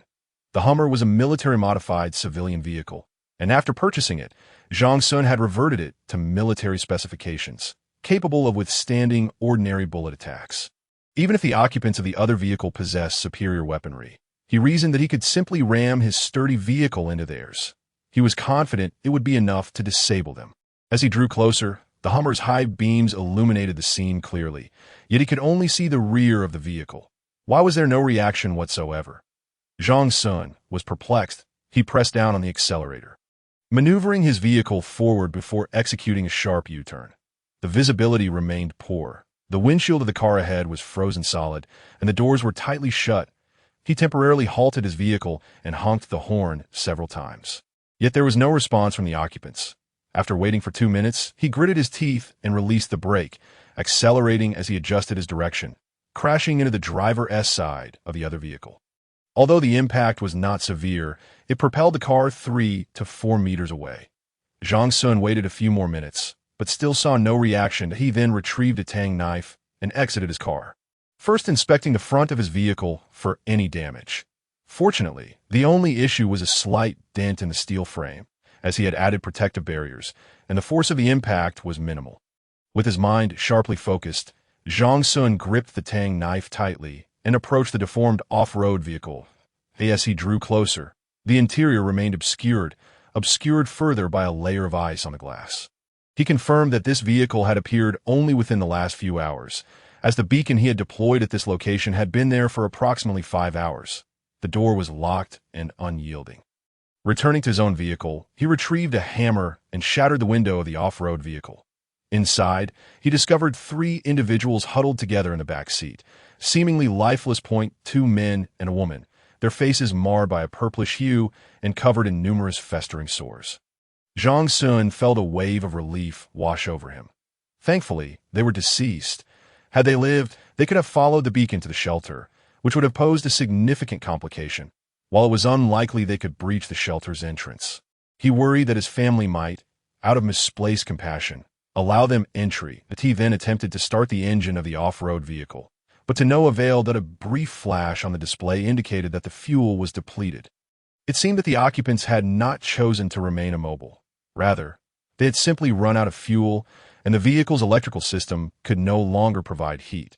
The festering sores on their bodies were reminiscent of symptoms he recognized from his dreams: radiation sickness. It was evident that these 3 individuals had suffered from severe radiation illness long before succumbing to the cold, and they would not have survived much longer anyway. What surprised him further was that one of the men was wearing a SWAT jacket. Zhang Xun hesitated for a moment before setting down the tang knife and searching the man's body. Beneath the jacket, the individual was bundled in multiple layers of clothing, yet even that had not saved him. Had he frozen to death, suffered from asphyxiation, or was it the radiation sickness that claimed him?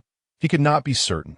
Perhaps it was a combination of all 3 factors. Just as he was about to abandon his search for anything else in the trunk, he noticed a black object beneath the man's rear. Suppressing his discomfort at being near the corpse, he retrieved the object. It was a handgun. Zhang Xun's heart leapt with joy to prevent any accidental discharge. He carefully removed the magazine.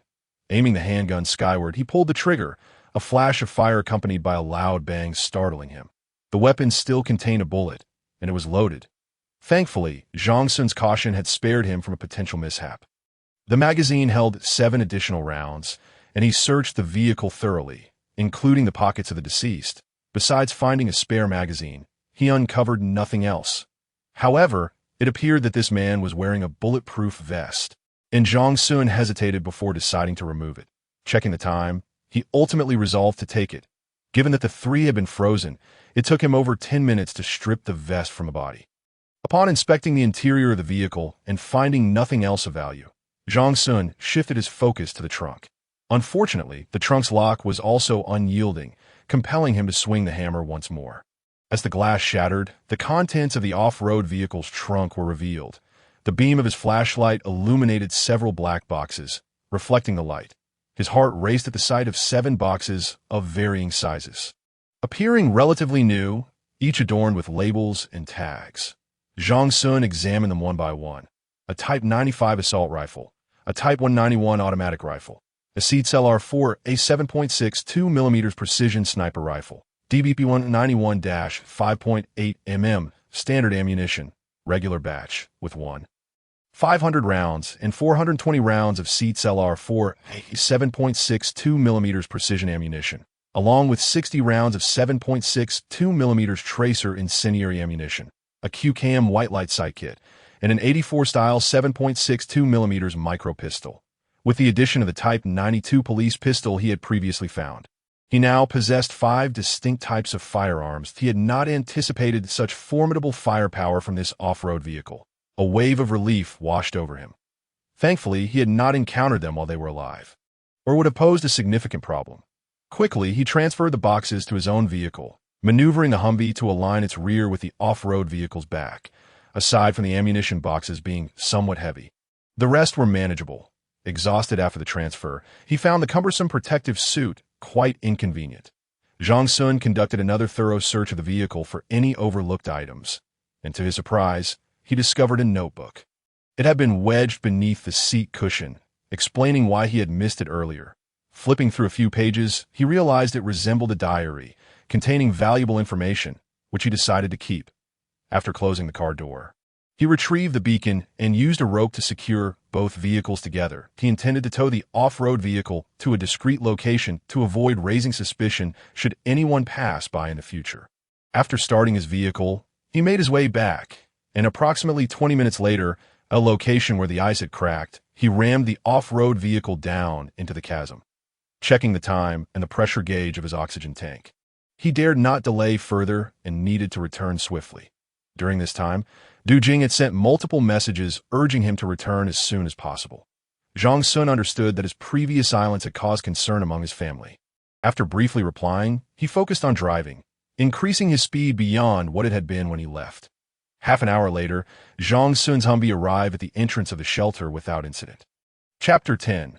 The diary. Upon returning to the shelter, both Zhang Xun and his family exhaled a collective sigh of relief.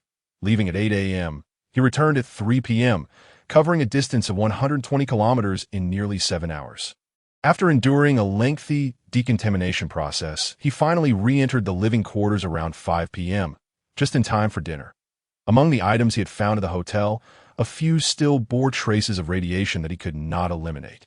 Due to prolonged exposure, the internal structure of the metals had altered, rendering them useless. Only the ultraviolet sterilization lamp and the electric kettle remained functional. He discarded the useless items, along with the outer layer of his protective suit, sealing them in the red garbage bin behind the front door, planning to dispose of them at a later opportunity. As for the equipment discovered en route, the decontamination process went smoothly, with the initial radiation levels already within acceptable limits. Zhang Xun speculated that these items had likely been stored in a high-priority warehouse, shielded from significant external radiation exposure. They had probably only been transferred to the off-road vehicle in recent days. And the plastic casing had provided some degree of protection for the firearms that, of course, the outer casing was no longer usable, but Zhang Xun felt no regret in discarding it for safety's sake. Retaining only the items inside. As for the diary, it could not undergo decontamination. Consequently, Zhang Xun utilized the cameras within the corridor to hold it up, allowing Du Jing to take screenshots of each page. Once finished, he similarly discarded it into the garbage bin. The Humvee underwent 3 rounds of decontamination, and after closing the second door, Zhang Xun scrubbed it thoroughly with soapy water, inside and out. He did not drive it into the garage. Instead, he removed the protective cover from the bulldozer and re-wrapped it around the Humvee. Subsequently, he washed the second layer of his protective suit with soapy water. Once it met the safety standards, he removed it and transferred his previous findings onto the bulldozer, driving it back to the warehouse. Upon returning to the living quarters, Zhang Xun immediately took a shower. Emerging from a bathroom, he enveloped each family member in a warm embrace. This outing had not only tested the limits of the shelter's high-power radio equipment for receiving and transmitting, but had also confirmed that, in a 60-kilometer radius, there were likely no survivors. However, he was certain that many still lived within the urban area of Enchi City, as some content in the diary he had briefly perused had corroborated this notion. Moreover, the greatest gains were undoubtedly the weapons and ammunition. These items, once sought after in the pre-apocalyptic world, significantly enhanced the shelter's defense capabilities. They would also greatly bolster safety during future excursions. After a shower, Zhang Xun felt a renewed sense of ease wash over him. Gazing at the spread of food before him, he felt his appetite surge and promptly began to eat voraciously. After finishing his meal, he noticed that several family members appeared unwell. Zhang Xun inquired, "What is the matter with you all? What a disheveled appearance." Du Jing left the table and retrieved the tablet, saying to Zhang Xun, "Take a look at the contents inside." The tablet displayed the entries from the diary that had been previously screenshot. Zhang Xun realized that they were grappling with a myriad of complex emotions after reading the diary. Earlier, he had merely skimmed through it without paying much attention, but now he was keen to delve deeper. March 1, 2025. I found a notebook with a PENIT. Has been the 5th day of the catastrophe, and the heat is unbearable. Many around me have perished. That cursed asteroid. On that day, Everyone rushed into the bomb shelter. I squeezed in, clutching my son, only to realize that my wife had vanished. I miss her dearly, and I have received no news from my parents back home. I wonder how they are faring. March 15, 2025, the hastily gathered food was consumed the day before yesterday, and my son has developed a high fever. I truly do not know what to do. I just want to steal a pack of instant noodles from someone else, which remains untouched on the ground. I hope I didn't kill him. March 16, 2025, it seems that person did indeed perish yesterday. How fragile they are. It was merely a pack of instant noodles I took from him. The bomb shelter is stifling. My son's fever shows no sign of abating, and with no medicine available. What can I do? I noticed some people had brought medication, but they refused to share, accusing me of murder. I feel as if I am losing my mind. March 17, 2025, a group of individuals organized themselves to search for supplies, as there is a supermarket nearby the bomb shelter. Over 100 ventured out, but only around 60 returned, bearing varying degrees of burns and scalds. Yet it matters not. They brought back a bounty of food, and amidst the chaos, I managed to grab some as well, my son, and I have gone nearly 2 days without sustenance. March 19, 2025, the group that returned before me has all perished. I heard they suffered from intense nuclear radiation. Yet one must eat. Fortunately, someone discovered some protective suits within the bomb shelter, about 20 of them. The temperature has begun to drop today, which is good news, but I lost my son on this very day. He was only 6, 2025. I can no longer recall the date. A group of 8 or 9 individuals dressed in special police uniforms arrived the day before yesterday and took control here, driving in 3 armored vehicles directly to the bomb shelter. Order has I affixed a laser emitter from the prop gun onto a real firearm, ensuring that when in use, it would merely discharge blanks. Consequently, aside from the absence of actual bullets, the experience of recoil, sound, and other sensations remained intact. It was a splendid idea, and Zhang Xun resolved to execute it without delay. In truth, this system was not conceived by Zhang Xun, but was rather an addition made by the designers at Rising S Company. Such a contraption alone commanded a price of 250,000 RMB. Previously, Zhang Xun had researched online and discovered that the retail price of this system domestically was over 120,000 RMB, which illustrates the unscrupulousness of the Rising S personnel. The laser emission device was compact and did not occupy much space. The prop gun was exceedingly lightweight, and its recoil and sound were minimal, rendering the experience rather lackluster. Zhang Xun retrieved the Type 95 assault rifle and secured the laser emitter in front of the sight. He then connected the firing probe to the rifle's trigger, completing this straightforward task. The subsequent phase was testing. Zhang Xun raised a rifle, engaged the safety, adopted a soldier's stance, and pulled the trigger. Bang, bang, bang. Echoing gunfire caused the screen to tremble, simulating bullets striking a hostage's forehead. Delightful. The sounds of gunfire startled Du Jing and his mother, prompting them to rush to the gaming room. Upon discovering him donned in VR gear, engrossed with the gun, they were left both amused and bewildered. When they noticed his mother and Du Jing also present, he invited them to partake in the experience. Given that Du Jing was pregnant, Zhang Xun faced a stern reprimand from his mother. Nevertheless, she herself opted to experience the sensation of shooting. Hitting the target triggered a hint of anxiety, and after a few attempts, his mother lost interest and returned to her room to dance in the square. Zhang Xun continued to play for a while before assisting his father-in-law with the boxes. By the time he reached the first floor, his father-in-law had already constructed 2, primarily mimicking the design of previous packaging boxes. Using wooden boards, they formed a rough shape, encased in a layer of aluminum alloy. Inside, they added an insulating layer, followed by a sheet of foam board. Finally, the outer aluminum surface was coated with a radiation-resistant layer. Completing the task for the ammunition boxes. In addition to these measures, they incorporated a layer of flame-retardant material. Given that the ammunition was vacuum-packed, safety was significantly enhanced. Grenades were stored separately on the first floor, while ammunition and firearms were kept in the second-floor storage. It was now July 17, 2025, and in just a few days, it would mark 6 months. For an extended period ahead, he would refrain from venturing outside, with the exception of taking out the trash. Du Jing had likely been pregnant for 2 or 3 months now, and the focus shifted to ensuring the safe arrival of their child and the secure operation of the shelter. Last night, Du Jing posed a poignant question. Do you think our child will resent us in the future? With the world in ruins, why bring him or her into this life? When we grow old and pass away, what will become of them, left alone in a desolate world? Zhang Xun found himself unable to provide answers to these two questions. Perhaps the world would improve in time, or perhaps having more children would alleviate their loneliness. The future remained uncertain, yet Zhang Xun understood that his priority was to ensure the well-being of himself and his family in the present moment. That was sufficient. Chapter 12. The Great Cleanup by August. His wife's belly had visibly grown. The entire family treated her with the utmost reverence, striving to alleviate her of any burdens. However, the monotony of gaming and television soon became tiresome for Du Jing. After a few days of idleness, she could no longer endure it and insisted on finding tasks to occupy herself. Reluctantly, Zhang Xun agreed to allow her to resume her previous activities, but they established 3 rules. 1. She was not to visit the 5th floor or the 1st floor. The 5th floor was comparatively noisy and fraught with equipment, posing dangers of bumps and collisions.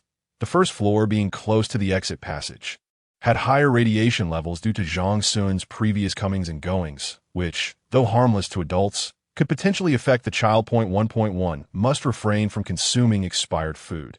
Zhang Xun had accumulated a considerable amount of supplies, many of which had surpassed their expiration dates. Previously, he was reluctant to discard them and continued to consume them. However, Du Jing held a different perspective, as she needed to ensure that the food she ingested was safe. 2.1 Should not roam about alone indiscriminately. The living area is relatively compact, making it easy to find someone. Venturing to other floors without company can also be perilous. This was his final stipulation. And Du Jing, with no other choice, reluctantly acquiesced. 3. Subsequently, the frequency of the monthly drills, originally 3 to 4 times, was reduced to twice, with Zhang Xun even lowering the standards to accommodate the pregnant women. During this period, his mother was particularly elated, as the chickens and ducks she was raising had successfully hatched their young. After half a year of raising them, these fowl had consumed a significant amount of feed and were laying eggs regularly. Yet they were not brooding. 4. Zhang Xun instructed his mother to consult the book Military and Civilian Talents Friend. After studying for a while, she finally discerned the reason behind the issue. The temperature in the shelter remained constant, leading these poultry to believe it was not yet time to brood. Upon identifying the cause, his mother administered some aspirin to them and gradually lowered the temperature in the breeding area, subsequently restoring it to normal levels. 5. After about a month of these adjustments, the hens, ducks, and geese began to exhibit brooding behavior. To ensure the survival rate of the hatchlings, she later raised the temperature by 2 degrees. During mealtime, his mother jested that once the young grew a bit larger, they could send their parents to the guillotine. This was an unavoidable circumstance. After all, the breeding area was limited in size, and the previously stockpiled feed was insufficient to sustain so many fowl. 6. Often, they fed the uneaten leftovers to the animals, thus conserving feed. After the older chickens, ducks, and geese were slaughtered, they could be stored in the cold storage to ensure a supply of meat in the future. The manure in the breeding area had to be cleaned daily, with a portion repurposed as fertilizer for the agricultural zone and the rest discarded as waste. 7. Ensuring the cleanliness of the breeding area was of paramount importance. On one hand, it promoted the health of the fowl. On the other, it prevented the growth of mold within the shelter. Although mold was not entirely absent, its presence was minimal, and much had already been cleared away. 8. In May, his mother unexpectedly discovered a cluster of mold in a corner of the agricultural area. Initially, she did not think much of it and merely mentioned it to Zhang Xun. However, he reacted with grave concern. If such mold were not addressed promptly, it could release spores that pose significant health risks to humans. 9. Mold spores can circulate in the air, infiltrating the respiratory system and proliferating rapidly. Prolonged exposure to mold can lead to respiratory illnesses and allergic reactions, as well as conditions like rheumatism. Individuals with weakened immune systems may suffer headaches, fever, skin or mucosal inflammations, and in severe cases, carcinogenic substances may be produced. This is particularly concerning for infants, whose immune defenses are fragile and who are susceptible to skin diseases in moldy environments. 10. Zhang Xun dared not be careless in this matter. He immediately mobilized the community to launch a vigorous public health improvement initiative. The air monitoring system in the shelter had not incorporated the issue of mold into its overall planning, which explained the lack of a warning for this event. Point 11. Zhang Xun and his family meticulously examined every corner of the shelter. Additionally, they retrieved all previously stockpiled cleaning robots and floor scrubbers to conduct a comprehensive cleaning of all 5 floors. Areas where cleaning robots could not reach, such as walls and corners, had to be cleaned manually. They first used a solution of diluted potassium permanganate and soapy water to wash all corners, followed by rinsing with clean water, while activating the shelter's ventilation system to prevent excessive odors. Point 12. The cleaning efforts commenced in the 4th floor agricultural ecological area, where the most mold clusters were found, making it a focal point of concern. The electrical cabinets, storage rooms, and internal boxes were all thoroughly inspected and cleaned. The 5th floor equipment area, the 3rd floor living area, the 2nd floor storage area, and the 1st floor garage followed suit. Knowing that Du Jing was pregnant, he assigned her and his mother to clean the 2nd and 3rd floors, while he and his father-in-law tackled the 5th and 1st floors. Point 13. This grand cleaning operation lasted nearly a week. Given that the shelter spanned almost 4,000 square meters, it was quite a challenge for the 4 of them to complete the cleaning in a short time, especially on the 2nd and 1st floors, which required greater effort than the lower levels. The 2nd floor had numerous shelves and storage boxes that needed to be thoroughly cleaned, and it had accumulated considerable dust. The 1st floor, connected to the passageway, had higher radiation levels than the lower floors, and with 2 vehicles that had been outside, Zhang Xun and his father-in-law prepared ample soapy water for repeated rinsing and wiping, particularly focusing on the interior walls of the passageway. 14. Due to the immense water consumption, the 4 tanks on the 4th floor lost half of their nearly 50-ton water reserves, and the supply of soap was reduced by 1/3. Consequently, Zhang Xun had to activate the water pump again to replenish the lost reserves. And filtering through the activated carbon in the middle layer of the water tank took another 2 days. Point 15. Once the floor cleaning was completed, Zhang Xun proceeded to remove and inspect the air filtration system's filters and batches, ensuring that no areas were overlooked, including the bathroom plumbing. This cleaning endeavor exhausted the family significantly. However, ensuring the safety and health of his loved ones made such precautions imperative. Point 16. Following the cleaning, Zhang Xun specifically reviewed the data from the power system, noting that the electricity consumption for the week had surged by 45. This increase was primarily due to the operation of all the shelter's ventilation systems, which typically functioned at a reduced capacity. Consequently, this exerted additional pressure on the oxygen supply system, as expelling odors inevitably led to the wastage of oxygen within the shelter. Point 17. The oxygen supply system was compelled to shorten the electrolysis period for oxygen production and extend the time required for generating oxygen, resulting in a dramatic rise in electricity consumption. This also included the power consumption of the subsequent water pump. Point 18. Nevertheless, the family conducted a retrospective analysis of this undertaking. They decided to incorporate ongoing monitoring of mold-related issues into their protocols and to further optimize cleaning processes to reduce the shelter's energy consumption. They unanimously agreed that addressing this issue in a distributed manner would yield the best results. For instance, conducting a small inspection weekly and a localized cleaning bi-weekly would collectively enhance the overall condition. 19. This meeting convened on the afternoon following the completion of the cleaning work, lasting for 2 hours. Led by Zhang Xun, the shelter director, the meeting featured principal speeches from the Minister of Hygiene and Logistics, Zhang Xun's mother, the Minister of Supply and Demand, Du Jing's father, and the Director of the Political Department, Du Jing. Each leader expressed strong support for the initiative and recognized a multitude of exemplary individuals. 20. Simultaneously, constructive criticism was levied regarding shortcomings and reckless behaviors during the operation. The conference yielded a series of effective agreements and culminated in the drafting of meeting minutes. Thus, the meeting declared the initiative a phased success, pledging to continue implementing the meeting's spirit in pursuit of even greater victories. Chapter 13. Li Pan's plans in the capital of Hunan Province, Changsha. Within a vast civil air defense project, there lies a makeshift shelter constructed of canvas and wooden frameworks beside a slightly advanced corridor. This labyrinthine defense installation, stretching nearly 3 kilometers, is teeming with such shelters, The better ones are encased in iron sheets, while the lesser ones are merely draped with tattered newspapers. Inside these shelters reside individuals, the majority of whom are cramped together as families, sharing a meager living space of less than 5 square meters. All members of these families exhibit vacant stares and pallid faces, tightly swathed in layers of clothing, with only a hint of vitality surfacing during food distributions. This air defense project stands as one of the larger refuges in Changsha, initially accommodating nearly 100,000 people. However, now less than 10,000 remain, with countless souls having succumbed to starvation, illness, heat, cold, dehydration, suicide, or even trampling and violence. A numbing despair envelopes the space, as all await the inevitable day of their demise. The overseers, once organized by the government, are no exception.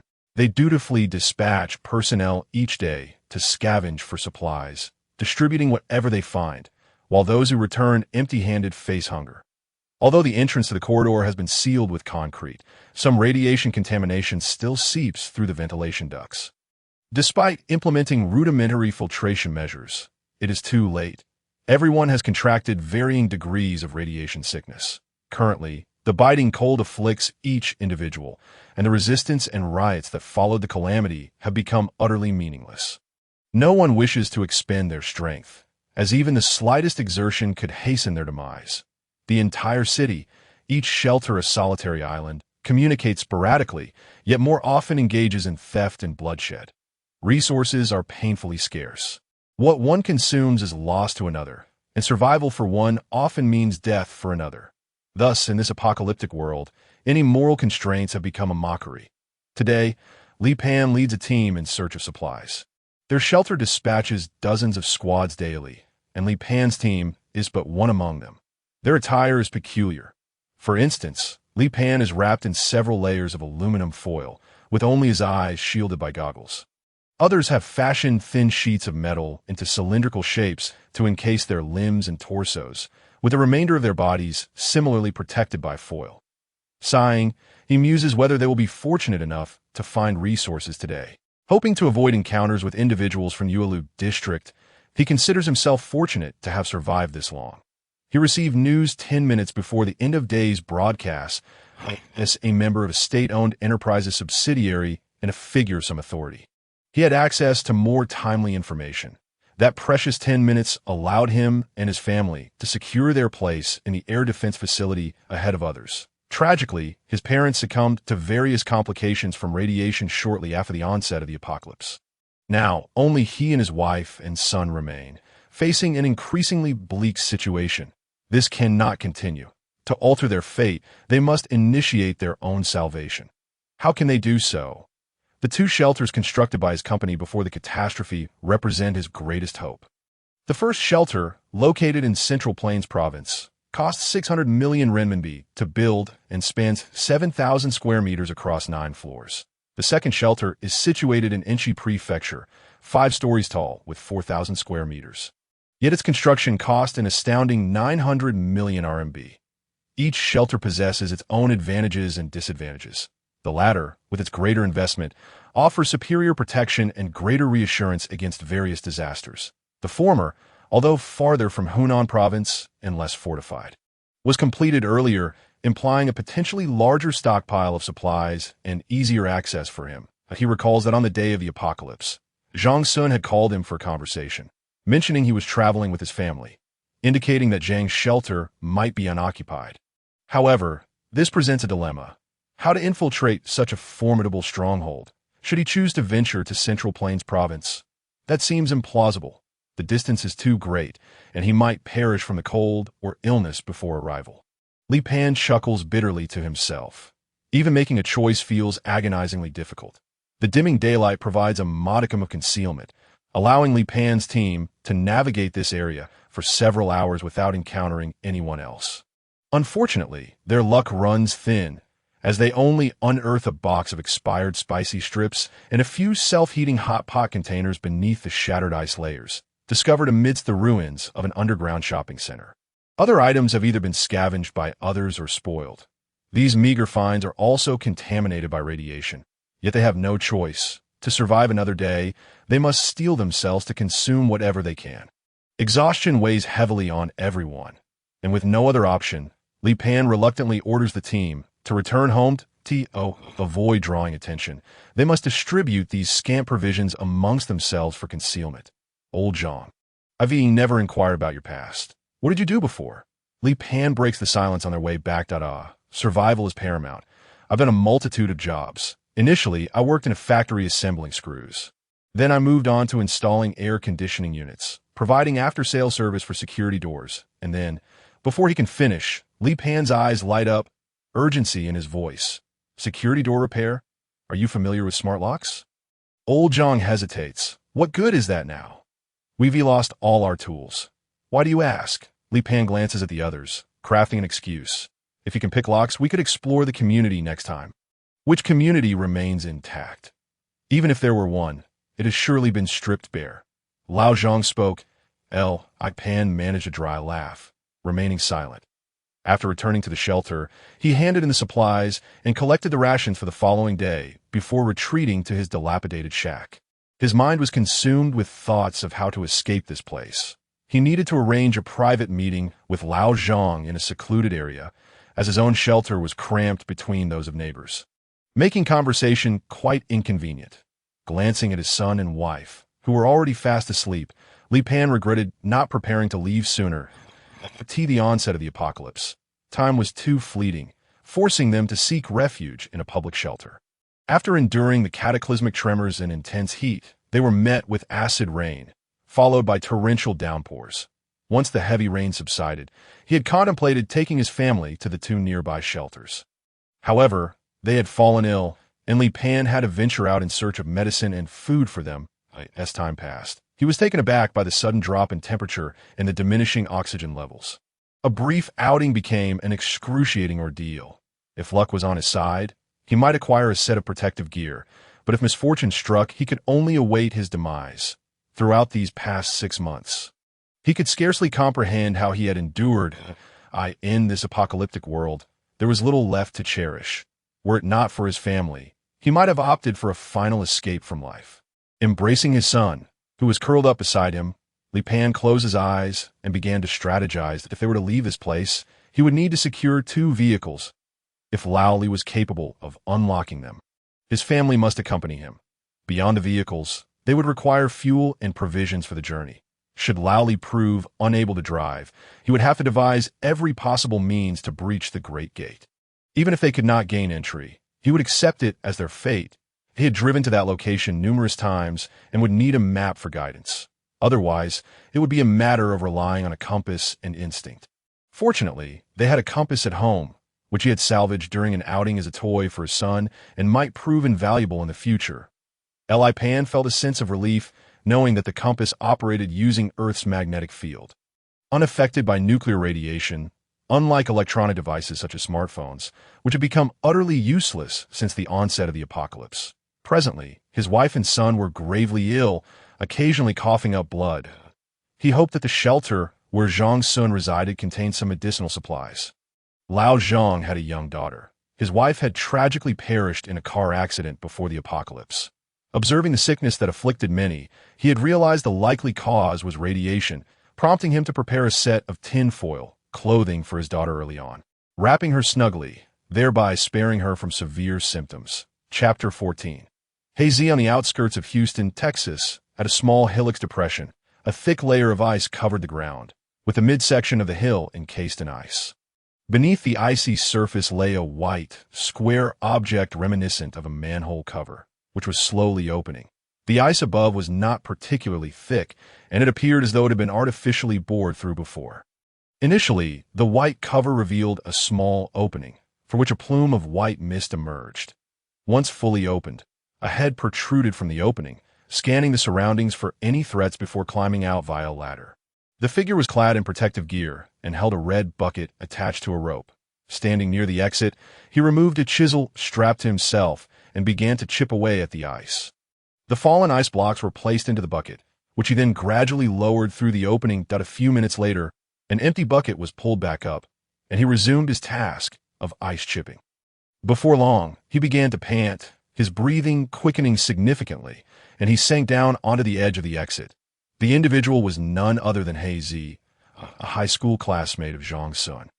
Before the apocalypse, Zhang Xun had won a considerable sum from betting on football, and in gratitude, he had gifted He Zi a portion of his winnings, suggesting he invest in a doomsday bunker from Rising S Company. He Zi, who did not come from a disadvantaged background, pondered the suggestion for a time and ultimately decided to purchase the refuge.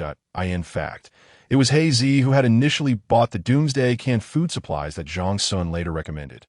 However, since the apocalypse arrived without warning, He Zi's gratitude towards Zhang Xun had deepened immeasurably. It was precisely due to Zhang Xun's advice that his family had managed to survive thus far. He vividly recalled the day the apocalypse struck. The U.S. government's doomsday broadcast was conspicuously absent, and the news had reached the ordinary populace from across the ocean in China. Nevertheless, everyone was paralyzed with shock, fervently questioning the veracity of the government's information. Yet the U.S. government offered no response, seemingly indifferent, and fled the scene. He Zi's family plunged into utter panic, and after processing this dreadful news, he remembered the existence of his doomsday bunker. Consequently, he hastily urged his family to gather their belongings and head to the bunker. He had chosen a location not far from home, atop a hillock near the city outskirts, where few residents dwelled, allowing for a smooth journey. Since the U.S. government had abandoned public announcements, the delay in information reaching the populace, compounded by the asteroid impact occurring a mere 1,000 kilometers off the coast of South America, left the public with less than an hour to prepare. Following the apocalypse, the Americas were among the first to be affected, suffering the brunt of the catastrophe, a colossal tsunami, towering at 500 meters, nearly submerged a significant portion of the American mainland. The violent earthquakes reactivated the Yellowstone volcanic system, inflicting even greater devastation upon the environment. It could be said that the entire Midwestern region of the United States had transformed into a desolate wasteland of marshlands and volcanic activity, rendering human survival impossible. Houston, situated on the southeastern coast of the United States, experienced relatively milder tsunami effects, and the receding tides occurred within a shorter time frame. He Zi's family temporarily evaded disaster. Even so, they faced countless crises within the doomsday bunker. Despite its 500 square meters, He Zi had acquired the fortress for a mere $500,000. A remarkably affordable price, wouldn't you agree? It is precisely due to its affordability that the shelter nearly faltered under the initial waves of impact when the apocalypse descended. Like other sanctuaries, it was constructed from reinforced concrete, yet its shock absorption measures were rather inadequate. When the earthquake struck, the tremors were violent enough to render standing impossible, and the walls began to crack. The diesel generator, which had been prepared in advance, was also on the verge of damage. This refuge was divided into 3 levels. The uppermost floor served as a storeroom, the second level comprised living quarters and a small agricultural area, while the lowest floor housed equipment and fuel reserves. Though small, it was equipped with all essentials, yet the lack of prior preparation rendered them ill-equipped to confront such a monumental disaster. For instance, in dealing with the cracked walls, He Zi's family possessed no materials for repairs and resorted to the opportunity of venturing outside to gather mud for patching. The air filtration and water circulation systems were rather rudimentary. When the fireball descended from the sky, the ashes of Houston swirled chaotically. The shelter struggled to filter out these contaminants, leading to the entire family suffering from respiratory ailments, particularly during the extreme heat. They barely managed to endure. The sole consolation was that He Zi had purchased several sets of doomsday canned goods and emergency food supplies, sufficient to sustain them for several years. Today, they ventured out primarily due to the water supply running dry. Since the torrential rain, they had been chiseling ice to melt for water, a hazardous endeavor due to radiation, yet unavoidable as thirst would lead to death. Some diesel fuel remained. To minimize consumption, they operated the diesel engine for an hour every 2 to 3 days to recharge the batteries. Above the shelter's exit, a thick layer of ice, approximately 3 meters deep, had formed. He Zi had once climbed out to gaze towards the city, where the original landscape was entirely unrecognizable, reduced to mere remnants of walls. Currently, He Zi's greatest concern was his family's severe coughing, accompanied by headaches and nausea, leaving him utterly at a loss for solutions. He had contemplated venturing into the urban area in search of fortune. But the absence of any means of transportation rendered this impossible. Their previous vehicle had long since been swept away. Although the urban and suburban areas were connected, a distance of 7 to 8 kilometers still separated them. Moreover, the sparsely populated suburbs offered little in the way of salvageable resources. Fortunately, there was a mountain bike in the shelter, and he planned to drag it onto the ice the following day, hoping to find supplies, particularly medicine. After lowering several barrels of ice, Heisey finally closed the heavy door at the exit and returned to the shelter. The storeroom still contained 7.5 emergency meal kits. Initially, 8 had been purchased, and half had been consumed over the past 6 months, leaving enough to last an estimated 7 to 8 years. Additionally, there were 7 or 8 jars of Leogama chili sauce, 2 bags of flour, a box of instant noodles, and 3 packs of toilet paper. These items had been scavenged from a small supermarket during their escape, and they were reluctant to use them, savoring the remaining stock. Upon reaching the shelter, Heisey had opened all the faucets for 15 minutes, filling every container with water, while also siphoning gasoline from the vehicle. It was this water that allowed the family to persevere through the torrential rains, preventing them from resorting to drinking the caustic water. Beyond the lack of medicine, the shortage of energy posed a significant issue. With the temperature plummeting, the shelter's heating had ceased, forcing the family to huddle in a single room daily. Compared to 99.9% of the American populace, Heisey's family was considered fortunate, yet their existence was fraught with suffering. His parents were in declining health, leaving Heisey, his wife, and an unmarried sister as the primary labor force. During this time, they had been transferring supplies and equipment from the first and third levels to the second, establishing it as the main activity area while sealing off the corridors, leaving only a ventilation pipe to the outside to mitigate the loss of warmth. Heisey often reminisced about the past, sometimes wondering if his old classmates were still alive and whether they were enduring similar hardships. However, he knew that they would never meet again in this lifetime. Chapter 15. The small garden. Since the last incident, Zhang Xun had been contemplating how to further fortify the shelter's defenses. Prior to the apocalypse, due to an inability to procure firearms, the security system of the refuge primarily relied on surveillance and early warning mechanisms. The crossbows and nail guns purchased at that time could only be operated manually, and the recent acquisition of firearms posed the same limitations. Automation remained unfeasible. IT was not a matter of capability, but rather a lack of conditions. After all, he could not account for every detail. Even having procured miniature control motors, he had initially considered acquiring some toxins, but these were unattainable in the marketplace, leading to abandonment of that plan. The pressing question was how to eliminate intruders before they could breach the door. Zhang Xun frequently perused the inventory list of a shelter, pondering potential solutions. After several days of fruitless contemplation, he reluctantly set the matter aside. In truth, compared to urban civil defense facilities, Zhang Xun's shelter boasted a relatively high level of security. Firstly, it was situated in a remote location, known to very few. Those who sought it would have to endure the harsh external conditions. Secondly, the refuge was predominantly underground, accessible only through a formidable steel door and an escape passage. The air exchange duct was relatively large at the front for filter replacement, but narrow at the rear, primarily a conduit through which humans could not pass. These 2 doors were impervious even to the relentless assault of an RPG. Lastly, even if they breached the first door, they would still face the second. And should they overcome that, he could still utilize a motorhome to crush them. The security of the shelter was indisputable, yet Zhang Xun's primary concern remained the potential for external facilities to be compromised by adversaries. For instance, the identification system outside the main door, the keyhole, the ventilation system and filters, as well as external surveillance cameras and radio antennas. All of these constituted Zhang Xun's invaluable assets, which must not fall into enemy hands.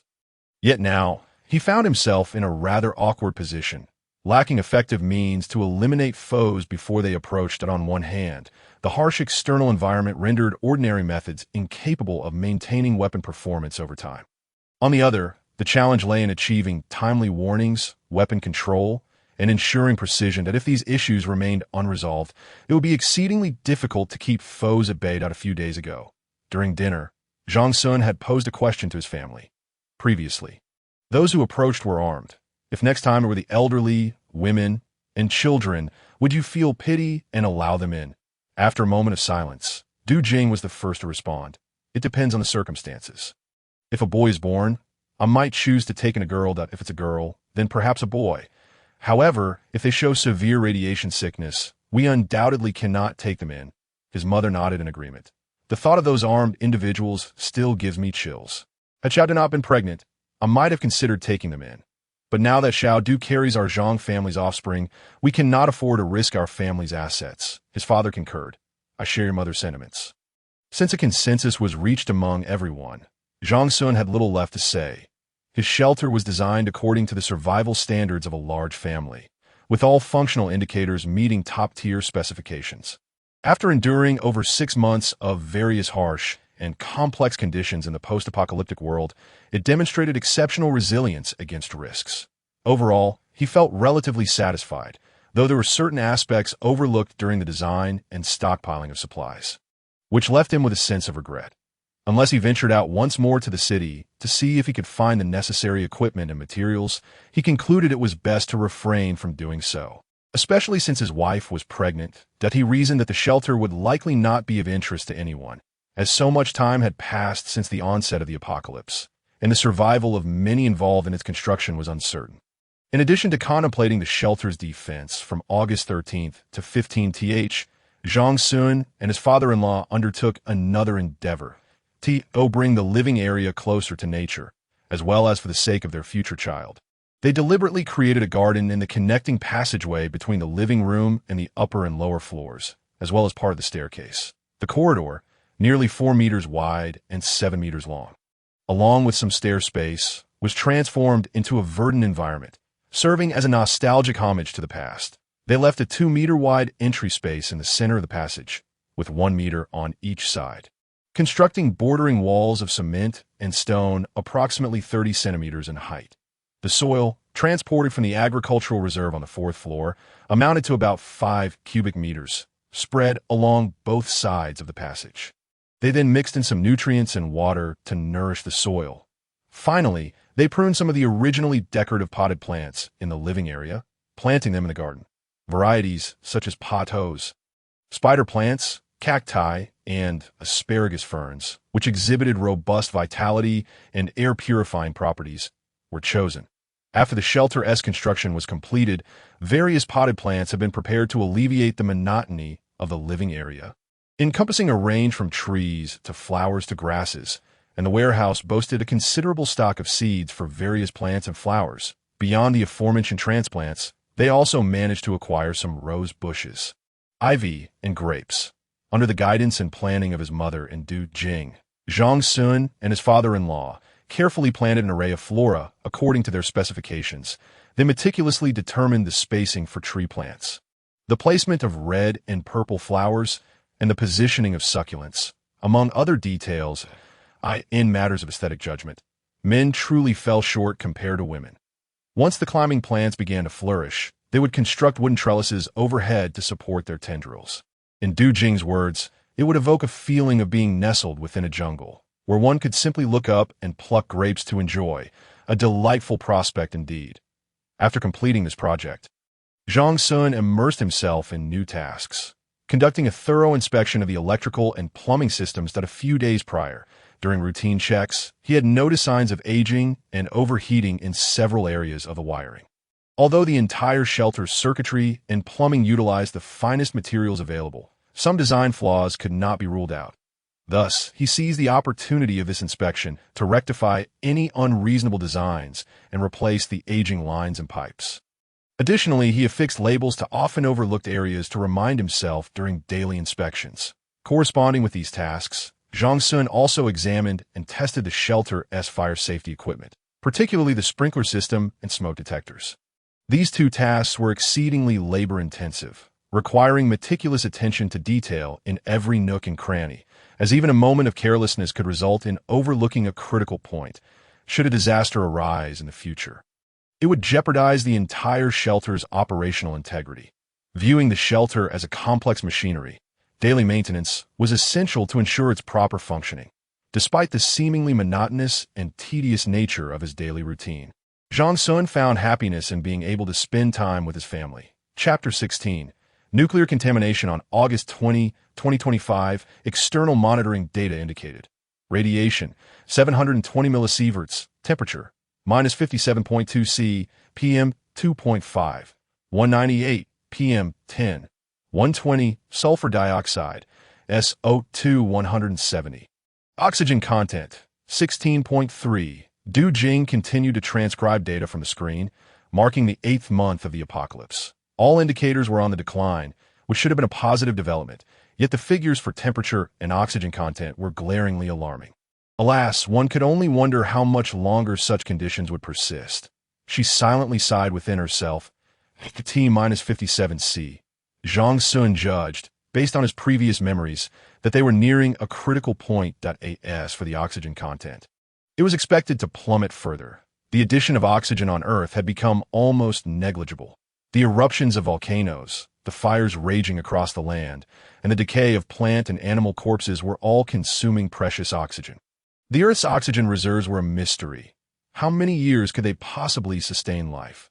Zhang Xun prayed in his heart, hoping that the algae in the oceans could prove resilient. Otherwise, hope would truly be lost. Since the early days of Earth, primitive algae in the oceans had been providing oxygen. The cataclysm had undoubtedly had a profound impact on marine life, yet there was currently no means to assess this impact. Although the issue of nuclear radiation was significant, it was expected that, over time, radiation levels would continue to decline. Zhang Xun was unaware of the total yield of nuclear bombs deployed by various nations. But the intense radiation produced by nuclear detonations was indisputable in the short term. However, in the long run, the effects would surely diminish. He had struggled to grasp this concept until he recently encountered literature on nuclear matters, which illuminated his understanding. From 1945 until now, the world had conducted a total of 2,061 nuclear tests.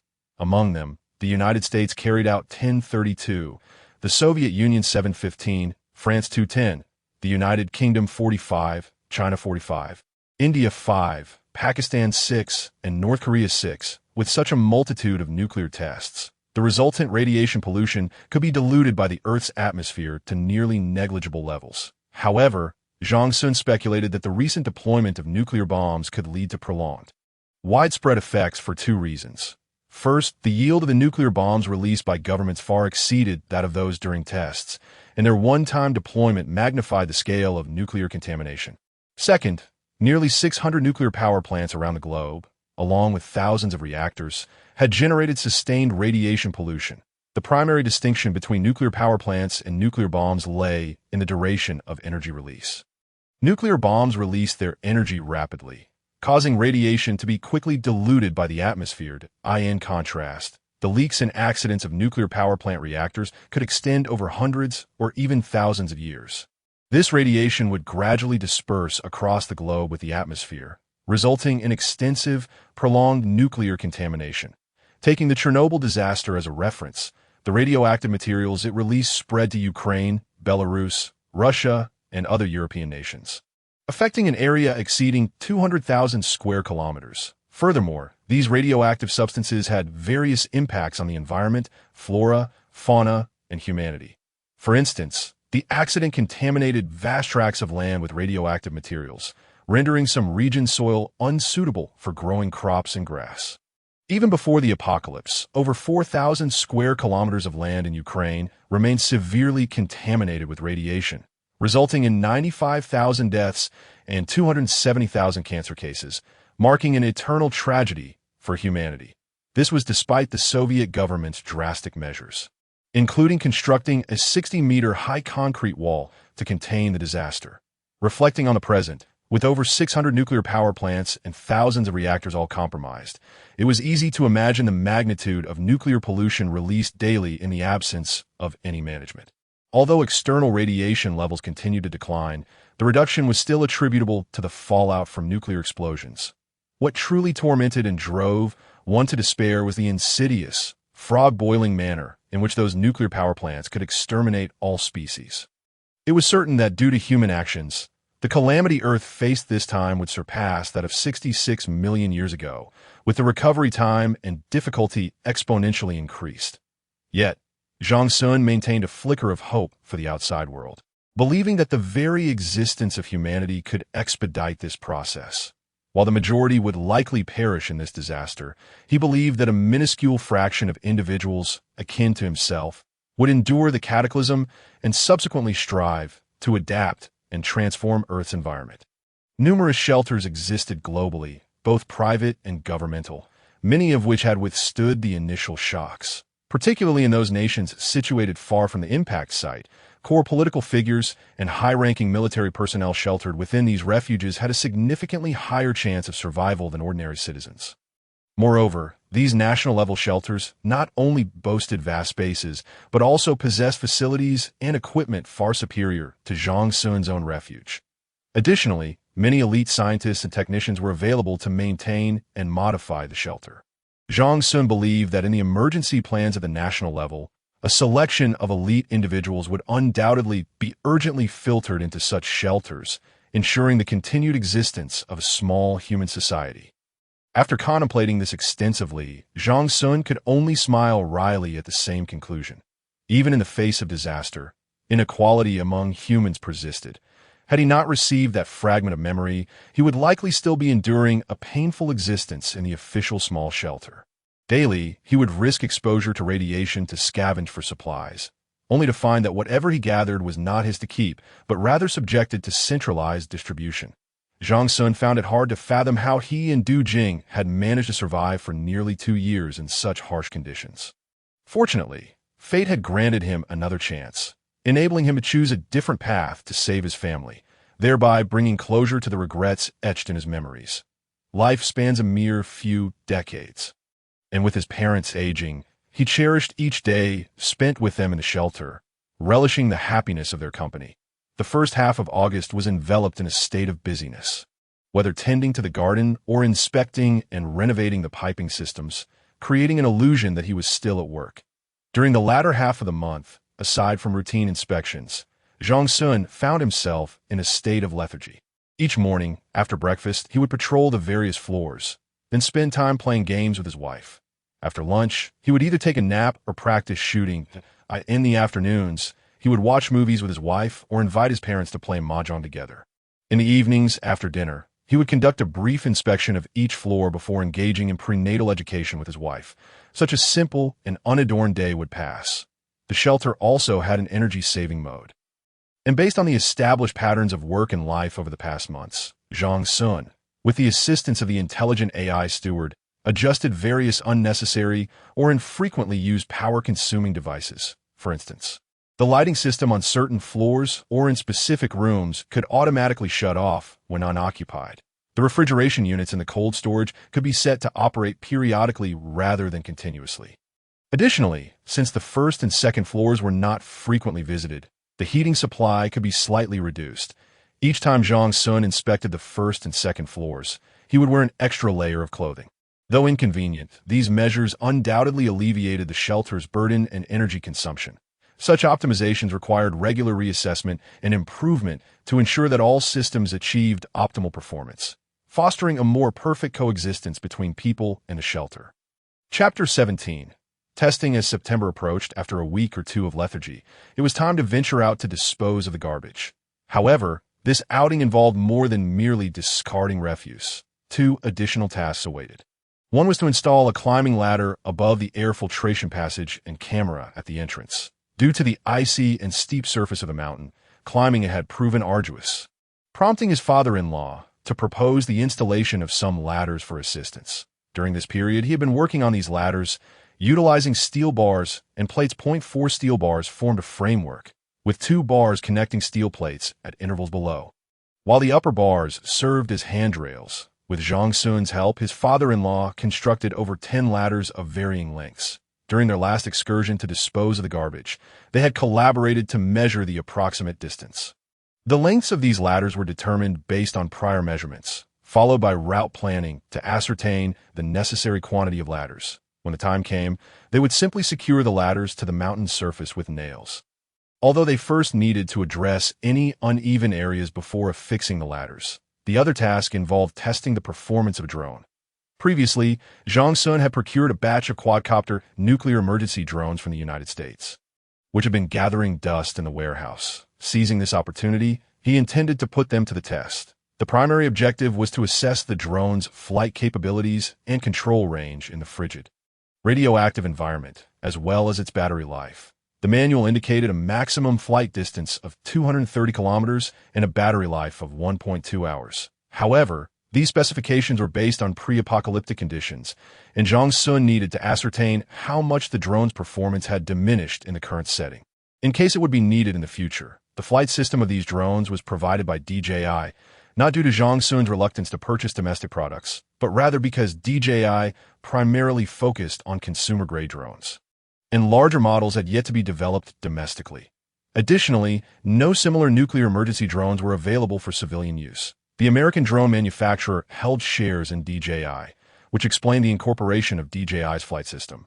Given their renowned strength in this field, as for the drones themselves, they combined advanced American materials and sensors, making them relatively powerful among quadcopter drones. The batch of drones Zhang Xun purchased included both wired and wireless modes, as he had previously been concerned about nuclear radiation interfering with the drone's wireless communication. During a trip in July, he had verified that radio communication remained effective within a certain range, dispelling concerns that the wireless mode would be rendered ineffective. Once outside, Zhang Xun and his father-in-law first unloaded all the ladders, tools, and drone equipment before using a cart to transport the garbage to a distant ravine for disposal. His father-in-law then set off to clear obstacles while Zhang Xun operated a wired drone, elevating it to the maximum length of the connecting line and setting it to hover. Afterward, he redirected his attention to assisting his father-in-law with the ladder installation. After about an hour, the two had successfully connected the ladders for both passages, at which point the drone's battery was nearly depleted, prompting it to return autonomously. This test assessed the drone's endurance under fixed conditions, revealing that in such low temperatures, its flight time had indeed decreased by 20 minutes. Once the wired drone descended, Zhang Xun promptly stowed it away in a specially designed case and opened another box containing a wireless version of the drone. Regardless of whether wired or wireless, both modes were interchangeable. Connecting the wire transformed it into a wired version, while detaching it rendered it wireless. After placing the drone on the icy surface, Zhang Xun gestured towards the shelter's camera, while Du Jing operated the drone from within, directing it towards Enshi City. The city was approximately 80 kilometers away, making the round trip only 160 kilometers. They aimed to see if the drone could reach there. Du Jing had undergone training in the shelter a few days prior, so she handled the controls with relative proficiency. Lacking a navigation map, she could only rely on the general direction and distance, utilizing the drone's image transmission capabilities for identification. However, the video transmission was too slow, with significant delays, rendering many functions ineffective. At this juncture, the advantages of the DJI flight system's autonomous control became evident. In cases of weak signals, as long as the operator set the distance, direction, speed, and other parameters, the drone would fly according to those instructions while transmitting images along the way. The videos would only be viewable upon the drone's return due to the slow transmission rate. Next, it was Du Jing's turn, and Zhang Xun offered assistance to his father-in-law. Inside the shelter, Du Jing examined the images transmitted back, quickly identifying the location of the hotel in the previously mentioned small town. While other buildings had vanished entirely, without time for reflection, she adjusted the flight path, directing the drone along the valley toward Enshi City. After another 10 minutes, Du Jing noticed a cluster of buildings in the upper left corner of the images transmitted by the drone. It was likely the city, and preliminary analysis suggested they were about 15 kilometers away. However, the image transmission was slow, prompting Du Jing to input a command to continue flying for another 20 kilometers, adjusting the direction towards the upper left. For a while, no further images were transmitted, and the last data indicated that the battery still held 60 charged. 23 minutes later, the drone sent back an image indicating it was returning home autonomously. Generally, consumer drones offer 3 return modes: one-click return, low battery return, and out-of-control return, with the latter 2 being mandatory. However, the drone Zhang Xun had procured were more akin to military drones. In the event of losing control, they could autonomously decide to continue flying or return based on battery information. After a few more minutes, Zhang Xun spotted the returning drone outside the shelter and collected it once it had landed. The installation of the ladders was well underway. With about an hour's work remaining to complete the task, they resumed their efforts. Once the ladders were properly installed, they tested them together. The structure was stable and satisfactory. Their work became significantly easier thereafter, and they spent nearly 2 more hours clearing the ice from the passageways and exits. They concluded their tasks after 2 in the afternoon, tidying up the remaining tools before returning to the shelter. Despite the bitter cold, both men were surprisingly sweating, and Zhang Xun's father-in-law remarked that every outing felt akin to running a marathon. It was exhausting. Zhang Xun smiled in response. The lengthy process of cleaning was not yet complete, and Zhang Xun inquired through the intercom in the passage, asking Du Jing if the drone's video had been saved as they approached the vicinity of the refuge. The video transmission became notably swifter, eliminating the need to remove the storage drive. Moreover, the wireless drone still had a modicum of battery life remaining, ample enough to facilitate the video feedback to the display device. Upon hearing Du Jing's reassuring confirmation of all okay, Zhang Xun finally felt a sense of relief. This outing not only involved the installation of a ladder, but also the validation of the drone's various performance metrics, rendering it quite successful. In the future, there would be no need for arduous climbing to clear pathways and protect camera housings.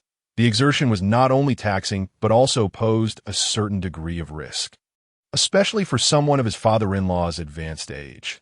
Any unforeseen incident would be particularly troublesome to manage. Regarding the drone, in hover mode, its endurance lasted for 1 hour, while in flight mode, it could sustain approximately 50 minutes. Covering a distance of between 160 to 190 kilometers, as Zhang Xun had anticipated, the results were still significantly lacking, although the communication range had indeed increased. During his previous test drive, the range had diminished around 50 kilometers. This time, it astonishingly extended to 65 kilometers before interruption, likely due to the elevated flight altitude. Later, he and his family viewed the footage captured by the drone, which contained merely 3 minutes of urban imagery. The city was shrouded in a blanket of white, strewn with collapsed buildings, devoid of any human presence, resembling a ghost town encased in ice and snow. Chapter 18. Departure location. Changsha, Lipan had been diligently preparing during this period. As the journey to Inchi Prefecture spanned approximately 400 kilometers, driving there would require at least a full day's time, assuming a general understanding of the route and favorable road conditions. The speed of travel could not be excessive, particularly on such treacherous icy surfaces. Currently, regardless of whether the ground had previously been inundated by floods, a layer of ice now blanketed the surface, varying in thickness due to the extreme cold. For transportation, they procured a relatively intact small cargo van, measuring 5 meters in length, which still contained fuel, albeit frozen. A manageable issue in terms of personnel. Li Pan and Lao Zhang's families totaled 5 individuals. Li Pan, his wife and son, alongside Lao Zhang and his 3.5-year-old daughter. Having discussed the matter with Lao Zhang beforehand, he readily agreed without hesitation. To be candid, Li Pan was uncertain about his ability to open the door to the refuge. Since conventional methods had proven ineffective, alternative approaches would be necessary, such as implanting a virus or resetting the identification parameters. Coincidentally, he possessed the knowledge to execute such methods, originally classified as internal company secrets intended for circumventing particularly resilient smart lock systems. Lao Zhang, having been a key member of the company's lock repair division, naturally had the requisite authority to deploy this ultimate weapon. The clandestine nature of this tactic, alongside its illegality, had ultimately led to their company's closure. Within Lao Zhang's backpack lay a USB drive containing the virus to prepare for unforeseen circumstances. They also managed to acquire a supply of C4 explosives and various tools such as hammers. Although they had initially sought power tools like drills and saws, they were unable to locate batteries, thus abandoning that plan. Gathering other essential supplies, such as food and heating materials, proved to be quite a challenge. Consuming considerable time and effort, to discreetly procure additional resources without attracting the attention of other team members, they employed every conceivable strategy. The food they managed to scrounge could not be transported back to the refuge. Instead, they had to conceal it outdoors. Even then, they remained perpetually anxious about the possibility of it being discovered and confiscated by others. Fortunately, Their perseverance bore fruit after more than a month of effort. They successfully amassed enough food supplies for 5 individuals for 3 days to insulate the cargo van and shield it from radiation. They utilized blankets and similar items from home. They wrapped the interior of the van and then layered aluminum foil over the blankets. Initially, Lao Zhang had proposed placing a metal basin inside the cargo area to create a fire for warmth, but Li Pan rebuked him for such a foolish idea, with oxygen already scarce. Igniting a fire in the confined space of the cargo area would be tantamount to inviting disaster. Even if they did not succumb to asphyxiation, carbon monoxide poisoning would be a likely fate. Following this reprimand, Lao Zhang devised a more prudent plan: to hang 2 metal containers outside the van for heating and run several water-filled pipes through the cargo area, utilizing the principle of a radiator to provide warmth. After some consideration, Li Pan acknowledged the merit of this approach, though he wondered if the layer of blankets lining the cargo walls would suffer as a result. Upon further reflection, given the frigid temperatures outside, the chill within the metal box should pose no significant threat, provided there are no open flames. In an effort to conserve fuel, he and Lao Zhang had no intention of utilizing the vehicle's air conditioning.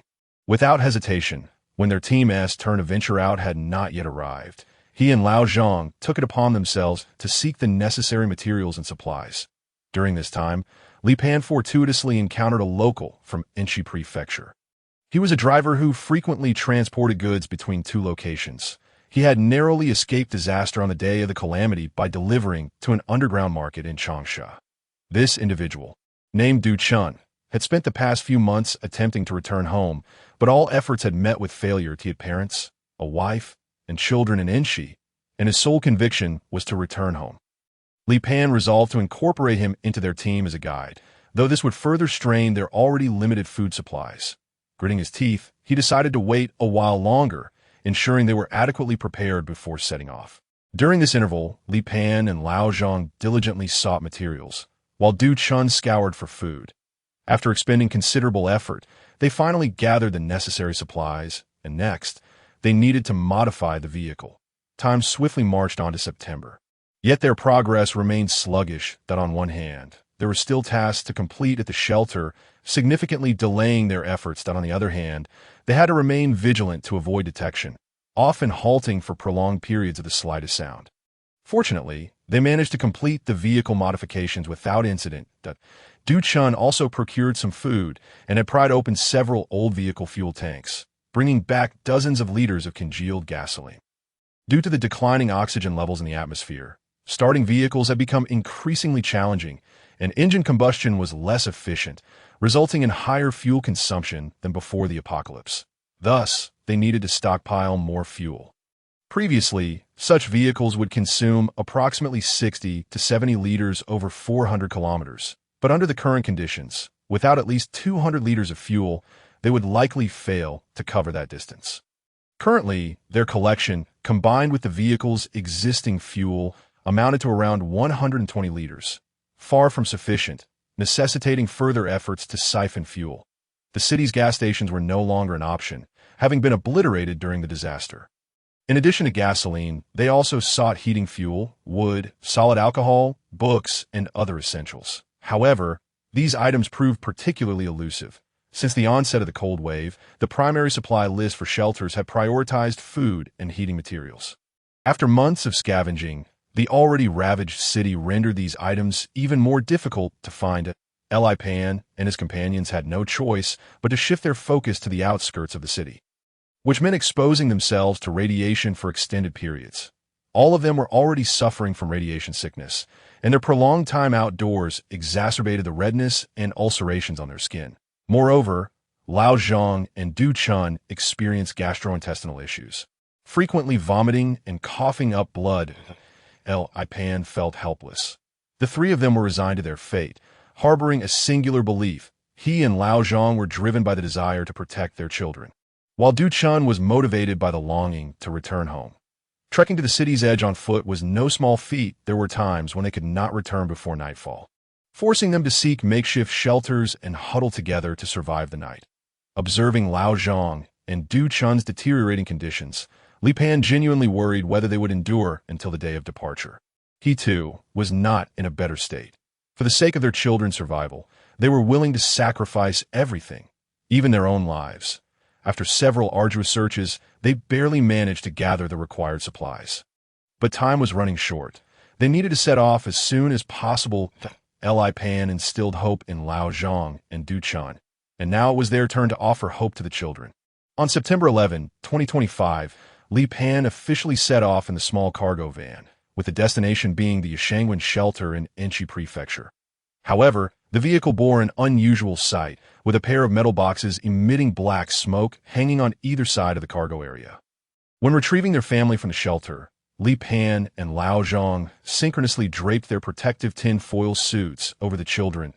Li Pan's wife silently observed, understanding his resolve without uttering a word. During the previous outings, his daughter had been under the care of Li Pan's wife. The front passenger seat was occupied by Du Chun, who guided Li Pan on the route as the vehicle embarked. A glimmer of hope flickered across their terrified faces, as if they could envision their family waiting at the doorstep, smiling and welcoming them home. The following day, within the cargo area, Lao Zhang struggled to open an irregular window on the side of the van. He added firewood to the metal boxes outside, then summoned all his strength to close the window, maintaining that posture for what felt like an eternity. Li Pan heard the sounds of muffled sobs from behind, desperately stifling his own tears for fear they would freeze, while his hands had grown numb. Lao Zhang had departed, and even upon arrival, no one would be able to open that door. Li Pan did not look back. Nor did Du Chun speak, for that place was Lao Zhang's wish, and their hope. Together, they were heading towards the direction of hope. Chapter 19. The objective in the urban area of Enchi, a frail young man with dyed blonde hair inquired. "Boss, are we all set to depart?" The man referred to as the boss responded, "Can the small vehicle-mounted radios we found last time be operational?" Lu Feng confirmed they are ready, as long as we install them in our vehicle. "We should have power," the blonde youth continued. "What about the big weapon? Has Lu Feng learned how to operate it?" The man asked again. "He has a preliminary understanding, but we only have 2 shells. Isn't that a bit insufficient?" The blonde expressed concern. "As long as we aim correctly and fire. I refuse to believe we can't breach the warehouse door. Make sure to remember the exact spot. We cannot afford to make a wasted trip," the man referred to as the boss, Sun Xiaohua, instructed. Originally a wholesale market owner in Enchi, he had managed to control a civil defense shelter after the apocalypse through various means. However, that refuge was now on the brink of collapse, dwindling from 5,000 to 6,000 occupants to just over 300, rendering his title as boss somewhat hollow. Last month, a careless remark from the blonde had stirred a memory within him, igniting a flicker of hope for survival. The blonde, a former delivery driver, often frequented the wholesale market. As resources dwindled, he had remarked in front of the boss, "If only we could head to Yashangwen. Their warehouses are overflowing with supplies." The warehouse he mentioned was undoubtedly the one previously established by Zhang Xun, a place he had delivered to multiple times and remembered vividly. Words spoken without intention can resonate deeply in attentive ears. Sun Xiaohua inquired further and discovered it was indeed that very person that he had previously purchased numerous supplies from his market, and there had been some gossip among the shopkeepers regarding him. Sun Xiaohua had dismissed it until the blonde mentioned the warehouse still housed ample grain, which prompted him to probe for its location. An 80 to 90 kilometer distance seemed an insurmountable chasm to them. 2 months prior, Sun Xiaohua would have deemed such a journey unthinkable. However, now he possessed a formidable asset, an armored vehicle.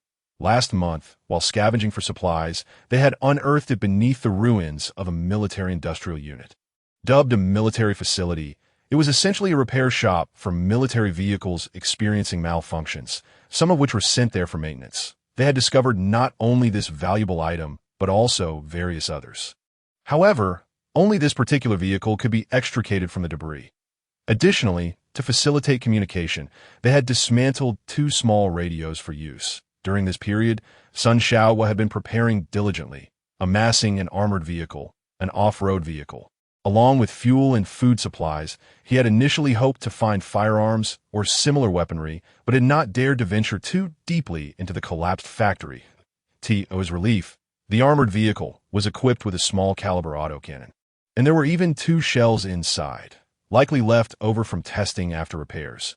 According to Lu Feng, This was a reconnaissance-type armored vehicle, featuring a retractable mast on its roof equipped with optical reconnaissance sensors.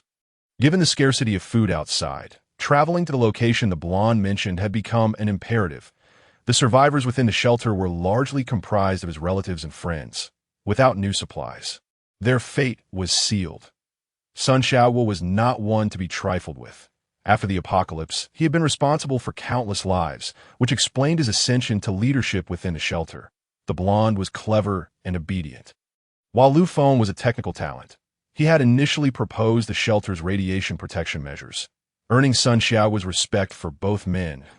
He summoned his cousin and said, "We will depart shortly if I do not return within 2 days.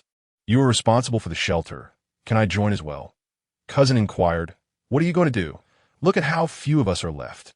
Every additional day we can survive counts. If we can wait for the people from the provincial city, perhaps we might avoid death." Sun Xiao was scolded. He then sighed and continued, "Perhaps I am being too pessimistic. At worst, we may return empty-handed, but if luck is on our side, we might still enjoy a good life for a while longer." Reluctantly, his cousin nodded in agreement. After pondering for a moment, Sun Xiaowa added, "If we do not return, remember never to attempt to find us. 20 minutes later, Sun Xiao was set off with 6 individuals and 2 vehicles. He, along with Huang Mao and Lu Feng, occupied the front of the armored vehicle, while the other 3 drove a rugged off-road vehicle behind them. The reconnaissance mast of the armored vehicle remained retracted, and in an effort to conserve fuel, even the vehicle's air conditioning system was set to its lowest setting. On September 19, 2025, the 2 vehicles departed from the urban area of Enshi City, heading toward Yisangwan. However, prior to their departure, a box truck had briefly stopped at the same location before continuing on the same path. On board that vehicle were Li Pan's family and Lao Zhang's 3.5-year-old daughter. Earlier, while passing through Enshi Prefecture, he had let Du Chun off. Watching Du Chun's hunched figure stumble away into the dim, icy expanse, Li Pan glanced back at his wife and children, released the brake, and pressed on. They had traveled nearly 2 days, covering 400 kilometers, yet they had not reached their destination. If it weren't for Du Chun's faint recognition of the mountains flanking the road, Li Pan wouldn't have known where he was driving. With another 80 kilometers to go, all they needed to do was follow the valley ahead. Li Pan pressed down on the accelerator a little more. After driving less than 10 kilometers, a glimmer of something different seemed to appear in his eyes. The biting cold sharpened his focus. He had lost count of how many times he had hallucinated, and his driving had become somewhat erratic. Inside the vehicle, his wife suppressed her cough as best as she could, a drop of blood staining her sleeve. Sensing the vehicle's instability, she held her 2 children close, casting a worried glance towards the driver's seat but remaining silent. After 2 days of stop and go, she harbored no hope anymore. With 2 children, perhaps it would be best for their family to perish together. An hour later, Li Pan thought he recognized the small town he often visited. They must be close. Suddenly, he noticed a bird flying ahead. Damn, another hallucination, he thought, slapping himself and continuing onward. Meanwhile, just over 40 kilometers behind him, Sun Xiaowa's convoy had barely exited the city when Huang Mao shouted, "Boss, look quick! Isn't there a set of tire tracks on the ice to our right?" Sun Xiao swiftly turned his head to inspect. He discerned 2 sets of tire marks. He instructed Lu Feng, who was driving, to halt and summon the younger members in the following off-road vehicle to disembark and investigate. Sure enough, the young man reported that a vehicle had passed through not long ago, and there had only been one. After pondering for a moment, Sun Xiao concluded that a single vehicle should not pose a significant threat, but he wondered about its purpose. Were they, like him, seeking supplies? Or were they affiliated with the owner of the warehouse? How many people would be at their base? Yet, with the knowledge that they were in an armored vehicle and had 2 rounds of ammunition, Sun Xiao felt a surge of confidence that he told Lu Feng, "Let us pick up the pace. We must see what treasures await us there." Chapter 20. Old Friends. On the afternoon of September 15th, 2025, a game of cards was underway. Zhang Xun played a king-to ace. I called. Du Jing unhesitatingly played 2 cards that were on the same side. "Why are you playing against me?" Zhang Xun grimaced, looking at Du Jing in frustration. Du Jing made a face and replied defiantly, "What is the fuss? I just forgot. Once again, their mother emerged victorious in this round, just as Zhang Xun was about to yield his position to his father. The shelter's warning system blared. The four were startled, hastily making their way to the control room. Zhang Xun observed the alert indicating a suspected moving target. He quickly pulled up the surveillance recordings for review. The footage revealed a suspected cargo truck traversing the provincial road in front of the shelter. Due to the earlier construction of a shelter, a road had been opened leading to this point. A camera positioned above the shelter was perfectly aligned to capture the intersection of these two routes. However, with a distance of approximately 1 kilometer, the image merely displayed a fleeting white blur, still rather indistinct. Upon pausing and amplifying the view, it became evident that it was indeed a box truck. His brow furrowed, and Du Jing, along with their parents, grew tense, sensing that these individuals were likely headed towards their shelter. Yet the truck had seemingly driven straight past. Had they not noticed their presence? "Dear, stay here.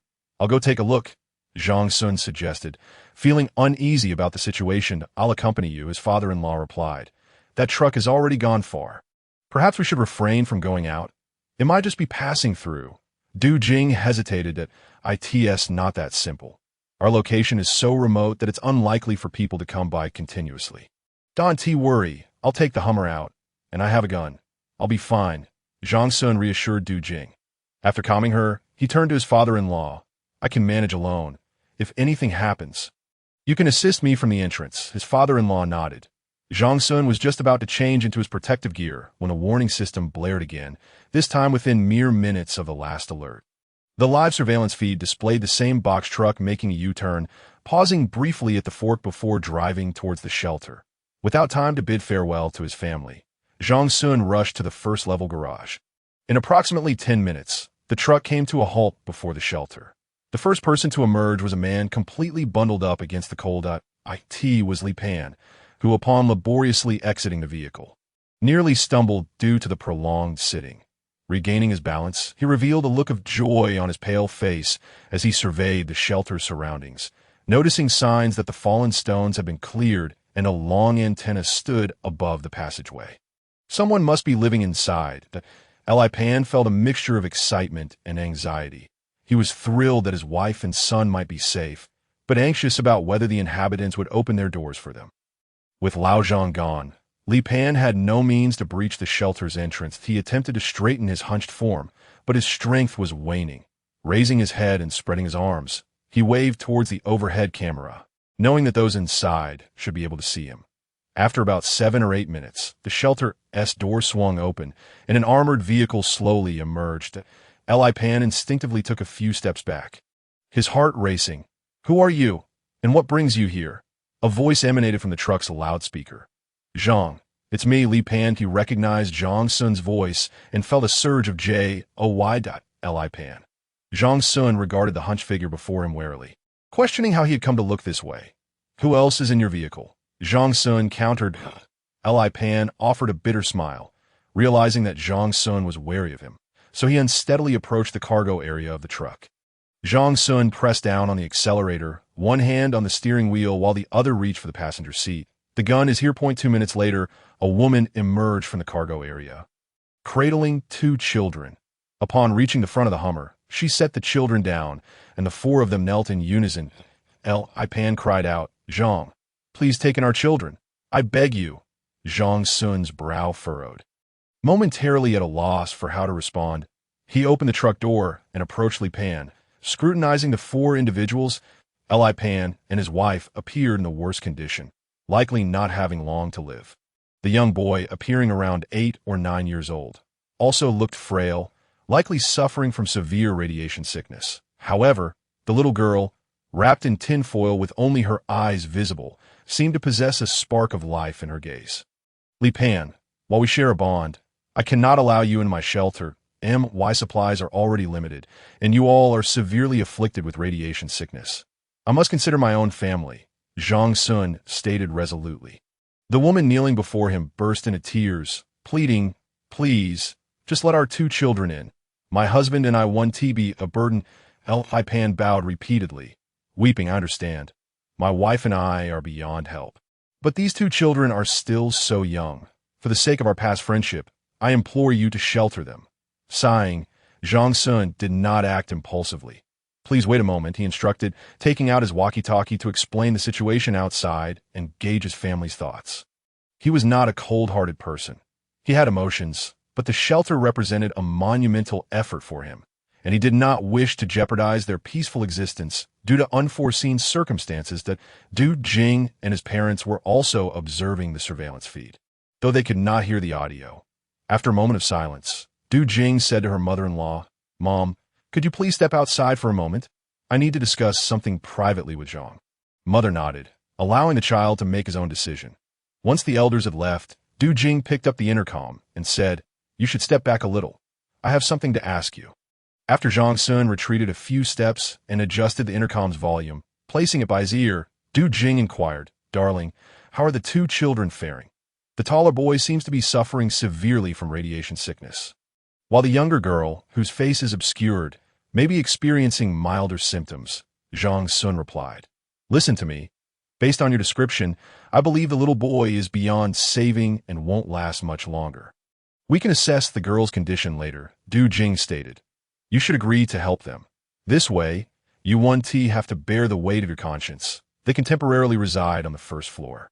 We can still provide for their food. Once those two children pass away, we won't be held accountable," Du Jing calmly reasoned.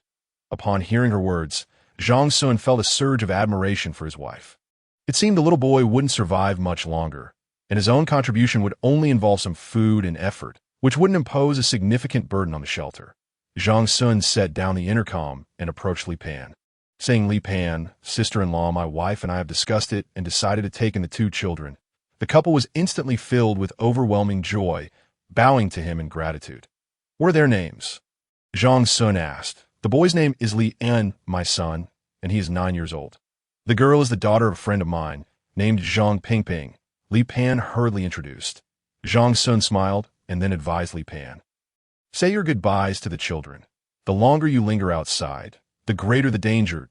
Li Pan, tears streaming down her face, embraced the children and wept as she entrusted them with their future. 5 minutes later, Li Pan retrieved a notebook from the car and handed it to Zhang Xun, saying, "This contains the names and birthdays of the two children. I hope you can look after them." Zhang Xun accepted the notebook, nodded without uttering a word, and then turned to the children, saying, "Uncle will take you to have some delicious food." The two children, shivering from the cold, glanced up at Li Pan and her husband, seeing their tearful nods before walking towards Zhang Xun. Chapter 21. Mutual destruction. Yellow hair. "Are you sure this is the right location? Other than mountains and ice, where's there a warehouse?" Lu Feng questioned as he parked the vehicle. "The positions of these mountains?" Yellow hair hesitated. "It should be here, but why is there nothing at all?" "It can't be." Sun Xiaohua ignored the two, glancing around before asking Yellow hair, "Are you certain this is the place?" Yellow hair nodded with uncertainty that it appears a significant flash flood occurred here, possibly washing away the warehouse. Sun Xiaohua sighed. "What should we do?" "Turn back." Lu Feng's face was filled with despair. "No, we should follow the previous vehicle. They likely still have supplies, or they wouldn't venture into such a remote area," Sun Xiaohua replied. "Boss, if this place is so isolated, why would they come here? Do they have somewhere to stay?" Yellow hair inquired. Sun Xiaohua, also puzzled, speculated there might be a large cave nearby. "Let us follow them and find out." Yellow hair and Lu Feng nodded in agreement and continued onward. They drove slowly, keeping their headlights on to discern the tire tracks on the ice. After about 40 minutes, they arrived at a fork in the road, just as Zhang Xun was about to lead the two children into the shelter. "Darling, there's an emergency." Du Jing's urgent voice crackled through the intercom. Zhang Xun quickly grabbed the device and asked, "What's the emergency?" "Two more vehicles have appeared at the fork. The one in front resembles your armored vehicle. They're definitely headed for a shelter and should arrive in about 10 minutes. Hurry back." Du Jing was nearly in tears. Zhang Xun furrowed his brow, casting a dark glance at Li Pan. "Did you bring them here?" he asked. Both Li Pan and his wife heard the intercom, and he forced a smile, saying, "We traveled all the way from Changsha without encountering anyone. I assure you, we didn't lead them here." "Then why the coincidence?" Zhang Xun questioned while opening the door of the armored vehicle. "Enough. If you don't believe me, I'll have to prove it to you," Li Pan said, a flash of determination in his eyes as he glanced at his son. "Please take care of my son. I will help you deal with them," he added before heading towards his own vehicle. Li Pan's wife, tears streaming down her face, struggled to suppress her sobs as she resolutely turned away to join Li Pan in the truck. Zhang Xun watched them, and as the truck turned around, he gathered the two children into the vehicle. The children huddled in the passenger seat, especially the little boy, whose eyes were filled with longing and sorrow. After enduring the protracted apocalypse, he was no longer a child. His silence did not indicate indifference, for he understood that his parents had found release. Zhang Xun extended his right hand to shield the children's view. On the other side, Yellow Hair pointed ahead, saying, "Boss, that vehicle is coming towards us." Sun Xiao smiled at Lu Feng, instructing, "Let us stop for now and activate the hazard lights." It seems if he noticed we're following them. However, his smile quickly faded as he shouted in terror, "Hurry, steer away." That maniac. The truck accelerated, clearly intent on ramming them, and there was no time left for loading ammunition, though they were in an armored vehicle. Such a collision would still be detrimental. The armored vehicle barely scraped past the truck, while the pursuing off-road vehicle looked set to collide with it. Suddenly, a tremendous explosion erupted, flipping the off-road vehicle and obliterating its front end. The truck was engulfed in flames, and the armored vehicle, caught in the massive shockwave, spun several times on the ice before crashing violently against a hard mountainside. The three individuals inside were instantly knocked unconscious. Their bodies sprawled exaggeratedly across the vehicle. White smoke billowed from the front, and with a loud crash, the left door fell off, allowing a piercing chill to rush into the cabin. Zhang Xun observed the scene. His eyes filled with confusion. In such frigid weather, how could a collision be too no? In this world, the distinction between right and wrong has ceased to exist, whether one is a bandit or a defender. Such labels hold no significance. Survival is the ultimate aim. Subsequently, he dragged the corpses outside and gathered them together, preparing to return the next day to bury them. A.S. for the couple, Li Pan and his wife. Their bodies had been reduced to fragments beneath the explosion of several C4 explosives, and Zhang Xun intended to erect a memorial for them later. The truck and the off-road vehicle had lost their value, while the armored vehicle remained somewhat salvageable despite the deformation of its front. What piqued his interest was that it appeared to be an army reconnaissance vehicle, equipped with a retractable mast on its roof, surrounded by an array of various optical and electronic sensors. Zhang Xun was suddenly flooded with countless ideas, yet the most pressing matter at hand was to return for dinner, as it was nearing 6 o'clock. He had little time to dwell on his melancholic thoughts. He needed to hasten and tow the armored vehicle back to the shelter. Thus, he retrieved ropes and a tow hook from the armored vehicle, secured them, and returned to the vehicle, setting off towards the shelter. Chapter 22. Settling in after Li In and Zhang Pingping enter the shelter, Zhang Xun's father-in-law, clad in protective gear, prepared to decontaminate them. As the two children were entirely wrapped in aluminum foil, shivering from the cold, they waited until the shelter's ventilation system had warmed the interior before commencing the decontamination process. Since the children were not wearing protective clothing, they could only use a soaking method. The father-in-law had previously procured a large tub, heated soapy water, and instructed the two children to remove their clothing and immerse themselves in the tub. After approximately 20 minutes, he utilized a radiation detector to assess the children. Ian appeared pale, with numerous sores on his skin, the cause of which was uncertain, frostbite or radiation-induced dermatitis. Additionally, he frequently coughed, exhibiting poor health for a child who had just lost both parents. This blow rendered him particularly fragile. Upon measuring, the radiation levels in Li In and Zhang Pingping had significantly decreased, especially for Zhang Pingping, whose condition appeared markedly better than Lian's, with only minor frostbite evident on her hands and no other symptoms apparent.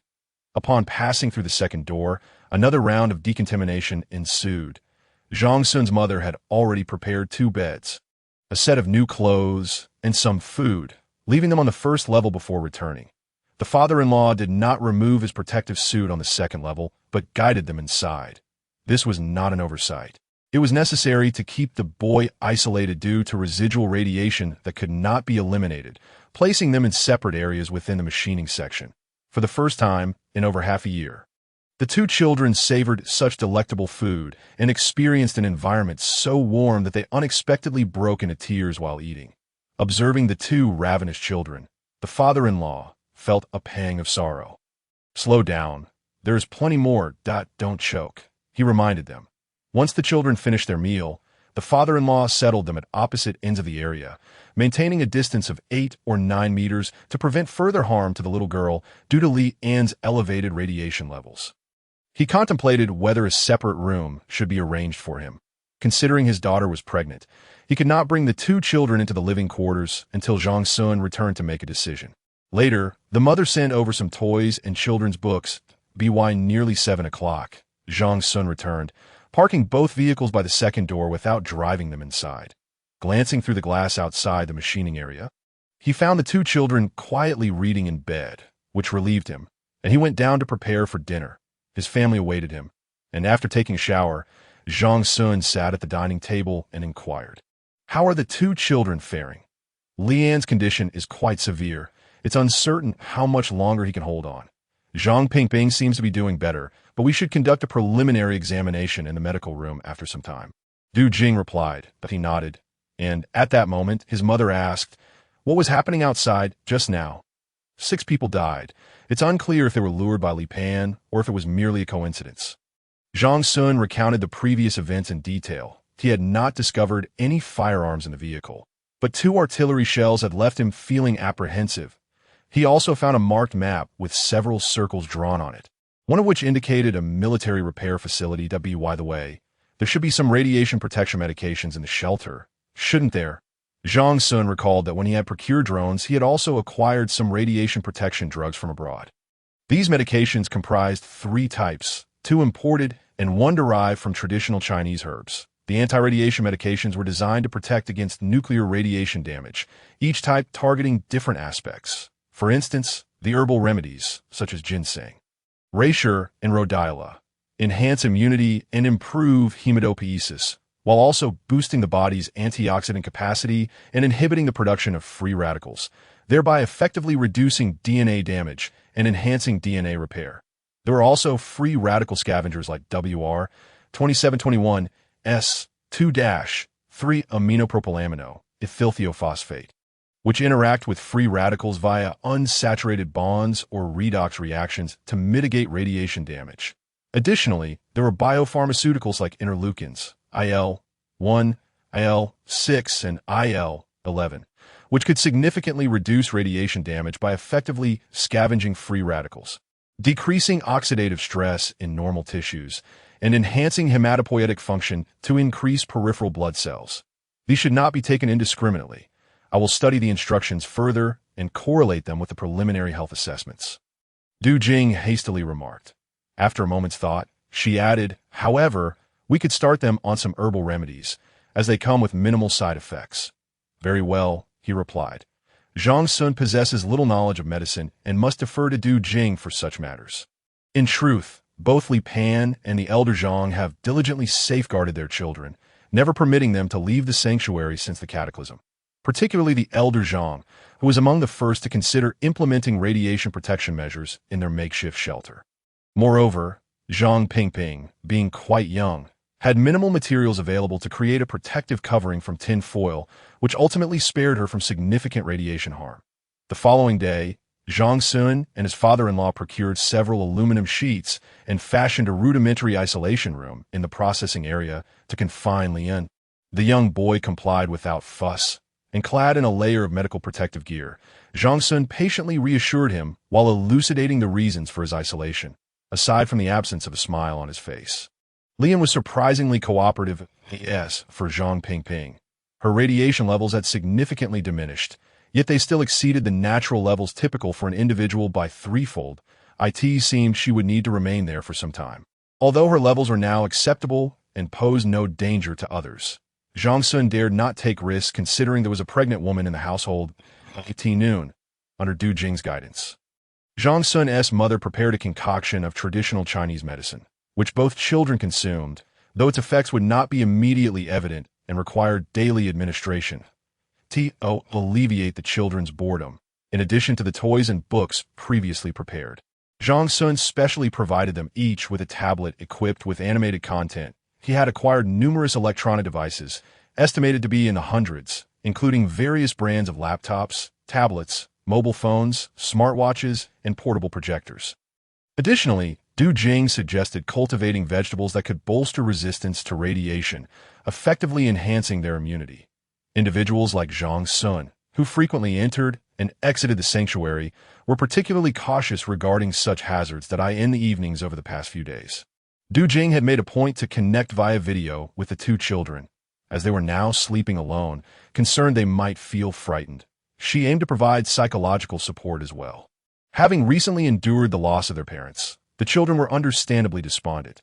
Yet with Du Jing's guidance, their emotional states began to stabilize. Zhang Pingping, being young and relatively naive, quickly regained her smile with a bit of comfort.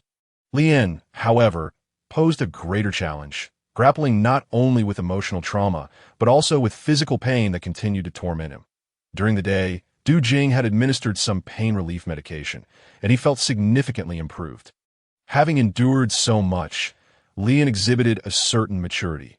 Even when the pain became unbearable, he gritted his teeth and remained silent. Still, Du Jing could discern his discomfort through the unnatural expression on his face, indicating he was suppressing his physical suffering. To her surprise, both children behaved exceptionally well and were quite obedient. Perhaps it was the effect of residing in such a favorable environment, fearing that displeasing their hosts might result in expulsion. Du Jing, with her background in nursing, understood the psychological aspects of children's minds. Chapter 23. Medical examination on September 21, 2025, the day following the children's arrival. Zhang Xun and his father-in-law ventured out primarily to attend to the scene. He operated an excavator to dig a pit near the intersection, where he buried the 6 corpses. Subsequently, he erected a ceremonial grave for Li Pan and his spouse, placing a sign as a makeshift tombstone.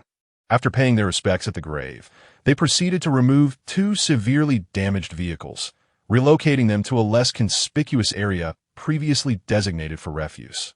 Although the SUV housed a small radio, it was regrettably beyond repair. The task consumed over 2 hours in total. Upon returning to the sanctuary, Zhang Xun commenced repairs on the armored vehicle in the afternoon. The vehicle had only sustained damage from the blast shockwave and a minor collision, resulting in a dislodged door.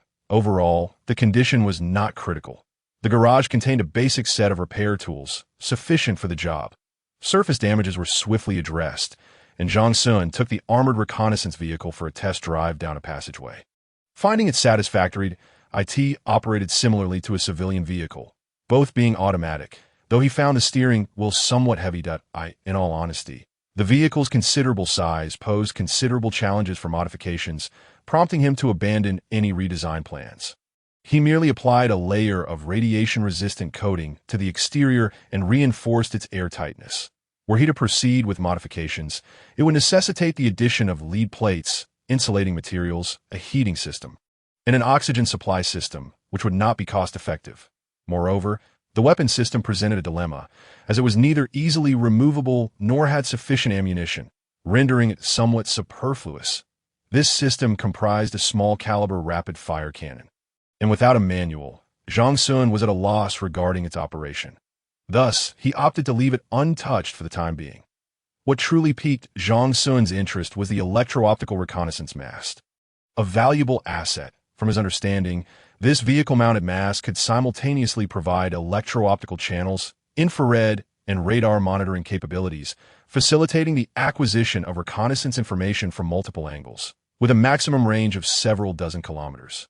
Moreover, the mast was capable of elevation, allowing it to gain a vantage point in low-lying, concealed terrains, thus obtaining intelligence on adversaries without revealing its own position, achieving true covert reconnaissance on the vehicle's surface. There was a multi-functional display and a control joystick to conveniently adjust the reconnaissance direction and angle. To Zhang Xun's astonishment, upon powering the mast, the display revealed a digital user manual within its stored files. He envisioned dismantling this reconnaissance system and constructing a small concrete bunker on the hillside near the provincial road in front of the sanctuary. Deploying this system, would afford him a broader field of vision and extended warning time. However, He grappled with whether the system could function effectively in such environmental conditions over an extended period. Being retractable, the electro-optical devices would be exposed to radiation and extreme cold. How long could they endure? He had contemplated encasing the system within a small concrete structure, akin to a fireplace with a chimney design, and covering it with reinforced glass. This would address both insulation concerns and the issue of limited visibility. Yet upon further reflection, he dismissed this plan for a simple reason. The inconsistency of internal and external temperatures would cause condensation to form a layer of mist on the inner surface of the glass, obstructing the electro-optical system's view of the outside world. Reluctantly, he set aside this idea in favor of a more feasible alternative. Collaborating with his father-in-law, they constructed a metal box with a small hydraulic cylinder affixed to the lid. This device would allow for controlled opening and closing of the lid. Once completed, Zhang Xun welded this contraption onto the rear section of the armored vehicle, establishing a platform for drone takeoff and landing. In the future, when they ventured out, he could leverage the drone's aerial advantages to gather terrain information from tens of kilometers away, coupled with the detailed reconnaissance provided by the electro-optical mast. Zhang Xun would be well-positioned to seize the initiative by September 25. The radiation levels in the little girl had finally returned to normal. After several days of traditional medicine, her complexion brightened, and the frostbite on her hands began to scab over. Zhang Xun relocated her to the living area to share a room with her mother. Meanwhile, Lian's condition remained unchanged, and he appeared to be worsening, his face betraying no signs, yet his coughing had increased in frequency. The presence of blood in his phlegm was particularly distressing, and the ulcers on his body had begun to extend into his oral cavity. Although his radiation levels remained elevated, it was too late to intervene. Du Jing instructed him to don protective clothing and brought him to the third-level living area, where he underwent a medical examination. While awaiting the results, Zhang Xun took the opportunity to show Lian around, encouraging him to persevere, assuring him that once he recovered, he could move down to reside there. It was the first time Lian had seen green plants, had the freedom to roam, and experience such brightness, which finally elicited a long-awaited smile from his face. He joyfully inquired of Zhang Xun, "Uncle, will I really be able to live here in the future?" "Yes, once you recover, you can play on the computers in the game room. But for now, you must cooperate with Auntie during your treatment and take your medicine on time." Zhang Xun consoled, gazing upon the tender yet resolute face behind the protective suit's visor. He sighed inwardly. It seemed that they could not cure him. All they could do now was to prolong his life as much as possible. Previously, Du Jing had examined Zhang Pingping, and aside from a slight deficiency in hematopoietic stem cells and white blood cells, as well as some anemia, the current issues were not grave. However, the damage at the DNA level remained undetermined due to the lack of equipment. From this point forward, it was up to her. If no new complications arose, that would be manageable, but if they did, Du Jing would be a lost to on the side of caution, in addition to continuing with traditional Chinese medicine. Du Jing also recommended a course of WR 2721, which operates by scavenging free radicals, facilitating hydrogen transfer, inducing tissue hypoxia, and enhancing DNA stability. During this time, Lian was also taking this medication, along with IL-6 and IL-7. Yet the results were not promising. After a while, Du Jing disinfected the medical room briefly before removing her protective suit.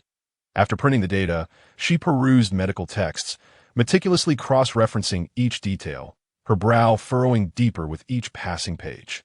Sighing, she set down the report and called Zhang Xun in privately, stating, "This child is suffering from leukemia, and it is likely he also has thyroid cancer, in addition to issues with his digestive system."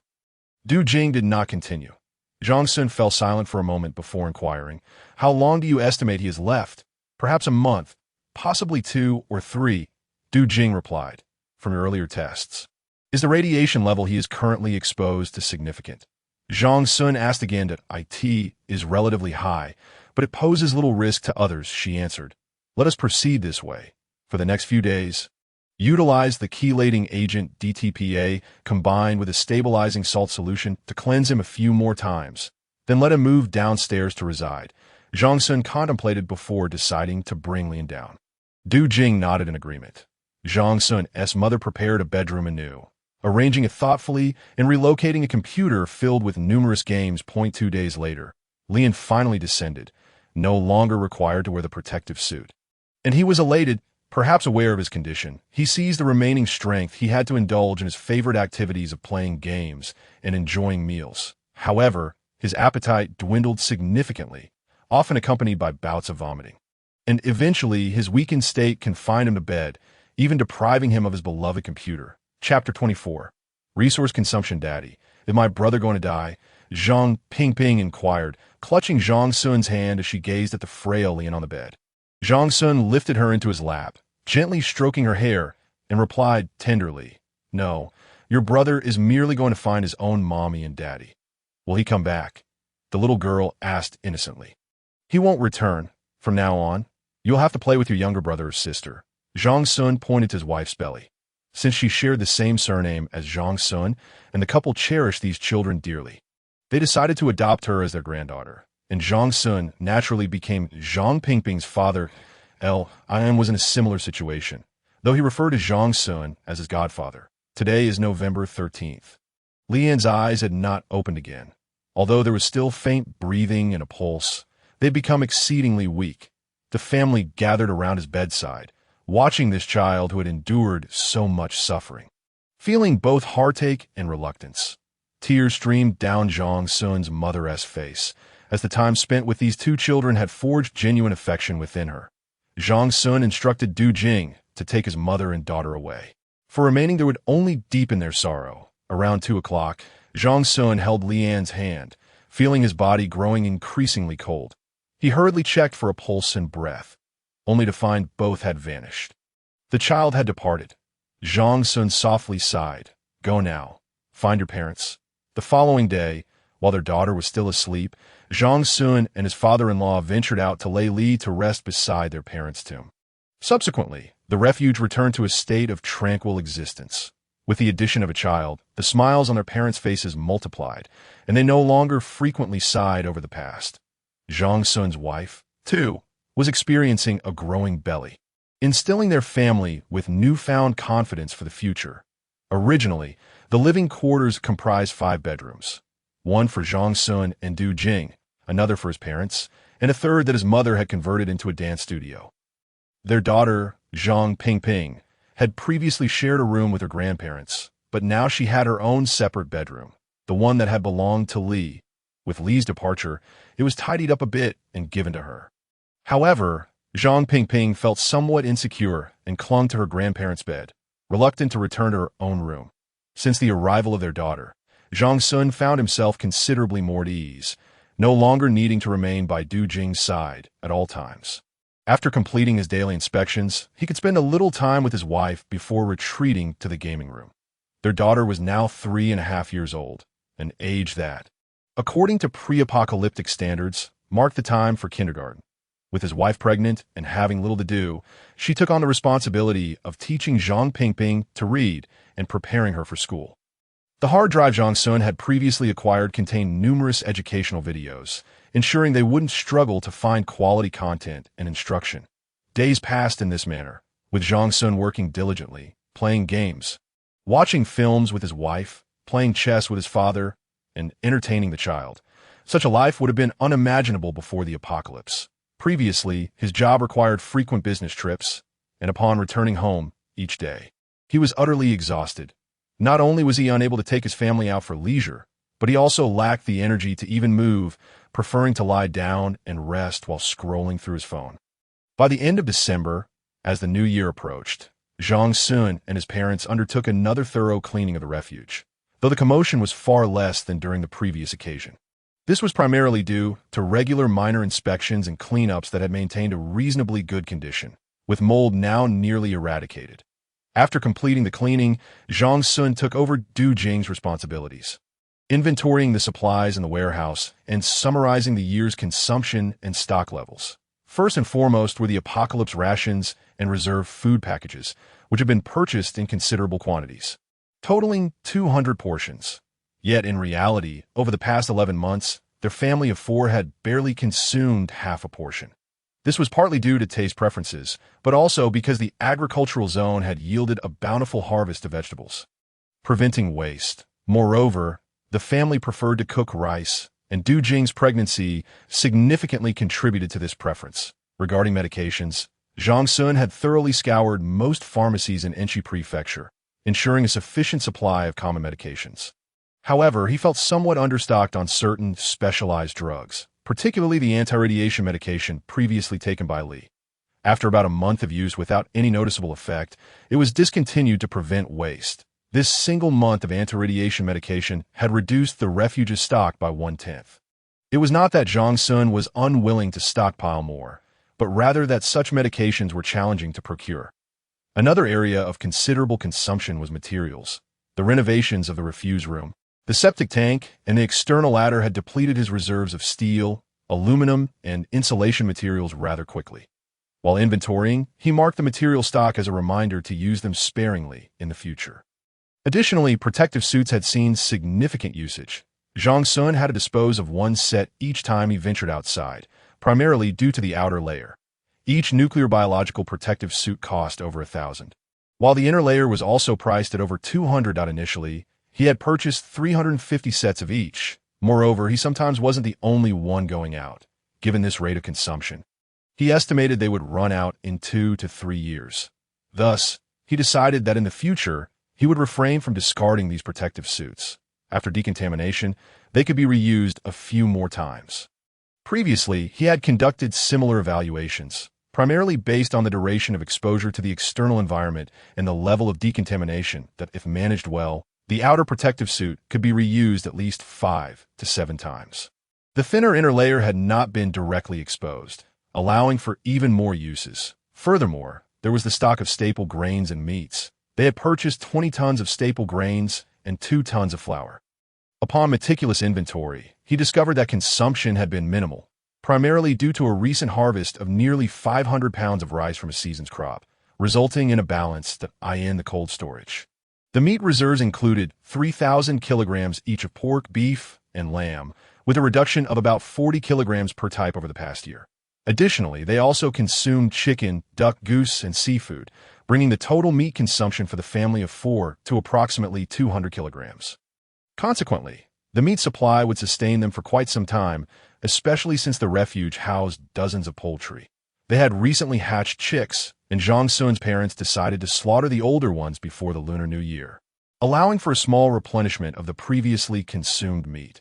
Other items that had seen significant depletion were snacks. He had procured a bit of everything available in supermarkets. During Du Jing's pregnancy and following the arrival of the 2 children in the refuge, certain popular snack items were consumed at an alarming rate, and if they ran out, they would not be able to restock. To mitigate this, Zhang Xun implemented restrictions, suggesting they should not indulge in just a few types of snacks, but rather distribute their consumption more evenly. The consumption of fuel is relatively minimal, primarily consisting of gasoline, which amounts to approximately 1,000 liters, coincidentally the quantity contained in a single barrel. Diesel consumption reached 400 liters, while other supplies such as charcoal and natural gas are reserved for emergencies.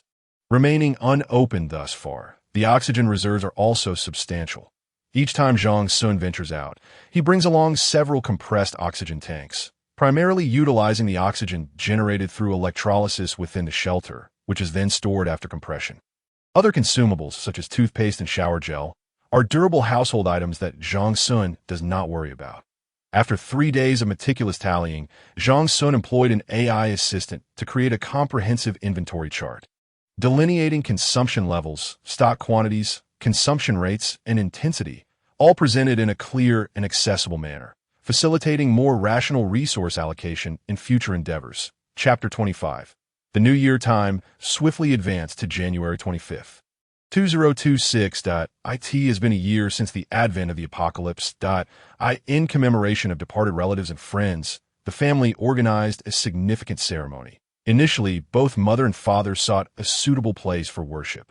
But traditional practices such as burning paper and setting off firecrackers were no longer feasible. Consequently, Zhang Xun devised a plan.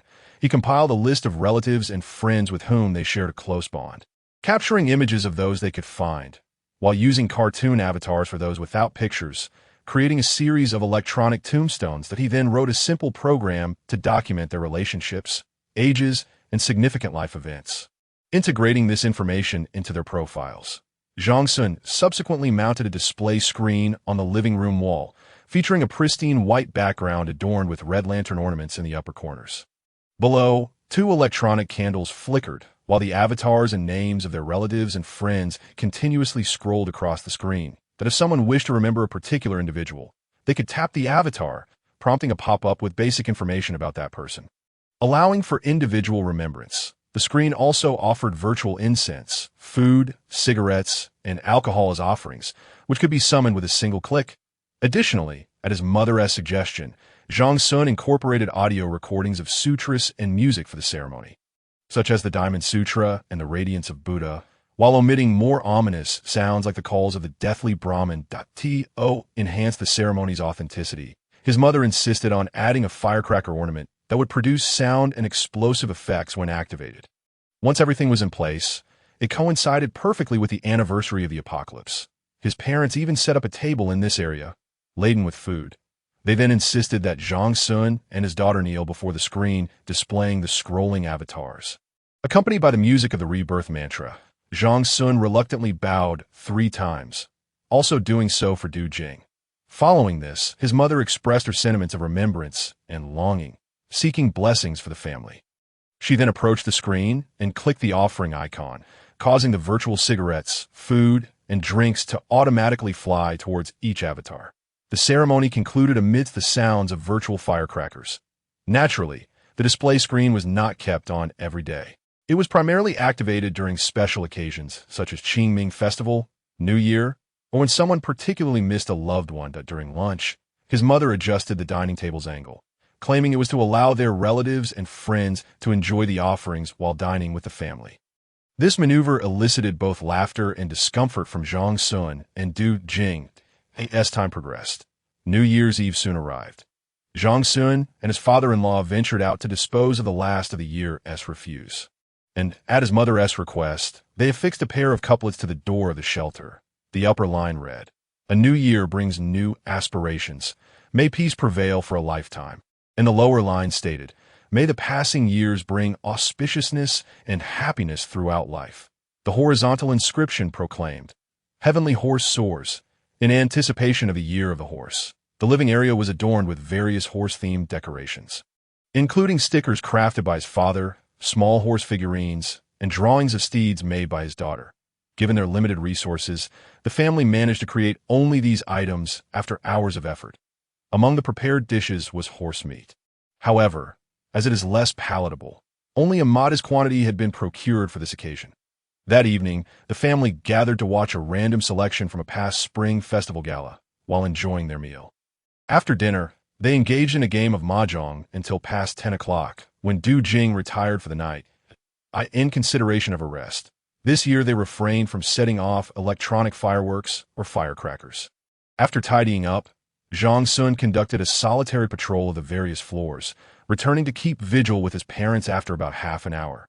The following day, before lunch, his parents led Zhang Xun and the others in a ceremonial tribute before they commenced their meal. Outside, the temperature had stabilized at -62°C, having not dropped further in the past 2 months. As for whether it would rise again, Zhang Xun remained uncertain. However, during those 2 years of memories, no increase had been recorded. Regarding nuclear radiation, the atmospheric dust was gradually settling back to the Earth, aided by sporadic snowfall. Consequently, the radiation levels in the air had decreased from 720 millisieverts a few months prior to the current 410 millisieverts. And this decline continued. Although it was understood that radiation levels would not return to pre-apocalyptic conditions, overall, this development was considered positive news. The nuclear radiation primarily stemmed from previous nuclear detonations and reactors worldwide. As the radiation from the nuclear blasts gradually diluted and settled over the preceding years, what remained was the persistent radiation from the reactors, which could endure for hundreds or even thousands of years. For the surviving humanity, adaptation to such radiation through evolution was one possibility. Alternatively, it would require the concerted effort of several generations, perhaps even a dozen, to eliminate this pollution. The first scenario is difficult to predict. After all, evolution is not an overnight phenomenon and may take tens of thousands or even hundreds of thousands of years for humanity This path is both lengthy and fraught with uncertainty. Who can say whether success is attainable? Even if evolution renders humans capable of withstanding nuclear radiation, how much of their original form would remain? The second scenario necessitates extensive subterranean development, utilizing underground resources and spaces to restore human civilization, before eventually venturing back to the surface. Both options present a painful process for humanity, and if a choice must be made, the latter appears the more rational. Aside from nuclear contamination, the entire Earth remains shrouded in dust from colossal impacts. With the skies perpetually overcast, devoid of sunlight, photosynthesis has ceased, oxygen levels have dwindled, and the food chain has collapsed. Hypoxia and hunger further hinder survival. The regression of civilization is inevitable, even if a portion of humanity survives. The days ahead are likely to be increasingly arduous. Moreover, a significant number of these survivors will succumb for various reasons. Furthermore, who would choose to procreate in such an environment? Even if a child is born, how long can they endure? The aforementioned challenges do not imply that humanity is destined for extinction. Rather, they illustrate the magnitude of obstacles confronting human civilization. The atmospheric dust will take nearly a millennium to settle completely. The previous torrential rains merely cleansed the lower atmosphere, while vast quantities of impact debris linger above the clouds, requiring time for recovery. The shelter constructed by Zhang Xun remains uncertain in its ability to endure under such apocalyptic conditions. His responsibility lies in ensuring that all equipment and systems function optimally, ready to be handed down to the next generation. As for what transpires after his demise, it is no longer his concern. The original purpose of establishing this refuge was clear: to safeguard his family from disaster and to live out their lives in peace, a commitment that remains unwavering. Now, with children, it is only natural to consider their future as well. Of course, all he can do is provide a home sufficient for their survival. Chapter 26. The new arrival on April 17, 2025, the birthday of his daughter Zhang Pingping. Li Pan had presented Zhang Xun with a notebook containing the crookedly inscribed name and birthday from her biological father. That afternoon, Du Jing welcomed the arrival of their baby, and initially, both Zhang Xun and his mother were flustered. However, once they regained composure and followed the procedures previously outlined by Du Jing, they worked diligently for an hour and successfully delivered the baby. The child was born in a warm water bathtub placed in the bedroom, and the process unfolded smoothly, exceeding Zhang Xun's expectations. The newborn was a boy, aligning with the tradition of Zhang Xun's family, which predominantly bore male offspring. The child was named Zhang Wenming, affectionately called Little Lucky Star, symbolizing the family's hopes for the future. The daughter was also intrigued by her newly born brother, leaning in for a closer look. Upon seeing his wrinkled, crimson face, she exclaimed, "Why is my brother so ugly?" The entire family gathered around the newly born infant, and upon hearing Zhang Pingping's words, they erupted in joyous laughter that in the evening. They ventured into Zhang Xun's bedroom, where Du Jing cradled the baby, reclining on the bed, her somewhat pale visage illuminated by a blissful smile. Their mother had prepared a cake that, while not particularly aesthetically pleasing, was adorned with 4 candles to celebrate the birthdays of the 2 children in the household. Amidst the cheerful strains of the birthday song, the shelter welcomed yet another member into its fold. Naturally, the daily endeavors of Zhang Xun's family continued unabated. The shelter, since its inception, had endured for 19 months. Over a year had passed since the onset of the apocalypse. The shelter had withstood various trials, including earthquakes, extreme heat, torrential rains, intense nuclear radiation, and mold, ultimately proving itself worthy of Zhang Xun's aspirations. From the initial 4 inhabitants to the current 6, the increase in numbers also meant a rise in consumption, thereby intensifying the burden on the shelter. Yet he remained steadfastly optimistic. The generator unit and geothermal exchange pump on the 5th floor had, to date, encountered no malfunctions, under the meticulous care of Zhang Xun's family. All operational data remained remarkably stable. Although the agricultural ecological zone on the 4th floor had not been fully utilized, it thrived with life, featuring golden rice, various verdant vegetables, and vibrant strawberries, evoking the essence of rural life before the cataclysm. The living area on the 3rd floor boasted a splendid array of flowers, The garden crafted the previous year had transformed into a vibrant spectacle of blooming flora on either side of the passageway. An assortment of greenery and blossoms flourished, complemented by the vines overhead, creating an enchanting atmosphere reminiscent of a fantastical realm.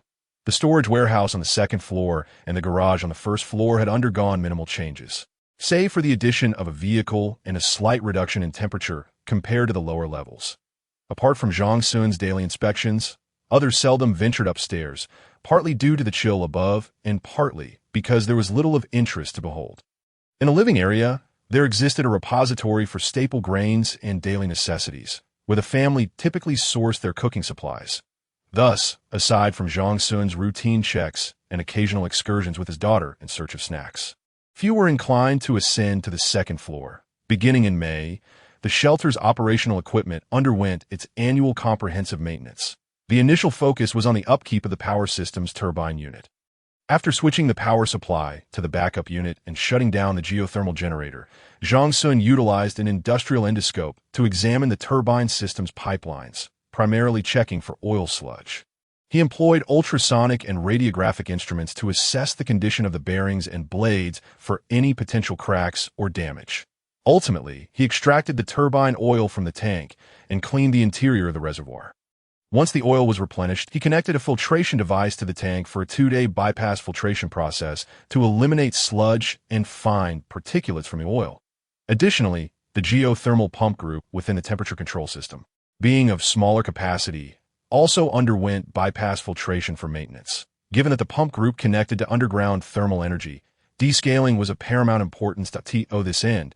He prepared an eco-friendly cleaning agent with strong dissolving properties for scaling materials, making it less likely for them to adhere to the equipment and piping. Another crucial task involved rust removal and prevention. While the majority of the shelter's piping was composed of rust-resistant and corrosion-resistant alloy materials, some common metals remained susceptible to corrosion. Seizing the opportunity, Zhang Xun meticulously addressed these areas, applying fresh anti-rust paint. Following 5 days of extensive maintenance, the overall noise level on the 5th floor decreased by approximately 2 decibels. "My dear, in 2 months, I wish to visit Enshi Prefecture," Zhang Xun murmured to his wife in a hushed tone, tinged with a hint of trepidation after a long day's work. In truth, he had harbored this desire for quite some time. The previous uninvited visitors had instilled a profound sense of insecurity within him. He was uncertain of how they had discovered their refuge, having encountered outsiders twice, first with an arsenal of firearms, and second with an armored vehicle. He pondered the possibility of a third encounter. He contemplated a trip to the city to ascertain the specifics of the situation there, the number of shelters, their populations, living conditions, and the existence of any substantial factions. Another objective was to investigate a military-industrial unit marked on the map, discovered in the armored reconnaissance vehicle, specifically a military machinery repair factory. In hopes of uncovering valuable resources, Zhang Xun had long aspired to enhance the reconnaissance and defense capabilities of the shelter. The current surveillance relied solely on a few cameras outside the shelter, which were positioned too close to provide adequate warning time. As for defense, aside from the sturdy main door, there were virtually no other protective measures in place. The external cameras, ventilation openings, and door recognition systems remained exposed to potential threats. Unless Zhang Xun were to open the door and confront intruders with a weapon, he would be left helplessly observing as they wreaked havoc outside. This was a scenario he wished to avoid. His ideal vision of defense resembled that of a fortress bristling with artillery, capable of obliterating any approaching foe before they even reached the threshold. Such a defense constituted true security. Passive measures felt somewhat inadequate. Were it not for the restrictions imposed by national policies, Zhang Xun would have ensured the installation of several 1130 close-in weapon systems during the shelter's construction. The 1130 close-in weapon system, colloquially known as the Wanda cannon, is said to boast a staggering firing rate of up to 10,000 rounds per minute. Alas, such thoughts were mere fantasies. The cost, both in terms of quantity and operation, was prohibitive. The rapid-fire cannon mounted on the previous armored vehicle was feasible, but it had only 2 rounds of ammunition, rendering it nearly useless. Certainly, but you must ensure your safety and return within 2 days. Du Jing surprisingly did not oppose this time, perhaps due to her attention being diverted by the newborn, Or perhaps she recognized Zhang Xun's resolute determination. That is only natural, but it is still early. We shall discuss it further in June or July. Zhang Xun replied with an endearing smile. Oh, not jest. The external environment is perilous, and there may be malevolent individuals lurking. Should anything happen to you, how would we survive? Du Jing stated firmly. Understood, my leader. I assure you I will prepare thoroughly and will not disappoint your earnest expectations. Zhang Xun sat up, saluted playfully, then added with a mischievous grin. My dear, has your body recovered well? Du Jing cast a fleeting glance at the slumbering child in the crib, her eyes imbued with a gaze as cold as death. Zhang Xun managed an awkward smile, shrugged his shoulders, and proceeded to turn off the lights in preparation for sleep. A minute later, a hand emerged from beneath the covers, reaching towards Zhang Xun's leg. Chapter 27. Information and surprises in order to venture into the city. Zhang Xun had to make meticulous preparations. Previously, during a test flight of the drone, it had soared briefly over the city, autonomously, capturing footage that was too distant to glean much detail. Thus, Zhang Xun resolved to launch the drone once more. Given the constraints of communication distance and flight range, launching it from a shelter was not an optimal choice. He planned to release the drone from a nearby tourist town, where he could barely maintain a signal connection, allowing for an extended flight above the city.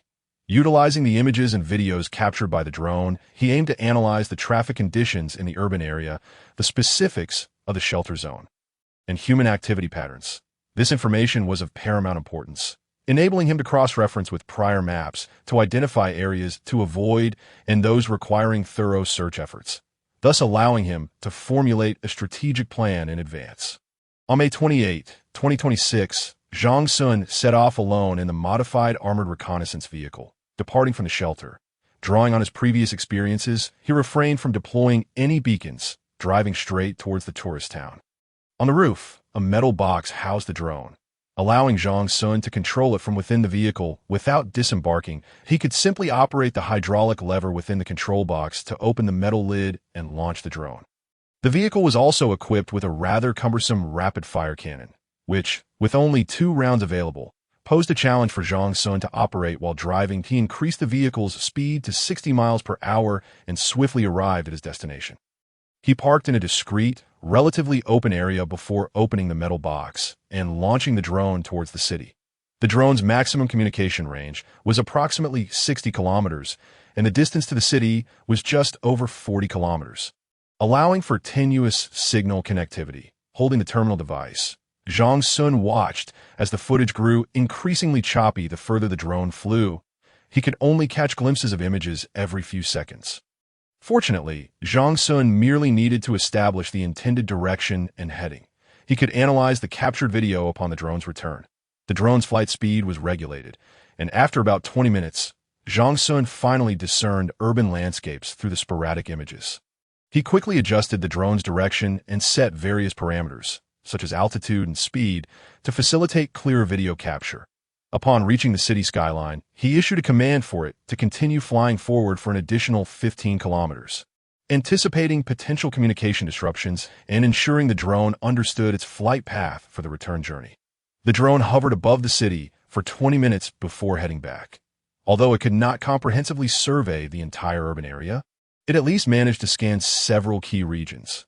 After retrieving the drone, Zhang Xun examined the footage, finding no signs of human activity, likely due to the drone's considerable altitude. However, he did discover 2 heavily fortified civil defense structures in lower flying areas, confirming the presence of human intervention, with makeshift shelters erected nearby for unknown purposes. Due to the brief flight duration, neither of the civil defense structures exhibited any signs of ingress or egress, suggesting that any occupants may have ventured out for supplies without returning, or perhaps all inside had perished. The buildings bore considerable damage, appearing to have suffered from flooding. Remnants of the ruins were scattered, some washed away, others submerged beneath the water, with most still encased in ice. Only a few structures stood defiantly intact. In certain areas, the ice cover indicated that vehicular movement would likely face minimal obstruction, though caution would be necessary for debris, such as rebar and glass shards.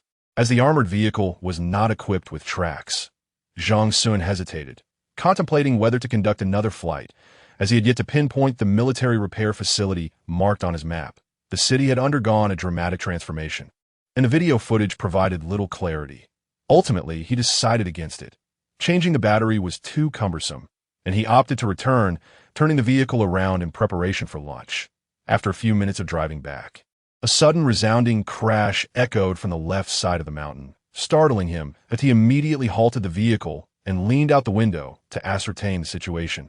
The mountain obstructed his view, leaving only the sound reverberating in the air, causing Zhang Xun to feel apprehensive. The intensity of the noise resembled that of a steel plate colliding with rock. Could there have been a collapse of some structure? Yet in this desolate wilderness, what substantial edifice could there be? Should he investigate further? Zhang Xun glanced at the pressure gauge of his oxygen tank, deep in thought. Ultimately, he resolved to send the drone for reconnaissance before proceeding. He retrieved a spare battery from the vehicle and replaced the drone's power source. Once the battery was swapped, he launched the drone, directing it to fly along the mountain's base towards the rear.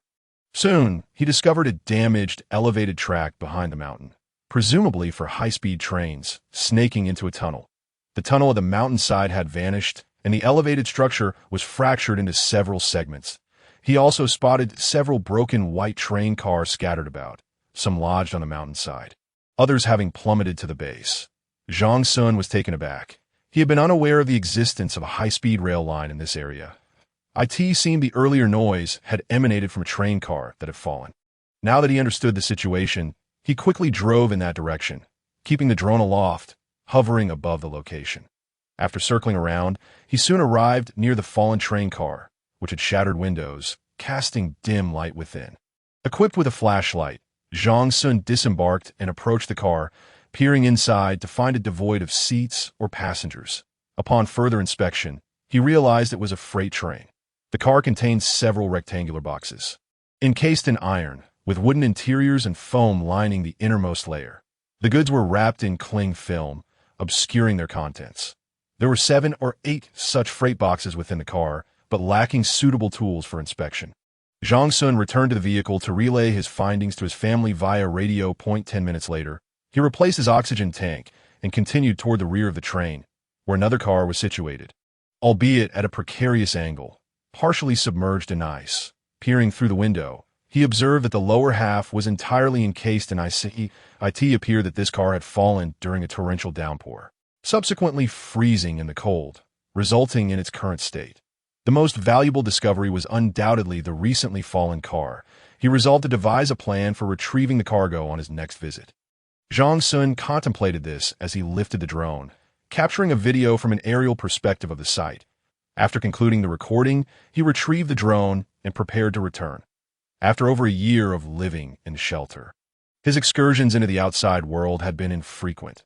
Despite the monotony and simplicity of life within, the prolonged confinement had begun to feel stifling, leaving him uncertain whether it was due to weariness or something deeper. Zhang Xun himself could not quite articulate the reason for such feelings. He found himself constantly yearning for a moment of indulgence, be it racing a car or firing off a few rounds with a gun. Chapter 28. New supplies. Upon returning, Zhang Xun uploaded the footage captured by the drone onto his computer. He then compared it with the previous maps. The city had been reduced to a desolate wasteland, and he could only vaguely identify certain locations in the video based on some landmark buildings. After studying for about an hour and correlating the information from the map, Zhang Xun began to form a clearer understanding. He was also determined not to overlook the supplies on that freight truck. After discussing with his father-in-law, they devised a plan to retrieve these items. The very next day, Zhang Xun and his father-in-law set off from the shelter, each driving a truck and an excavator. Lacking a crane, they had to improvise, using the excavator's large shovel instead. Upon reaching the location, they employed cutting tools to create a large opening on one side of the truck bed and then used ropes to extract the supplies. The goods were tightly wrapped and well protected, so Zhang Xun was unperturbed by the possibility of damage. Directly using the excavator to hoist them onto the truck, IT took 2 trips to transport all the items back to the shelter's entrance. Subsequently, they exerted considerable effort to transfer the supplies into the shelter to avert any unforeseen incidents. Zhang Xun refrained from placing the items in the first-floor garage. Instead, he left them in the corridor. After undergoing several complex decontamination procedures, they finally managed to reduce the surface radiation to a relatively low level. The fans within the corridor worked tirelessly, continuously expelling the contaminated air. Once the items were back, he did not immediately unpack them, but intentionally left them for a few days. In truth, the entire family was quite curious about the contents of these cargo boxes, as the time to unpack approached. It was again Zhang Xun and his father-in-law who, armed with a handheld radiation detector, conducted a preliminary scan and discovered that the radiation levels of the boxes had been virtually eliminated. Thus began the unboxing process. The first cargo box was opened cautiously by Zhang Xun, who carefully removed the deformed outer layer of metal and set it aside. Inside lay a wooden crate, from which he extracted nails, and when the first wooden plank was removed, a series of small plastic boxes wrapped in cling film were revealed. Neatly arranged within were dozens of these small boxes. After continuing to check the surface radiation of these plastic boxes and finding no issues, they proceeded to unwrap them. Soon, the outer cling film was torn away, and the labels on the plastic boxes informed Zhang Xun that this was a shipment of pharmaceuticals. He took out his phone and video called Du Jing, who was in the living area, showing her the labels on the boxes. Upon seeing the names on the labels, Du Jing was overjoyed. She exclaimed to Zhang Xun, "Darling, this is wonderful.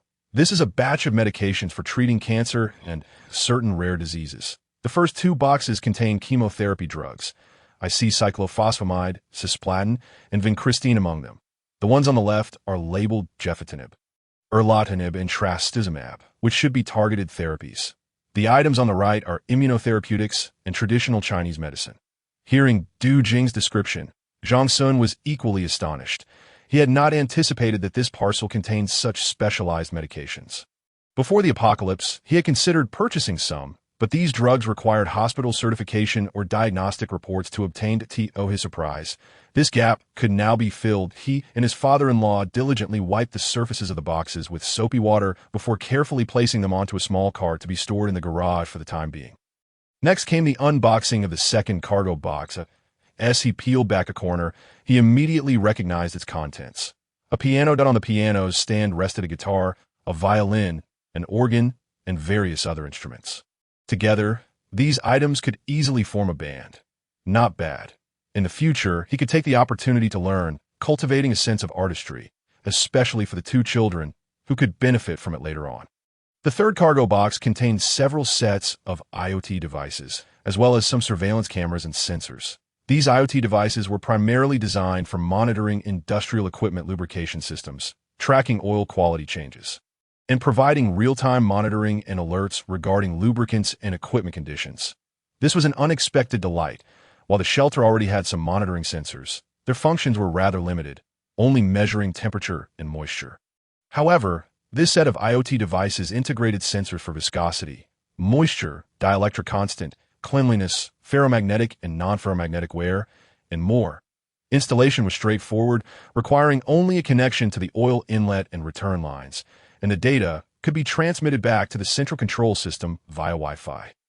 Gazing at these items, Zhang Xun felt an overwhelming sense of joy.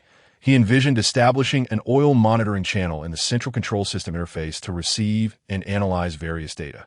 This would provide him with a superior means of monitoring the internal wear of the equipment, while also enabling advanced warning and timely intervention. After organizing these devices and components, he moved on to the 4th cargo box. Upon opening it, he found it contained nothing of significant value, just large bundles of printing paper and ink in various colors. Quite exquisite indeed. The shelter had a few printers, but they were rarely used. Perhaps they would come in handy for creating educational materials for the children in the future. In fact, Zhang Xun had previously purchased many educational materials, spanning from kindergarten to university, but they were all mainstream textbooks. If the children developed other interests, he could print out electronic versions of specialized educational materials. The 5th cargo box contained a collection of high-end cosmetics and clothing. Zhang Xun felt indifferent, but Du Jing and his mother were ecstatic, insisting on coming to take a look.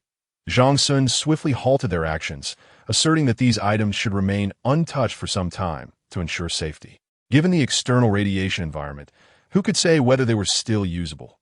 What if they caused disfigurement upon contact with the skin?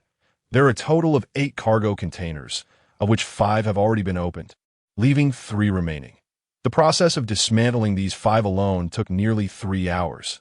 After having lunch and taking a brief afternoon rest, Zhang Xun and his father-in-law resumed their monumental task of unpacking. The 6th cargo container was the heaviest, containing a batch of glass, labeled as cadmium telluride photovoltaic glass. Zhang Xun vaguely recalled having researched this type of glass online. It is a semiconductor material capable of conducting electricity and generating power. A piece of photovoltaic glass, measuring approximately 2 square meters, can produce up to 270 kilowatt-hours of electricity annually, and just 2 or 3 pieces could suffice for a family's electricity needs for an entire year. It appeared quite promising, yet it was conspicuously absent from Zhang Xun's procurement list. The reason was simple. This glass requires sunlight to generate power, given that it is now the apocalypse, with no sunlight in sight. Zhang Xun found himself in a rather absurd predicament. These photovoltaic glass panels were utterly useless to him, taking up space instead, and he had not purchased them before, yet now they had been bestowed upon him for free by fate. The 7th cargo container was filled with various automobile tires and general accessories. To be frank, the tires were too small for Zhang Xun's rugged vehicle. He could only utilize them for his previous compact car. The general accessories, while somewhat useful, consisted mainly of minor components such as oil seals, screws, cushions, and wipers. The contents of the 8th cargo container were swiftly revealed, leaving the entire family blushing with embarrassment. It turned out to be a collection of unclothed silicone dolls, varying in shape and gender, with remarkably lifelike textures.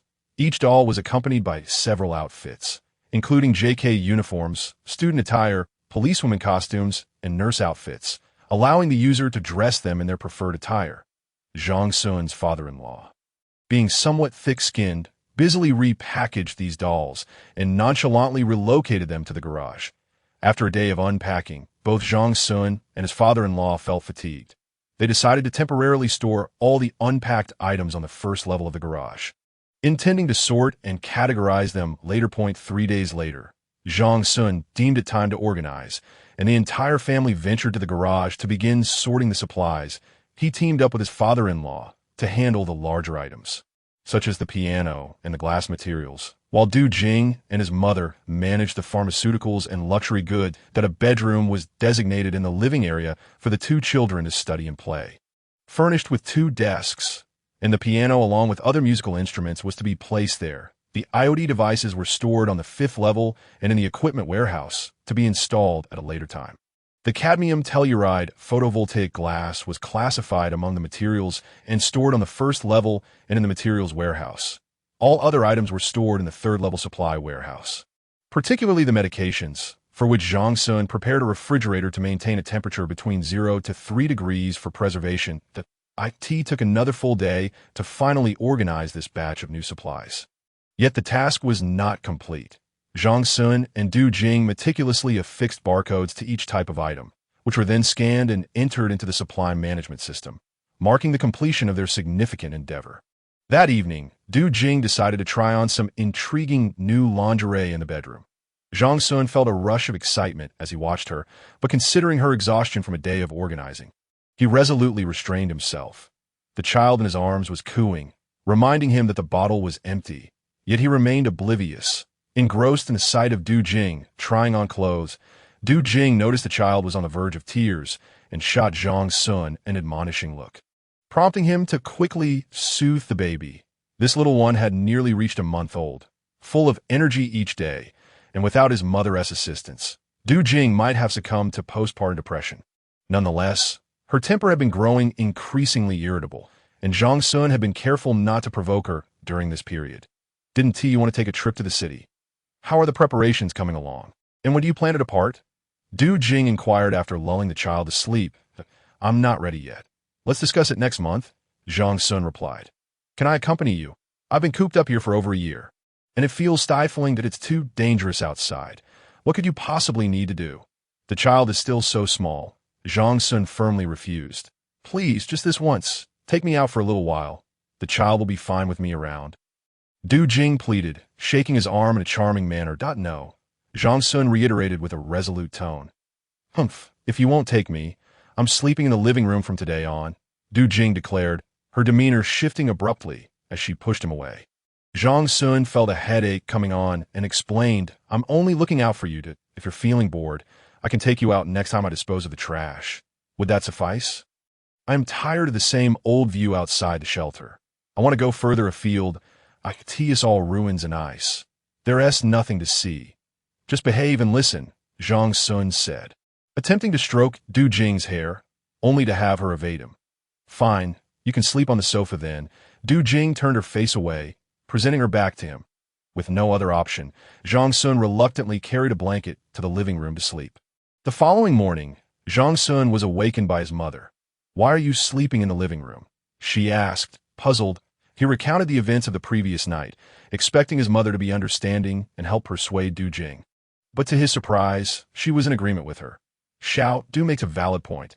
Being confined in this place for an entire year would bore anyone. I feel the same way and would like to go out for a bit, his mother affirmed. Zhang Xun was taken aback, but chose not to argue with her, instead going about his rounds to inspect the various levels. For several consecutive days, Du Jing had been giving him the cold shoulder, leaving Zhang Xun feeling quite uneasy. That night, he reflected on the situation and began to realize that he had indeed neglected the feelings of his family. Being confined in the same enclosed environment for an extended period can lead to feelings of oppression. Zhang Xun felt it too. Fortunately, he often ventured out, alleviating some of that pressure.